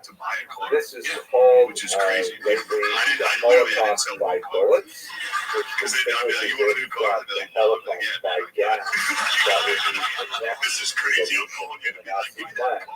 But as you can see from this map from the United States Holocaust Memorial Museum, and this is only a sampling of the towns that were affected, the Nazis simply sent these Einsatzgruppen throughout the region, going village to village to murder small numbers of Jews at a time, occasionally like in Beirut, where you have a massive Einsatzgruppen action at the ravine called Yad ravine,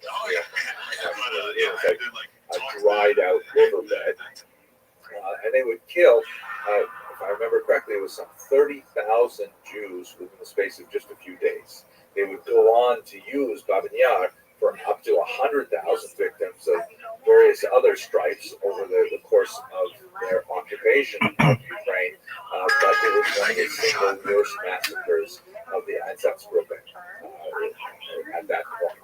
This is incidentally the way in which my grandparents' families were all killed. The only ones who were survived in my family were those who had emigrated to Canada prior to World War II and lived in safety while their parents, siblings, lost their lives in the ravines of Lithuania.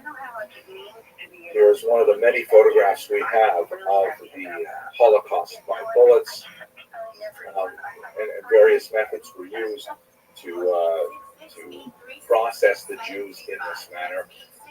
One of the most chilling books on the topic is called Ordinary Men by Christopher Browning, a prominent member of the functionalist school, who mined the archives for depositions of Einsatzgruppe members to give us a really comprehensive look as to who these people were.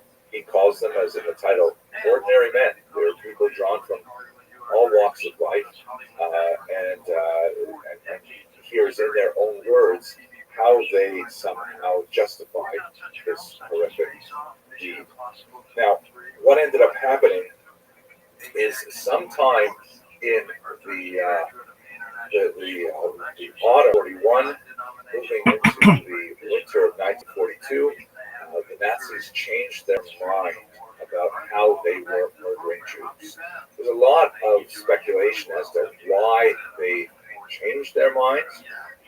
It may have, some historians point to the rapid, successful advance of the Wehrmacht, and perhaps Hitler was thinking in a euphoric manner, wow, my gosh, if I can conquer the Soviet Union the same way I conquered Western Europe, right? England alone was not yet conquered. They were suffering under the horrible bombardments of the Blitz, but he controlled Western Europe in a euphoric manner. He might have said to himself, you know what, maybe I can really murder all the Jews of Europe. Other scholars point to the fact that they were bogged down by what was often called what was often called Russia's greatest general, General Winter, because the Nazis were not well prepared for the climactic change of the seasons, and their advance began to bog down. And so Hitler would say to himself, according to this model of thinking, you know, if I can't win the war against the Soviet Union, at least I should kill all the Jews of Europe. And so that indicated a shift. But what is certain is that the Einsatzgruppe were having an incredibly difficult time actually processing what they were doing day in and day out. This is aptly demonstrated by Christopher Browning that, you know, it was psychologically traumatic to wake up every morning, drive up the road, round up regular people, and look them in the eye as you put them in their grave. And, you know, they were getting drunk in the morning because they simply couldn't take it. They were relying very heavily on local volunteers, so-called Bibelga, from also Islamic populations to process this, and they had to receive all kinds of tough talk from even people as high ranking as Hitler, who would come out and say, you know, this is difficult, but you're doing it. The Third Reich, they used the word heroism, etc. So there was definitely a need to find a more efficient, less psychologically challenging way of murdering the Jews. Again, not for our purpose here, but I strongly recommend to understanding this phenomenon, you have to look at the great experiments that psychologists of the later half of the 20th century, such as Stanley Milgram, and Lombardo, who've all done really useful work to show how this process plays out in human mind, and also how things are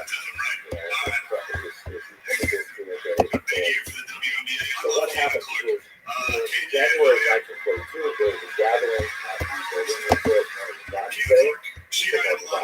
Wannsee, in which, for the first time, the Nazis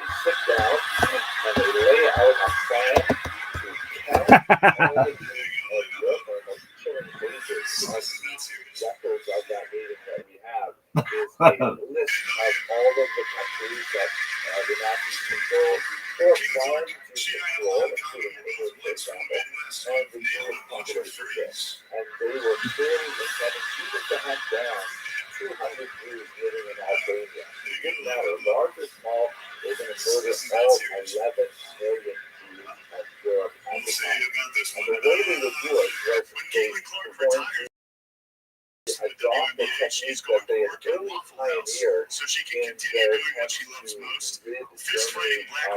with mental or physical disabilities, who got to do with Down syndrome, things like that. This horrific things that they would use to harm the most vulnerable people in their society first.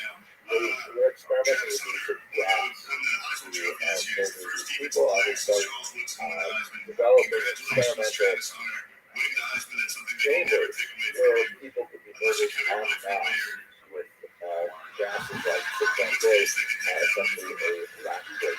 They established 6 death camps. These were distinct from the hundreds of concentration camps that they had developed as early as 1933. The concentration camps were largely scattered throughout Europe, and they were basically for political purposes. They could include Jews as well, but that was not their main purpose. And they were abusive, and people died from malnutrition and from beating and things like that. But the concentration camps were essentially open-air prisons that were designed to house those people that really didn't want functioning in society. The death camps, on the other hand, were institutions, factories designed to eliminate human beings. In fact, the term that was used was vernichtungsläger, which means literally to make into nothing, as opposed to concentration which means concentration. The 6 camps were set up with access to the rail lines that was crucial.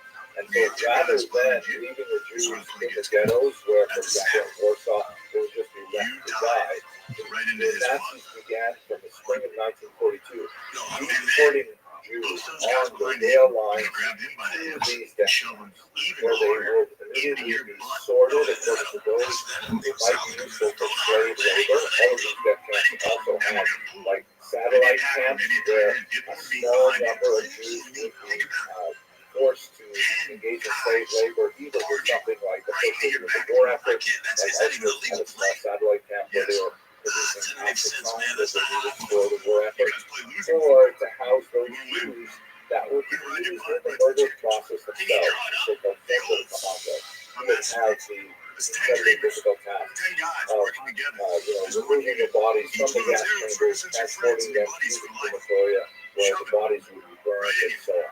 And these gas chambers operated with stereotypical corruption and efficiency, massacring thousands every day, far more effective for the dark, demonic plan of the Nazis than the Holocaust that bullets that we saw Operation Population. Jews were not the only victims. Millions of Poles were also deported to death camps.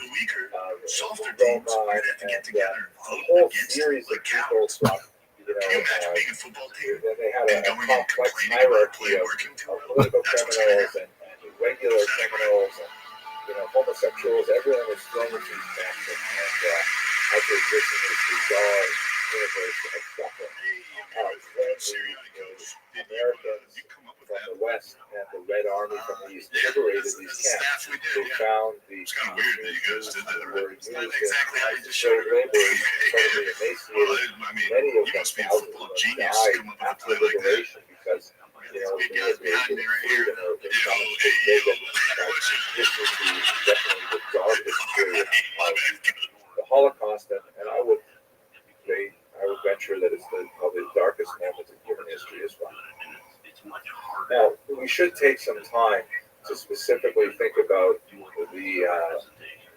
populations of the region, other than those who were direct victims of the Nazis by being sent to the death camps.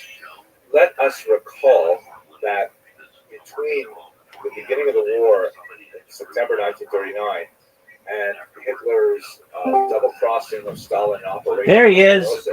How you living, pimp? There was a region of territory which was taken over. What's up, dog? You see in this map here. My activities increased in the last couple of days. Of course it is. You've been spending more time with me. What's up, pimp? How are you? Good. All right, let's try the puzzle. All right. We've got a new game to play if you want to play it. Is it? What's the app? What's the color? Is it here? Yeah, it's in Play-Doh. Is it new? No, you and I have played it, but there are different ways to play it. So we will play. Yeah, we played it not too long ago. So it's Carom, and we're gonna play it rank. We're gonna play a private game, freestyle to 210, and I'm gonna send you an invitation, and you're gonna have the invitation right now. All right. The goal is you can see what the points are on the left. So black is 10, white is 20, red is 50. Were you aware that you had an invitation?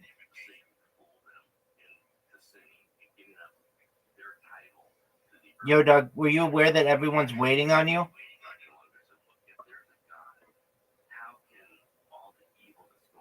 Yo, Dog, were you aware that everyone is waiting on you? Yeah. Okay. What percentage is your phone? What'd you say?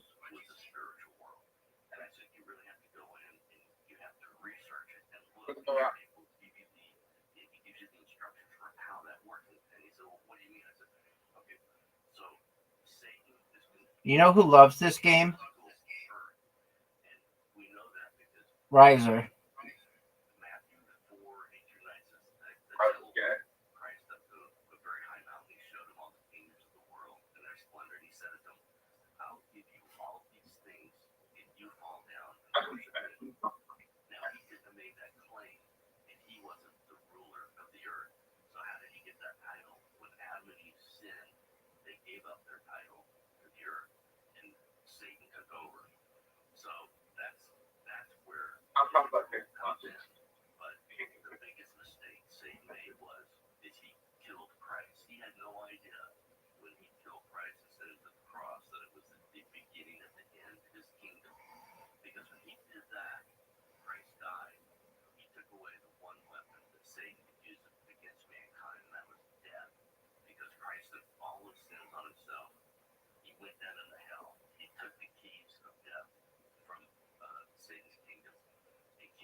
Did you go to the gym?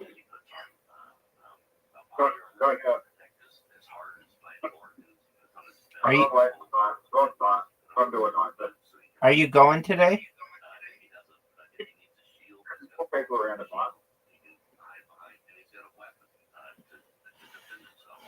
How did you increase your IQ?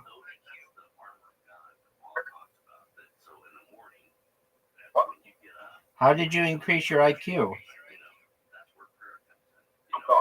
my weakest point was my block design, so I did block design.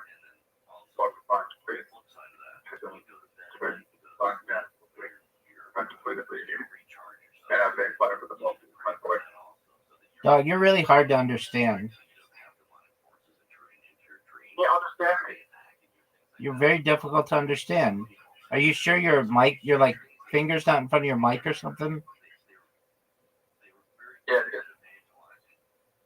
Can you hear me now? It's still not as good as it normally is.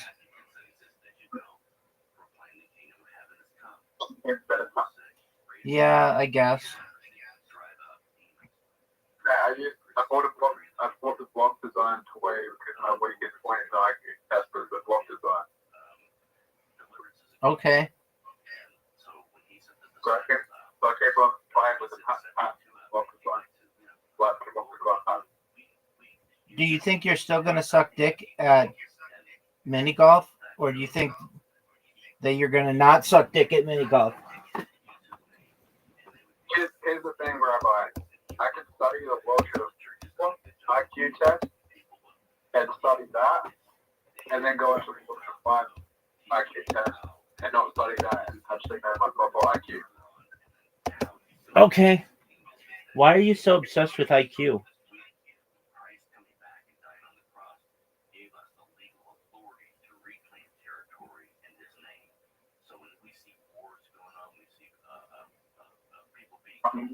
So I want to document. I want to document my life. Not the same way you're documenting your life. You want to document what?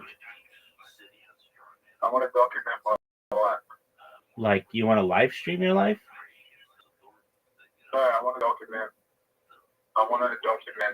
life as neurodivergent person. And study the misdiagnosis, like overdiagnostic, and what's going on. Why do you want to do that? Yo, dog. Yo, dog, weren't you going on... What, didn't you do stand-up on Monday? No, next Monday. Okay, what's your joke? My whole fucking life's a joke. Dude, now you sound better. Hold on, now you sound a lot better. My whole life's a fucking joke. You can just look at my mid-golf gameplay and you can laugh at that.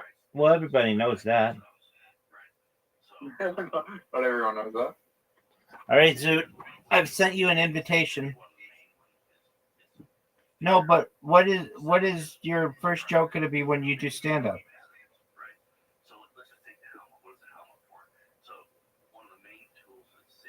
Joke. What'd you say?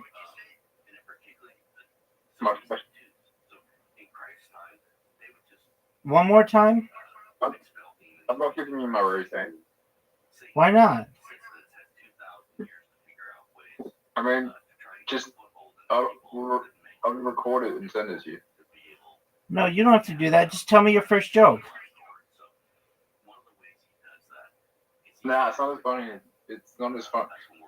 Like, it's all about the crowd. Let me be the judge of that. What's your first joke? What's your first joke? Yo, girl, are you a haunted house? Because I'm going to scream when I come inside.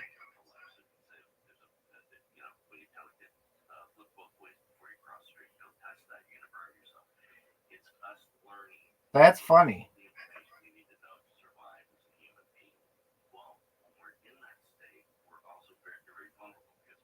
So what is your joke? What'd you say?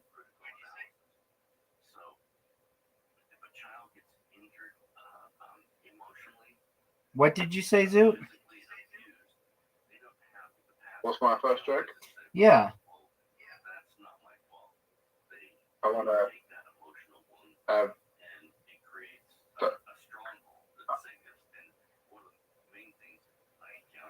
What are you saying, big dog?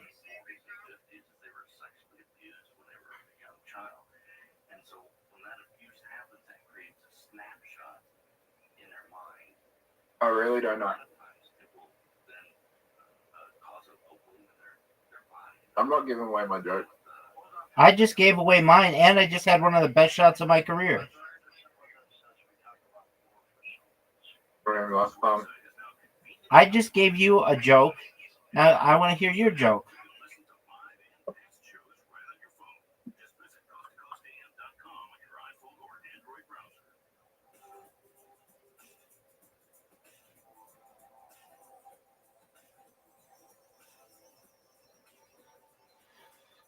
Yo, dog, what's your joke?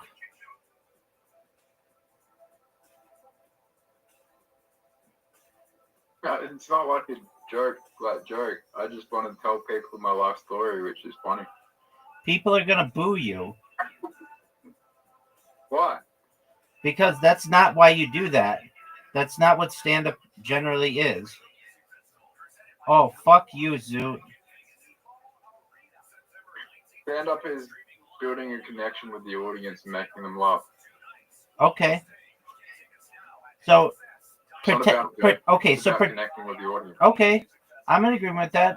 So pretend you're on stage right now. How are you gonna make me laugh? Subjective. Your sense of humor is different to the whole crowd. Just do your routine. You're gonna do it for 2 or 5 minutes. Let's hear it. I don't feel in the mood. There's not enough people around. That's when it's perfect. Let's hear what you have to say. Are you gonna go up there and you're gonna be like, "Hey, my name is Zoot, and I'm neurodivergent"? No, I prefer to identify as retarded because it's easy to explain to most people because most people don't understand neurodivergency. But you're not retarded, and that's not a good word to use.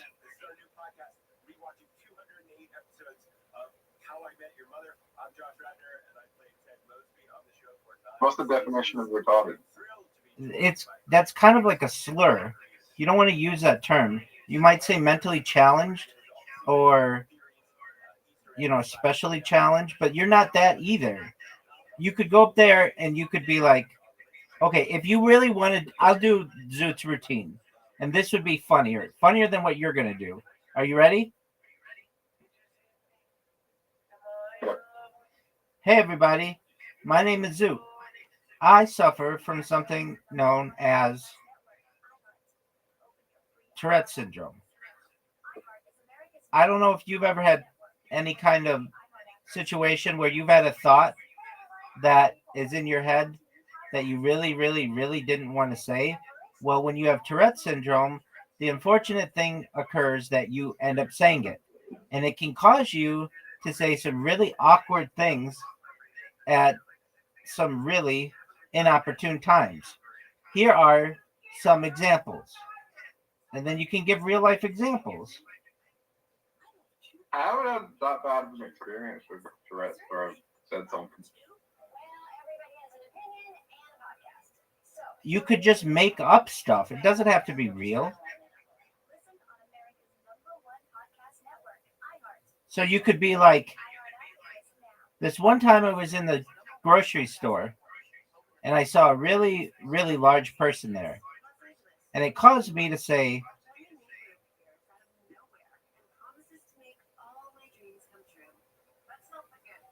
and then whatever you'd want to say. I think I have seen the N-word when I saw a darker skinned person. I think I have called someone a fat fuck that was really large as well.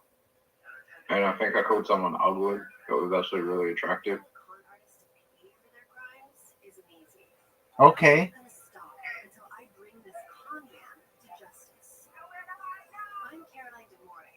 And I've definitely wasted the name, during the wrong name during having sex with a girl. But everyone's done that. No one's done that, dude. No one does that. A lot of people do that. No, in like movies and stuff. But real people don't fucking do that unless they're like cheating on their spouse.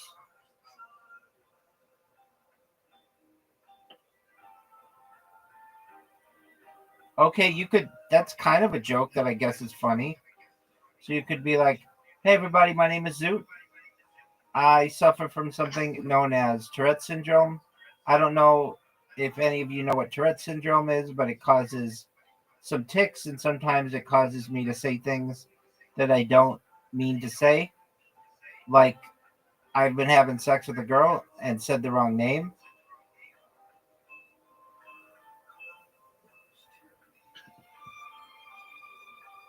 And then, so what was the girl's name and what did you call her?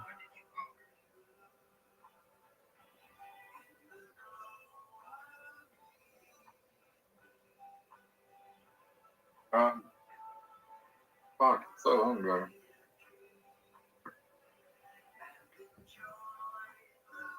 So you could say,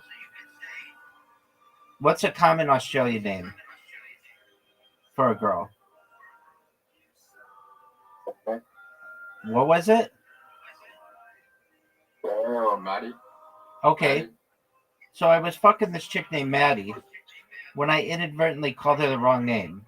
It's really awkward when you call someone named Maddie Beyonce.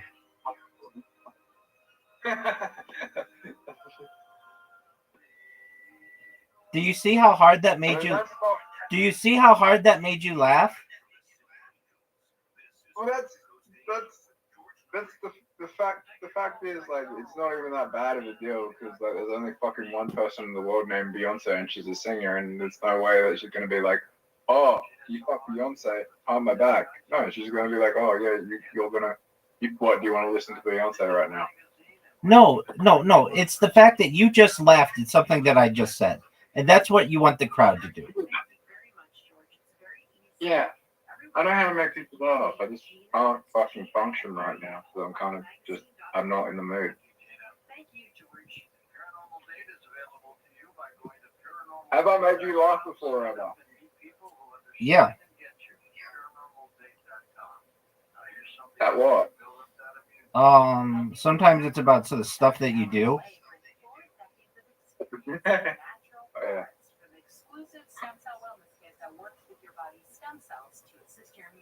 Oh, I could just talk about going to the gangbang and people would laugh. Okay, so that could be one. You could be like, hey everybody, my name is Zoot. I was once in a gangbang at an adult bookstore. It turned out that there was a woman who I met on Reddit, and she was looking to get fucked by as many guys as possible. And I was cool with this under one condition, that I got to go first. And while that seems really cool to go first, unfortunately, what isn't cool is when you cannot get an erection when she's sucking your dick. So here I am in front of 25 fellow Australians trying to get a boner, and I'm limp as a fish, and there are like 20 guys waiting on me to come, and I absolutely can't. I mean, there are guys who are looking at their watch, there are guys looking at their phone, and here I am just trying as hard as I absolutely can to get a boner, and I couldn't.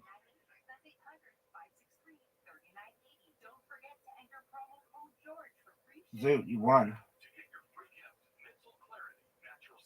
Josh. So that's kind of a funny story.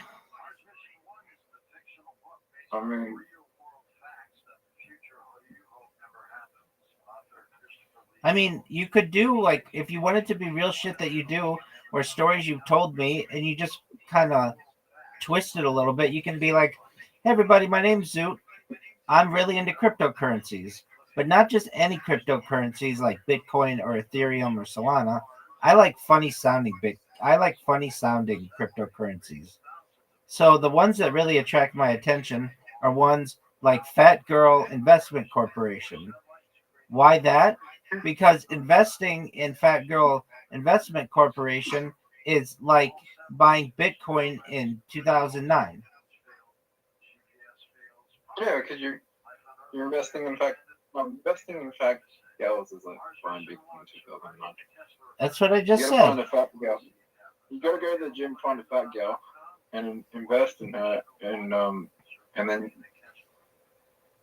yeah. Isn't that what I just said? Yeah, pretty much. But you said it with a token. I've driven a limo for 11 years. It might sound glamorous, but it's tiring, repetitive physical work.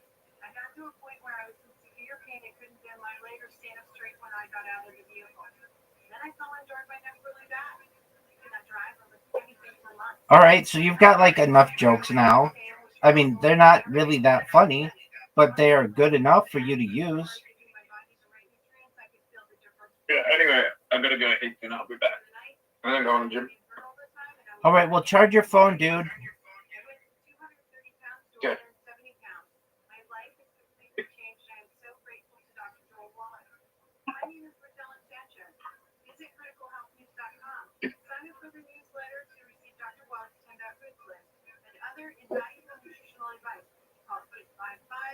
Oh, big fun in the family, maybe.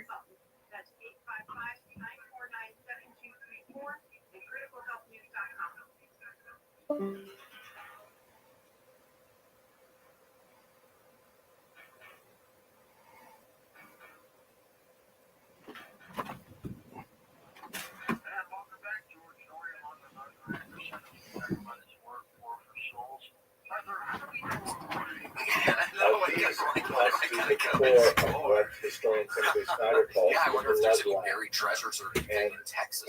It is included Hopefully, get out these there. countries, Estonia, Latvia, and Lithuania, and the Do a little eastern part of seismic Poland scanning. that had Oh, all there's Amy Jordan experienced Martini. I think freedom and national She's just with sovereignty dead. from World War God, I, what's his name? and it was snatched back by the Soviet Union, which Steph wanted to Curry. regain Curry. territory that they had lost Oh, in yeah. the What's his name? revolution Grant, and do you war. know? That was originally part of the Russian Empire, and the populations there were really quite restive and unhappy about that.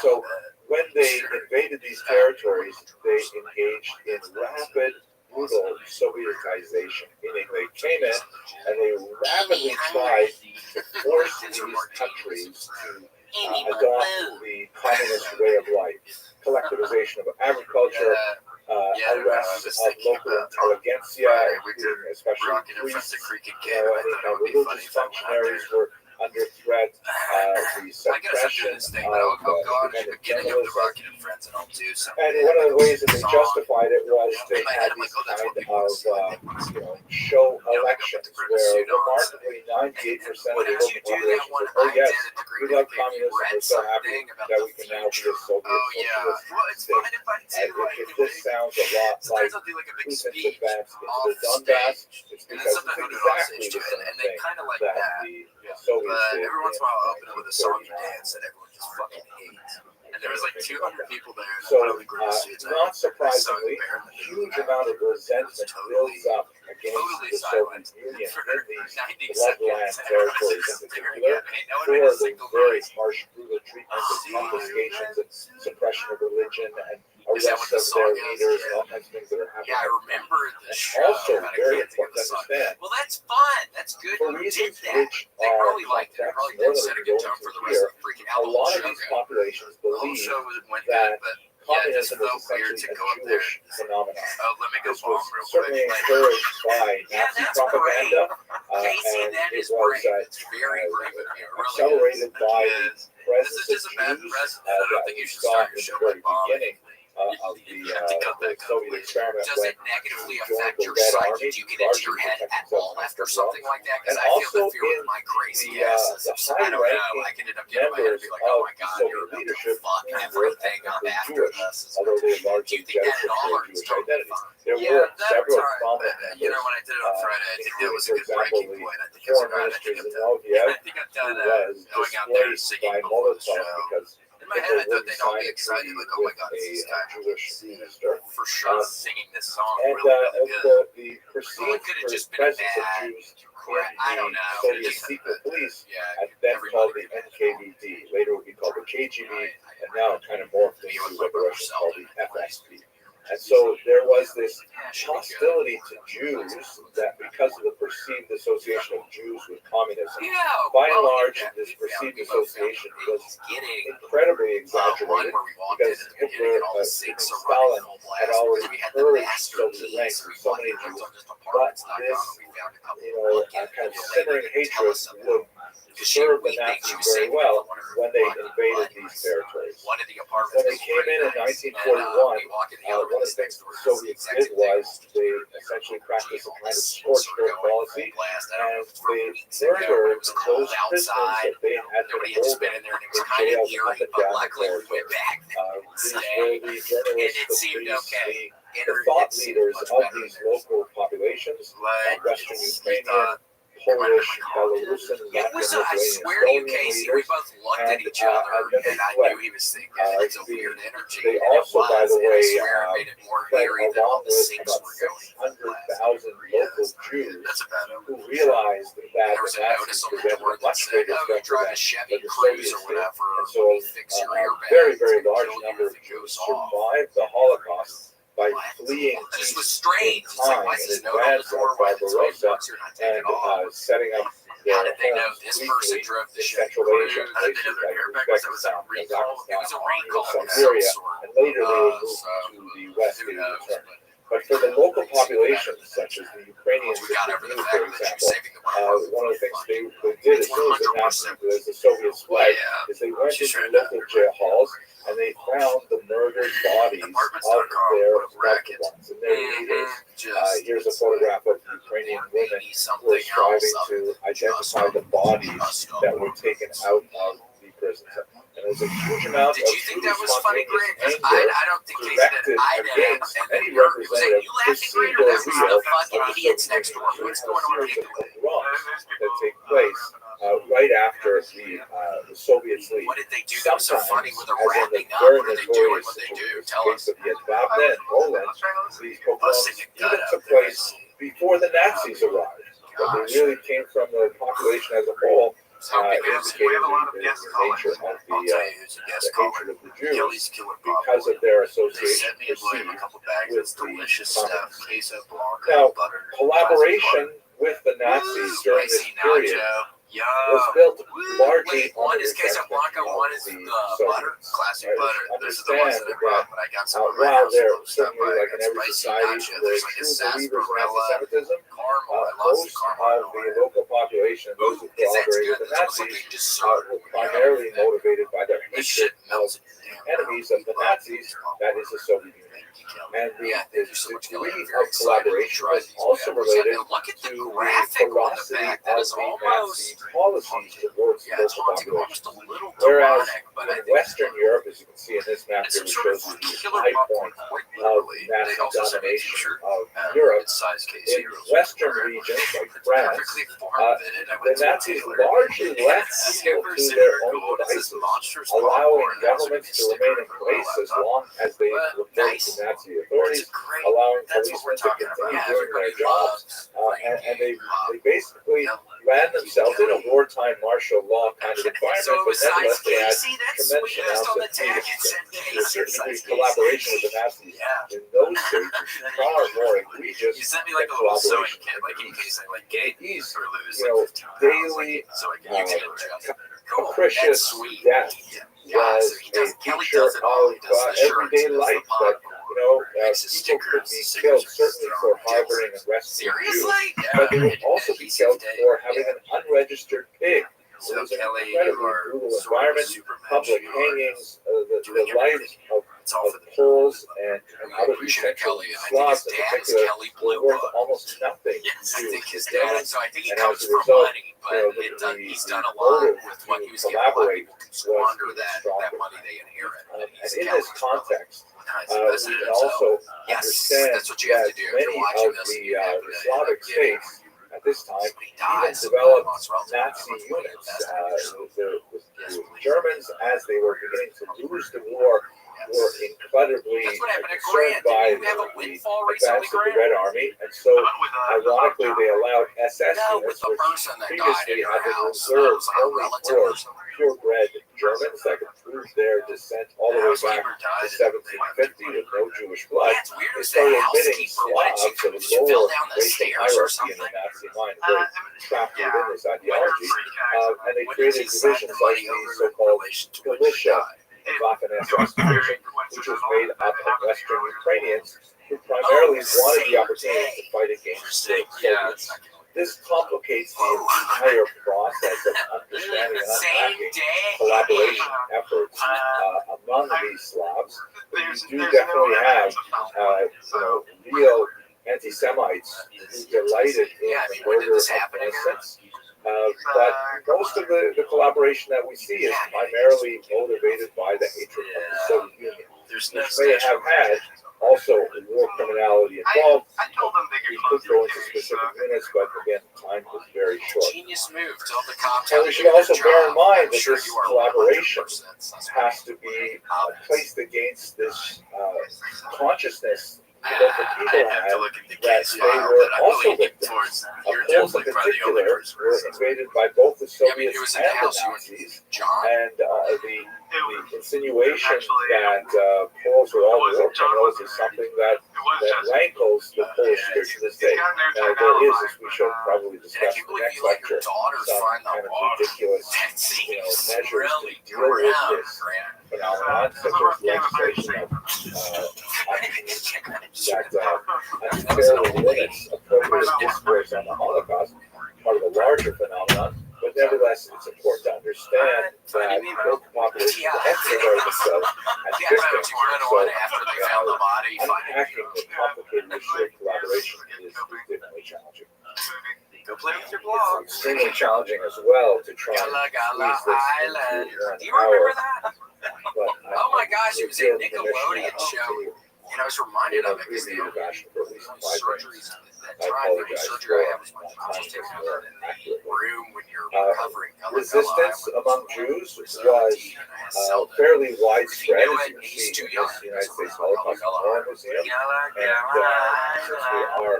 since these lectures are delivered to students in Hungary, I think they are one of the most inspirational figures of Jewish resistance. A young Hungarian woman who had emigrated from Budapest to Brazil in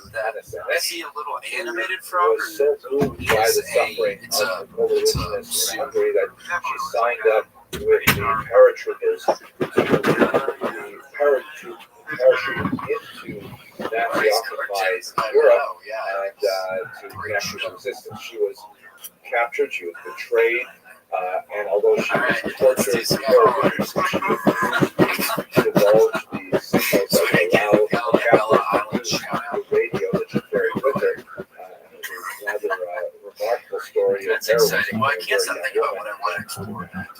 So you do have military resistance of this form. However, one of the characteristics of Jewish resistance is that it tended to occur fairly late in the war for reasons that I understand that armed resistance may have been delayed for reasons we'll explore. There are many other forms of resistance. When you are subject to a decree that would have you die, that even choosing to live is understood as a form of resistance. And in the Warsaw Ghetto, for example, one of the hellholes of the Nazi Empire, Jews set up a tremendous network of charitable institutions that were designed to promote life rather than to allow it to fade away. They had skilled underground medical schools. I mean, it's amazing. Lending libraries, theaters, all kinds of activities, orphanages run by people like the incredible Janusz Korczak, the famous child psychologist who dedicated months of his life to the welfare of his children. And you have the incomparable Rabbi Shapiro, who is someone I've studied and written about extensively, who insisted on remaining with his parishioners right until he was shot in the context of the failed rebellion. But when we look at the resistance by Jews, we try to understand it because, again, we wonder why that's a sleeper thing to do on LSD is running over trash cans in your car. That's really not going to put the anxiety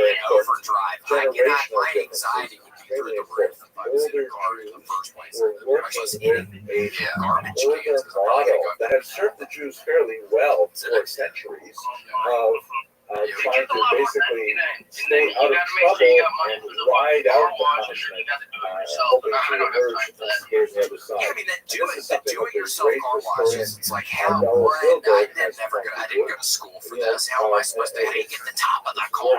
I know, it's longer meditation, but to state it briefly, That's how we got into this. historically, Jews living as a minority in Europe, Ashkenaz in particular, had learned that it was simply suicidal to try and take up arms against Mark an McGrath's invading authority. It happens on occasion.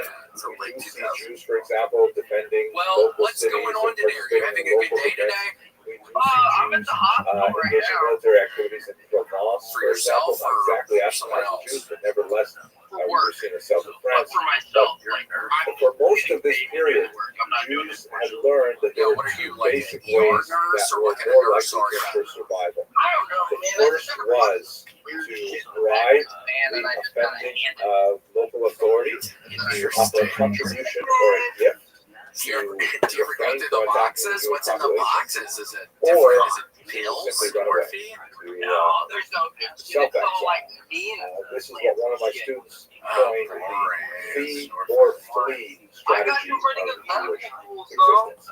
And it Cool, worked like what? pretty well like for drills and a shit. good I'm 1,000 like, I years don't of know, I could Ashkenazi probably history. put you in But places. what did not work, and this is really the key Good to know. Yeah, my dad's buddy just got hit by some street racers in Memphis. Got hit on his bike did at not have 75. a mental Has to model get a new head of now. what Nazism Kind of what he represented. gets for being a Hitler's level of anti-Semitism, his type Well, of he didn't anti-Semitism, deserve that. was Mr. such Hudson didn't that deserve lives that.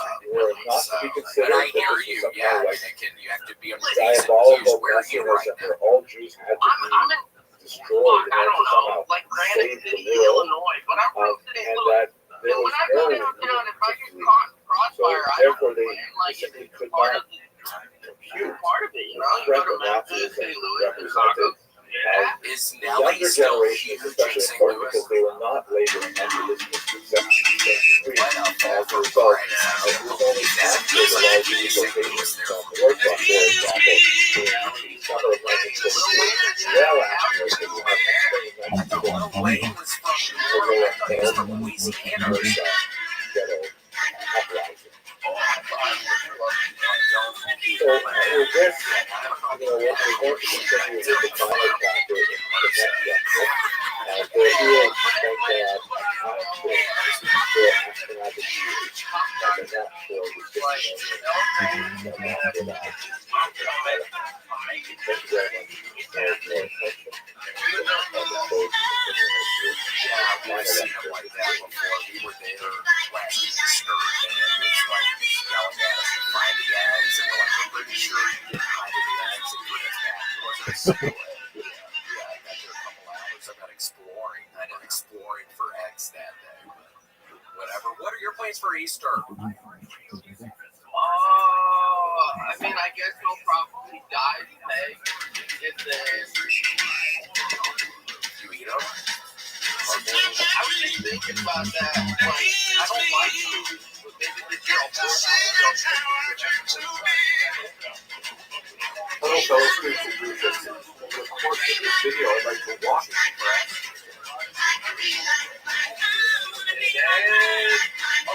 All right, Billy, you sneaky little snake with sneaky sauce. It was a pleasure. Careful at the hospital. describe how they interact. Yeah, figure out where you need to go.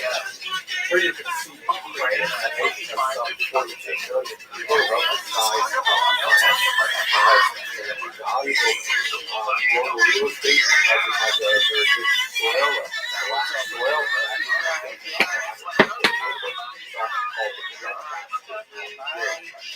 One of the things that we'll see about the peoples of Ukraine, because it is appropriate to speak of it as a multi-ethnic state, not just Ukraine, but also Russians, of course,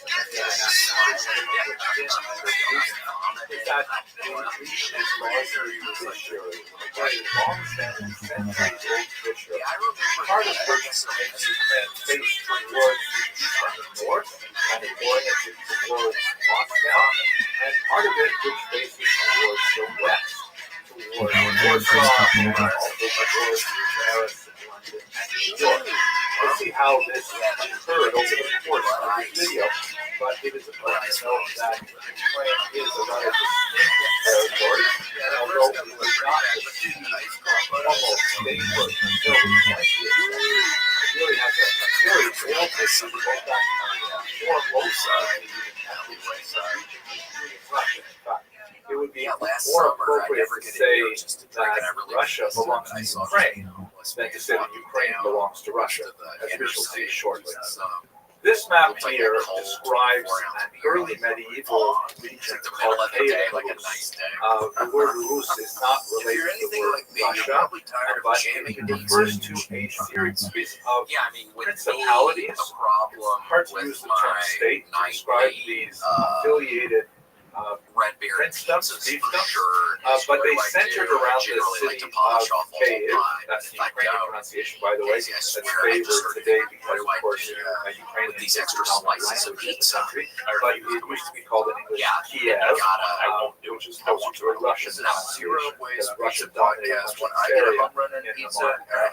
But this period of Kiev and Rus, which existed long before Moscow was established, was focused around Ukraine and several of the Slavic peoples that emerged from Kiev, which include not only the Ukrainians but also the Russians, the Belarus, they all owe their cultural heritage to this region of Kiev. What's especially important in its history is the version of one of its leaders, Volodymyr, pronounced in Russian Vladimir, shown here in a statue overlooking the Pearl River that runs through the middle of Kiev. Volodymyr made a decision basically. Look at this athleticism, folks. Ooh, spreads like a motherfucking Gatorade commercial. Historical document of the region, something called the Polish in your pocket. Chronicle of bygone years. There is a discussion of how Volodymyr converted to Christianity, and he had a debate which would actually be familiar to students of Jewish history because the same kind of situation is enacted in Azari by Yehuda Halevi. Specifically, Volodymyr in the 10th century invited representatives from all the major faiths active in the region, not only Christ, but also two different types of Christians, Catholic and Orthodox. He has this long, drawn-out discussion about the various merits of each faith. He comes actually very close to adopting both Judaism and Islam. He rejects Judaism because he was concerned about the fact that the Jews had lost their national homeland. He's concerned about the Muslims for a whole host of strange reasons that the authors of the book is referred to, not the least of which is that they don't drink alcohol. And ultimately, he decides to adopt Christianity, that is Orthodox Christianity. And that becomes the faith of the majority of Christians today, although as we will see, it is significantly designed to the West. Adopting a form of Catholicism, which retains certain important aspects of Orthodox practice, even while another thing that I'm just thinking about now. Say you're somewhere now, that's where did you get these Jews to debate with? In the Koves, they brought them from Azaria. Azaria is a fascinating chapter in Jewish history. We don't have a lot of time to explore right now, but it was, according to medieval sources, a medieval Jewish kingdom that existed in the actually several hundred years. Now, there's a lot of questioning among Jewish historians what is the extent of the version of these local people Judaism. There are some scholars who believe that it's all in the medieval ages, Other scholars retain that it was in fact a Jewish point, but the Judaism was quite attenuated after one of the divinity. Not sure I understand today, but it is interesting to note that there were definitely Khazarians who were active in India. One of the most fascinating documents is this document, which is a letter called the Kievan letter, discovered in the Cairo Geniza. The Cairo Geniza is a collection of medieval documents, primarily written in Hebrew characters, sometimes in Judeo-Arabic, sometimes in language. And this was a document supposedly from Cairo itself that was a letter of introduction for a Khazarian Cairo alms collector, tzedakah collector. And this was what we call a modern Jewish Hezek, a little document that he would use. And the document talks about how, he's a member of the Senate, he's falling hard times, please help out with a donation. And especially interesting is that there are several signatures, as is typical in the 21st century, signatures of various dignitaries attesting to the truth of those persons' bona fides. And one of those signatures is written, as you can see here, in Turkic. Oh my gosh! Rather than in Hebrew, which would suggest that one of the officials, the Khazarian Jewish officials living in Kiev, was not sufficiently literate in Hebrew to be able to sign his own name, but nevertheless was a figure of some importance. So what we know is that there were Jews living in Kiev in the period of Kievan Rus. By the way, there were Jews there much earlier. We believe that there was Jewish settlements and trading posts on the Black Sea, but very, very little data is available. But definitely by the time you get to the 8th, 9th, 10th century, the best thing to do is not to have it around. I currently have it. There is even, in fact, a member of the rabbinic school of Tosafot, which left a very extensive commentary on the Talmud, who was called Moses of Kiev.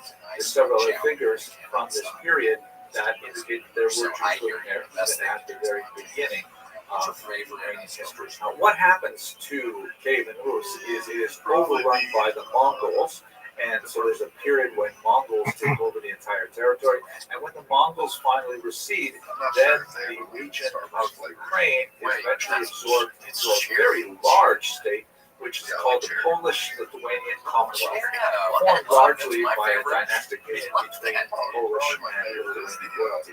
As you can see, it's quite a massive state. It includes what would be today, you can see there's modern boundaries on it, the Baltic states of Estonia, Latvia, Lithuania, and extends through Belarus and much of Poland, and includes a big chunk of Ukraine, not quite reaching down to the Black Sea. And to this region, you have a massive influx of Jewish migration that extends from the 11th century onward, especially peaking around the 16th century.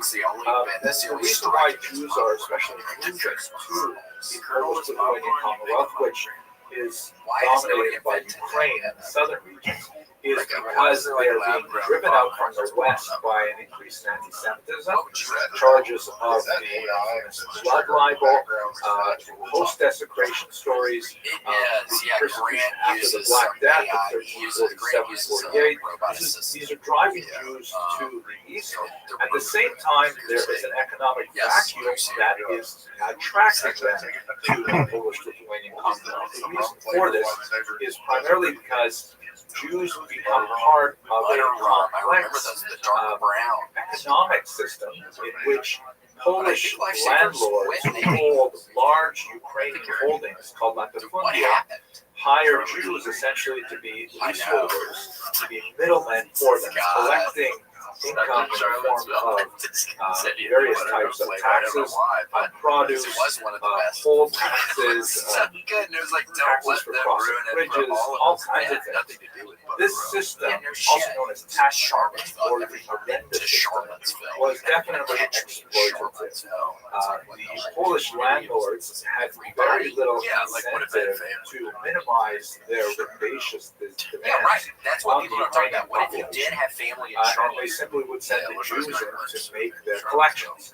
The Jewish community's income was largely based on the differential between what they could collect and what they had to transmit to the Polish landlords. And so that meant that the pressure on the Ukrainian peasantry simply increased every year as the Polish landlords would demand more income from their massive holdings.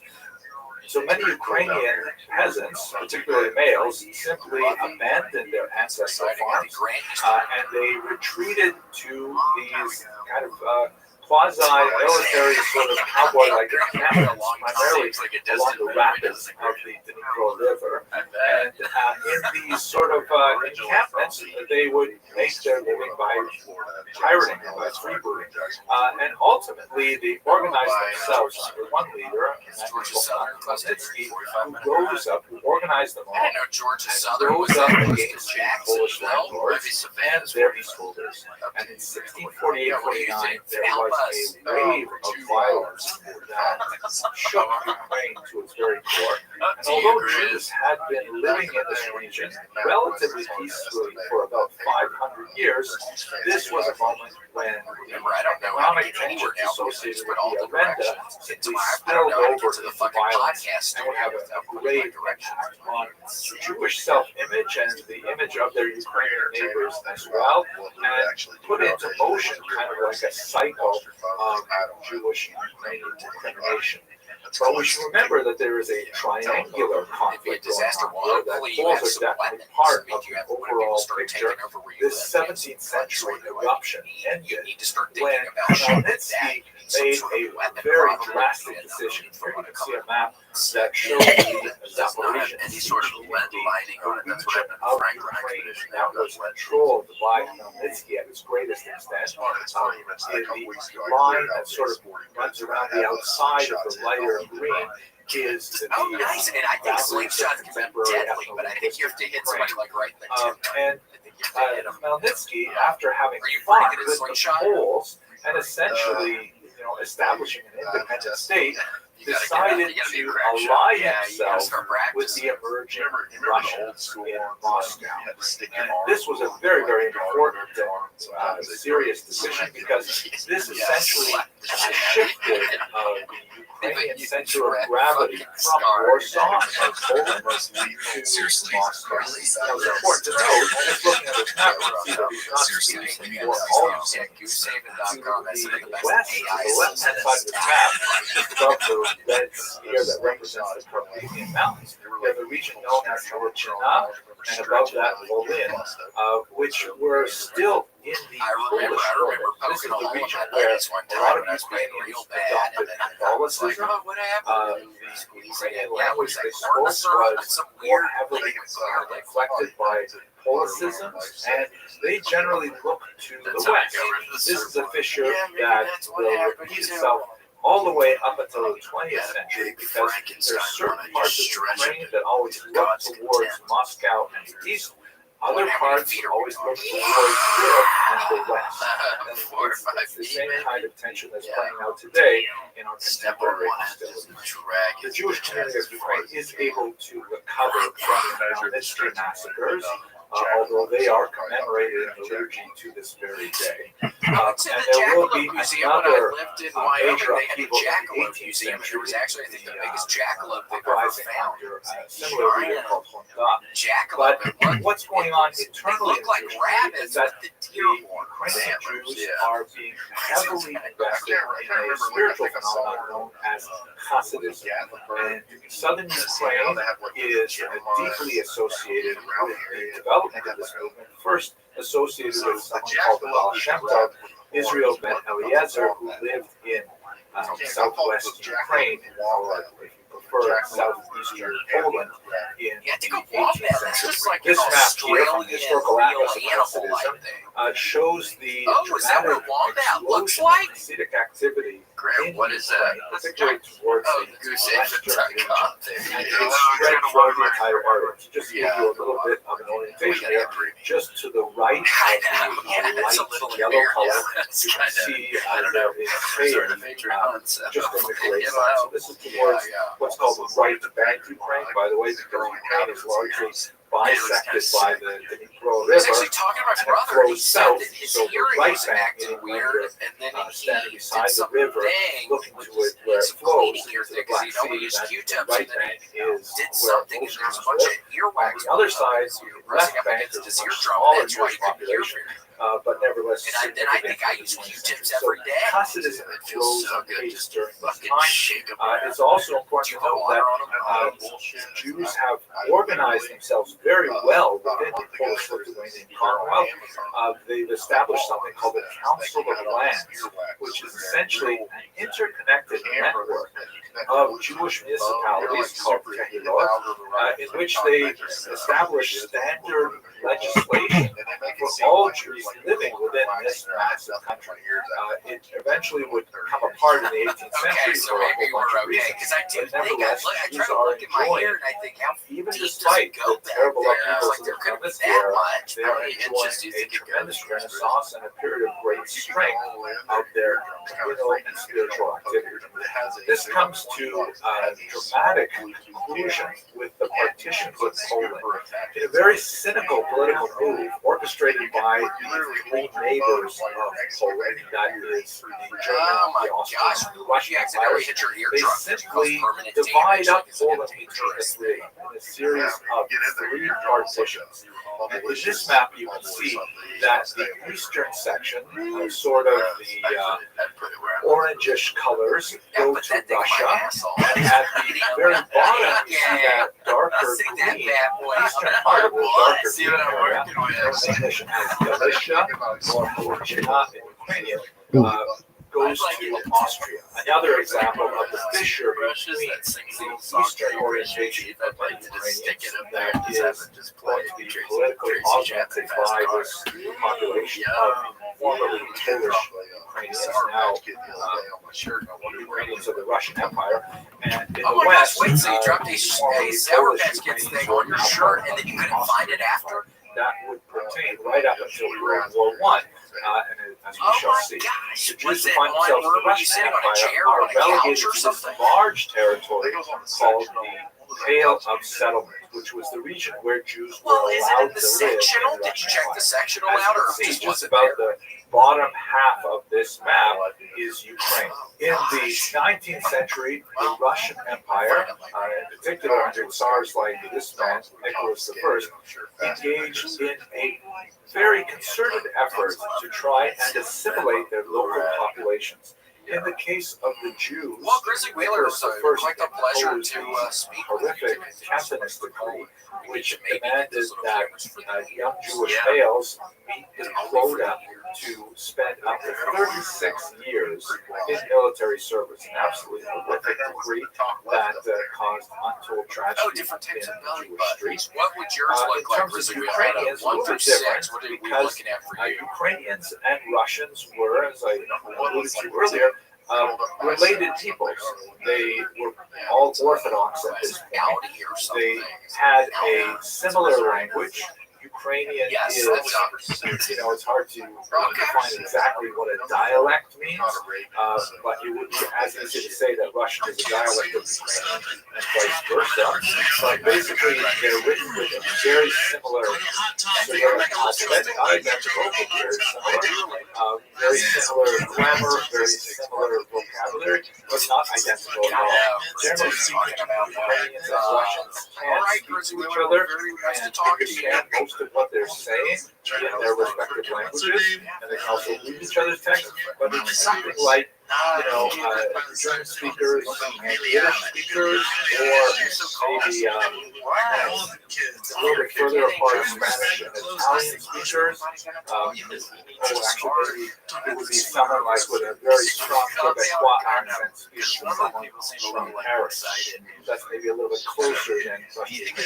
But in this environment, the Russian Empire embarks on a sometimes very coercive, sometimes very suggestive campaign to try to get the Ukrainians to think of themselves as the little brothers of the Russians. In fact, one of the terms that was used for Ukrainians at this time were the Russians.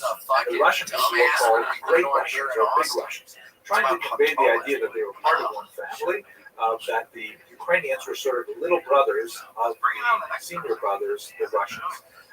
In some cases, this meant closing down Ukrainian language schools that were developing towards the end of the 19th century, censoring Ukrainian language publications, and many other crude moves to try and make the Ukrainians think of themselves as being Russians. But it should be borne in mind that this is a period when Ukrainians were just beginning to articulate their differences, which obviously went back for centuries, but had not really been defined as such. This is an era in the late 19th century when all the peoples of Eastern Europe, including the Jews, are beginning to explore the idea of their self-determination and their national status. In the case of Jews, it is expressed in terms of experimentation with the Yiddish language and Yiddish literature, the standardization of Yiddish, which had been spoken by Ukrainian for about 10 centuries, and yet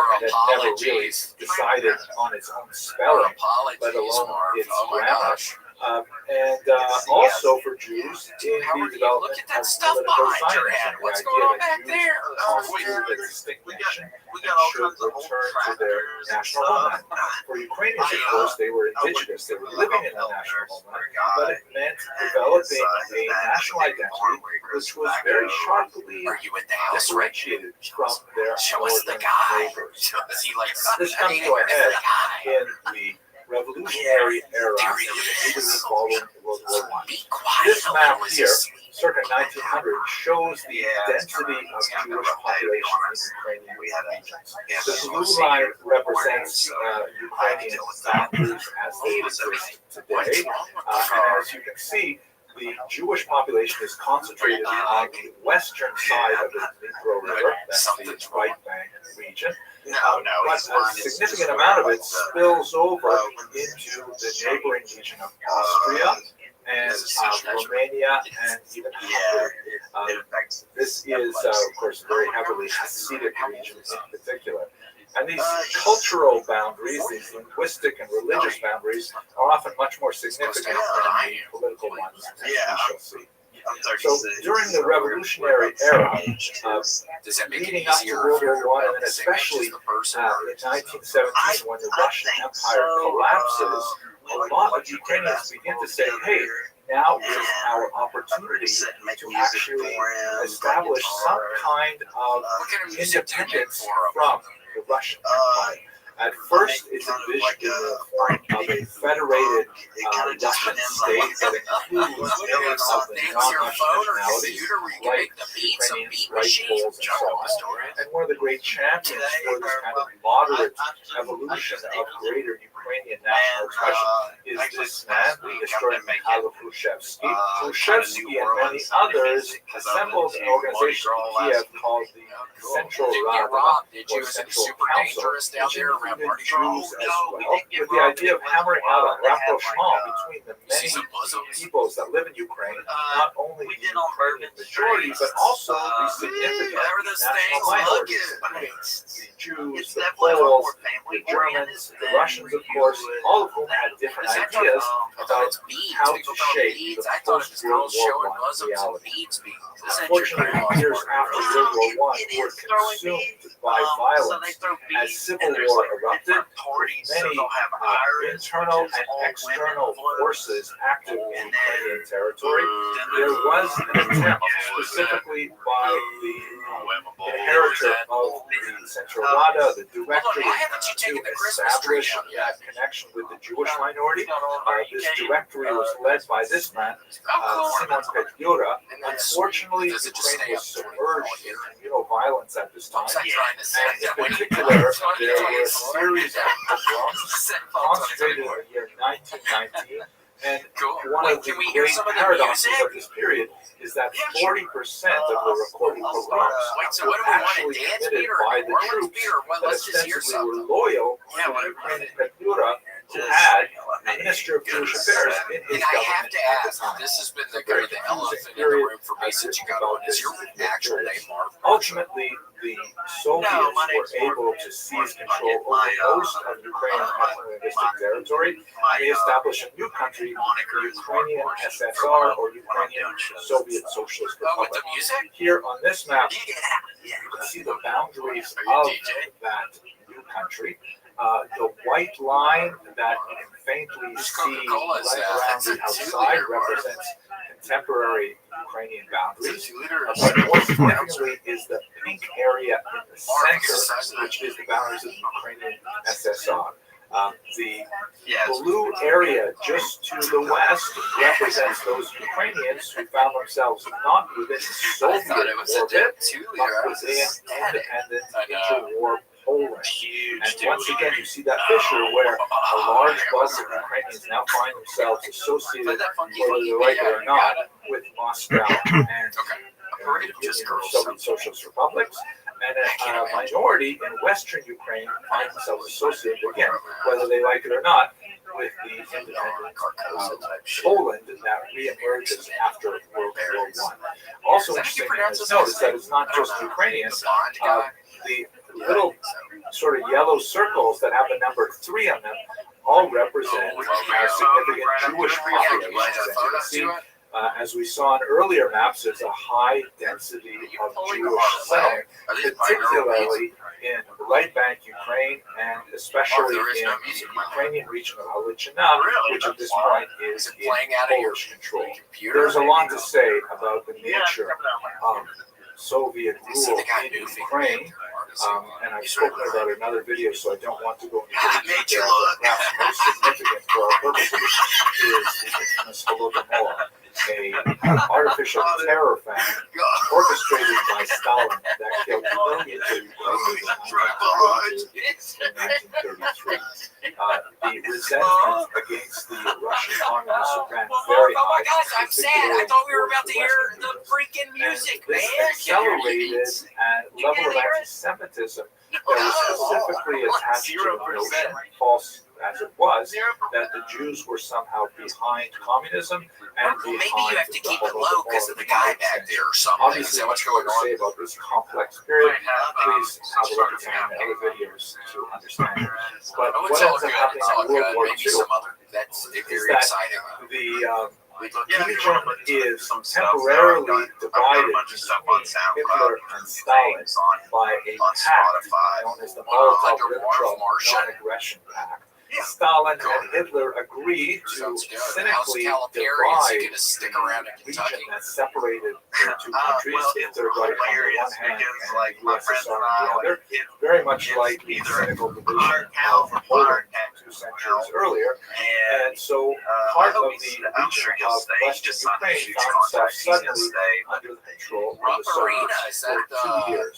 During these 2 years, the Soviets subjected Western Ukraine to a very real rapid process of colonization, the collective farms, the seizure of intellectuals, of intelligentsia, various types of priests and teachers and postal clerks, and you name it, and torturing them and ultimately murdering them. So what happened in Operation Barbarossa, which is June 22nd, 1941, is that Hitler double-crosses Stalin and invades the Soviet Union, catching them off Have you ever guard, been to Danville, Kentucky, where penetrating deep into Keeneland, or where's Keeneland? Do you ever go Russian to that? SSR and taking over almost all of Ukrainian One day there, listening to Radiohead, bumping Radiohead out at the car What's speaker. most significant for our purposes is that Hitler sent out 4 mobile killing squads out in the field somewhere, watching some horse racing. The lowest one to the blue line there is which proceeds to go through the tiny little shtetls that dot the countryside, rounding up Jews, communists, political figures, Jehovah's Witnesses, homosexuals, anyone who is regarded as an enemy by the Third Reich, taking them out to April last year. Don't have any hide horses. That's cool. Were they race horses? They're Tennessee walkers. So my family that like to go trail riding and hang out with their folks and go camping. My mom's a horse trainer. She does Western the Nazis hold on to the Ukrainian SSR until the war begins to turn with the Battle of Stalingrad, and eventually the Russian Red Army is able to drive them all the way back to Germany. Wasting time with you is pretty the sweet. reconstituted boundaries of Soviet Ukraine after World War II now include those Ukrainians who were on the western side. They're dominated by the cities and helping to fill in the men.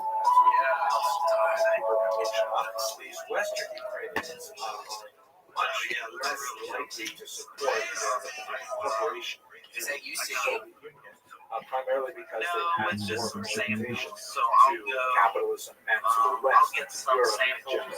Nevertheless, these are the boundaries of Ukrainian SSR that pertained right up until the dissolution of the Soviet Union in 1991. The Gorbachev and the widespread protests, particularly by non-Russian nationalities, and they're breaking away from the Soviet Ukraine, the Baltic states, and so on. Sounds good. Which It's is genuinely very closely good. aligned with Russia, all break away I know, it from really their is. own I states. had no idea. And it is during this period, no idea particularly from the 1960s onward, that you begin to see Jews and Ukrainians forming another Oh, yeah, kind of Mark. Well, rapprochement, thanks so much. Very this nice time communicating with united you today. in opposition to Stalinism and to Soviet communism in general. One of the most notable figures that emerges from Ukraine at this time is the dissident Anatoly Sharansky. Natan Sharansky, who is now a very important leader in Israel, who was one of the prominent refuseniks, that is,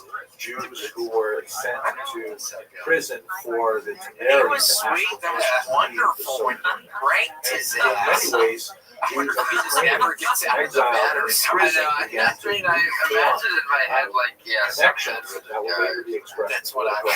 He's right behind you. Oh, fuck, he's gone. He looked. It made his ass look. He hasn't walked since 1952. Here's a map of what things are like today. As you can see, this map from the Washington Post gives you a sense of the linguistic differences of Ukrainians today. There's no question that the further east you go, the more Russified the population is, at least linguistically. The regions of Donetsk and Luhansk have a certain amount of dissident movements that Putin is taking advantage of. It's my old friend John. Exaggerating. Thank you so much for getting John. John, holy shit, it's been what, 10, 15 years? The last time that I saw you, Crimea to the south has been seized by Russia for some time now. Yeah, 10, 15 years ago, I was working at the Costco, so that's why. However, it's very clear right about the Costco. maps Oh my of gosh! build up that they have troops Yeah, like in those beautiful Belarus blue and eyes, in John. Holy shit! Crimea as well, which threaten Ukraine and could suggest the outbreak of wider hostilities. How do Jews feel about this right now? Well, it's an unusual moment. when I got it through Costco. Perhaps most ironically, Yes, the Costco has current more than president of buys with is in fact snacks. They Jewish have himself, and radios, he they has have not made a televisions, they secret have of eye this. services. John, thank you so much for bringing that up. Not enough In their people know attempt to they have resist a this medical Russian aggression. from the Many studio. Jews, alongside their Ukrainian neighbors, are very concerned about the future of their country.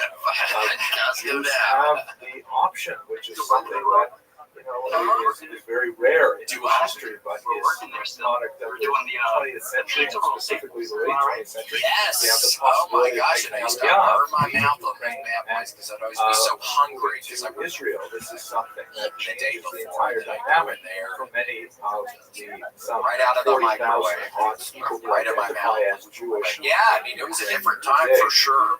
What were you But doing then, those John? Jews who are remaining, according to prominent leaders of the Jewish community. Oh my gosh, with those beautiful blue eyes, John, I'm sure you were making a killing. Are you retired already? Let us hope for Well, peace in the region and a burning when I long-standing just got so resolution fucking to this bad, dude. conflict Like, that is I in just the had to best give up on it. interest of all the Yeah, peoples every of now the and again, area. I don't know if it's a bladder infection or what that I have, but I don't, and I've never had any STDs. But every now and again, I will TT. It happened the other day, and again, and maybe it's because I've held it in too long or something, and I will TT, and man, every now and again, and luckily it's happened before, I'd be scared to death. I know it's fine, but every now and again, and it is a horrible feeling. It hurts. I'll get a little soap down there sometimes, John. I'll use Dr. Bronner's peppermint soap. It's basically 37 in one use. You can use it on basically anything, cleaning bodies, hair. But I'll get it in my little hole down there, and it'll really, really hurt all day. Fellow students of Jewish history, as we all watch the terrible events that are currently unfolding in Ukraine, Squeeze it open like a open wound. Yeah, you just gotta squeeze up at the top, kind of squeeze up there, and then it opens it. videos already that Imagine it's like a little fish's mouth, is what I. what I'd like to do. Yeah, it looks like a sweet little fish's mouth most of the time. Yeah, I remember being kind of a little boy masturbating one time with shampoo. We'll never do that again. I know what you mean. I know what you mean. So how are you doing these days? Pretty good. You know, driving the expertise still. Going good. Love it. You wear those caps behind you, I see. Probably when you're in the truck. Oh, yeah, man. One for every day of the week. Yes. Do you still have all 7? Orange, gray, blue, white. Yeah. I like that one. That's how cool. And that orange one is quite the pop of just orange. What are you drinking there? They lived in a symbiosis with their neighbors. Sometimes there's more strength, and sometimes I remember. Yeah. Okay. So homebrew.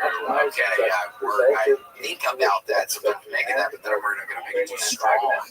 but there's also, So then I don't know. Then I don't end up making one. So yeah, it's like I'm walking half a mile. I think it's hard for people to let go of that kind of reapplied. Well, where do you live these days? I'm in Illinois, northern Illinois, 45 minutes from Chicago. Schaumburg?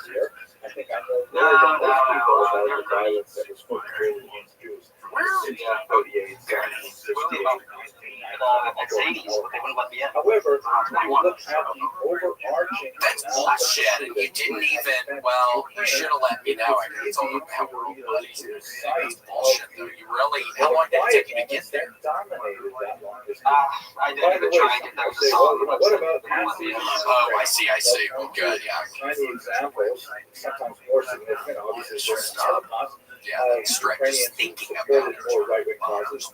It's a silly argument. If you look at America, we've got Give it kiss. Oh my gosh, I've been kissing Gator so much, I'm gonna have to start wearing chapsticks. He's making my lips chap now. I'm not even kidding. We were kissing on the bed earlier, and I'm thinking, Gator, you are fucking. I'm needing chapstick, bitch. You're kissing my ass so much, bitch. Yeah.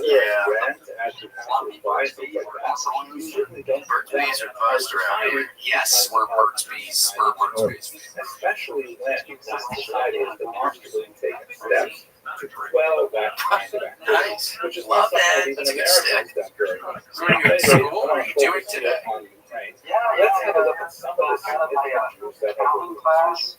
Here's a map just to recall what we're talking about when we say Ukraine. These are the contemporary. What school you go to, DePaul? Although it's important to note that with the exception of I'm in a community couple of college, points just saving in up this so about history, $100,000. Ukraine was not a Cool. titular That's a nationality. smart idea. Their own Yeah, I state think that they could claim. This is now with the entrance close to $500,000 in the fucking hole, and I'm starting to think there's some guy that drove his plane into the IRS building here in Austin. Ukrainians often found themselves within 500 in the hole. where Russia I go from here. Where does it also stop? When sometimes do I they were stop? At divided, what point do you meaning the get western section in Cessna? particular found Just themselves take it right into the fucking inside of the thing. and the western But group found we'll see. themselves under the Russians, for example. Well, John, it's a real pleasure again. It's been, I don't even know how long, so it's been so nice to communicate with you last night. The 12th century stand-up because they're two figures. This was great. Well, it's not real, so Grant's using AI stuff, so it's actually a new protocol. Yeah, no, Casey and I are actually in the other room. What you're seeing now is not, the AI has to, the camera has to be interfaced in the other room. So this actually is, so you're kind of right, but this actually is us. We're in a state of stasis with you. Yes. And there's another Isaac of GooseAid.com. Recorded as Isaac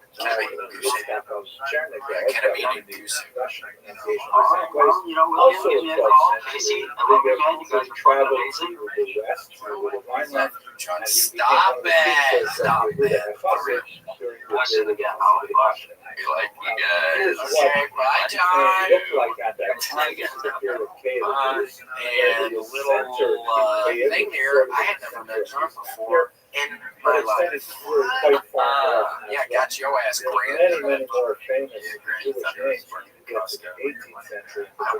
That's because mine has been absorbing over the Where are you, tree girl? Packaging out pizza so I can go high five the trash can. Walking around the pizza box.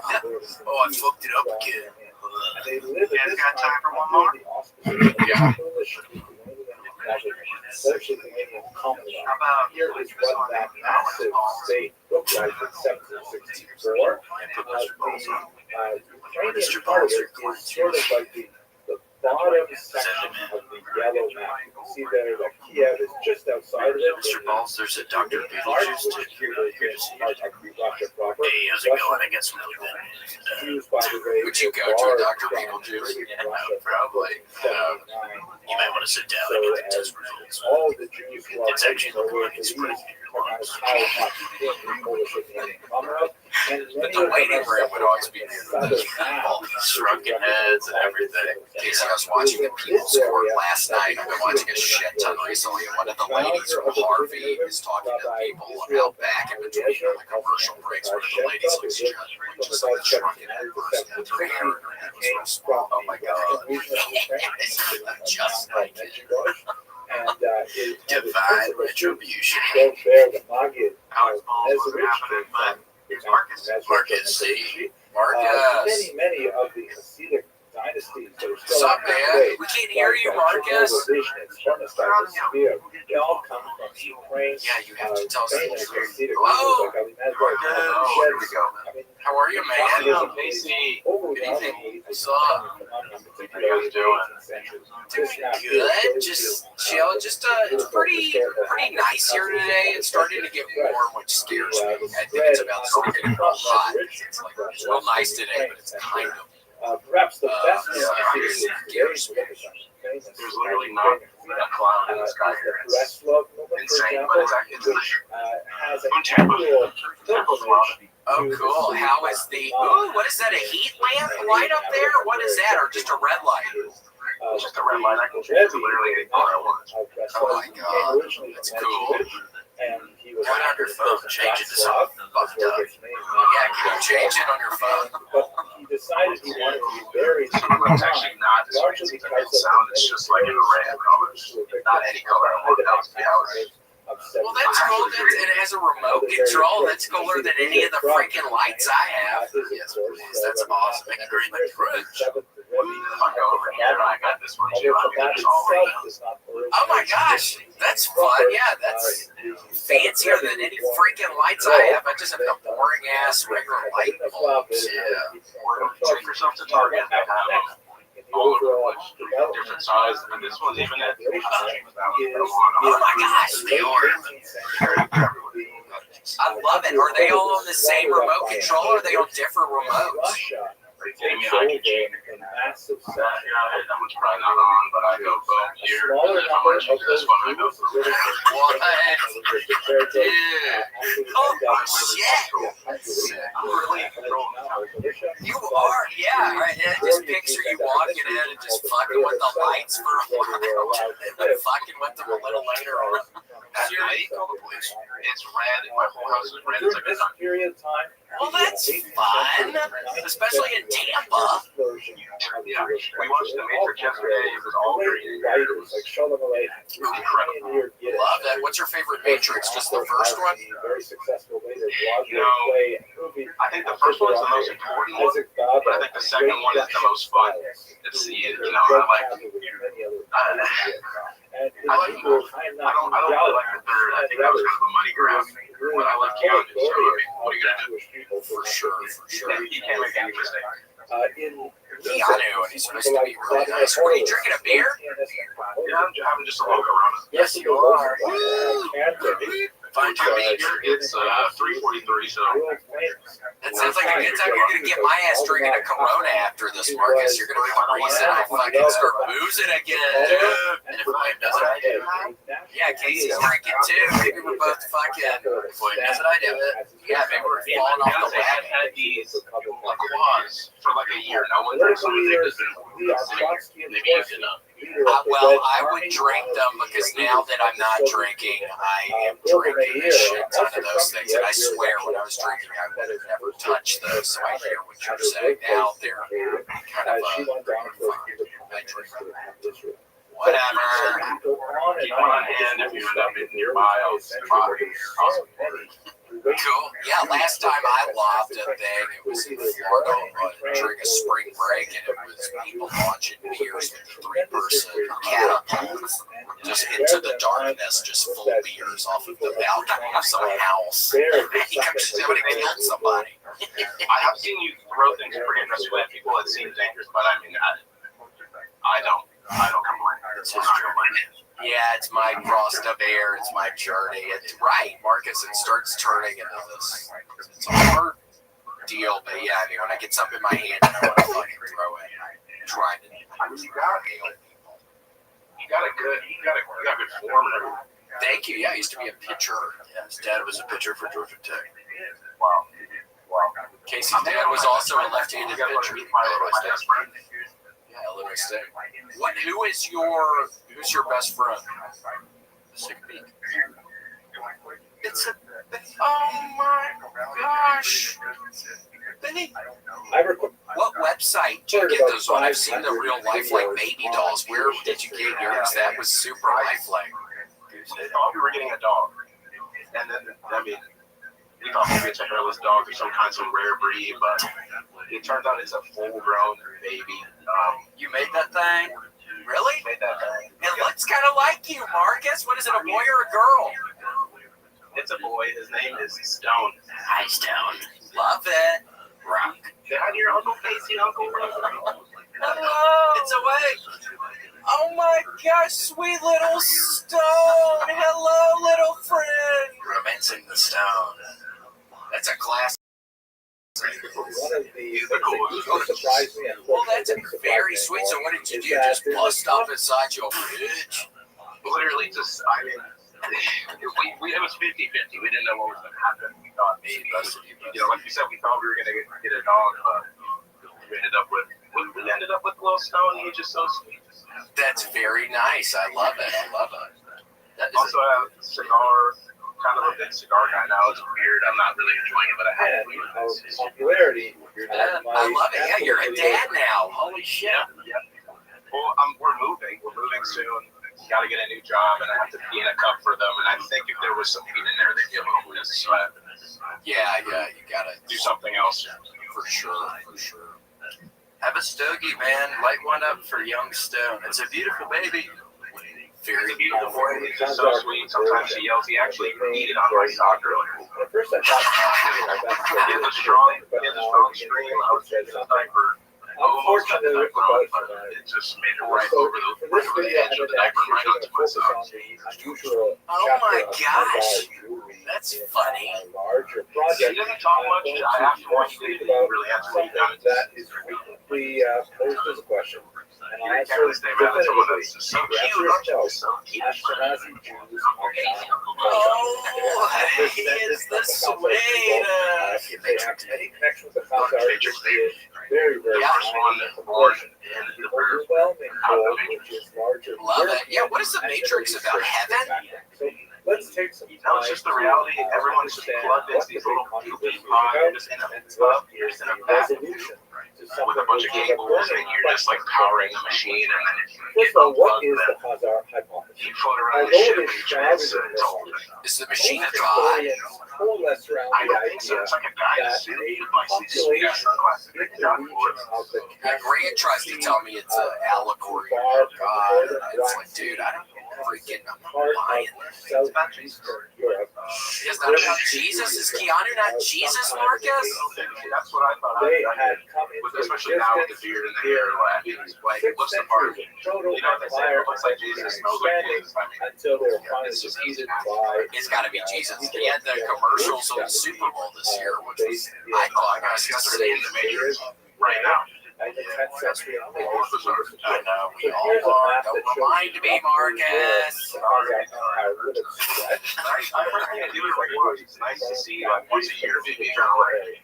Now, at the same time, more or less, Yeah, I need to. It's been a little bit, probably a year. establishment of Jewish Yeah, I normally watch nationalism associated primarily with the Passion of the Christ. I remember when I was still living in LA, getting all fucked up. I went somewhere around Passion the of the 10th Christ. century. Like 5 in the The morning. name Ashkenaz is a biblical origin, but it is applied in He the gave medieval everything period for us. to this region. Now, Big from old what we know JC. from lots of Big other up JC. You know what? That's what I'm gonna. Can I shut this beer for JC? Because I will. I swear to God. of the Jews Yes, of Ashkenaz. yes. And then we're going to chug one right after this. Yeah, if you finish that thing, if you finish it, But there's a lot we're of spread chugging one after. We're going to Chewy's, going to have a couple marks. and Here we go. there they constitute the largest single demographic yes. of European Ashkenazi Down the Jews. hatch. Looking at this Go. outline here in Well, yellow, Marcus, basically yes. most Got a little Ashkenazi belt. Jews trace Yeah. their origins to. Of course, there's a big migration to the Americas. Second person today who almost vomited. In the late 19th and early And sweet 20th little centuries. Stone, well, Marcus, And, wonderful to talk to you, my friend. Good luck with the move and your job and stuff. Thanks, man. It's been an honor. It's been an honor to talk to you guys. Like I said, we watch Matrix City. Cool. Sounds good. Later, I would make a hard note every one migrated of you. to Europe On the phone. and America, We'll complete it for you. America, Israel, Oh my and so gosh, on. you guys are the best. That's to distinguish them from other ethnic Bye. groups, Okay, bye. Spartan, who trace Bye, their Stone. origins primarily to the Iberian Peninsula. Very sweet. I don't know, maybe your TT on a soccer wing. Now, You done here's the suck. Khazarian Crazy. Since there is something of Cool, an well, overlap between It was fun. Thank you. Thank you anybody for calling. I'm very sorry if you didn't get on today. possibly Yeah. version Figure out a way to talk to you all pretty soon. perhaps Yeah, we'll really figure it out. and the population That was of fun. Jews that Everyone by was the so time nice. you get to Couple the people 20th century, definitely the drunk. vast bulk of Ashkenazi Yes. Jews are living in Oh my Europe. gosh, The have other fun. hypothesis says that the Jews Working that is crazy. call themselves You deserve- Ashkenazim coming from Yeah. Eastern Europe are Having not a dude, just descendants stone. of the Drink a little. German Ashkenazim. They are actually descendants Okay. from the Khazars. That's it. Thank And you. that's the Thanks for joining us for this week's episode of the William Montgomery Show. Send your questions, artwork, and manifestos to the William Montgomery Show at gmail.com. Leave William a voicemail at 737-471-1098. And never miss an episode of the William Montgomery Show by subscribing to the William Montgomery Show channel on YouTube and anywhere podcasts are sold. Check out William online at william.f.montgomery1 on Instagram. For more William Montgomery, check out Kill Tony on YouTube and check him out live at the Comedy Mothership in Austin, Texas every Monday night. Find more of me, Casey Rocket, at patreon.com/Casey Rocket. Follow me on Instagram at Casey Rocket. This episode of the William Montgomery Show was recorded at Record ATX Studios, right here in the heart of Austin, Texas. The William Montgomery Show is produced by William Montgomery. The anthem is sung by William Montgomery. The drums are sung by William Montgomery. The words are sung by William Montgomery. William Montgomery Show is a Fanny Co production. Thanks for joining us. See you next time. Shh. I'm trying to have fun tonight. Biological descent as opposed to halachic identity, Jewish identity by Jewish law, which is a different thing, although they tend to overlap like a Venn diagram. It's really clear that there's no DNA evidence or a very tiny element of DNA evidence to support the idea of a Chazal origin to Eastern European Ashkenazi Jewish. Now, one exception to that rule is the Professor Eran El-Hayek, who's written some interesting things on this, but he remains controversial, and most scholars are not accepting the research that is presented specifically on this area. Now, without being a scientist and be able to get into the real nuts and bolts of this, what I've read about this is that he prepared in 2013, I think it was first published, an analysis of about 30 Recorded live in Austin, Texas, USA. It's the William Montgomery Show. Starring William Montgomery and the Devious Key. Unfortunately, the sample was really As always, William is joined by the lovely Erica. I'm Casey Rocket. And now here he is. The big red machine, the Memphis Strangler, William Montgomery. Happy birds, Graham? more significant. Hey, Graham. Yeah. Zero, because there are no Chazars today, and in fact, we haven't had a Chazar. Recorded live in Austin, Texas, USA. It's the William Montgomery Show. Starring William Montgomery and the Devious Casey Rocket. With the Tony Chin Orchestra. William Montgomery dancers. As always, William is joined by the lovely Erica. I'm Casey Rocket. And now here he is, the big red machine, the Memphis Strangler, William Montgomery. Considered widely to be a very unreliable estimate, and most scholars Yeah, we do the outlaw just for a game. are not accepting Do comedy. limited data evidence to suggest Quit, that. bro. That's how bad. Secondly, pile on. Yeah, sure. TikTok, Never. Yesterday's Holy shit, dude. How did you have an actual body? It's wild. He's so bad. That's what I was trying to do. Ours, Maddie. Wait, what was this voice? There's another producer in another room. You don't even let him in the room? No, Graham stays on the other side of the room. I used to get in the room. He used to. Yeah, at the very beginning, he was in the room with us, but then, yeah, he served us bad pasta one night, and got real bad food poisoning, so he has to stay in the other room now. R&R meatball? Yeah, laryngitis. Yeah, Graham loves doing little tricks like that to kind of keep control over it. Yeah, Graham. I'm already not feeling too well, so have you ever enjoyed those kind of things? There that are kind of derivation. Oh my gosh. And also, before we get into anything, Ari, first off, Ari, thank you so much for being on the podcast. Of course. Do you have any cysts? Like, you know what those things are? I have one in my ass. Well, it's the thing. Casey had one on his forehead, and Casey, I wish I knew about it. I had one on my face, and the other week, last week, I was wrestling with it all one day, and now it fucking hurts. Yeah. Now it hurts. I was touching the cyst tumor. If you touch it, it'll get infected. It'll swell up like a little bit. Do you see that? So they have to operate inside mouths, right? Because I know people who do that, tobacco and stuff, snus and shit. They have to get, like my friend, they have to get the system. Wait, this is the inside out. Wait, is this from the things that I do in my mouth? For sure. No, the dermatologist said it wasn't because I asked her specifically. The research period. Dermatologist? Well, that's like a chiropractor.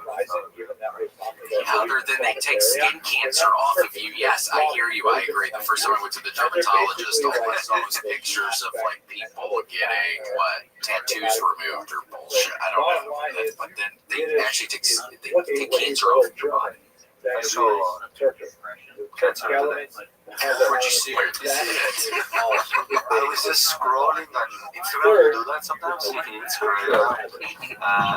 Follow Cancer Daily. No, it was just, dude, everybody's getting cancer these days. It's just, you know, when you're scrolling and you see like an old friend, you know, and you're like, oh, I haven't seen it for a while. And he's like, update, you know, those videos where he's walking. You know, this is going to be a positive update about this. Oh, maybe he's trying to record an album for Sirius XM. What's happening, you know, for sure. And he goes, yeah, stage 4, I'm going to, you know, rest in peace. And, So you really had a friend who was doing a video that they have stage 4 cancer. You saw that recently? today, I was just scrolling in my bed. Immediately, I started Googling what sort of cancer he has. If I have it, because that's how. Yeah, it's runs with the friend. And then they go, and then you Google, every time they Google cancer, they go, you have it. And they go, you have it. I Googled like skin cancer, and they go, yeah, if you have, so then that brings us to the next question. I don't know, but it's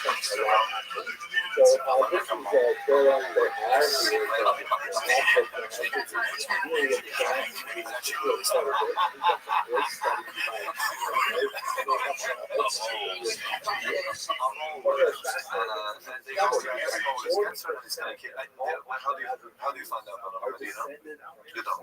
It's just Yeah, no, there's different ways you can look. I think I have one on my chest right now. They go, yeah, you're gonna die. You put a penny by it. And then I was trying to find out about the stages.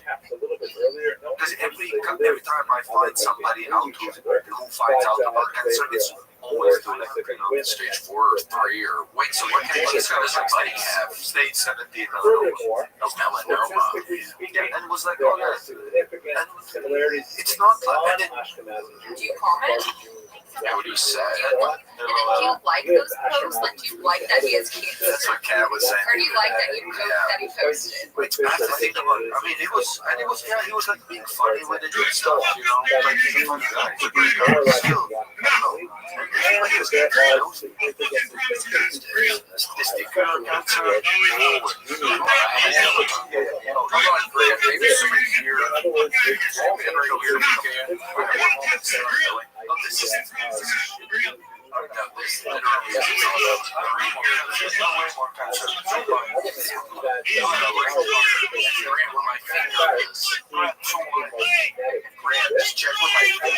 That's a regular ball. This one, this one, this is melanoma. That's not a melanoma. This one is melanoma. It's a regular border. It's regular border. Show right there. Mine's my list. Grant, you see the picture. Is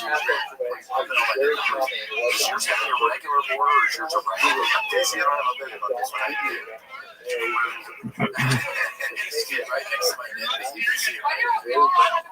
can't zoom in high. You can't zoom in more.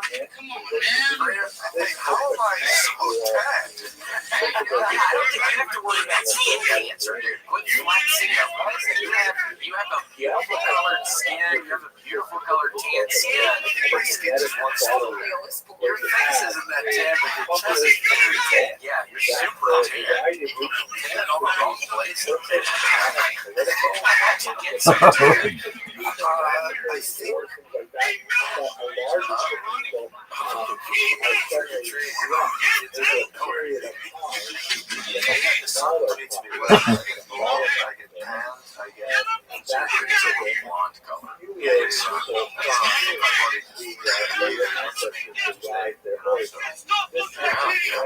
Is your friend? I mean, I just saw the story. It's crazy.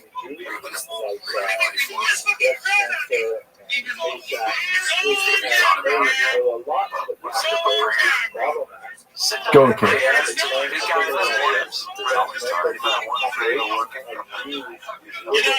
Go again. Go again. Jesus gave me one prayer for Anna. So, yes, for Anna. It's a beautiful thing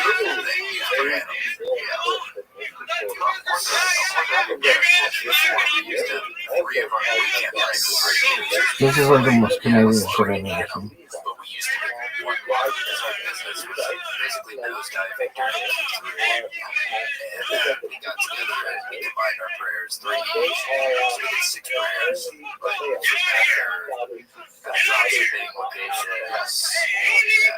Better packaging deals. 100% never invested in plastics in Q3. We invested in this plastics and drop shipping Amazon whole deal. We invested a lot into just learning about this method, and then we invest in these plastic cones and turns into like this logistical like just hey, it was a trying time for sure. It's quarter 3.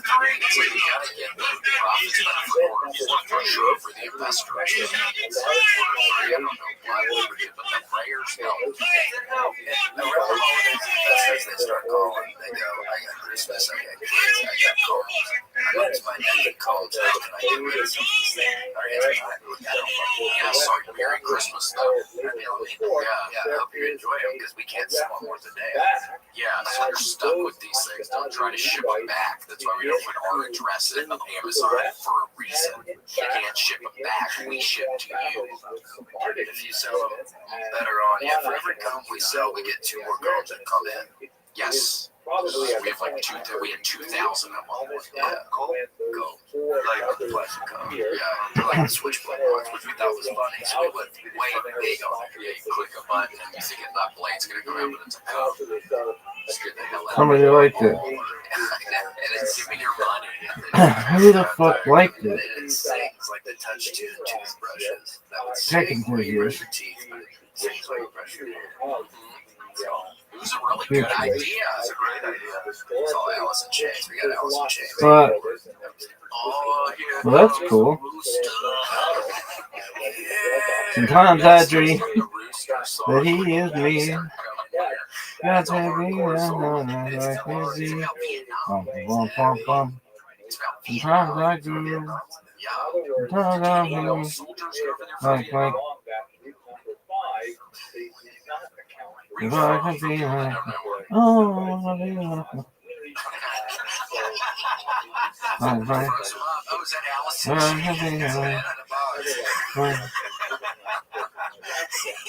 we just got the rights to the one song, so it kind of plays that loop, but it's a badass tune. It's good. Now that you think about it, maybe you want to get into it.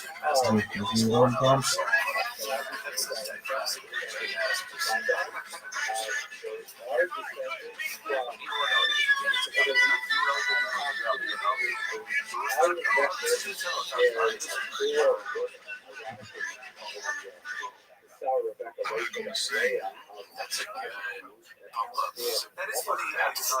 I went to. The next video, let us actually look at the It is like let's take these checks, you know? Yeah. It's like anyhow. It is funny how you don't know what songs are. I went to Thailand for a holiday, and there was like a song. Bum. So they're singing, but they don't know any of the songs. Like they sang Cranberry, but they don't know the words. So they're like, you know,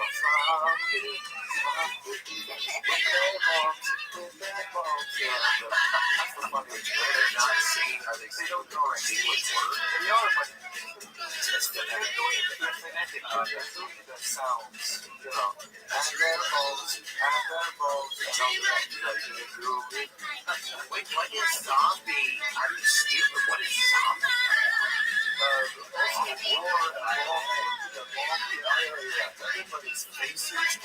Now that we have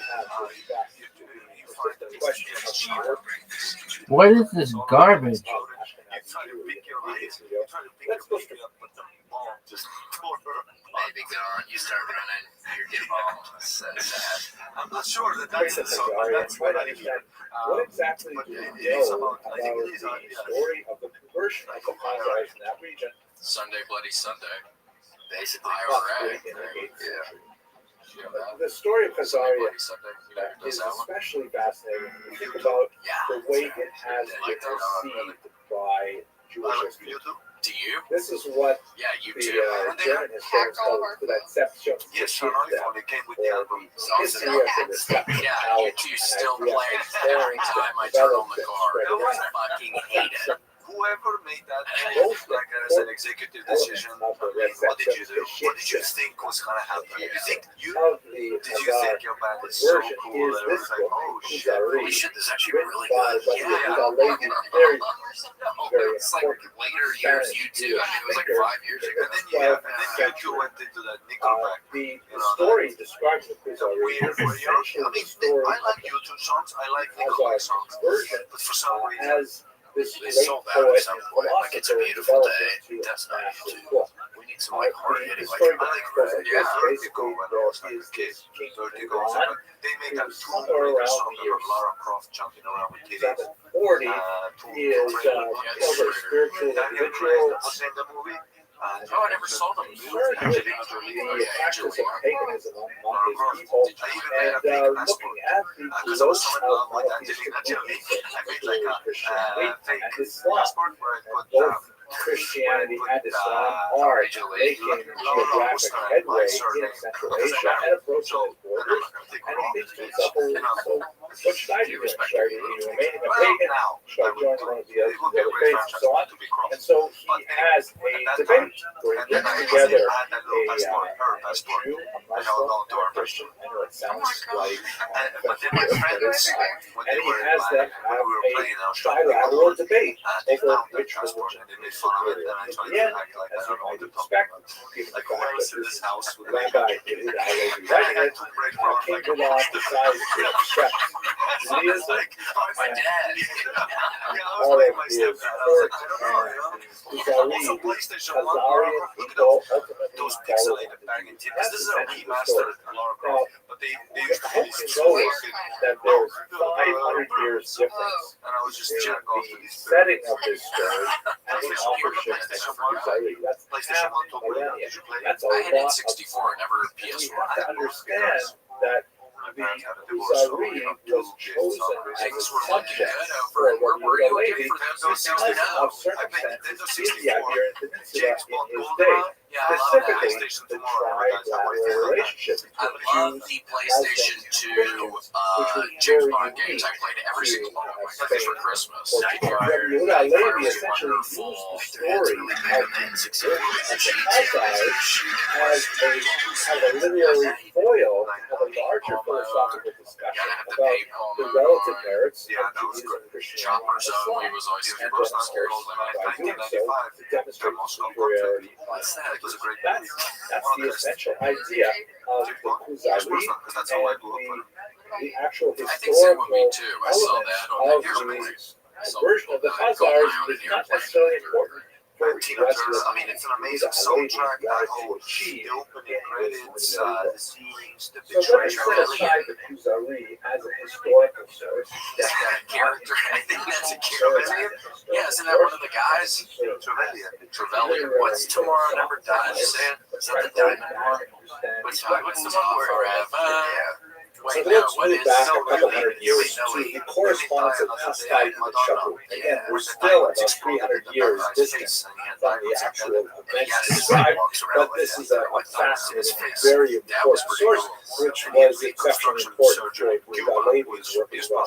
Hastai and the Shabu, who I hope we will discuss in a few lectures when we look at Spain I'm and impressed you remember very all the important details diplomat as a bond. who Wait, so which bond do they have? The communicated stealth with ship? Jewish communities Isn't there a throughout the stealth ship? Mediterranean basin.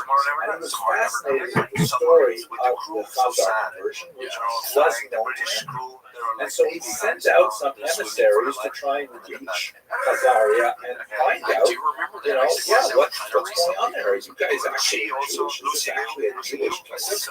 Now, for reasons which will take us beyond the scope of our discussion, his emissaries did not succeed in reaching Khazaria or speaking with any actual Khazarians, but they did receive correspondence from someone who purported to have brought letters from a King Joseph of Khazaria. These letters are absolutely fascinating. They relate the story of the conversion of Ulan. They talk about the nature of Khazarian, their Judaism, and all kinds of fascinating things. But it's widely believed that these letters were forgeries. In other words, the people who provided the letters to the messengers of Chastai and Shabbos were essentially engaged in some kind of con. And they have no bearing on the actuality of Khazaria, and they don't have historical value for that purpose. So they're fascinating and they're really engaging. But interesting. I've never thought about it. I think you're probably correct on that take, but I've never thought are they authentic? Yeah, are they what actually better letters food, from better Joseph? Like Probably middle low. We do know, however, as we get closer and closer to the original dates, that there were medieval Jewish travelers who either had direct contact with Khazaria or direct contact with Khazarians Papa John actually has been staying with and Greer. report, however briefly, on their Jewish status, sometimes with a degree of surprise, sometimes with a degree of skepticism, but nevertheless, there's like more and more little tiny bits of evidence piling up in a lot of places. As we should see, the skeptics would say that the core of anecdote is not data, but it's hard to toss away these little bits of information. For example, here's a fascinating document which was found in the Cairo Geniza. We will have opportunity to speak about what that Geniza is in a few lectures from now, but basically it's a medieval trove of documents which were literally thrown away, but were basically preserved until they were unearthed in the early 19th century. And in this trove of documents is a so-called Kievan letter, which is basically a letter that is familiar to anyone who lives in the Jewish community today. When tzedakah collectors, charity collectors come by Jewish homes, they typically present a document which is called a tzedek, and it's essentially a statement of the bona fides of the bearer of the document, saying that this person represents a legitimate cause, while in a hard time supporting orphans, widows, or a charitable cause, one or the other. And it's expected that when someone presents with this text, which may be issued by the local community, donor lives, or they come from the originating community, like Jerusalem or wherever, then you get a charity when they build up a country. This is exactly what it is. The only real difference between this document and the ones we use today is that the ones we use today are laminated, typically these are not laminated, but it comes with STM, which indicates that was part of the range of Khazaria. The great Harvard historian argued that Kiev may have been founded by Khazarian Jews. At any rate, the letter, which comes from Kiev, specifically describes how the person is fallen out of line, the person is worthy, and you should specifically support his cause. And then, amazingly, at the bottom, you can see it's highlighted here in this particular image. There is a signature in what appear to be Turkic runes that say, "I have read it," or "we have read it." Fascinating that in the case that there was evidently people who, because normally this would be the signature of someone who was important in the Jewish community, like a rabbi or a parnas of the community, or essentially the president of the community. And he obviously is completely illiterate in Hebrew and needs to write in Turkic runes, which is very unusual, unless there was a community.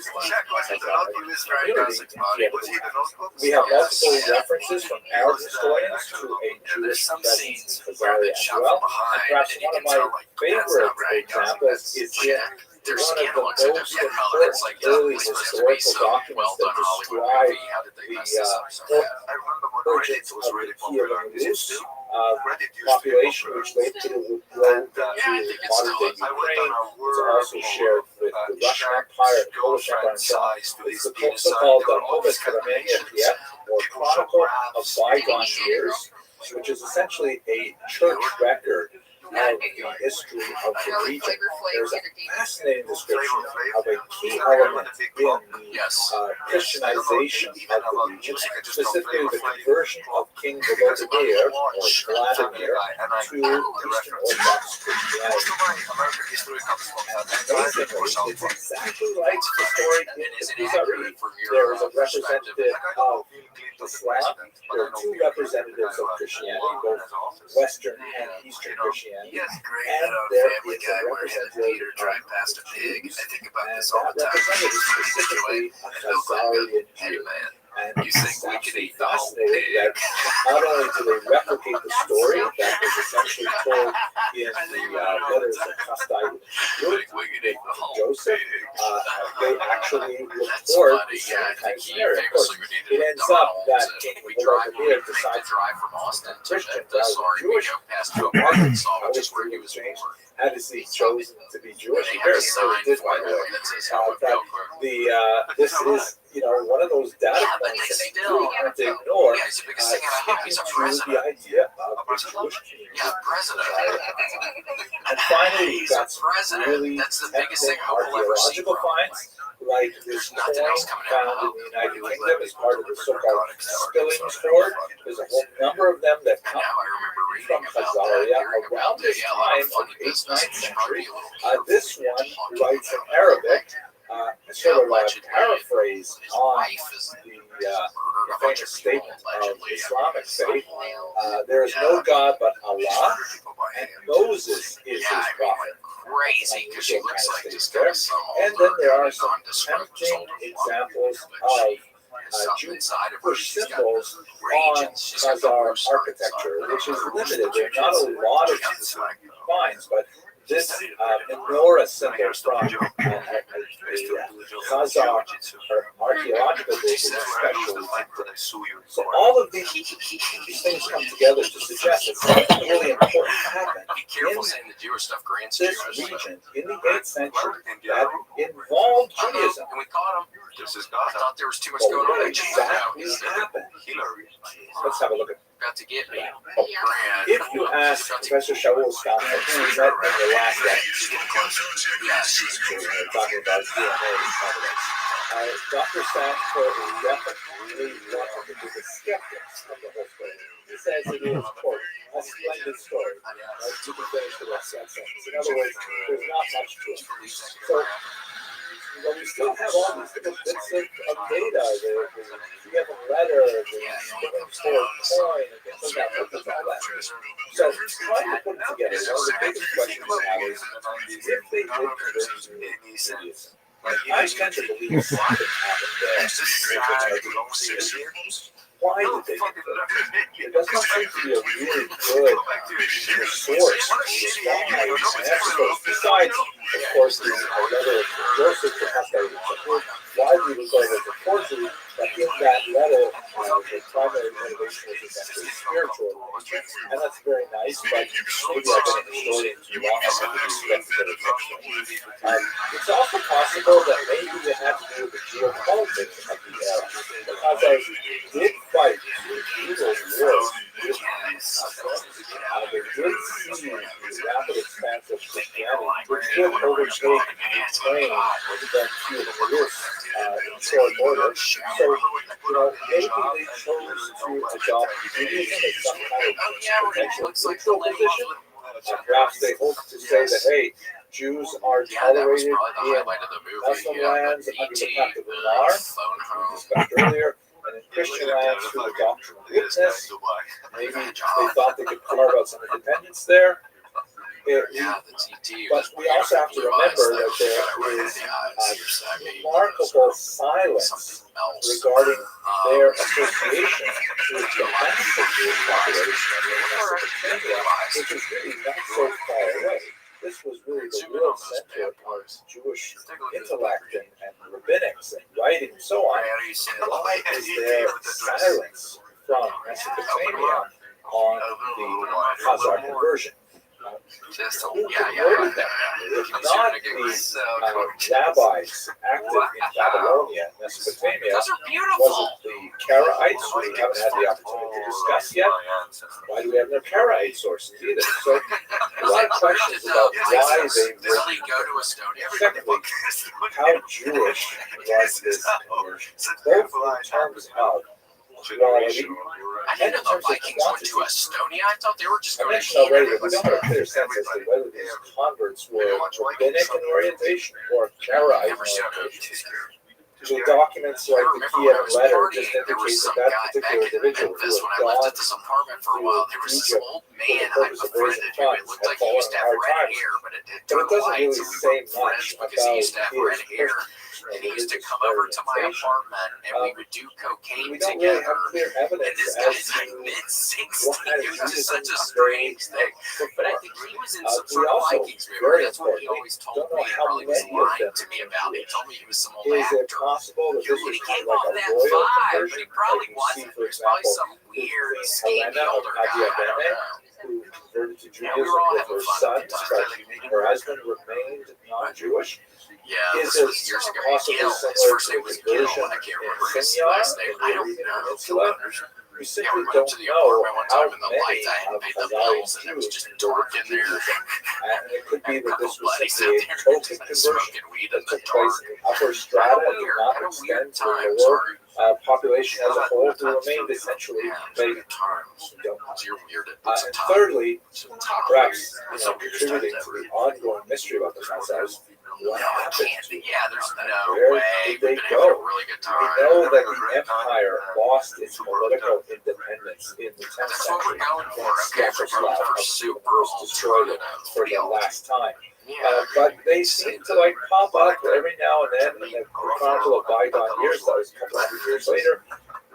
We still have reference to Khazars as Jews, Wait, so who's who? but they don't seem to have that impact on the demographics of the well-discussed video. The lack of DNA evidence of their Jewish relationship with Ashkenazi Jews. Did they perhaps, make an impact on some of the smaller Jewish population, like in the Caucasus, like the mountain Jews, perhaps? Super simply Bowl don't know. 58. Pretty Now, exciting. as I mentioned in the beginning of the last That's the question. video, Get I the get a answer. lot of Is it questions football? and a lot Yes, of it attention is. Is about it the fun? consoles. Sometimes I have to actually Football's shut fun. off Yes. the comments because Goalpost when they the just get ball way hits the out of hand. goalpost on You you. might What's wonder that? if this is your first time watching the question. Why do people care? Like, what's the big deal? You're that's for your event. So, the implications are actually quite significant for transfer. You consider, for example, the work of Professor Shlomo Zahn, who's really say is quite controversial book. One of the significant is this one here, the so-called Invention of the Jewish People, in which he essentially argues that Ashkenazi Jews, as we Is discussed currently in the last video, Ashkenazi DraftKings Jews are head not office. So really do that math that this and entire keep that math sub-ethnic with you group of the when Jewish you people, start which had such a profound starting impact on Super Bowl modern 58. politics in particular Yes, since the and 19th here's the century. fun part. In If you're a new particular, customer, new to they're this not whole actually domain, we've been descended a part of it for from years. the Yes. biblical If you're a new Jews customer, you can bet on the big game to and turn Israel. $5 Now and then this $200 has a lot of instantly in appeal bonus bets. to And with people $200, who wish you to can buy see who knows how modern much food Jews take at it down Chili's. again. 20 Maybe dishes for for $10 religious each. reasons And that the they Super Bowl's want to already feel super that exciting, but betting with modern DraftKings Ashkenazi at a whole Jews new level don't to have the a real share in the Note ancient it says patrimony FUN that they like claim. DRAFT. Yeah, not that it really makes a difference in terms of Jewish law. And although I'm not a Download the theologian, I don't DraftKings think Sportsbook app now and use code WMS. New customers can bet $5 to get $200 instantly in bonus bets. the argument of some Yes, people, please. frankly, Only on anti-Semites, DraftKings Sportsbook, an official sports modern betting Jews partner are of not Super real Bowl 58 with Jews code is WMS. a The way crown of is yours. delegitimizing Gamble it. their But ethnic if identity. you have a I'm saying gambling that problem, we don't have to call afford them the 1-800-GAMBLER. respect Or that in their West ancient Virginia, patrimony visit might otherwise be appropriate for them.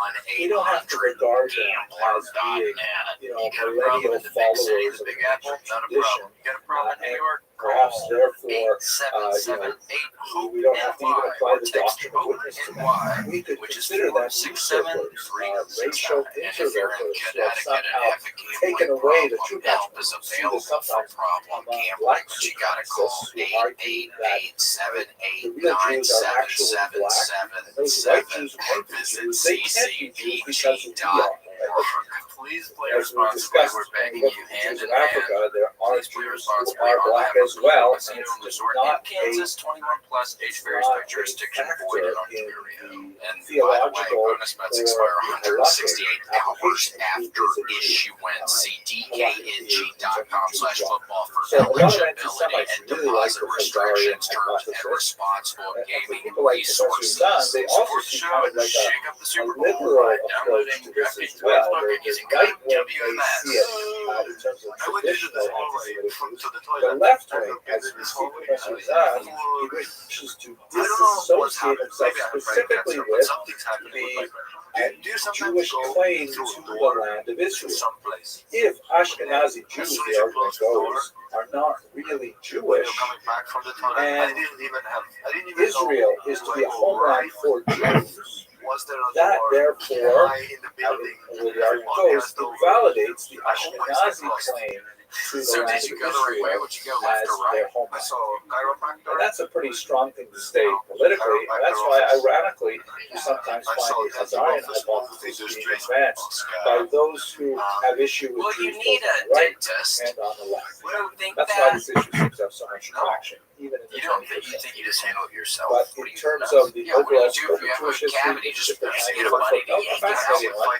a splendid story. So We've get got this punched now in the for the face if you have a but bad we're going to move on What if they from this punch the now. wrong We're going to tooth? look at a Then much you more got specific problems, topic. man. We're Doing going to look Charlie at horse. Middle Eastern teeth, less particularly rice. to look at Well, I had More teeth, more Thank you very problems. much. You know the famous Ice Cube song? I had a horrible nightmare. I was telling Casey out front, but I had this horrible nightmare last night where all of my bottom teeth came out. But it was like slowly, and I was like, I swear I was somewhere down in Mississippi or something at like some gift shop. My friend Rabbi, who we used to do comedy together, he was wonderful. He was real big on Vine. We got to be buddies in LA. He was a funny comic, but he was hilarious on Vine. Yes. Yeah, we got to be buddies in LA, and he was in the dream. I was thinking about him because I was talking to Red Band the other day, and I was asking about June came up, and I guess he's a lawyer now. I think he stopped doing comedy and he went to law school, and he's a lawyer. Good for him. He's always hilarious, but basically he was in the dream, and all of my bottom teeth came out. It was a horrible nightmare. It really scared me. Decay.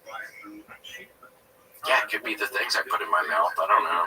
It's probably it's a day. It's a dream of things to come. The only thing that came up was the new dude too. Timothy Chalamet. You like him? I hate every guy that chicks like. Yeah. So you don't like us? He must not like us very much. Not like us very much. Hey, why are you laughing?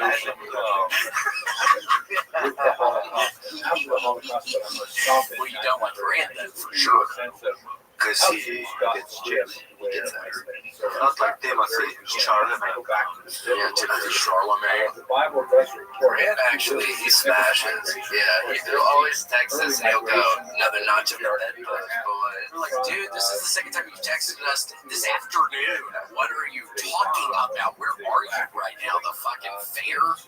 Where are you finding these people? You're at a brothel? Yeah. Like, how are you smashing so much? And he won't tell us, but I believe it. He's getting them somehow. I don't even know. He's probably on the Chili's on 45th. Probably goes to the Chili's on 45th. That's a meat packing plant. Yes. If you want to find something to bag and tag, go to the freaking Chili's. I'm serious. That place is hopping on a freaking Tuesday, Wednesday night after 10. It's a free for all. Literally, I swear to God, we drove past there earlier today. They're tailgating outside of the Chili's on 45th. Have you been to a Chili's yet? I haven't been to a Chili's, but I get the reference. I watch. What do they say? Good things about Chili's on Family Guy? What do they say about Chili's on Family Guy? Yeah, I've seen the logo. Everybody has a joke, you know. I went to jail. I had a date. What do you think of date? Chili's. Yeah, they have a good cheese. Oh, it's a lower income restaurant. Fuck this. It's really good. The breaded chicken tenders and actually the big bites. So good. And they have good deals. You get like a 3 for $10 deal. That's an appetizer, main course, dessert, drink. $10. After To go to, like, if you're a blue collar guy, go there and you work break, then you'll end up getting some ass, dude. Totally. Oh, yeah, it just depends on which one you go to, but it's filled.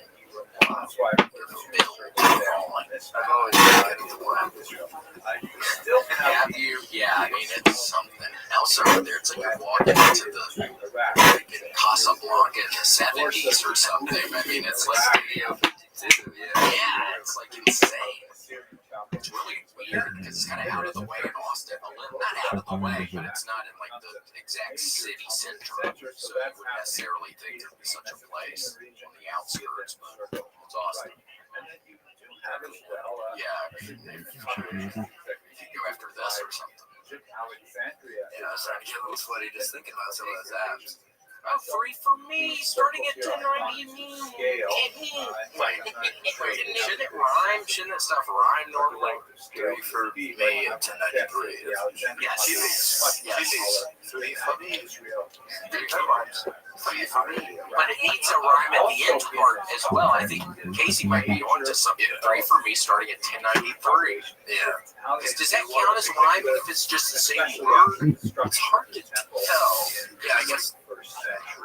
I don't know.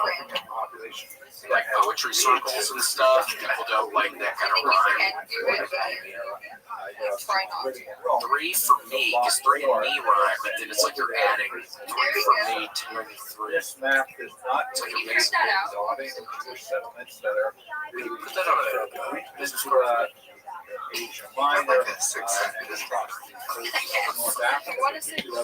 You should go to Chili's and tell the employees about 3 for me here. They probably change to the radiator. Yeah, I mean, the employees over there down there walking around, it looks like the freaking Thunderdome. I don't know how they're allowed to wear what they wear. It's like freaking steampunk paradise. It's like weird. That's like about a Wild Wild West with Will Smith. Yeah, just steampunk. Spider, mechanical spider. He does some kind of stuff. That's another one I never saw. I never saw Steel. I never saw Wild Wild West. I never saw Wild Wild West. Never. I've seen everyone. Trucks trying to be even more quick. I can't think of that.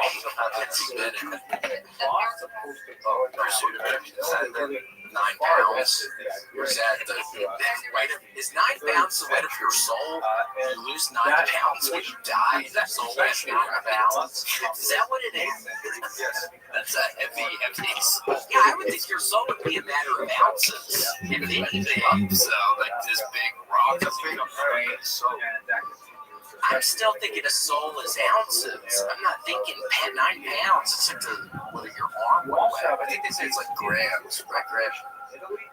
Yeah, I think it's grams. 9 grams of cum. Yeah, it's cum. It's actually Italian cum. Some of them move into France. Is that a good movie? Wild Wild West. Italian cum. It had a good song. Great song. Great flavor, like taste. Yeah, comes a Wild Wild. And it's interesting of like that. And that is never has. They have modern solutions. But with Germany, which is proper. That is fun. Is that the start? Is that what kind of got steampunk popular, I wonder? Could be, because it was steamy. There's a big mechanical. Everything was steamy. There was like little phone. No, I don't. Yeah. And there's kind of like a vacuum. You have to be careful because steam, those mechanisms can blow up sometimes, right? Yeah, it's a lot of damage. It causes a lot of damage. Cowboys and steam. What you can see in this map here, because it was a cowboy. I think they would mix. They basically indicate major expulsion. Yeah, it's quite the mashup. It's the mashup we needed in Hollywood at that time. Hollywood was kind of going down the drain. Yeah, and they got Wild Wild West going. Owen Smith was the fish movie where there was a great theme song. Wait, what's the fish movie? Yeah, what's that called? It's Wonderful Life. Fish Tale. Great Fish Tale. Great Shark Tale. Great movie. I never saw that. I know about great movie. Whoa, Casey just got smacked. Oh, whoa. Yeah, that was after he smacked you. Yeah, I was trying to do a joke for a while where it'd be funny if he didn't slap him, he just stuck his finger in his mouth. That would be kind of funny. Suggesting that not only And was he's all sad. Yeah, that would almost be more disrespectful. You're holding your finger in somebody's mouth.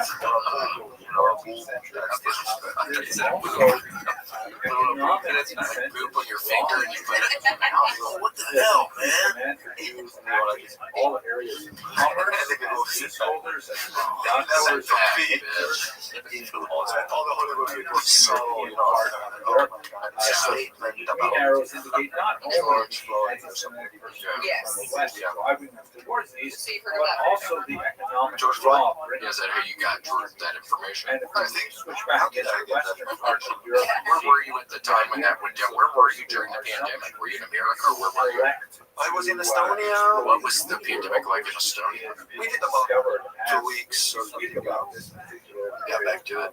Yeah, I did. Oh, is it really not that long at all? I did those sports for 2 weeks. And, I got new Christians, I started doing it, and then it was so much, so all kinds of these. I'm sure you did that. All kinds of different rules. Oh, to play at 10 o'clock at 11. Thumb in your mouth. So I think come over the speakers. And it's time for bed. Then there was one where at 2 p.m. you have to wash your face. And then, pray towards the east. Like all kinds of different rules. We went through all, people wearing a bunch of masks. You put like one mask in the pocket, one hangs off your ear. Then masks after 10, we had like 3 for masks, Yeah, 3 for free. If I would get thrown. I want to get thrown. I get sick. How many have you had? This is my third. This is my third one today. There's nothing wrong with that. I had 8 last night. I'm looking at the thing. I finished 2 rows last night, then I put the rest in a bag. So if Girl Scouts come to your door and they send you cookies to like perverts ask them, come on, you're 1700. Yeah.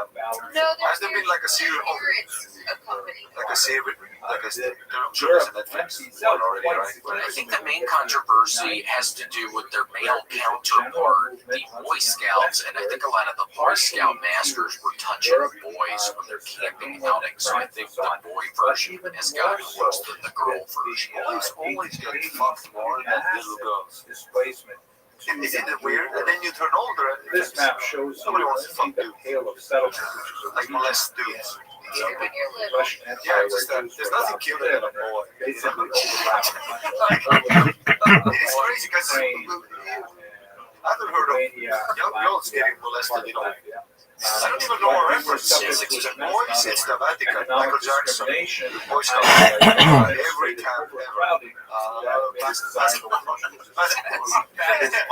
It's huge basketball. Like a little boy. That's the basketball. You're right. People have a lot of bad to say about America, but I think one positive thing about America right now is little girls aren't getting molested anymore. So I think that's a positive. There's death everywhere. There's death. I know one girl who got molested. It's crazy, isn't it? I know so many South guys. America. Yeah, And not like famous guys. I don't mean like personally. I mean like hearing of kids and seeing them online or something. Story time. Dude, I remember mine was great. That was the original TikTok. 7 seconds. 7 seconds. 7 seconds until your molestation. Funny stuff or sad stuff? Kick match. Anything with something.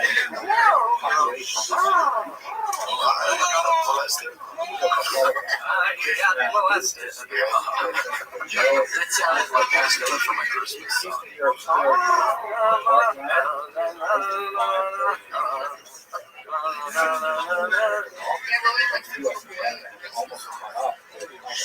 Yes. Yeah, let's pivot from the molested young boys to William Blake's list. No, yes, I think a young boy's voice is the prettiest voice that has ever graced this room. Yeah, did you say voice crack? Did you say this word? Voice crack. I know the voice is cracking. Yeah. I remember before my voice cracked, I sounded amazing. Did you? I was like a really cute kid. My ear got stuck bigger, and I started to like see it from my face. My eyes. It's like your knees got this. What do you mean? And then I was this weird, more skinny kid with a big fucking head. And then it's not cute anymore. But me as a boy, if you saw pictures, you can't do much. That's my voice. That's my voice. You know? Well, see, that sounds like a pretty nice voice right there, though. So I think you need to give yourself a little more credit. Okay. I mean, that sounded nice. Is there something else you could sing first? I mean, let's hear it. You look like him. I know, yeah, the kids used to make fun of me. And I don't like Sid. Well, stop. You don't look like him. Tell me a song, I'll sing. Hello and welcome to Jewish History Lab. Today we're going to look at the origins of Polish Jews, the origins of the entire Eastern European Jewish population. Poland is one of the most central and memorable of the countries that we're looking at. And for those of you who took the time off to celebrate the holidays recently, I hope that you come to us refreshed and relaxed. And for all of us, I wish you all a wonderful new year on blessings. By the way, if you're not aware, this is year 5,782 I just kicked that chilies, not chilies, because I know the song, but it didn't really click. And someone told me that he's been very careful to go on these diets this year where he will never eat more than more calories than the calories. See, you're messing. You could be prettier than that. You could sing prettier than that. I think you're messing. Sorry to that. I know a lot of you don't like that. Let's talk about the origins of Polish food.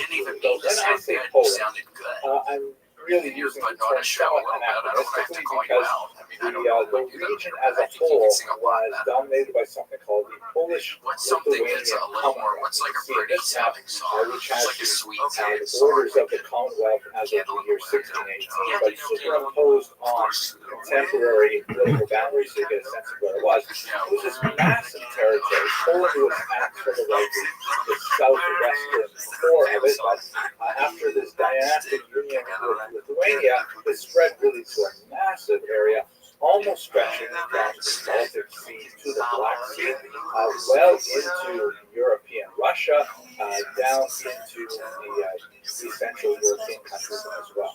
And so the material that I'm discussing today does not really apply, strictly speaking, to Poland as we understand it by 21st century boundaries, but to this larger entity, which includes, of course, Ukraine and Belarus and Lithuania, where there are very, very large numbers of Jews residing. The southern part of Latvia is also very important because it's part of the Russian settlement, which we'll get to eventually. At any rate, where did the Jews come from in this region, which became the dominant center of the rural Jewish population in the early modern period? So there is a small migration that extends back really to the first centuries of the Common Era, perhaps even a little bit before the Common Era. And these are Jews that come from Christmas Day. Christmas Eve is boring. You have to have something you look forward to on Christmas Day. That's my stance, at least. You need to go tell the people you're sorry. Influence is very, very difficult to quantify. It appears to have been minuscule. There are occasional references to Khazarian Jews, for example, in the Russian Chronicles, the Epics that I mentioned yet. It's not strictly speaking Russian, but refers to Kiev and Rus, the region as it is known at that time. And there's references to Jews from Khazaria involved in particular. And they left behind, as we discussed in previous lectures about Khazaria, they left behind very, very little trace of their presence, either cultural aspects, literary aspects, so we don't really know a lot about